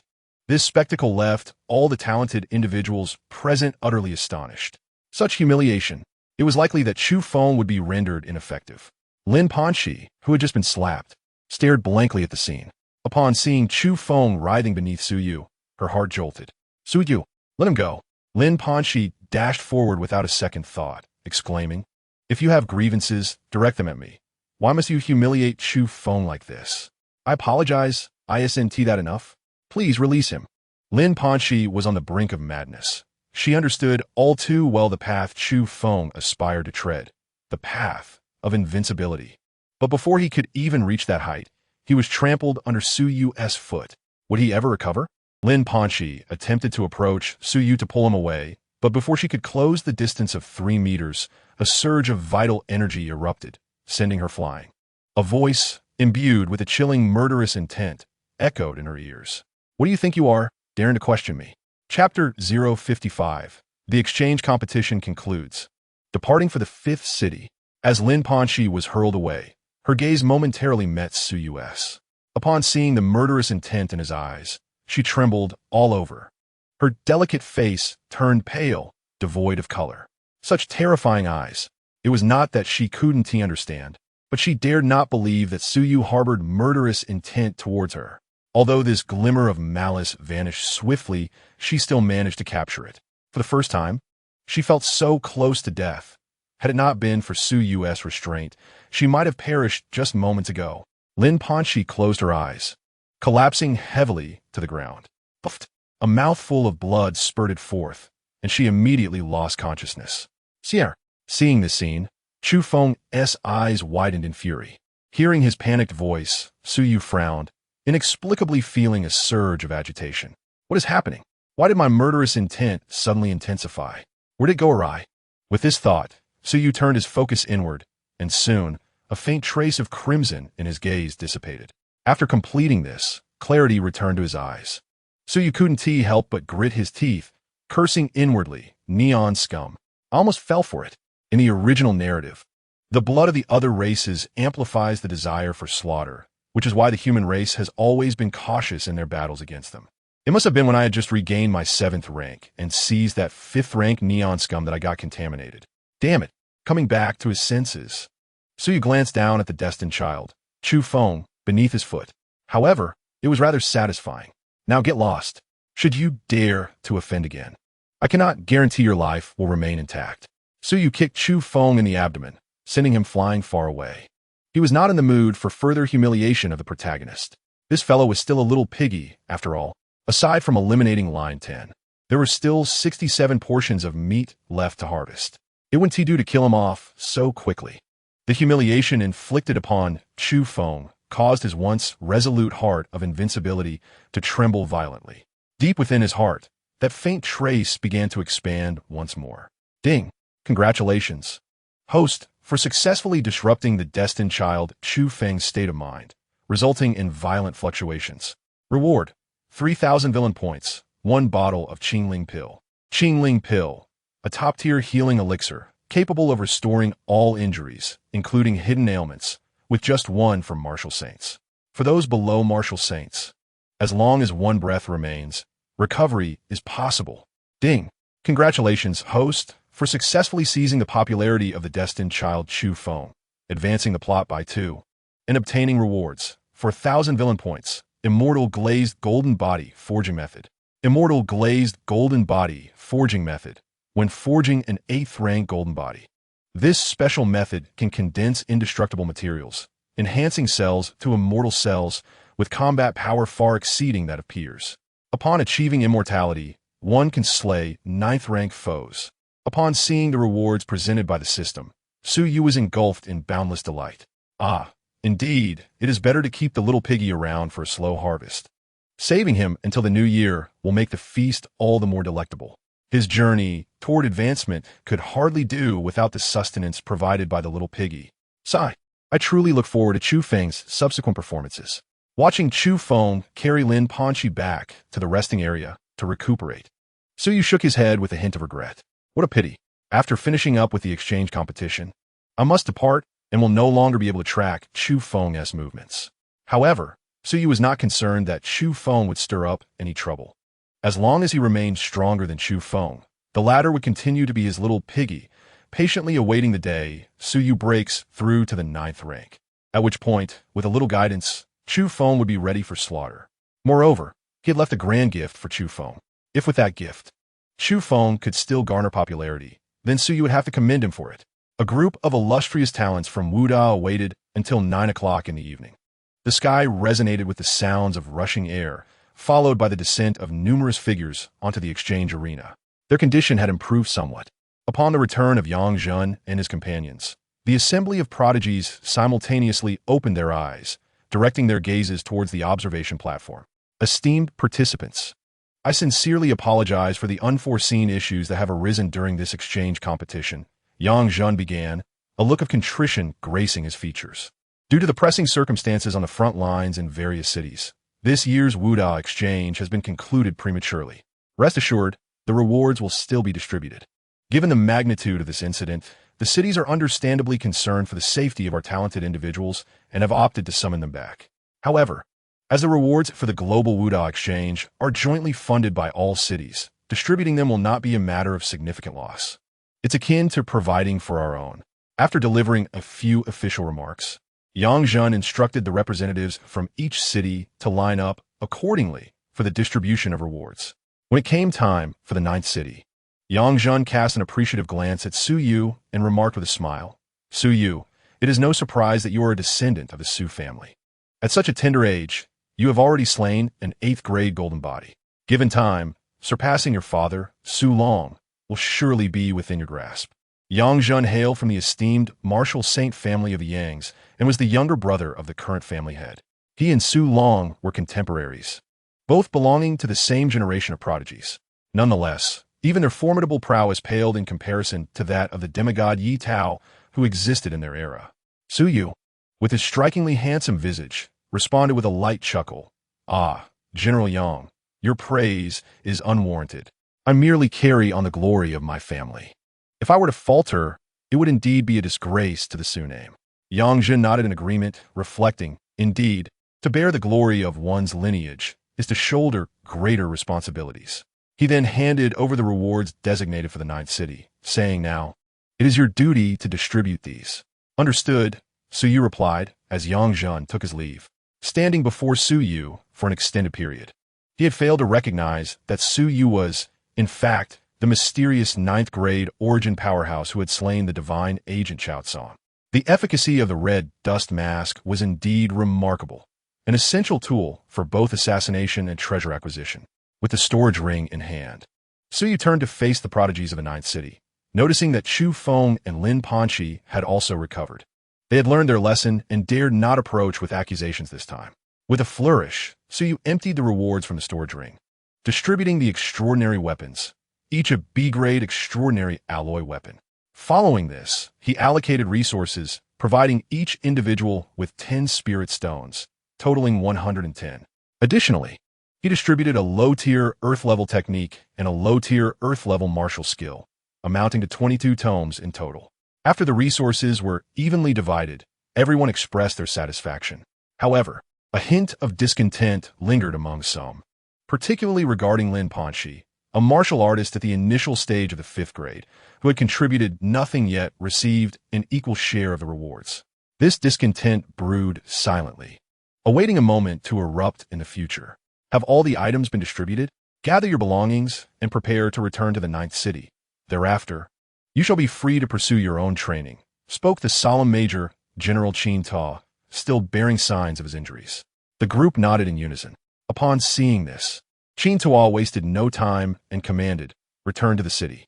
The group proceeded to the teleportation point, where Qin Ta retrieved an identification card from his storage ring and handed it to Suyu, advising, Su Xiao, this is your pass. Keep it safe. Suyu accepted the card with a smile, replying, thank you, General Qin. I shall see you in 3 months. With that, he turned toward the teleportation point for the 5th city, accompanying the representative from the 5th city as they departed. Observing this exchange, Fong Ting inquired curiously, General Qin, what business does Su Xiao have in the 5th city? Rubbing his crew cut, Qin Ta nodded slightly and replied, to the front lines. A collective gasp arose from the group at this revelation. So soon to be heading to the battlefield? They knew that Wuda students were typically required to train for a year in the outer battlefield before engaging in combat. In the rear of the group, Chu Feng lowered his head, a flicker of resentment flashing in his eyes. Don't think you're the only one who can stand out on the front lines. Just wait. The day will come when you, Suyu, kneel before me. Chapter 056. I want you, Father, to be the Emperor of humanity. At the teleportation point of the 5th city, the array shimmered to life, and several figures emerged. Exiting the Grand Hall, Suyu clasped his hands in greeting towards the representative of the 5th city, maintaining a calm demeanor as he said, General Li, I appreciate your guidance. Before him stood a towering man with a long scar etched across his face, adding an air of severity to his presence. Perhaps due to the nature of his cultivation method, General Li stood at an impressive height of nearly 2.5 meters, resembling a small giant. Li waved his hand dismissively, responding courteously, no need for such formality, Su Xiao. The 5th city falls under the jurisdiction of the Su Saint, and your father is the city lord. It is my duty to guide you. Though General Li's cultivation was only at the mid-stage of 8th grade, he felt a twinge of trepidation regarding Su Yu's prowess after the latter had slain the black-feathered commander Nasabi. Despite Su Yu's apparent mid-stage 7th grade status, General Li regarded him as a peer among martial artists.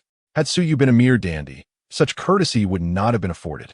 Turning to the assembly of Wuda prodigies he had brought along, General Li boomed, you may return to the dormitory area. Tomorrow, arrangements will be made for your entry permits. Dismissed. Yes. The prodigies stood tall and responded in unison before briskly filing out. Observing their uniforms, Suyu noted that most of them were students from military academies, suggesting that the training regimen in the 5th city was indeed more rigorous. Su Xiao, let us proceed, General Li indicated after watching the military students depart. Suyu nodded slightly and walked alongside him as they exited.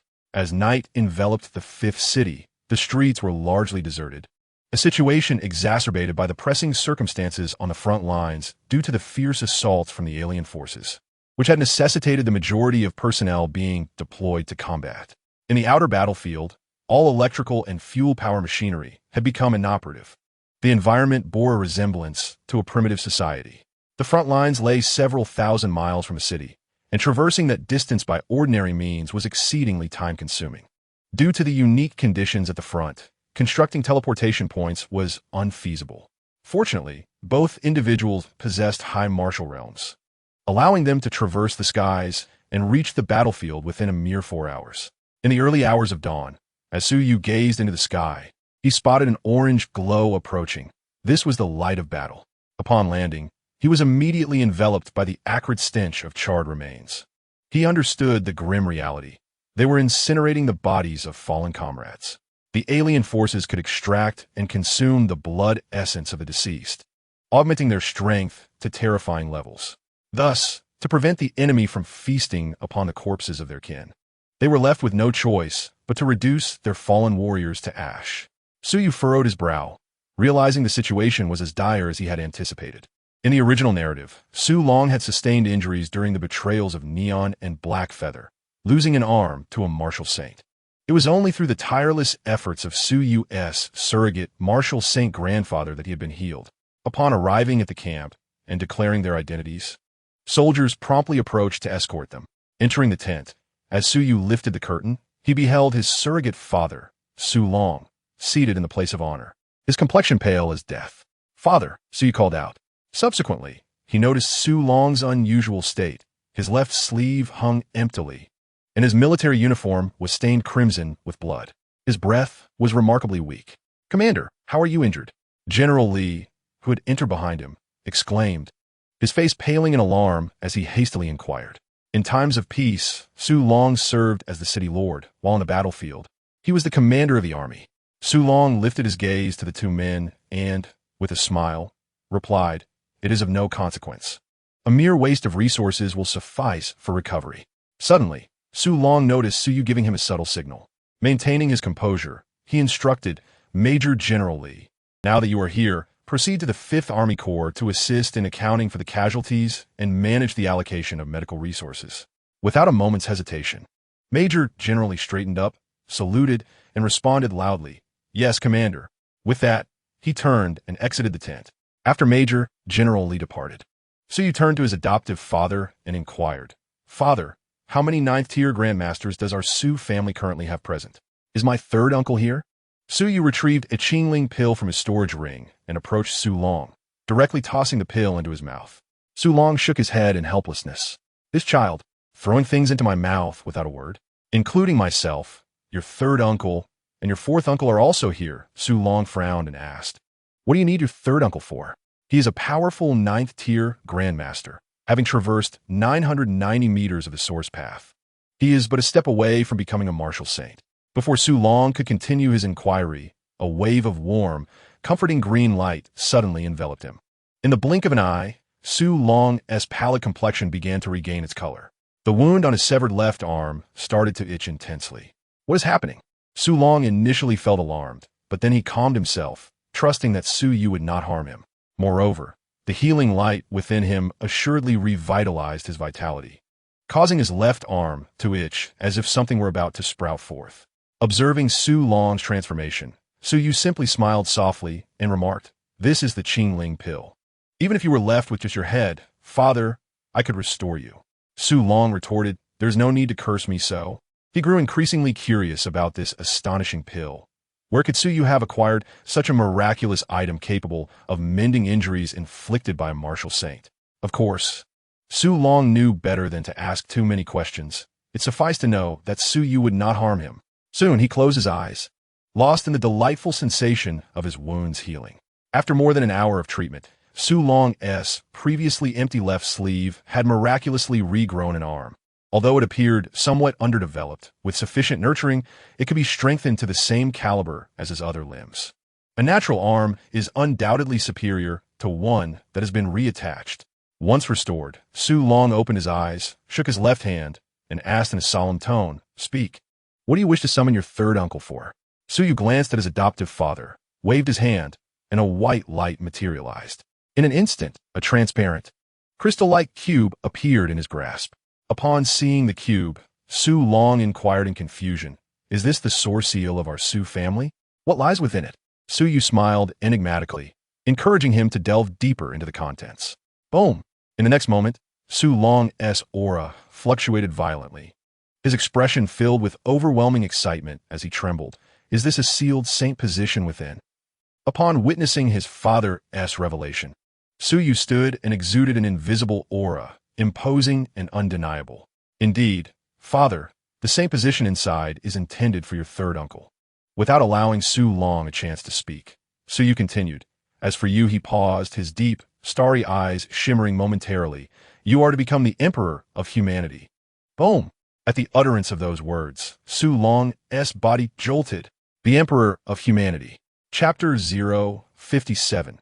With me here, you may rest assured to break through. Seeing his adoptive father's dazed and bewildered expression, Su couldn't help but chuckle softly. Then, under Su Long's confused gaze, Su flipped his left hand, revealing an ancient tome radiating the fortune of humanity. The moment this book appeared, Su Long felt a profound aura of imperial authority wash over him. What kind of technique is this? Su Long's throat felt parched, his voice slightly hoarse. As soon as the ancient book manifested, Su Long became acutely aware of his own desires. A yearning ignited within him. He craved this power. Su held the ancient text tightly, lifted his head, and slowly articulated 3 words. Human Emperor Scripture. An existence stronger than the heavenly level high-tier techniques, a stellar level technique. Heavenly level high-tier techniques are the pinnacle of what martial gods can create. What kind of realm must one attain to craft something beyond heavenly level high-tier? Su Long fell into silence. Yet the turmoil within him surged like a tempest upon the tranquil sea, stirred by the impending storm. He was uncertain of what this technique entailed. But one thing was clear. Mastering the scripture would undoubtedly lead him to become a martial god, perhaps even a transcendent being beyond the martial god realm. Struggling with his conflicting emotions, Su Long finally sighed, conceding, "This scripture suits you better. I am already aging, while you are young and possess unparalleled talent. You shall be the emperor of humanity. Our Su family will devote every effort to nurture you." Ultimately, his aspirations for his son eclipsed his own desires. Hearing Su Long's refusal in response, Su's smile brightened even more. "No, father, the path I shall tread is different. I cannot bear the title of the emperor of humanity." Su Long's ability to remain selfless in the face of the temptation of a stellar-level technique brought Su a sense of emotion. After all, the allure of the human emperor scripture was immense. No one could refuse it. Yet Su Long had declined. This indicated the reliability of the Su family, a lineage worthy of his unwavering dedication to nurture. Moreover, Su genuinely did not wish to cultivate the human emperor scripture. Firstly, it was highly restrictive. Secondly, he preferred the techniques from his 9th-tier experience card. Without them, the prospect of becoming the destined antagonist ruling over the heavens would require countless years of cultivating humanity. Such a scenario did not align with his interests. Currently, he was merely in the mid-stage of the 7th tier. Even with the aid of a realm enhancement card, he would still require time to reach the 8th tier. Should he cultivate the human emperor scripture without the support of humanity's fortune, advancing his realm would become extraordinarily challenging. But Su Long was different. After cultivation, he could instantly attain the saint level. At that point, Su Long would find it even easier to wield power and influence. Su Long wished to decline further, yet Su denied him the opportunity. Thrusting the human emperor scripture into Su Long's hands with a smile. "Father, take this to cultivate. I have a better choice.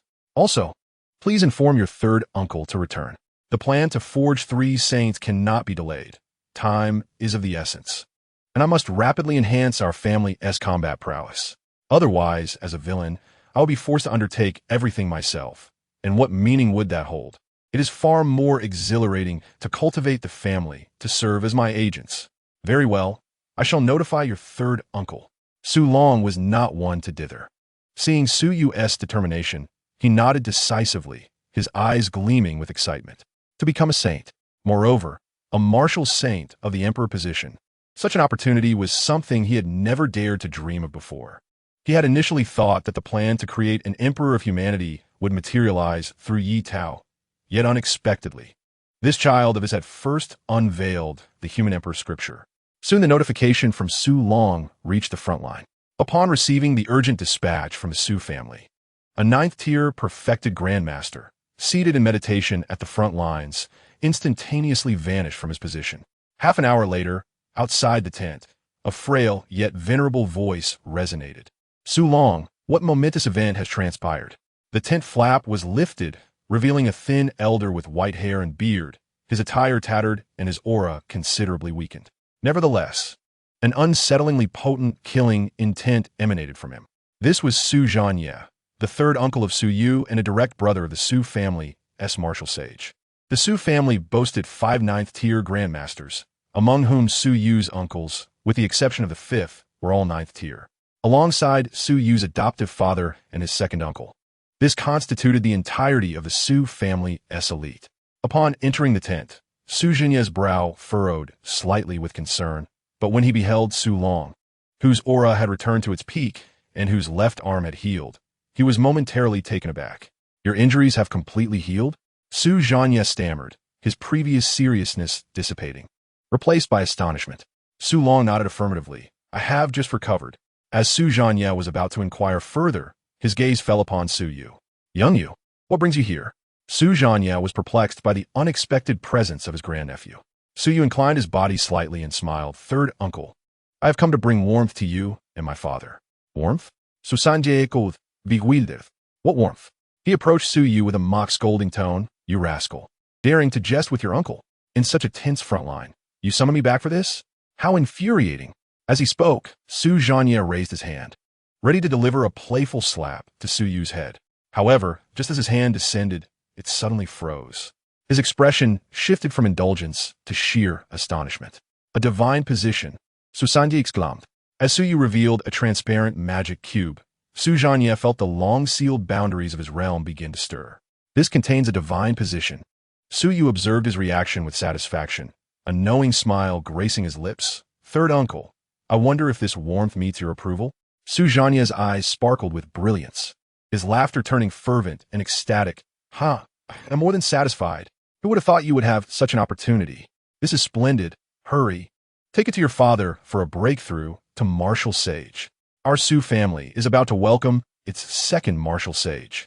The frail elder was so exhilarated that he nearly danced with joy, his words tumbling over each other in excitement.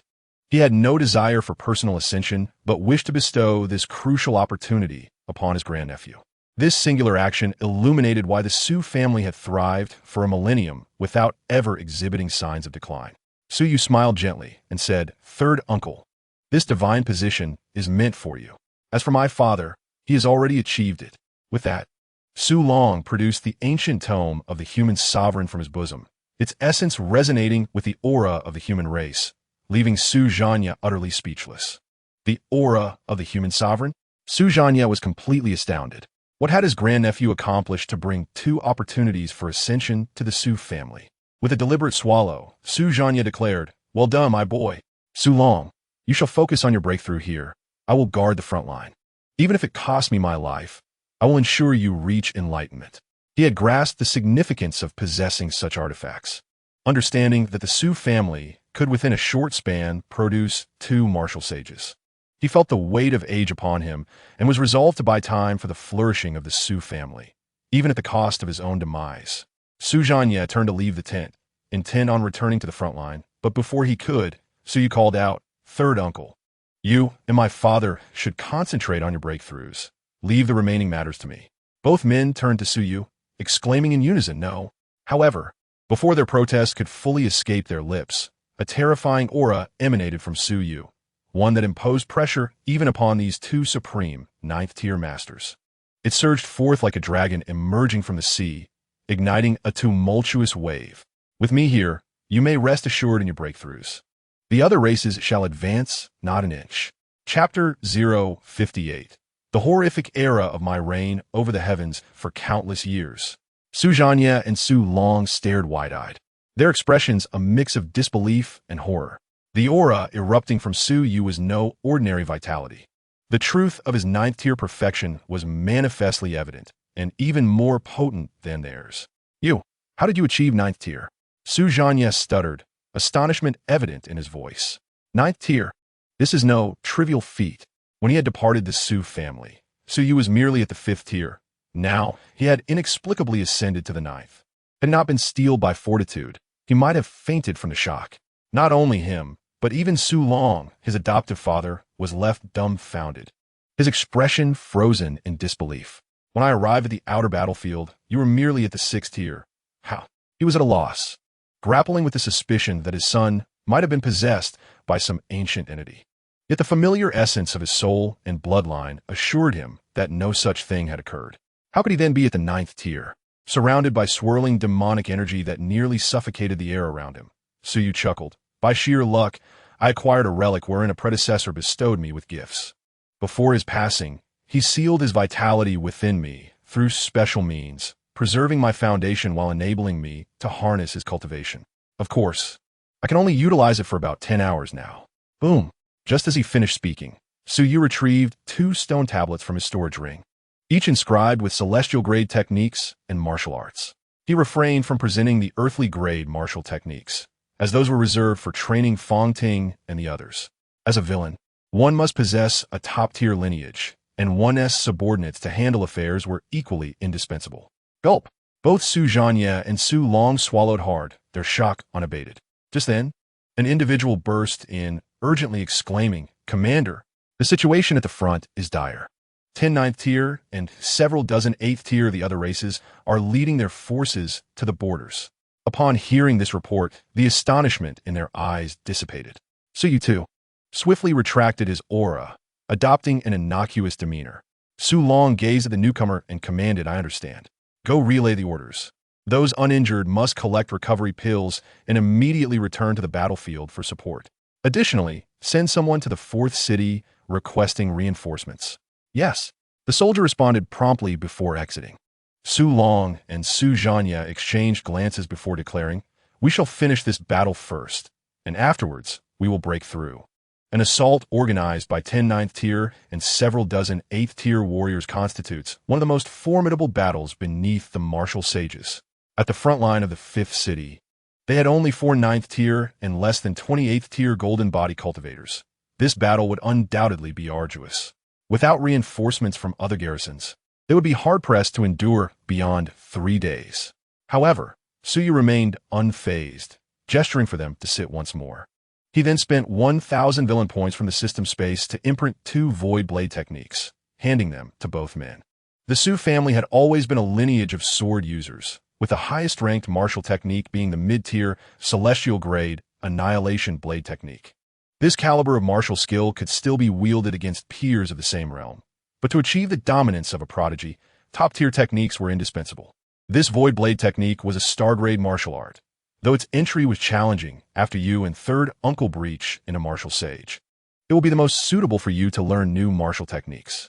Suyu was as anxious as a devoted caretaker, striving to establish a formidable family to shield himself as he orchestrated schemes against the protagonist. He eagerly produced his treasures, one after another, for this purpose. However, the members of the Su family exercised discretion and remained trustworthy.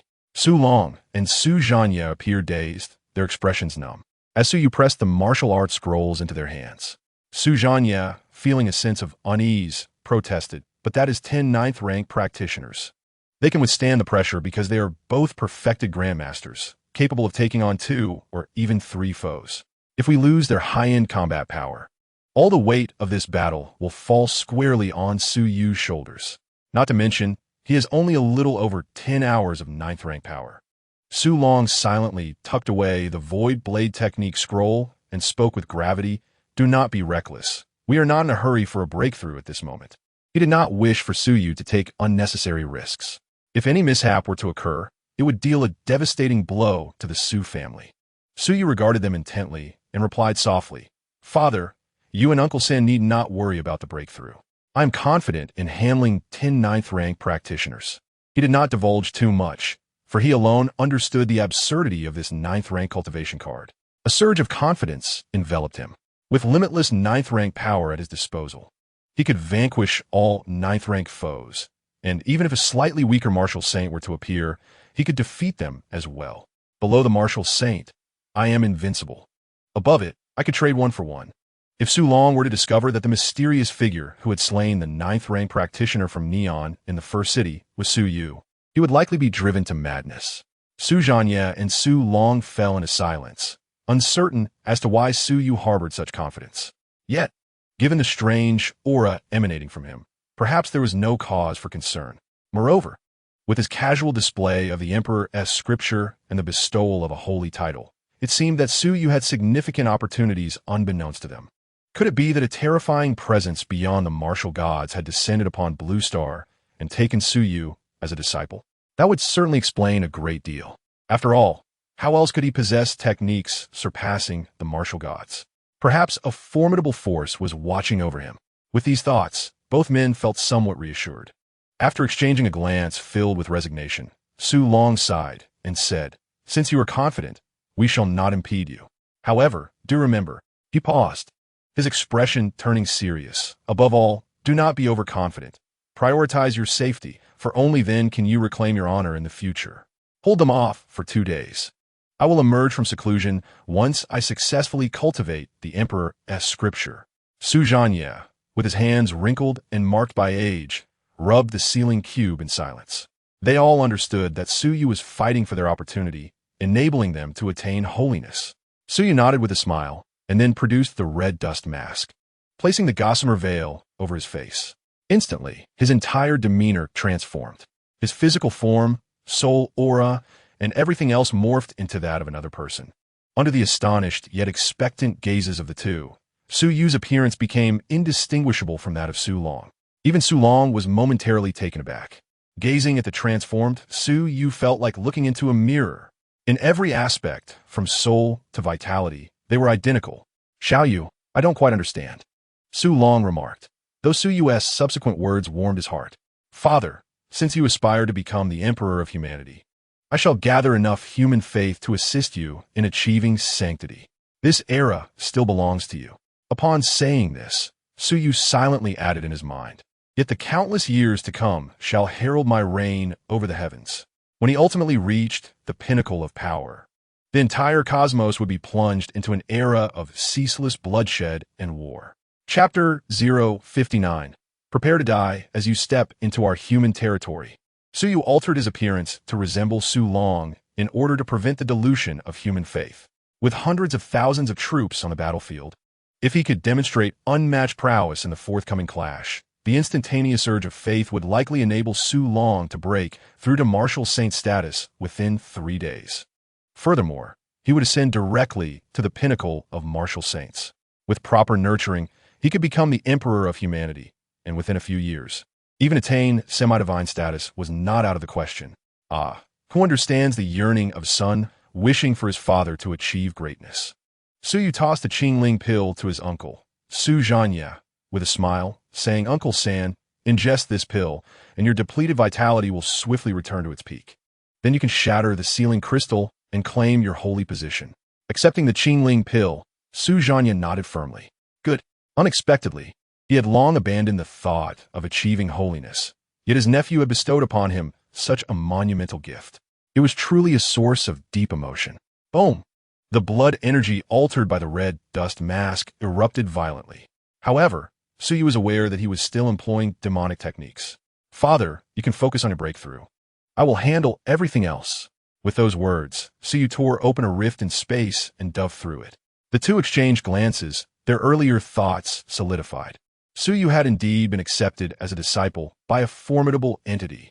With this realization, they promptly made their way to the underground seclusion chamber.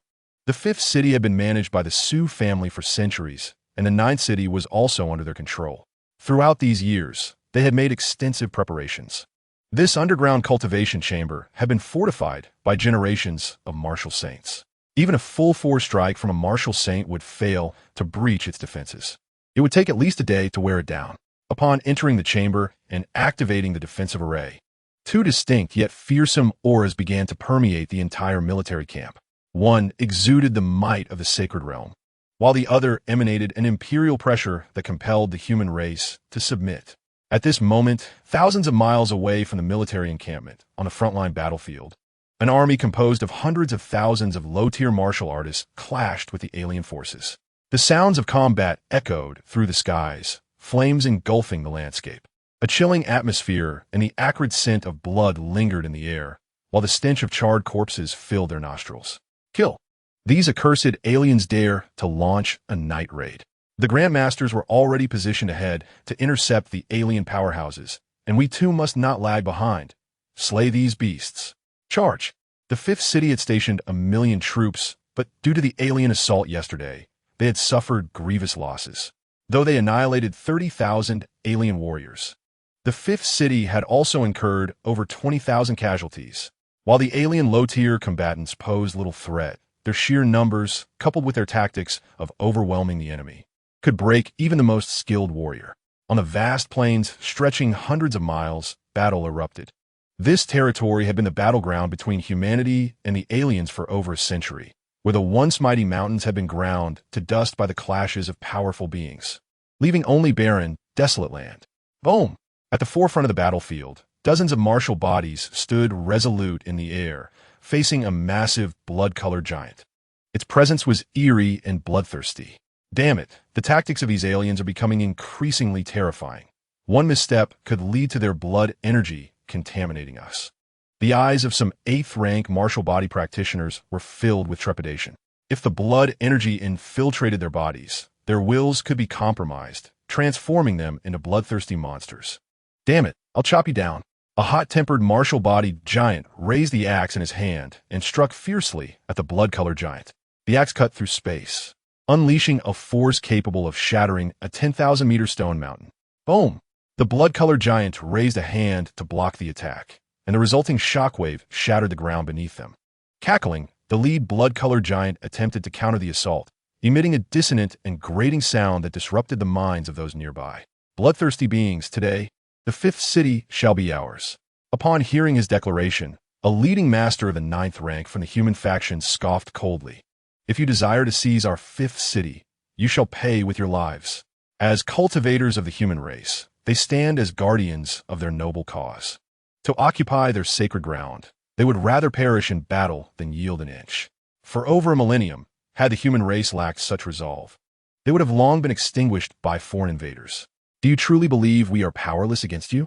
The Crimson Giant grinned ominously, dismissing the threat. Your city lord has lost an arm to our divine warrior. I wonder what strong defenders you have left. The human 9th rank master remained silent, his gaze icy as he regarded the foe. Suddenly, a chilling sight emerged before him, instilling dread within his very core. 3 masters of the 9th rank, fully realized. On hearing this, the remaining 9th rank martial master's complexion drained of color. Where were the city lord and General Su? For those 2 9th rank warriors, holding back 10 mid-level foreign 9th rank foes was already a daunting challenge, let alone the arrival of 3 fully realized foreign masters, each having stepped into the realm of the origin path. Ha ha ha, I told you, this city shall be ours, prepare to die. The Crimson Giant's laughter echoed, his aura swelling with ferocity. With a single forceful step, he shattered the void beneath him. The leading Crimson Giant initiated the assault, while the other Crimson figures followed suit, each seeking their target. Boom! Damn it! The burly, bald-headed 9th rank warrior was besieged by 5 foreign 9th rank attacks, causing his martial body to dim, and a spray of golden blood erupted forth. Ha ha! Delicious supplement. The blood of a 9th rank human truly nourishes. As the blood spewed forth, a powerful suction drew it into his mouth. Upon tasting the essence-laden blood, the Crimson Giant's bloodlust intensified. Prepare to perish. The onslaught from the 5 foreign 9th rank masters grew increasingly ferocious, the surrounding space collapsing and reforming under relentless assault. Though they were merely mid-level 9th rank, their sheer numbers overwhelmed even the burly 9th rank master, who found himself forced into retreat. Puff! As he spat out another mouthful of golden blood, the hue of his martial body faded entirely. This time, there was no escape for you, human 9th rank. Die blood food. Witnessing this scene, the foreign 9th rank master above felt a surge of greedy, murderous intent, his body vanishing in an instant. In that fleeting moment, the bald 9th rank warrior felt the hairs on his body stand on end. A chill rose before him as the foreign 9th rank master materialized, a vicious claw descending towards his head. Ha ha! This blood food is mine. At this sight, despair flooded the bald warrior's eyes. Could he not defend it, after all? He cast a final glance at the hundreds of thousands of human soldiers still fighting behind him, sorrow etched deep within his gaze. I'm sorry I couldn't protect you. Just as he slowly closed his eyes, awaiting the arrival of death, a voice, indifferent yet filled with rage, reverberated across the battlefield. Crack! Evenly destruction. A suffocatingly rich blood hue stained the darkened battlefield, the sound of fracturing space echoing relentlessly. In the next moment, a wail from the foreign ninth-rank master pierced the ears of the bald warrior. Hearing the cry, the bald warrior opened his eyes to see a familiar figure standing before him, wielding a silver moon blade that shattered the very fabric of space. This is the territory of the human race. Dare you step even 1 foot in? Are you prepared to die? A lone figure, single blade, stood resolutely between the foreign and human forces. The middle-aged man's eyes glinted with sharpness, clad in military garb that billowed with the force of his aura. Invincible. If one were to define invincibility, it would be this man, armed with a blade, confronting 13 foreign 9th-rank warriors alongside dozens of 8th-rank foes. He embodied the essence of invincibility. Above the battlefield, the sky shattered within a 100-mile radius, exposing the deep, dark void of endless nothingness. Even as the space desperately attempted to heal, it crumbled anew under the residual force of the blade. On the ground, where the human and foreign armies clashed, a chasm stretching 100 miles yawned open, the air thick with a blade's intent that pierced the skin of foreign warriors, instilling a profound terror within them. City Lord. City Lord. The City Lord is invincible. We welcome the City Lord's return. In the battlefield, the human soldiers, having paused to behold the clash, erupted into a resounding cheer, their eyes ablaze with fervor, reverence, and awe. This was their City Lord, Su Long. Long live the City Lord. In that moment, the 8th and 9th rank warriors of the human faction sheathed their martial bodies and bowed respectfully behind Su Long. Su Long nodded slightly and inquired, General Qi, have you sustained any injuries? The bald 9th rank warrior, Qi Lian Zhao, appeared pale but shook his head, a grin breaking through his demeanor. No worries, just a minor injury. City Lord, your arm has healed? He was the head of a prestigious family in the capital, a 9th rank late-stage master of tremendous strength. Having accompanied Su Long since childhood, he was akin to his right-hand man. Well then, you and the others shall deal with the foreign 8th rank. Leave the 9th rank to me, Su Yu stated coldly, devoid of any emotion. Since he was to bolster his father's reputation, he would ensure it was executed flawlessly, crafting an image of invincibility for him. With their faith in Su Long, they believed he would ascend to saint status in no time. Qi Lian Zhao was taken aback by the command, quickly retorting, City Lord, your injuries have just healed. You cannot take risks. Besides the 10 9th rank, they still have 3 fully realized 9th rank masters at their side. He understood Su Long's combat prowess. He was unmatched among his peers. Even against 2 fully realized 9th rank masters, he could hold his ground. Yet now, he was suggesting to confront 13 9th rank foes alone. Su Yu smiled, his tone leaving no room for rebuttal. Leave it to me. Go now. Stunned, Qi Lian Zhao contemplated briefly before resolutely responding. Understood. I shall obey. He led another 9th rank late-stage master downward, organizing the 8th rank warriors. Observing this scene, the 13 foreign 9th rank masters gazed hungrily from afar, their eyes fixated upon Su Yu, hissing, Su Long, today your blood shall repay both old and new grievances. How dare you come alone to meddle in our affairs? You are truly overestimating yourself. Su Yu, embodying Su Long, bore a cold smile. We shall see if you possess the strength for that. As a member of the human race, he felt a surge of faith coalescing in the void, directed towards the front line of the 5th city. With the power of belief, he aimed to amplify his father's name 1,000-fold, allowing him to attain the revered status of a martial saint and tread upon the path of the emperor of humanity. Thus, the perfect stepping stone lay before him. These 13 foreign 9th rank masters. With a thought, Su Yu swung the silver moon blade in his hand, the sound resonating as ripples cascaded through the space around him. Upon witnessing his arrogant demeanor, the malevolent intent and hatred emanating from the alien 9th-tier master, who seemingly harbored deep-seated enmity towards Su Long, intensified. He bellowed fiercely, let's strike together. We shall slay him here, and the remaining human forces will be left powerless to resist. In an instant, 13 alien 9th-tier masters activated their blood-red golden forms, unleashing a terrifying force so formidable that even the very fabric of space struggled to contain it. Each claw and fist of these blood-red golden figures brimmed with the capacity to obliterate an entire city. Should such an onslaught descend upon the earth, the hundreds of thousands of human soldiers below, alongside over 1 million aliens, would be utterly annihilated in an instant. A thunderous roar erupted, its speed so unparalleled that even 10 times the speed of sound could not compare. Su Long, prepare to meet your demise. The furious roar reverberated like a mighty tiger's roar, causing the very space to tremble. Su Yu gripped the silver moon blade, his gaze sharpening gradually, and the intent of his blade surged to astonishing heights. Even the 9th-tier warriors found it difficult to withstand. The final chapter of the Annihilation Blade technique.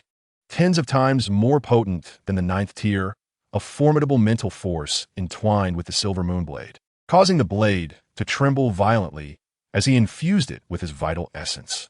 The surrounding space erupted, unable to heal from the rift, raising the silver moon blade. A colossal, suffocating phantom materialized behind him. Its emergence instilled dread in all living beings within 1,000 miles, and some weaker entities even prostrated themselves in Su Yu's direction. The appearance of this phantom sent shivers through the souls of all beings. Particularly, the immense blade it wielded emanated an indescribable, terrifying pressure that oppressed the very heavens. It seemed as though a single strike from that blade would cause their souls to perish alongside it. Though the human side did not bear the full brunt of this soul pressure, the alien army was not so fortunate. Warriors below the 7th tier fell to their knees, their eyes filled with terror. If they did not kneel of their own accord, they risked having their spines shattered by the nearly suffocating pressure.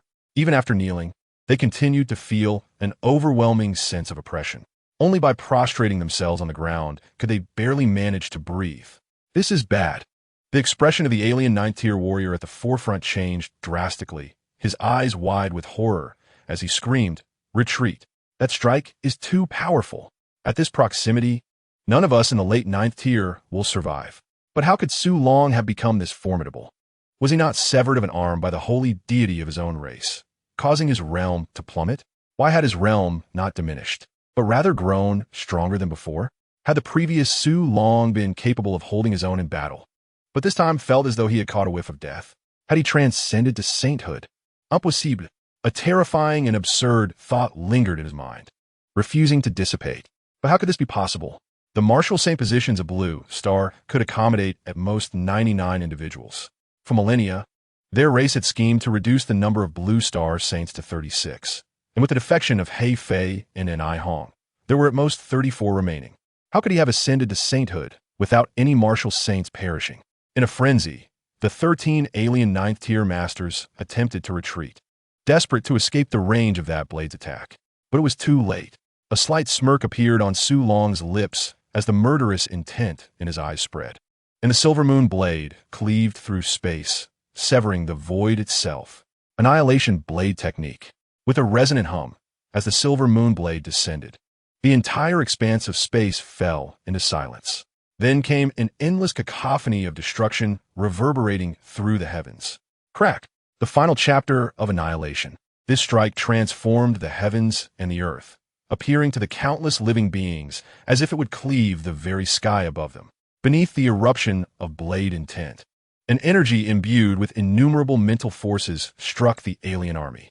In an instant, countless low-tier warriors among them collapsed, their eyes wide and pupils dilated, as if their very souls had been shattered. Amidst the throng of alien soldiers, a significant portion of the prostrate warriors perished in an instant. This scene instilled fear throughout the entire army. Though they had been relentless in their quest to plunder Blue Star, the phenomenon of death they now witnessed was indeed uncanny. High above in the sky, the phantom behind Su Yu followed suit, delivering a tangible strike that shattered the space, cutting through the void, and swept across the 13 alien 9th tiers with an invincible force. This phantom strike, though seemingly devoid of physical damage, targeted the very essence of their mental fortitude. What was the greatest asset of high-tier warriors? Indestructible matter, golden bodies, and formidable mental strength. But if their very souls were severed, what purpose would their indestructible matter serve? Would their golden bodies not merely become hollow shells? Oh, my blood god golden body. It hurts so much. My head feels like it's about to explode.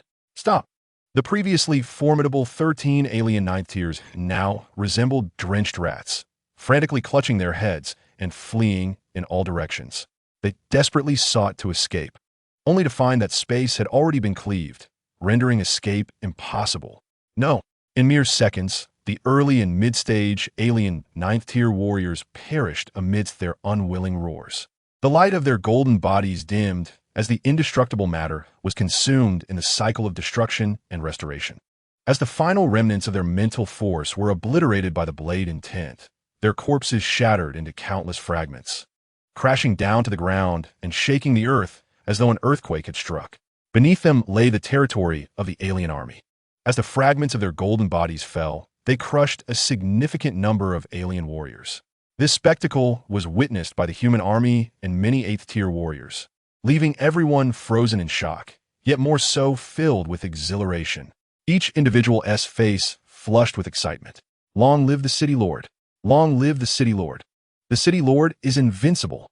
They all shouted fervently in Su Long's name, their awe and reverence magnified beyond measure. So powerful! With a single strike, he had slain multiple 9th-tier masters, and a residual force had obliterated 13 of the alien army. This was their City Lord. One strike to decimate the alien true kings. The martial levels of the aliens differed from those of the humans. They refer to the 9th-tier martial arts as true kings, the martial saints as holy deities, and the martial gods as holy kings. Qi Lian Zhao lifted his head, gazing up at the towering figure, his eyes brimming with even greater excitement and reverence. So formidable, truly deserving of his loyalty. Ha ha ha! Our City Lord possesses the potential for invincibility. The City Lord's strength is advancing, and it is likely that soon he will be a candidate for martial saint. The tens of thousands of soldiers present buzzed with excitement, momentarily forgetting that they faced the enemy of the aliens. But that was of little consequence. The residual might of this attack lingered, and they could only remain prostrate on the ground, not daring to make a single move. Cough! In the sky, the lead alien 9th-tier master, with his blood-red golden body dimming significantly, clutched his chest and coughed blood, his eyes filled with an extreme blend of shock and dread. How is this possible? How could you have become so strong? You are clearly not yet a holy deity. The blood-red giant, resembling a madman, shook his head in denial, muttering to himself like a lunatic. At present, only a pitiful 6 of his 9th-tier warriors remained. Of those, 3 had stepped into the realm of the original path, while the early and mid-tier 9th-tier warriors had perished. Only a few slightly stronger mid-tier 9th-tier warriors could barely endure.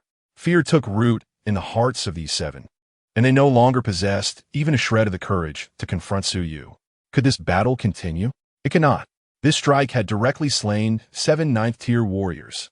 Such combat prowess could surely rival even the full might of a martial saint. Could it not?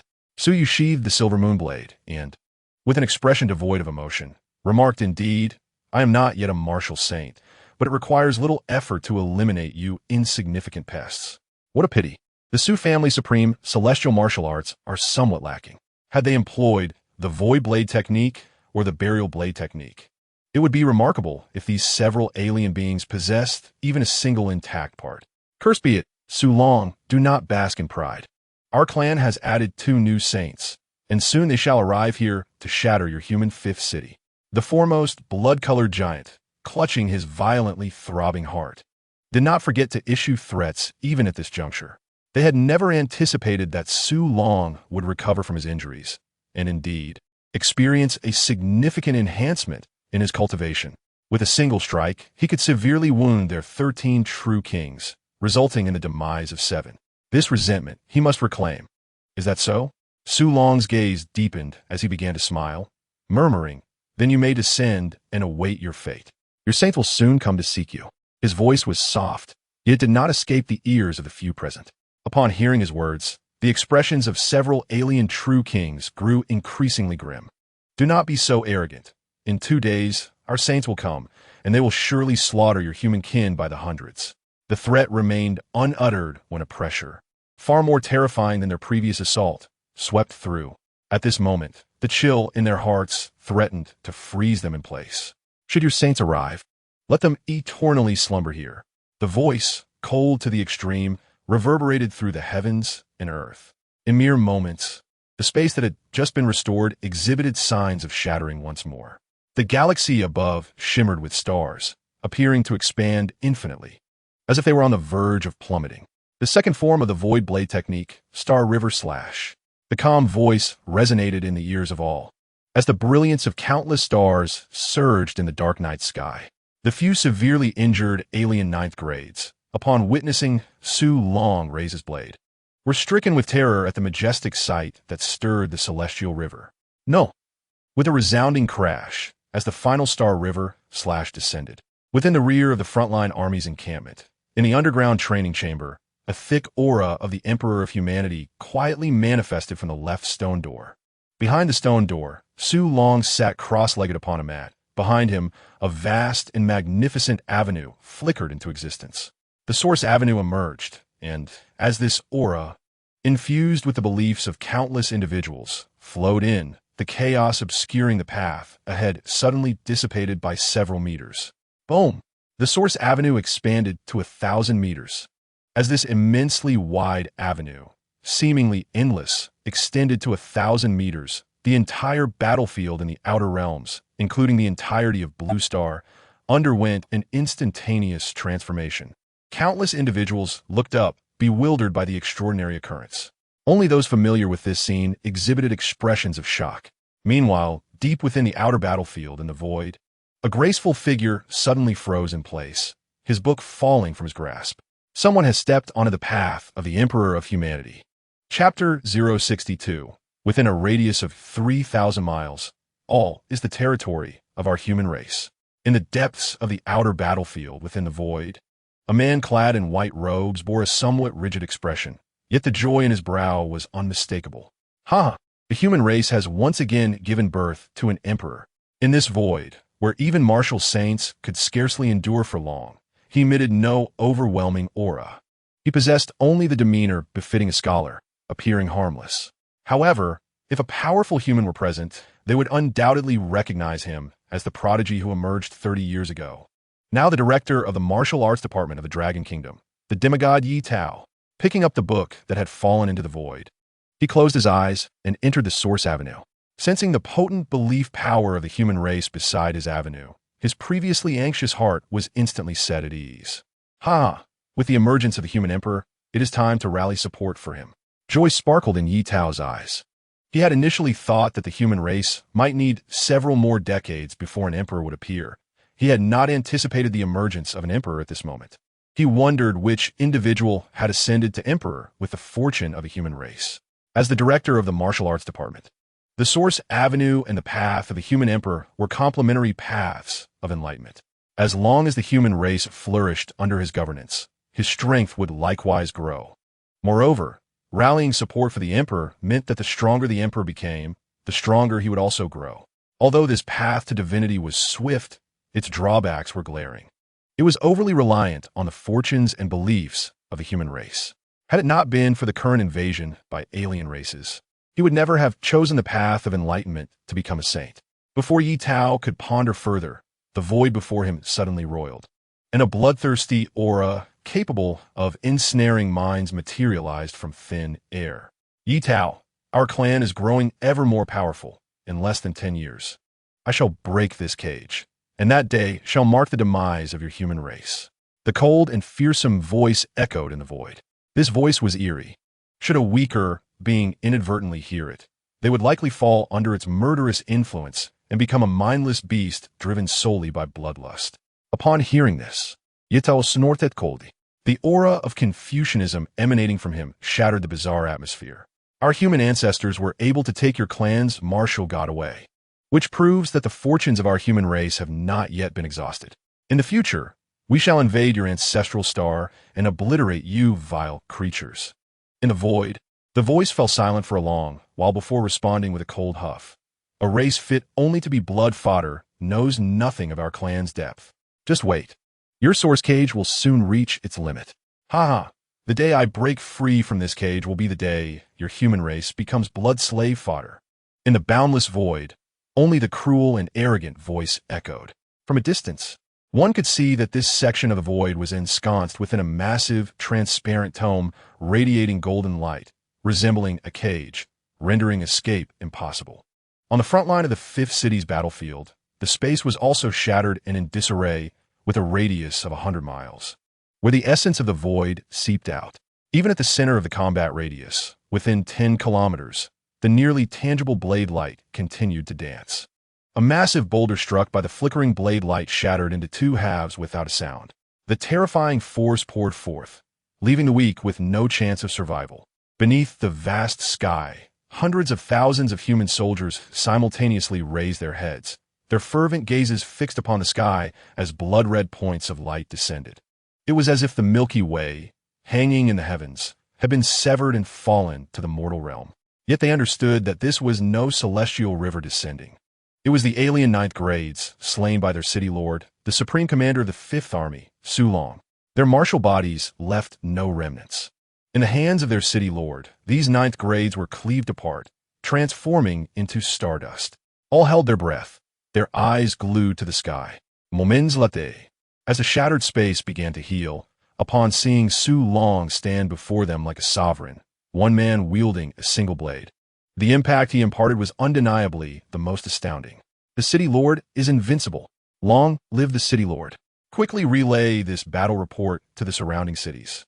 The crisis of our fifth city has been resolved. Our city lord is immensely powerful, rivaling even the martial saints. Hundreds of thousands of human soldiers erupted in cheers, their ecstatic voices resonating through the skies, all exhilarated by the victory of this battle. It was none other than the invincible stance of their commander that served as their greatest inspiration. The morale of the entire Fifth Army soared. Even with hundreds of thousands of alien troops lying in wait not far away, they wholly disregarded the enemy. This battle was theirs to win. The high-tier combat strength dictated the outcome of the battle. It was evident that the scales of victory in this war had already tipped in favor of the Fifth Army. In the high skies, Suyu did not rush to assist. Instead, he sensed something and turned to gaze at the encampment behind him, where he felt a distinct aura of royalty rising. The fortune of the human race. It seems that my father has already attained sainthood. Suyu's face radiated with a brilliant smile, for he was undoubtedly satisfied with this outcome. With 3 martial saints presiding over the Su family, they provided him with unparalleled assistance on Blue Star, including the eradication of the Neon and Heifei factions, as well as the Nordic Divine Court. Yet, the paramount objective remained the cultivation of martial gods and even star-shattering realm warriors for the Su family and the human race. With this thought in mind, Suyu's figure vanished from his location. When he reappeared, he found himself on the ground, standing before the human army. Upon witnessing the demise of their true king, the morale and fighting spirit of the alien forces crumbled instantly. Countless aliens lost their will to fight, turning to retreat in haste. Run! The invincible true king of the humans has arrived. Quickly, summon the divine beings of our race to suppress this, or we shall lose this ground. They cried. The alien army scattered in a panic, their fighting spirit utterly extinguished. However, their speed of retreat appeared utterly ludicrous in Suyu's eyes. With a sweep of the silver moon blade in his hand, a terrifying blade aura sliced through space, instantly decimating hundreds of thousands of alien troops, leaving them with fewer than 100,000. The city lord is invincible. Witnessing this scene, the human soldiers could not contain their jubilation. Suyu hovered in the air, standing at the forefront of the human forces. The silver moon blade pointed ahead as he boomed. All soldiers, heed my command. Follow me to slay. His voice resonated in everyone's ears, igniting a fervor within countless hearts as they raised their weapons in response. Kill! Kill! Kill! As Suyu listened to the echoes of enthusiasm behind him, his smile deepened. This momentum was precisely what he desired. The more his father's prestige grew, the stronger his own power would become. Next, he would bestow upon his father an even greater gift. Advance to the front. The territory within 3,000 miles belongs to our human race. With that, Suyu cleaved open a rift in space and dove into it. His goal was to seize all the territory previously occupied by the aliens in the Fifth City while his cultivation experience card was still active. This battle undoubtedly marked the first opportunity for the human race to counterattack the aliens since the disappearance of the martial gods. Previously, the human positions were significantly more substantial, yet the alien forces had proliferated and the humans had been desperately holding the line. It was only after the emergence of the demigod Yi Tao 30 years ago that the alien demigods were held at bay, allowing a moment of respite. However, this was merely a temporary halt. Although over the years, Yi Tao had simplified the martial arts training methods, enabling countless humans to cultivate and bolster their combat strength. It merely allowed them to barely contend with the aliens. Yet now, the slaughter of over a dozen ninth-tier martial artists in a single city effectively crippled their high-end combat power. This situation was undeniably exhilarating. Buzz, 2,000 miles away from the fifth city's garrison, the alien army's encampment was bathed in a crimson glow. In an instant, the area was shattered, with countless aliens vanquished amidst the cacophony of battle cries and roars. This night was destined to be one of sleeplessness. Boom! As Su Long's blade struck the ground from midair, a massive pit formed, with a 50-mile radius centered around the alien encampment. Dust and smoke billowed as the fifth city forces mobilized, engaging in the pursuit of the remaining alien troops. 2 hours later, Su Long hovered in the air like a radiant deity, safeguarding the region. As countless human soldiers gazed up at him, their eyes shone with admiration and reverence. Report to the city lord. All aliens in this area have been annihilated, with thousands of pounds of 8th-tier source marrow seized, along with several mineral veins and numerous rare medicinal resources. The sky of the outer battlefield glimmered with dawn's light, illuminating the land that had endured a brutal night of combat. Smoke rose amidst the continuous cheers and exclamations of the human race. Ilian Sao e Suju, his spirits soaring, and respectfully inquired, "City Lord, what shall we do next?" He was utterly captivated by Su Yu's combat prowess. So formidable, with a single blade, he had pierced through the alien stronghold, even slaying several ninth-tier perfected beings that came to aid the aliens, none able to withstand a single strike from him. Such power commanded awe. Su Yu sat cross-legged in the air, the silver moon blade floating beside him. The pressure of his ninth-tier aura remained undiminished, still vibrant and potent. Having slaughtered over 1 million aliens that night, the bloodlust around him had intensified to an extreme degree. Any ordinary warrior who approached within 100 meters would likely kneel in fear. The bloodlust was overwhelmingly potent. Secure this area and contact the 7th and 9th cities, inviting the Su family and other prominent martial clans to divide these mineral veins. Su Yu glanced at the weary army below, his voice calm as he instructed.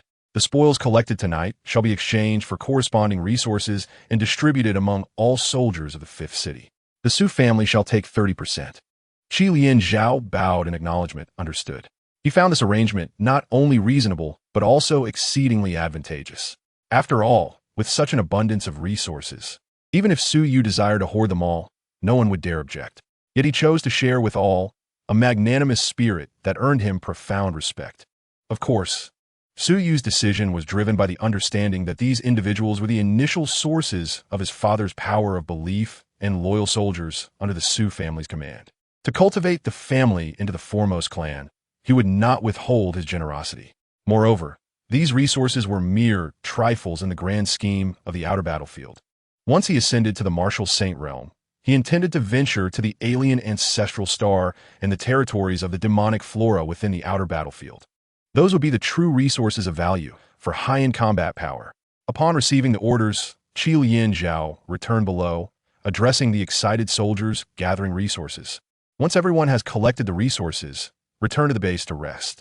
Tomorrow, we shall reward merit. Each unit, record your achievements, and we will reward them upon return. The city lord has spoken. Aside from the mineral resources, all alien spoils will be distributed among you. As expected, when this news was announced, the soldiers below raised their weapons in jubilation. Their fervor rivaled that of a brainwashing session. They had joined the army to defend the human race, but they also sought to gain resources to enhance themselves. Although their contributions in this battle had not been realized, their city lord still rewarded them. Such actions left the entire 5th City army in awe once more. Thank you, City Lord. After accomplishing all this, Su Yu slowly rose, the timer on his cultivation card ticking down. He gazed ahead, where a presence that even 9th-tier perfected martial artists would dread was coalescing. He understood. It was a martial saint. Indeed, they cannot remain calm, Su Yu thought, a slight smile gracing his lips as he grasped the silver moon blade floating beside him. Ding! Remaining time on the 9th-tier cultivation card. 0 hours, 0 minutes, 29 seconds. Hearing the system prompt in his mind, a fierce glint appeared in Su Yu's eyes. Void Blade Technique, first form, slash the void. In a flash, Su Yu appeared 100 miles away and under the gaze of numerous human onlookers. An energy capable of shaking the earth and shattering space erupted with full force. Boom! This strike severed the void. With all his strength, he struck the ground, cleaving a chasm more terrifying than the one from last night. A rift spanning thousands of miles, with a width of a kilometer. If aimed at the void, it might even sever the very fabric of reality. The earth fractured, countless mountains flattened. This blow was so powerful that even martial saints situated thousands of miles away sensed its terror. What a formidable strike! At the front line of the fifth city, the terrifying aura emanating from the enemy stronghold momentarily faltered. After completing his declaration, Su Yu's resonant voice reverberated through the heavens and the earth. Within this boundary, all belongs to my fifth city. Anyone daring to trespass even a single step shall face death, even the martial saints. Boom! The white clouds that had finally coalesced in the sky were shattered by this voice laden with bloodlust. Those who heard it fell into a profound silence, their expressions thick with shock. Just how formidable is the strength of Su Long, the lord of the fifth city? None could ascertain. Fifth City Army, return to the city. With this command, Su Yu cleaved open the fabric of space and vanished into the void. As he disappeared, countless soldiers were immediately awed by his overwhelming presence, and a surge of fervent belief erupted, coalescing into a singular path of origin. Moments later, a spatial rift opened in the forest outside the fifth city's encampment, from which Su Long emerged. Ding! The experience time for the 9th grade cultivation card has ended. With this thought resonating in his mind, the invincible aura surrounding Su Yu began to wane, swiftly reverting to the mid-stage of the 7th grade martial path. As he felt his power ebb away like the receding tide, a sense of melancholy washed over him. Indeed, he needed to harvest some villain points to fortify himself. Otherwise, he would be unable to contend in high-stakes battles. Shaking his head to dispel such thoughts, a peculiar smile surfaced on Su Yu's face. He pondered whether his father would be furious for digging such a deep pit during that last strike, where he had unleashed an incredible combat prowess that even the alien martial saints found intimidating. If they intended to eliminate Su Long, they would likely require 2 martial saints to accomplish the task. Now that he had ascended to the rank of emperor, he should be able to handle it, right? At this point, Su Yu felt a twinge of unease. In the underground training room of the encampment at Chu, why did it feel as if he had been schemed against? Chapter 064. Purchasing permissions for the Transcendent Heavenly Demon Sutra. After the battle concluded, news of the Fifth City's victory rapidly spread to the 18 cities guarding the Dragon Kingdom. Upon learning the outcome of this grand conflict, all were invigorated. The human race had achieved its first decisive victory against the aliens. One man, one blade, in a single night, slaying nearly 20 alien 9th graders, including several 9th grade peak origin path martial artists. The name of Su Long, the lord of the fifth city, echoed across the entire battlefield beyond the domain. With the spread of this renown, the belief power of the human race intensified significantly. Within the obscure training room, the profound aura of imperial might grew increasingly potent, strengthening with every passing moment. Ha ha ha! This is absolutely exhilarating. Our human race has finally secured a resounding victory against the alien forces. Su Long, the city lord, truly deserves to be the pillar of our people. On this day, the most talked about news was undoubtedly Su Long's feat of slaying nearly 20 alien 9th graders. Under Su Yu's deliberate orchestration, Su Long indelibly etched a vibrant mark in the hearts of all humanity. At this moment, within the Su family's training room in the encampment, Su Yu, after finishing the battle, chose to enter the training room for further cultivation. This conflict served not only to bolster his father's reputation, but also to undermine Chu Feng's future opportunities, the chance to become an emperor. Isn't Chu Feng destined to ascend to emperor? Very well then, I shall have my father achieve that title first, leaving you with no pathway forward. His indifference towards Chu Feng stemmed from his desire to seize this imperial opportunity for himself. Thus, even if Chu Feng's progress was rapid, he would remain firmly under Su Yu's control, unable to turn the tide. In the training room, after stabilizing his realm at its peak, Su Yu accessed the system interface. Upon entering, a flurry of notifications resounded. Ding! Congratulations! The host has successfully seized the emperor opportunity of the destined child, Chu Feng, and received the rewards: innate talent, demon descent, 90,000 villain points, and 1 realm enhancement card. Ding! Congratulations! The host has successfully altered the Su family's fate. Receiving the rewards: Stellar Grade Martial Art, Divine Elephant Suppressing Prison Technique, 10,000 villain points, and 1 Spirit Nourishing Pill. Ding! By altering the original plot and slaying the destined child. Chu Feng, current progress, 31, received rewards: 6,000 villain points and permission to purchase the Transcendent Heavenly Demon Sutra. A series of system notifications left Suyu somewhat dazed. So many rewards. The spoils of this battle were astonishingly bountiful. The Spirit Nourishing Pill. It nurtures the power of the soul, enhancing mental fortitude. Demon Descent. A primordial secret technique of supreme demonic bone, allowing the summoning of chaotic demonic phantoms into the body for a significant power boost, albeit with certain side effects. Stellar Grade Martial Art. Divine Elephant Suppressing Prison Technique. Inspired by Celestial Powerhouse, utilizing blood and energy to nourish the spirit, capable of shattering the stars upon reaching mastery. The Transcendent Heavenly Demon Sutra. The mightiest demonic skill across the heavens, capable of eternal transformation, refining the past and future, cultivating myriad true forms, ruling over the ages, and singularly transforming into gods and demons, transcending all realms. Upon reading the descriptions provided by the system, Suyu finally grasped the magnitude of his gains from this endeavor. In the face of Demon Descent, the Stellar Grade Martial Art, Divine Elephant Suppressing Prison Technique, paled in comparison. And not to mention the coveted Transcendent Heavenly Demon Sutra. Realizing the nature of the boundless demonic power he had experienced while using the 9th grade experience card, he understood it was this very technique. There were no grade specifications. Only an overwhelming description that took one's breath away. One could evolve through the ages, shape the future, traverse the heavens, and even transcend eternity. In that moment, an unprecedented fervor ignited within Suyu's eyes. He must acquire it. Regardless of the cost in villain points, the Transcendent Heavenly Demon Sutra must be his. It is the ultimate trump card that can ensure his dominion over the heavens. With that thought, Suyu eagerly opened the system shop. Upon entering, a pop-up appeared before him. Limited time purchase. Transcendent Heavenly Demon Sutra. Grade unknown. Purchase requires 150,000 villain points. Upon seeing this, Suyu decisively selected to purchase. Ding! Purchase successful, replacing the host's original martial arts skill progress. 1. Estimated completion time. 21:35:11. As he read this notification, Suyu let out a sigh of relief. His body relaxed instantly. He couldn't quite comprehend why, but he felt an imperative need to acquire this technique. As it pertained to his future destiny, perhaps it resonated with him. A smile appeared on Suyu's face as his hand instinctively pressed against his chest, feeling the powerful heartbeat within and the undetectable demonic essence.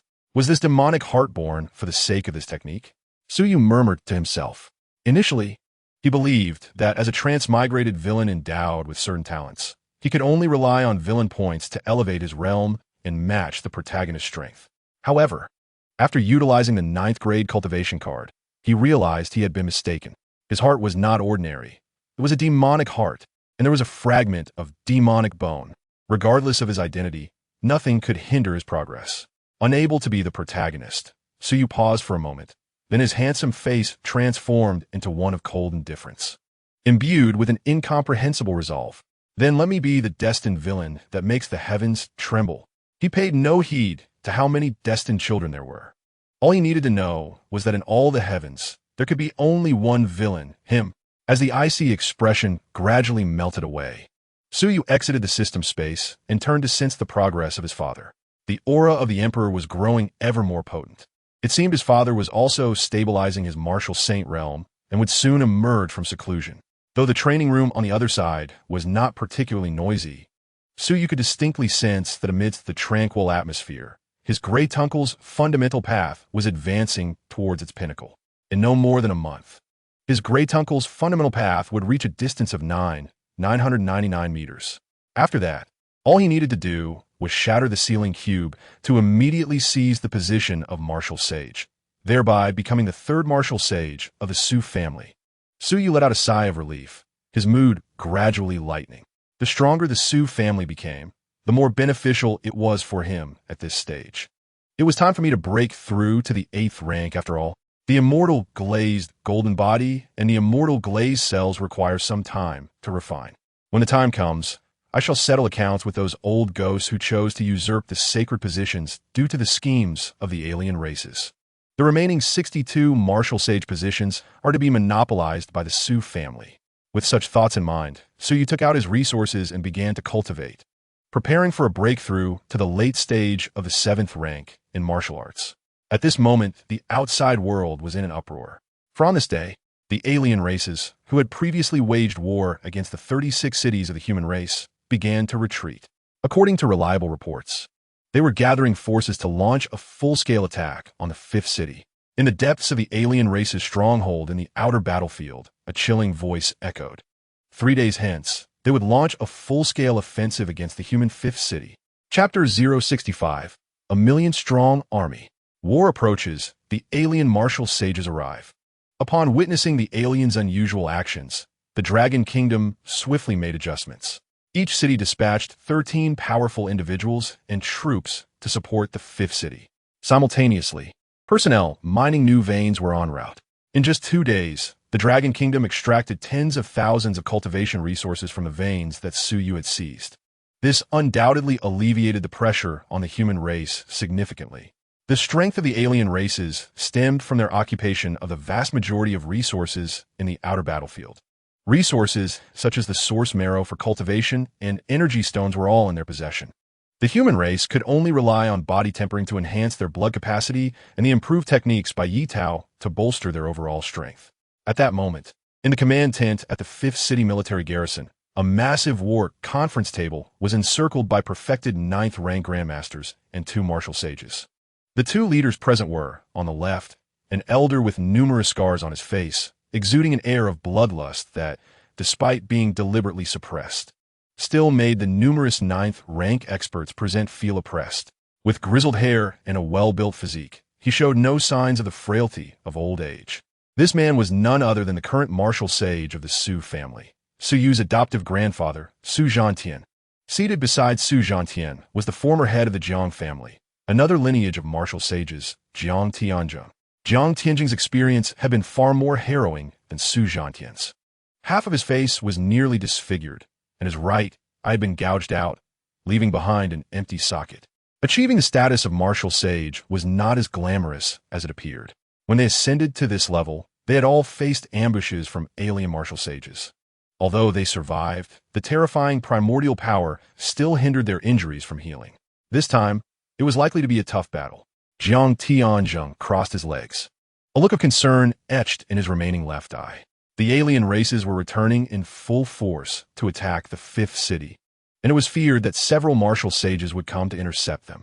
With just the 2 of them, it would be difficult to stop the onslaught. Su Zhantian maintained a stoic expression, his fingers drumming on the conference table as he said calmly, "No matter how tough it gets, we must fight. We cannot miss this opportunity to attain sagehood. We must ensure Su Long becomes a sage. With a new martial sage joining us, our situation will become significantly easier." Upon hearing this, Jiang Tianzheng smiled wryly and nodded, indeed. The Jiang and Su families had been allies for a long time, sharing both fortunes and misfortunes. When he attained sagehood, Su Zhantian had come to protect him, with several scars on his face as testament to the battle that nearly cost him his life. The 2 exchanged glances before addressing the assembly. "How many 9th rank experts do we currently have?" Reporting to the martial sages, "We have gathered a total of 69th rank experts, among which 20 have reached the perfected 9th rank in the fundamental path, while the remainder are at the early to mid stages, with 21 more en route." 69th ranks? The 2 contemplated briefly before commanding. "Good. Notify them to deploy to the frontline battlefield tonight." Yes. The numerous 9th rank powerhouses around the conference table stood up and exited the tent in an orderly fashion. Once they had departed, Su Zhantian sighed, saying, "This will be the last time I protect him." He could naturally sense the increasingly profound and terrifying pressure emanating from the training room deep underground. That was the aura of a martial sage, and not just any ordinary martial sage. His son was truly remarkable. Jiang Tianzheng nodded in agreement, yet his brow furrowed in confusion as he remarked, "Strange. Why do I sense two auras of sagehood here? It seems there is even a 7th rank presence. Su Zhantian chuckled lightly. Have you lost your wits? Achieving a single martial sage is already an extraordinary feat. How could there be two? Let us go. We must head to the front line. Jiang Tianzheng retracted his mental energy, shook off his shoulders, and remarked, All right, let us two old fellows see how many martial sages the alien races can send to thwart Su Long's ascension to sagehood. Ha ha ha. No matter how many come, they will have to lie down before me. My son will attain sagehood. If they wish to impede him, they must step over my dead body first. Su Zhantian's hearty laughter resounded within the tent. In the next moment, the laughter abruptly ceased, and their auras vanished from the garrison. Only the faint remnants of spatial power lingered in the tent. Boom, boom, boom. As evening descended and the sun in the outer battlefield sank below the horizon, the earth of the frontline battlefield began to tremble in the glow of the evening clouds. Stones on the ground danced. Raising their heads to gaze afar, one could see endless rows of troops marching in an orderly fashion towards the frontline battlefield. This scene was nothing short of astounding.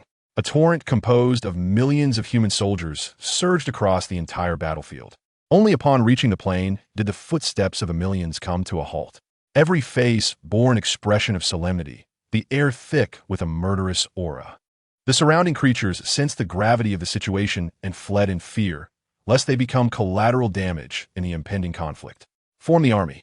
Qi Lianzhao, as a commander of this war, soared into the sky, summoning a towering martial golden body that stood firm upon the earth.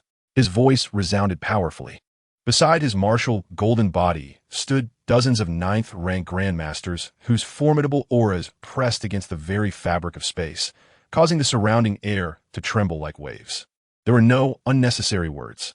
All the powerful individuals fixed their gazes ahead, across the abyss severed by Su Long's sword. As dusk fell and darkness gradually supplanted the light, a nauseatingly thick stench of blood began to permeate the air. Whoosh! Suddenly, as the peculiar sound of a horn echoed, a massive, ominous army of aliens slowly rose on the opposite bank of the abyss, their presence more formidable than that of the humans. Moreover, these aliens bore a most peculiar appearance, humanoid in form, yet entirely crimson, with 2 small sharp horns protruding from either side of their heads. Their visages were indistinguishable from humans, yet their auras were utterly distinct. The human blood, energy, soared to the heavens, while the alien presence was chillingly cold. Witnessing this scene, even the 9th-rank Grandmasters tensed, each person radiating gravity and vigilance. For leading the charge on the opposite bank were over 100 towering alien figures, all of whom were 9th rank.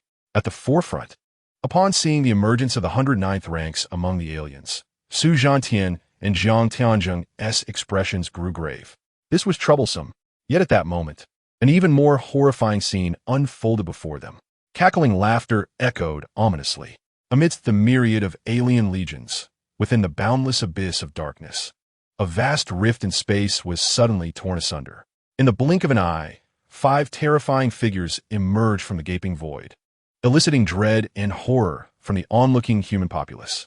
As they materialized, the very fabric of space began to collapse, a chilling aura sweeping across the battlefield, causing countless crimson motes to rain down. Simultaneously, an insatiably greedy voice resonated from within the rift, proclaiming, with millions of blood offerings, my kin shall feast. Chapter 066. The 5 sacred beings of the alien race. The battle commences. In the skies above, 5 formidable entities, exuding a terrifying presence that made the very air tremble. Step forth. They traversed the void, advancing step by step towards Su Zhantian and Jiang Tian with an ominous grace. The 5 alien sacred beings were the epitome of power, shrouded in a nauseating crimson malevolence, rippling with fog that seemed to harbor countless faces of the unwilling, howling in despair. This was not merely a suppression of levels. Even their souls felt as though they were being drawn from their very bodies.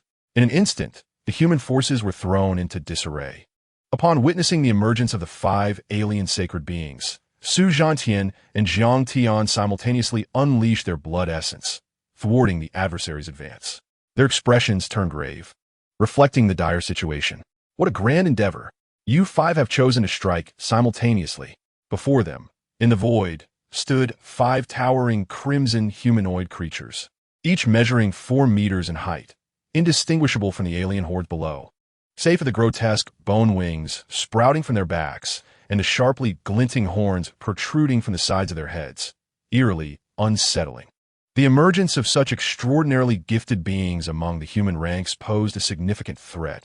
Should they not be vanquished here and now, it was feared that, upon attaining sanctity, a single one could contend against multiple sacred beings of their race. The leader of the alien sacred beings spoke ominously. Years ago, we failed to eliminate Yi Tao, and within a mere span, he ascended to semi-divinity. Now, he has imprisoned our clan leader within the void. Such occurrences must not be allowed to transpire again. Yi Tao, a name that resonated not only within the human realm, but also within the alien factions, evoking fear akin to that of a demon. Once, he had single-handedly harnessed the tome to obliterate countless alien legions, even vanquishing a sacred being in the process. This display of might struck terror into their hearts. If you humans are wise, surrender the 5th City Lord, and we shall retreat, granting you a few more years of survival. Otherwise, we shall commence the slaughter of you too. With a flick of his claw, the alien sacred being rent the space asunder, a chilling smile upon his lips. In response, Su Zhantian and Jiang Tian coldly retorted, "Let us see who is truly more powerful." Boom! As the words left their lips, the sound of an explosive rupture reverberated throughout the battlefield, and the figures of the 5 alien sacred beings alongside Su Zhantian and Jiang Tian vanished in an instant, engaging in combat within the void. As the rift sealed, oppressive waves of pressure and explosive sounds continued to echo through the heavens. Kill! With the martial saint-level warriors having disappeared, Qi Lianzhao, the commander of the million-strong army, issued a resounding order from his 1,000-meter golden form. Instantly, countless humans surged toward the aliens. This scale of battle served not only to temper the lower-tier warriors, but also to assess the combat prowess of both races. With both sides fielding millions, the outcome would reveal who reigned supreme. Of course, should the martial saints determine a victor, there would be no survivors on the opposing side. Kill! The thunderous clamor of battle erupted across the field, the clash of blades igniting sparks as they met. In the skies above, dozens of human 9-tier warriors engaged the alien 9-tier warriors, their strength beyond question at this stage, although they lacked the ability to engage in void combat. The confrontation among these top-tier, 9-tier warriors sent tremors across the landscape for thousands of miles. Their power, even in the slightest measure, could obliterate entire mountain ranges. If unleashed upon the ground, even a mere fraction could annihilate life within a radius of dozens of miles. Boom! Within the army's encampment, deep beneath the surface, in a chamber of cultivation, 3 distinct auras ebbed and flowed, as if undergoing a metamorphosis. In the stone chamber, Su Yu sat cross-legged, his skin now almost translucent, with veins clearly visible and blood coursing through his body like molten lava, teeming with destructive energy. Upon closer inspection, there was a peculiar hue to his blood, an iridescent glaze. Beside him lay an array of rare and precious 9-tier essence marrow, coveted by every pinnacle martial artist at the 7th tier. With the aid of this essence marrow, should one reach the 8th tier golden body, they would ascend to become a formidable force among the 8th tier warriors. Masters were divided into ordinary masters and soul masters, with the 8th tier golden bodies similarly categorized. The immortal golden body was classified into 3 tiers: the flood dragon level golden body, the hidden dragon level golden body, and the true dragon level golden body. The flood dragon level bore the least potential, primarily practiced by smaller nations lacking robust martial traditions. The hidden dragon level was the mainstream golden body of the dragon nation, cultivated by the majority of ordinary individuals aspiring to greatness. As for the true dragon level golden body, its refinement required a vast quantity of essence marrow resources. Generally, even a true dragon level golden body required merely a few dozen pounds of 9-tier essence marrow for its formation. Yet at this moment, the expended 9-tier essence marrow surrounding Su Yu amounted to several dozens of pounds. Nevertheless, even after such consumption, his skeletal structure remained largely unrefined into gold. Once he absorbed this 9-tier essence marrow, he would need to emerge from his seclusion. Su Yu pondered calmly as he continued his cultivation. He had utilized a realm enhancement card to elevate himself to the peak of the late 7th tier. Initially, he had intended to rely solely on the essence marrow to forge his golden body, yet he did not opt for the true dragon-level method. Instead, he selected the immortal glazed golden body forging technique. He aimed to establish the strongest foundation for himself. The 9 forging technique could refine the golden body over 9 times at the 8th tier. He sought to meld the immortal glazed golden body and then utilize the 9 forging technique to achieve Nirvana 9 times. Once he attained Nirvana 9 times and broke through to the 9th tier, even if he entered as a novice at the 9th tier, those who had already mastered the path of the origin would not stand a chance against him. The war must be about to commence. After absorbing another 10 pounds of 9-tier essence marrow, Suyu mused, if war had indeed begun, venturing to the battlefield to engage in extreme combat might fully awaken the immortal cells. The immortal glazed golden body not only forged the golden body, but also possessed the unique characteristic of creating cells imbued with immortality. Should he forge these immortal cells, even if he were reduced to a mere puddle of blood in the future, as long as the immortal cells remained, he would be able to resurrect. This was the most terrifying aspect, and the very reason Suyu chose to cultivate the resource-intensive, immortal glazed golden body. Contemplating this, Suyu decisively accelerated the absorption and refinement of his bones, with a full 100 pounds of 9-tier essence marrow losing their luster, while his bones shimmered with golden radiance. With a deep exhale, he expelled a breath laden with impurities, opening his eyes to suppress the tumultuous energy swirling within him.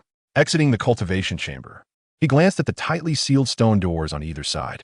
Father, uncle, it's time to emerge from your seclusion. Suyu murmured softly, the war has begun, and the Su family S3 saints must be witnessed by the world. Buzz. As if responding to his words, the 2 stone doors quivered unexpectedly. Observing their movement, Suyu smiled. It seemed they were not quite ready yet. Very well. It would be better for me to step out and stir things up myself to motivate them. Otherwise, they may neglect their cultivation. Moreover, I have a premonition that with Chu Feng's fortune waning, a new child of destiny is slowly emerging. With my current strength, the lineage of this new child of destiny will likely not be simple. Thus, the Su family must be fortified. Otherwise, as a villain, I would have no sense of security when I step outside. Ha ha ha. I hope these alien 8th tier beings can bring me the oppression I seek. Otherwise, my immortal glass golden body shall falter in its cultivation. As the words fell, Suyu vanished from sight. This time, he intended to confront the hundreds of 8th tier golden bodies of the alien race with his true combat prowess. Buzz. With his departure, a crisp sound of shattering glass echoed from the training chamber of Su Zhanya on the right. In an instant, a rain imbued with the energies of heaven and earth began to pour down across the blue star. Another individual has ascended to sainthood. Chapter 067. The Head-Blasting Specialist. Fang Ting. On the battlefield of the plains, a vast expanse of land stretching 1,000 miles was illuminated by flames and explosions. Each time an alien slaughtered a human soldier, they would consume the blood aura right there, leaving behind a desiccated corpse that crumbled to dust upon the slightest squeeze. This gruesome spectacle, however, elicited no discomfort among the onlookers. Having witnessed it repeatedly, their hearts had grown numb. Taking advantage of the aliens absorbing the blood aura, they would strike to eliminate them, preventing any enhancement of their power. Bang, bang, bang. Though devoid of modern weaponry, the explosive energies unleashed, alongside the stirred forces of 6th-tier warriors and 7th-tier masters, created a truly magnificent sight. On the battlefield, a young man with a buzz cut maintained a calm demeanor, a hint of rebelliousness in his brow, yet his handsome visage bore a cautious expression.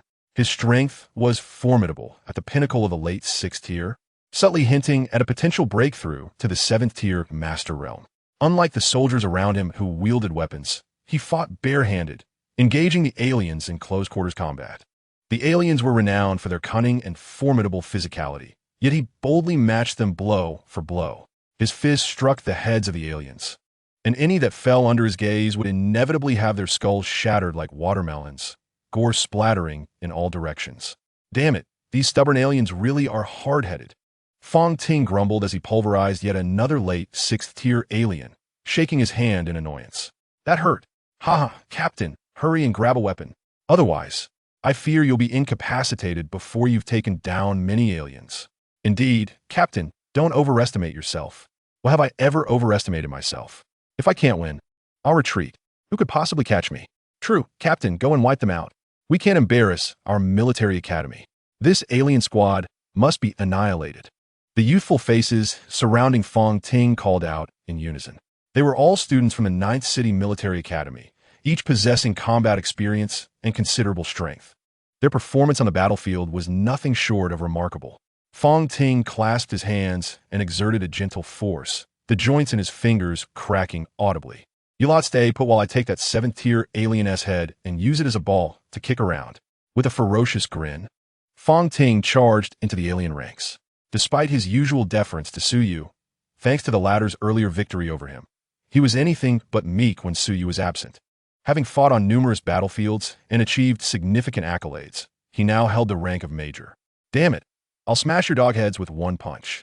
Fong Ting, fueled by a reservoir of frustration, was thrilled to witness Su's family ascend to sainthood, especially given their substantial investment in the military academy.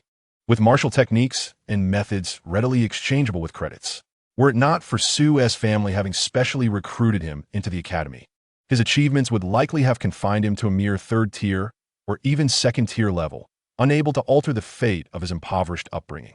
Now, with the aliens daring to impede the ascent of his benefactor, he felt an unbearable sense of helplessness. As he was unable to confront high-tier warriors directly, he sought a means to vent his frustrations on the lesser aliens. "How dare these scoundrels attempt to assassinate Lord Su Longcheng? I shall not let you escape unscathed." Fong Ting plunged into the alien ranks, somehow evading their attacks with remarkable agility. He was unscathed throughout his advance. Even when confronted by several 7th-tier aliens, none could hinder his progress. Soon, he found himself deep within the alien defenses. There, he encountered a diminutive 7th-tier alien, frail in both strength and physique. Despite holding the 7th-tier rank, it lacked the combat capability to match. This alien was akin to a strategist within the alien ranks. Among the aliens below 8th tier, the larger their stature, the simpler their minds. They required a shrewd individual to orchestrate tactics, and only upon reaching the 8th tier did their intellect fully develop. Hence, this small and feeble creature served as a centurion, responsible for commanding battles. "Die for me." Fong Ting leaped toward the alien commander, clenching his fist for a powerful strike. "Quick, stop him!" The small alien commander shouted in panic, alarmed at Fong Ting's approach. The surrounding, more robust aliens abandoned their foes and rushed to intercept Fong Ting. Yet he, undeterred, delivered a devastating blow to the commander's head. Puffed. The skull burst apart, blood and matter scattering in all directions. With the loss of its mental connection, the disoriented lesser aliens floundered, their previously orderly formations unraveled by the Dragon Kingdom soldiers. Time to go. After the decapitation, Fong Ting wasted no time, swiftly retreating. His next target was another alien squad commander. Fong Ting possessed a unique ability to evade capture, sometimes slipping away like an eel. And when besieged, he could instantaneously burrow underground, advancing from below. This unforeseen ambush capability allowed him to slay several alien commanders, leaving none of their heads intact. "That's the 7th one. I must return after one more kill." Fong Ting, catching his breath underground, prepared for another assault.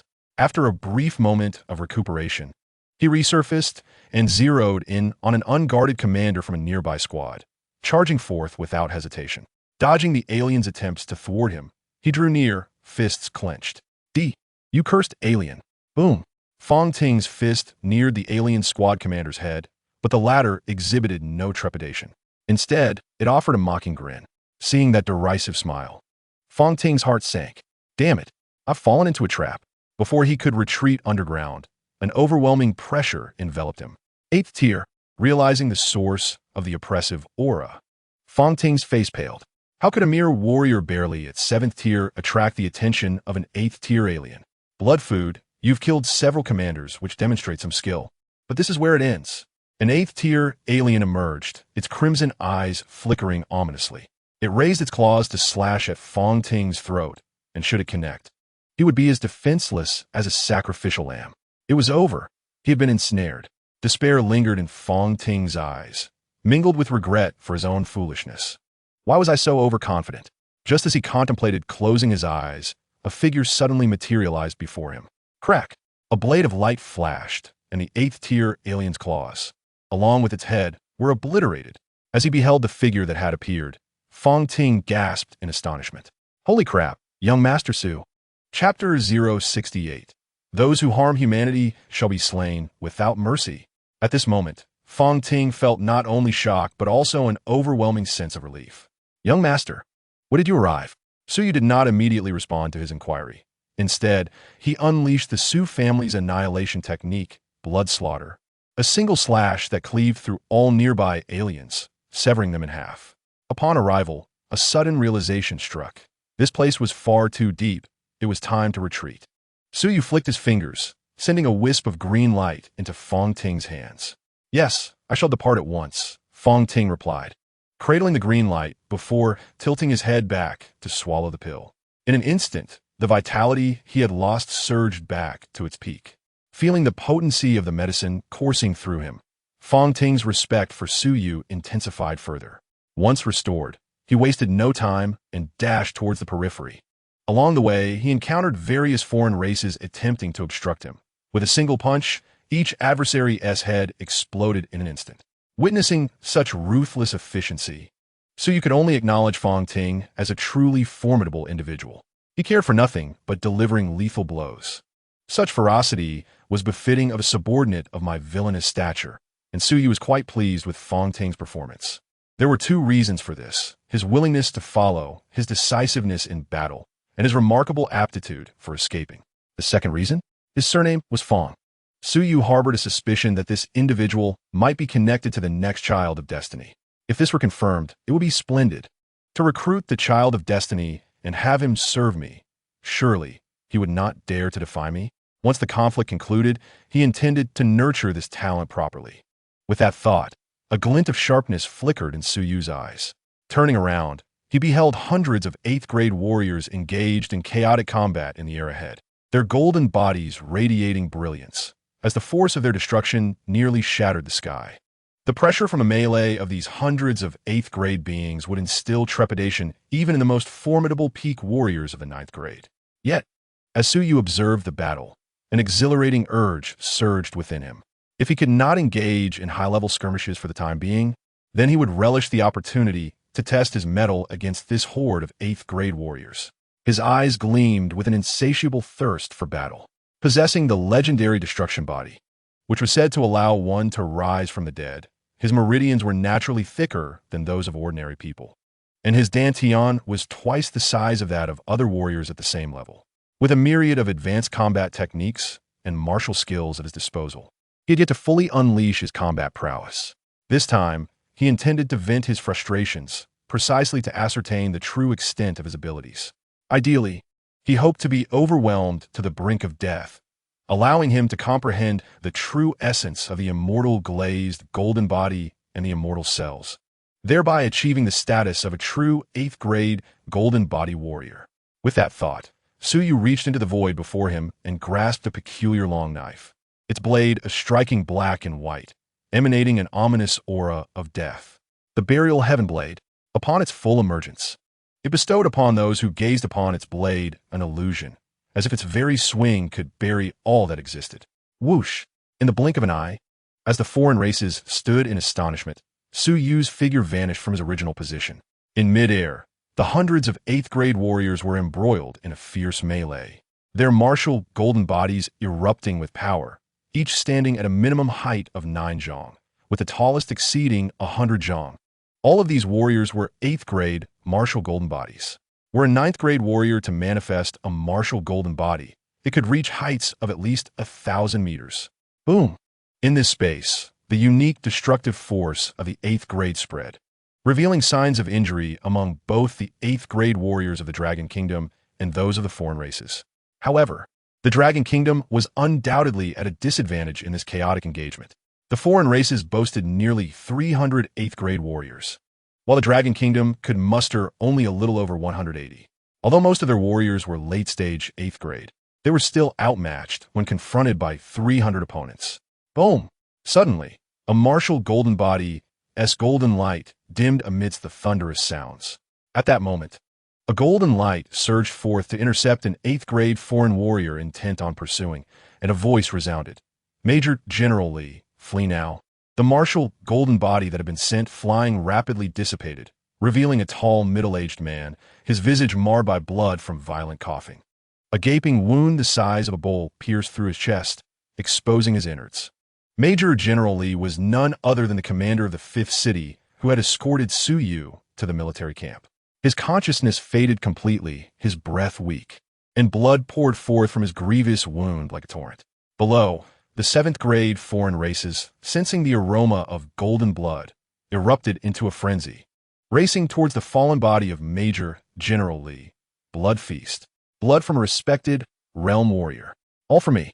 Witnessing this scene, countless human warriors ignited with righteous fury. 7th-grade masters sprang into action to obstruct the onslaught. You beasts, come down here. Damn it. Your opponents are me. Get down. Anyone who can spare the time. Quickly save Major General Lee.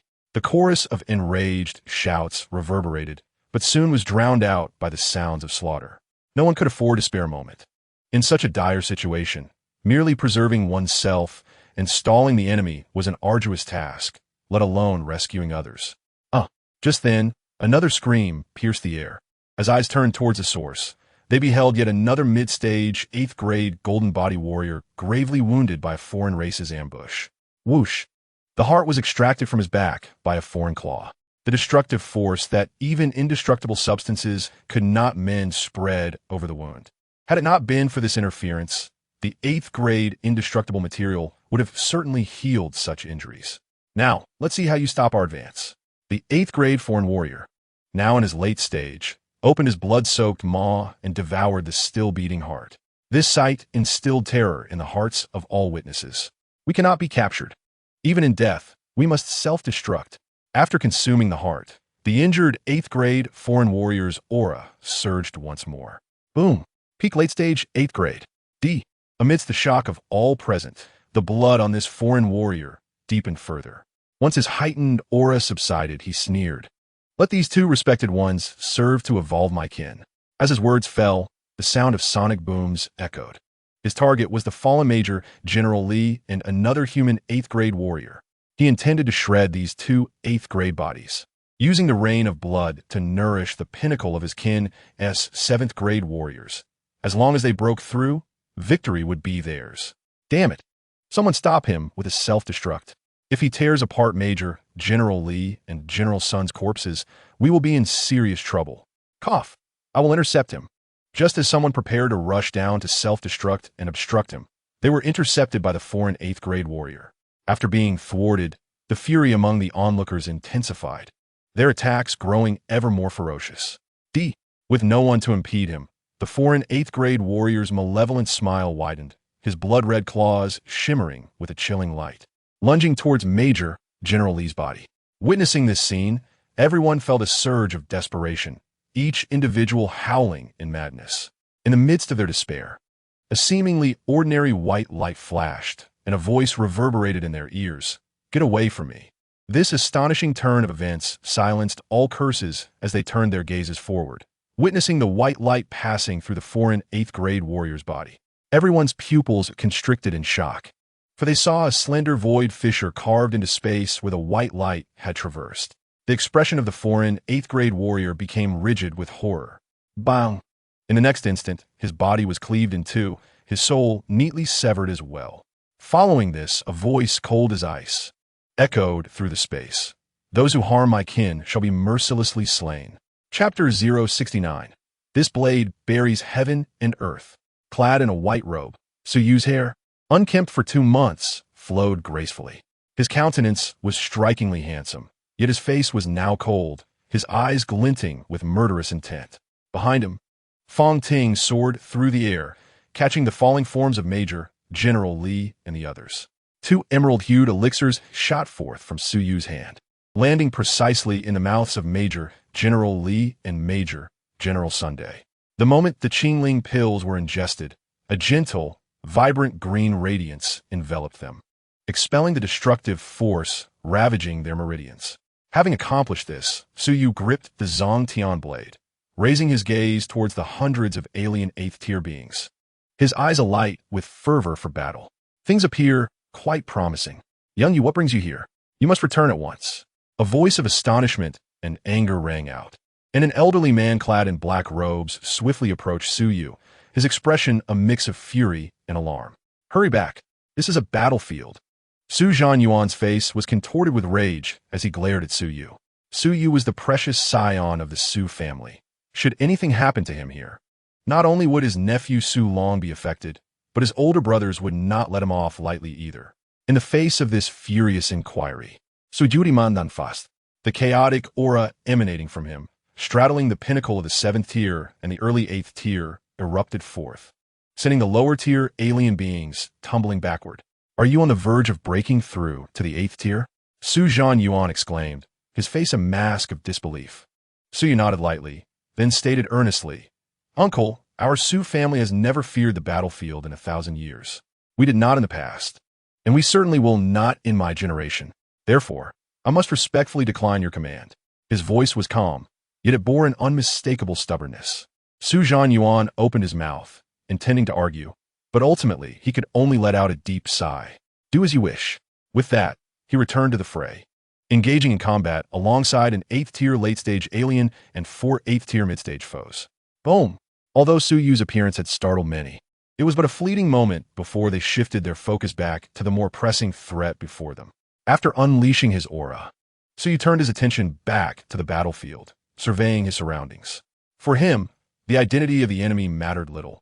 What was paramount was determining where to strike. Moments later, Suyu's gaze suddenly fixed upon a peculiar-looking 8th-tier alien. This creature bore distinguishing features, such as grand horns and, most notably, a pair of wings sprouting from its back, marks of a descendant of the sacred god. A smirk crept upon Suyu's lips. You shall be my target. As the horned alien clawed through an 8th-tier being, it sneered, these blood meals are truly feeble. It then licked its lips, piercing a heart with its claw. As it swallowed the heart, an expression of rapture crossed its face. The flavor of these blood meals is simply exquisite. The rich blood essence is a veritable feast for my kin. Accompanying it were 2 ordinary 8th-tier aliens who, upon hearing its words, respectfully chimed in. What our master says is absolutely correct. After consuming a heart, the horned alien cast its gaze across the battlefield, seeking its next prey. Suddenly, its attention landed on Su Zhanyuan, and a glint of excitement sparked in its eyes. He carries the aura of Su Zhantian. I shall devour him. Without hesitation, the horned alien lunged towards Su Zhanyuan, its bloodlust intensifying. In its youth, it had tasted a drop of sacred god blood, stolen by its father from the human Su family, specifically from the sacred god Su Zhantian, making it particularly sensitive and fond of the Su family's vitality. As the horned alien approached Su Zhanyuan, it raised its claw to strike at his back. Just then, while embroiled in a fierce battle with 5 8th-tier alien warriors, Su Zhanyuan felt an icy sensation creeping up from behind, the aura of death encroaching upon him. This is bad. His complexion changed drastically. Just as he attempted to evade, he found himself ensnared by several 8th-tier foes. Ha ha ha! This blood meal is mine, the horned alien exclaimed, its speed increasing as it closed in. The sound of its claws slicing through the air resonated ominously. In that critical moment, a terrifying blade aura erupted, severing the horned alien's claws at the root. Get lost! The sudden turn of events left the surrounding 8th-tier aliens in shock, exclaiming, the Saint's son! Quick! Protect the Saint's son! Unlike humans, the offspring of their sacred god held a status above all others. Even a true king or one who treaded the source could not rival a saint's son's nobility. If a saint's son were to perish here, all these 8th-tier beings would face dire consequences upon their return. Instantly, the nearby 8th-tier aliens abandoned their pursuit of the human 8th-tier beings and converged on the horned alien, surrounding it. Ah, my claws! The horned alien shrieked in horror as it beheld its severed claws and fingers, the mysterious force enveloping them, erasing even the indestructible substance within it. Panic overtook it as it roared, kill! Everyone attack! Make him pay with his life! At these words, The surrounding 8th-tier aliens exchanged alarmed glances before responding in unison. Understood. In an instant, they vanished from their positions, and dozens of 8th-tier late-stage warriors summoned their golden bodies, unleashing a tremendous pressure that sent all nearby combatants scattering. At that moment, even the 8th-tier human warriors felt a shift in the atmosphere. This is troublesome. Su Zhanyuan's complexion paled further as he recognized the encircling 8th-tier aliens, all of them late stage. This was not an easy situation. Despite the gathering of more than a dozen aliens, their predicament had not improved. Each individual was occupied with at least 2 8th-tier foes, leaving them unable to assist one another in combat. Young Yufli, your second uncle is above. Susan Juan shouted urgently. Yet in response to his plea, Suyuri mand indifferent. Uncle, you should rest for a while. I shall handle matters here.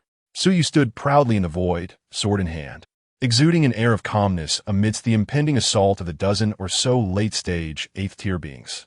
Hearing this, Su Zhanyuan's expression darkened. Get away at once. They are late-stage 8th-tier beings, not playmates. This fool, cannot he discern the gravity of the situation? Attack. Kill him. The horned alien, now incessantly consuming rare treasures, roared in frustration at Suyu's nonchalance. Swish. At its command, dozens of 8th-tier beings surged forward, each unleashing a formidable onslaught against Suyu. The very fabric of space trembled, collapsed, and shattered. Without a 9th tier, it was impossible to maintain a long-term rupture in space. A mere second of instability was already a significant feat, damn it. You aim to end my life. Su Zhanyuan's face turned ashen, cursing vehemently as his aura surged uncontrollably, a hint of self-destruction looming. He wished to save Suyu. Having no hope of reaching the 9th tier rendered him akin to a waste, but Suyu was still young. He could not perish yet. Just as Su Zhanyuan prepared to charge forward, intending to sacrifice himself to rescue Suyu, he was abruptly halted by a resolute declaration from Suyu. Uncle, you do not understand. This battle is my opportunity for advancement. They do not pose a sufficient threat to me. Su Zhanyuan was about to retort. Yet the ensuing spectacle nearly caused his eyes to bulge in disbelief. I possess a blade that can bury all things, that can entomb heaven and earth, and that can dispatch all sentient beings. Since you seek my hand in your burial, I shall fulfill your final wish.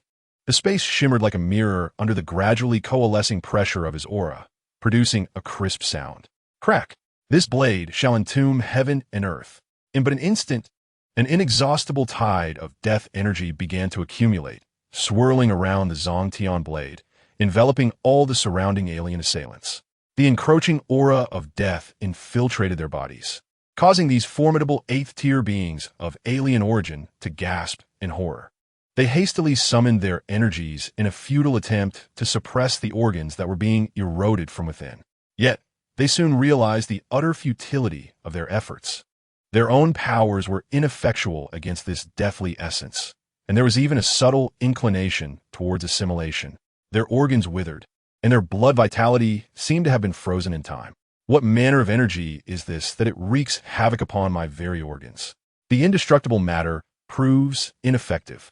We must flee the black mist at once, or we shall not endure for long. These once mighty 8th-tier warriors found themselves in a state of disarray in the blink of an eye, consumed by a singular desire to escape the grasp of the black fog. Otherwise, it would not be long before they succumbed to its lethal embrace. The deathly aura continued to coalesce. This spectacle drew the attention of all lower-tier cultivators, as well as the eyes of every 8th-tier warrior present. As they witnessed the eerie black mist gradually solidifying, the countenance of every formidable warrior stiffened. Terrifying. Their battle instincts were in a frenzy of alarm. Should they become tainted by the black mist, even if they did not perish, they would be grievously injured. Within the human ranks, Su Zhanyuan wore an expression of absurdity upon his aged visage. Just moments prior, he had been worried for Suyu, even contemplating a self-sacrificial charge to save him, willing to perish if it meant rescuing the young hero. Yet reality delivered a resounding slap to his face.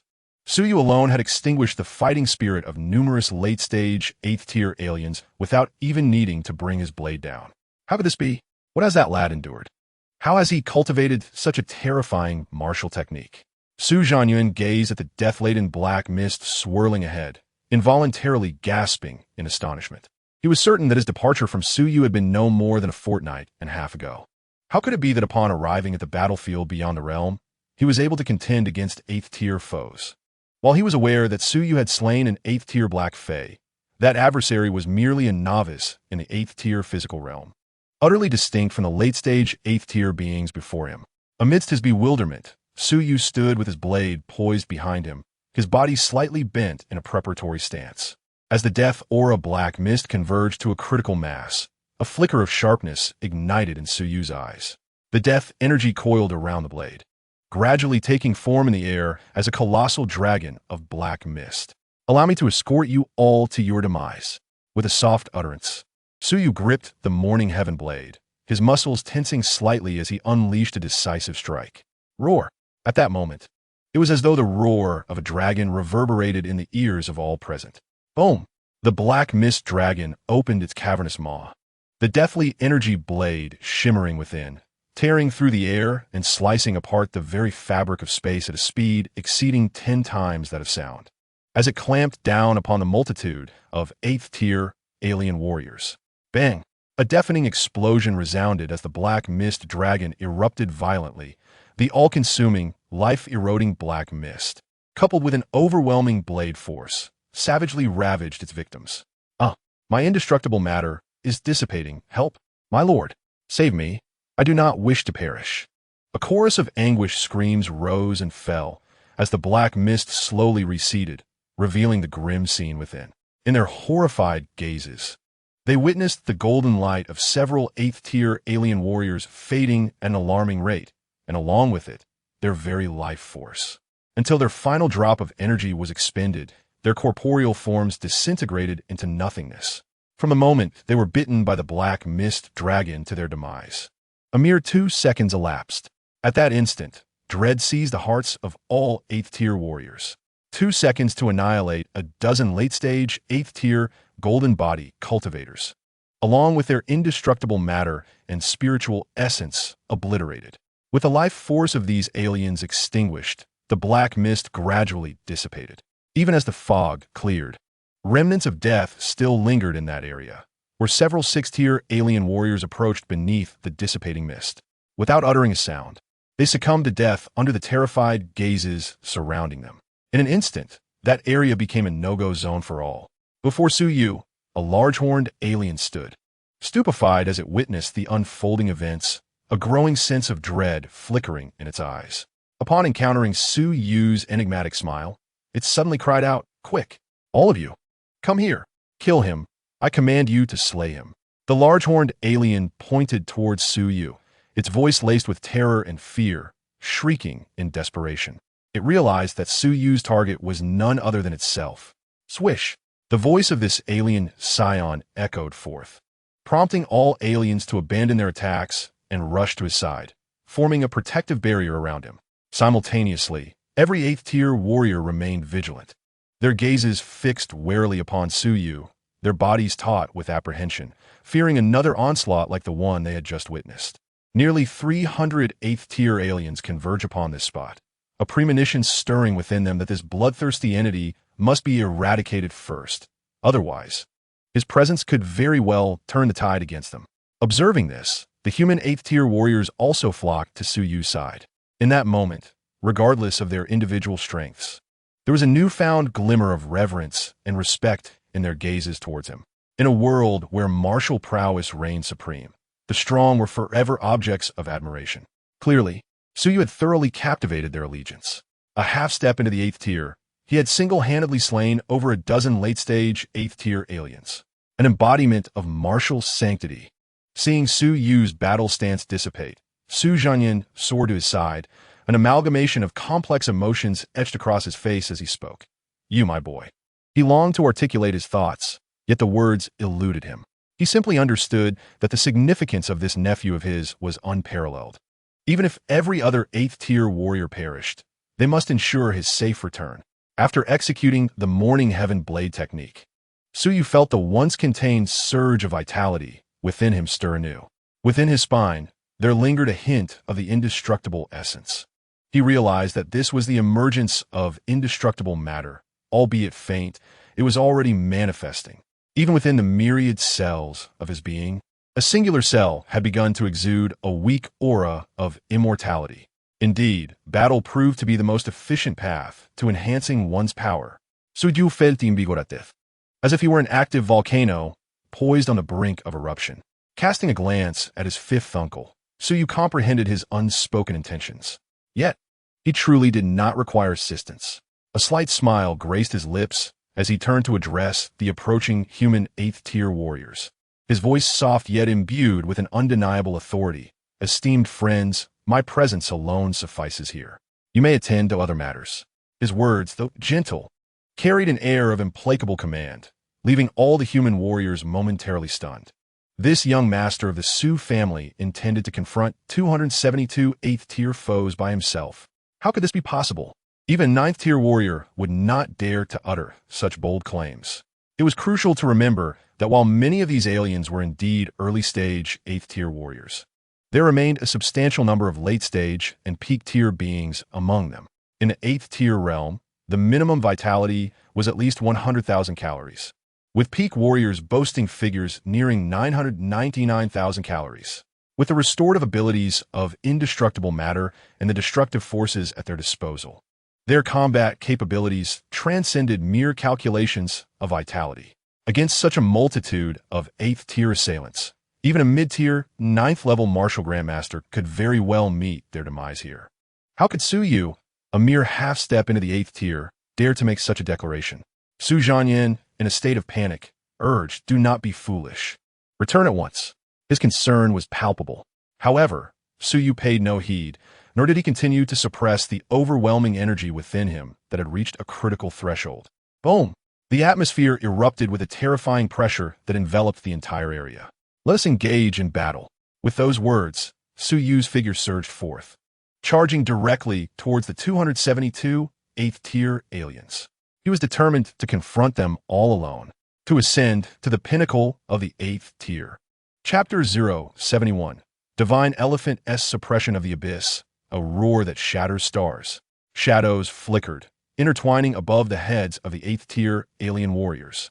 Suyu, clad in a flowing white robe, stood majestically in the air, his feet resting upon their heads, gazing down with a subtle smile gracing his lips.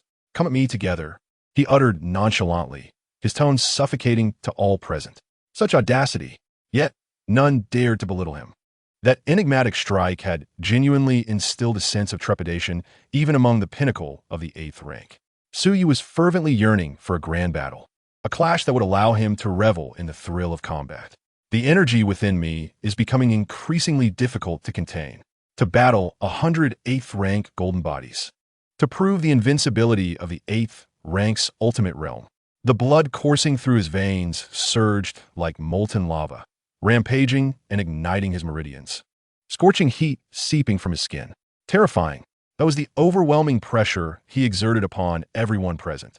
Amidst the steady and powerful rhythm of his heartbeat, they experienced an illusion, as if what stood before them was not merely an 8th rank being, but a fearsome celestial elephant. The sheer force within him was so formidable that, even without reaching the 8th rank, the mere overflow of his vital energy sent tremors through the space around him. "Kill him! Quickly kill him!" The cornered alien, encircled by his kin, cried out in a panic, "Everyone attack! Slay him!" He was terrified. Usually, he regarded the human race as mere prey, believing that such a lowly species could never surpass their own. Yet, Suyu's emergence had delivered a stinging slap to his face. Even without any deliberate targeting from Suyu, he felt as though he was being watched. This pricking sensation left him restless. Over 200 8th rank aliens hesitated for a moment upon hearing his command, then decisively surged into the sky.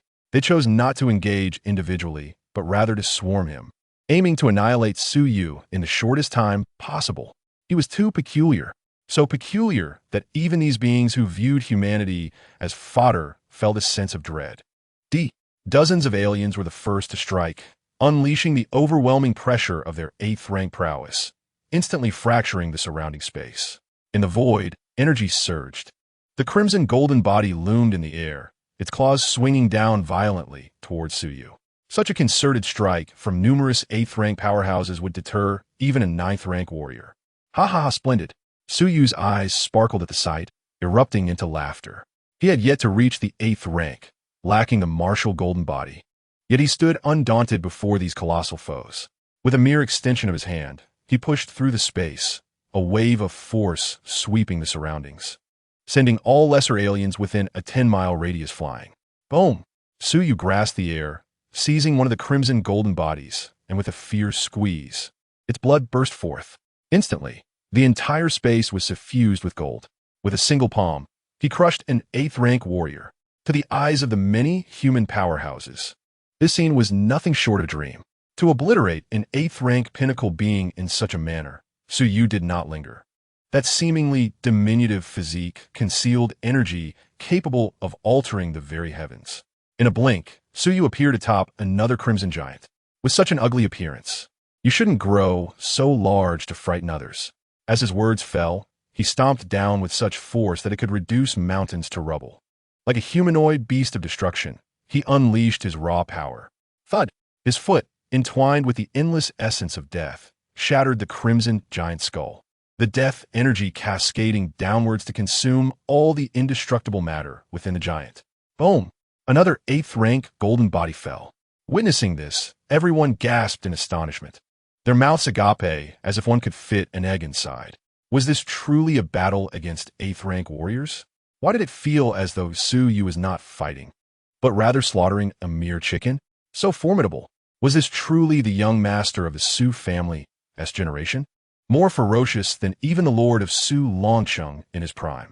An absolute seed of martial sanctity. Should young master Su ascend to sainthood, he would undoubtedly rise to semi-divinity like Director Yi Tao in the future. Each human 8th-rank warrior possessed a high perspective. They were elite survivors of countless battles. Their vision and strength beyond question. From the current situation, they could already discern Su Yu's extraordinary prowess. Not yet an 8th rank, yet slaughtering 8th-rank pinnacles as if they were chickens. Kill! Slay him now, you worthless fools. Why are you still standing there, waiting for him to come and kill you? Observing the ease with which their 8th-rank pinnacle was slain, the alien leader trembled uncontrollably, his teeth chattering as he roared at his kin. We must flee.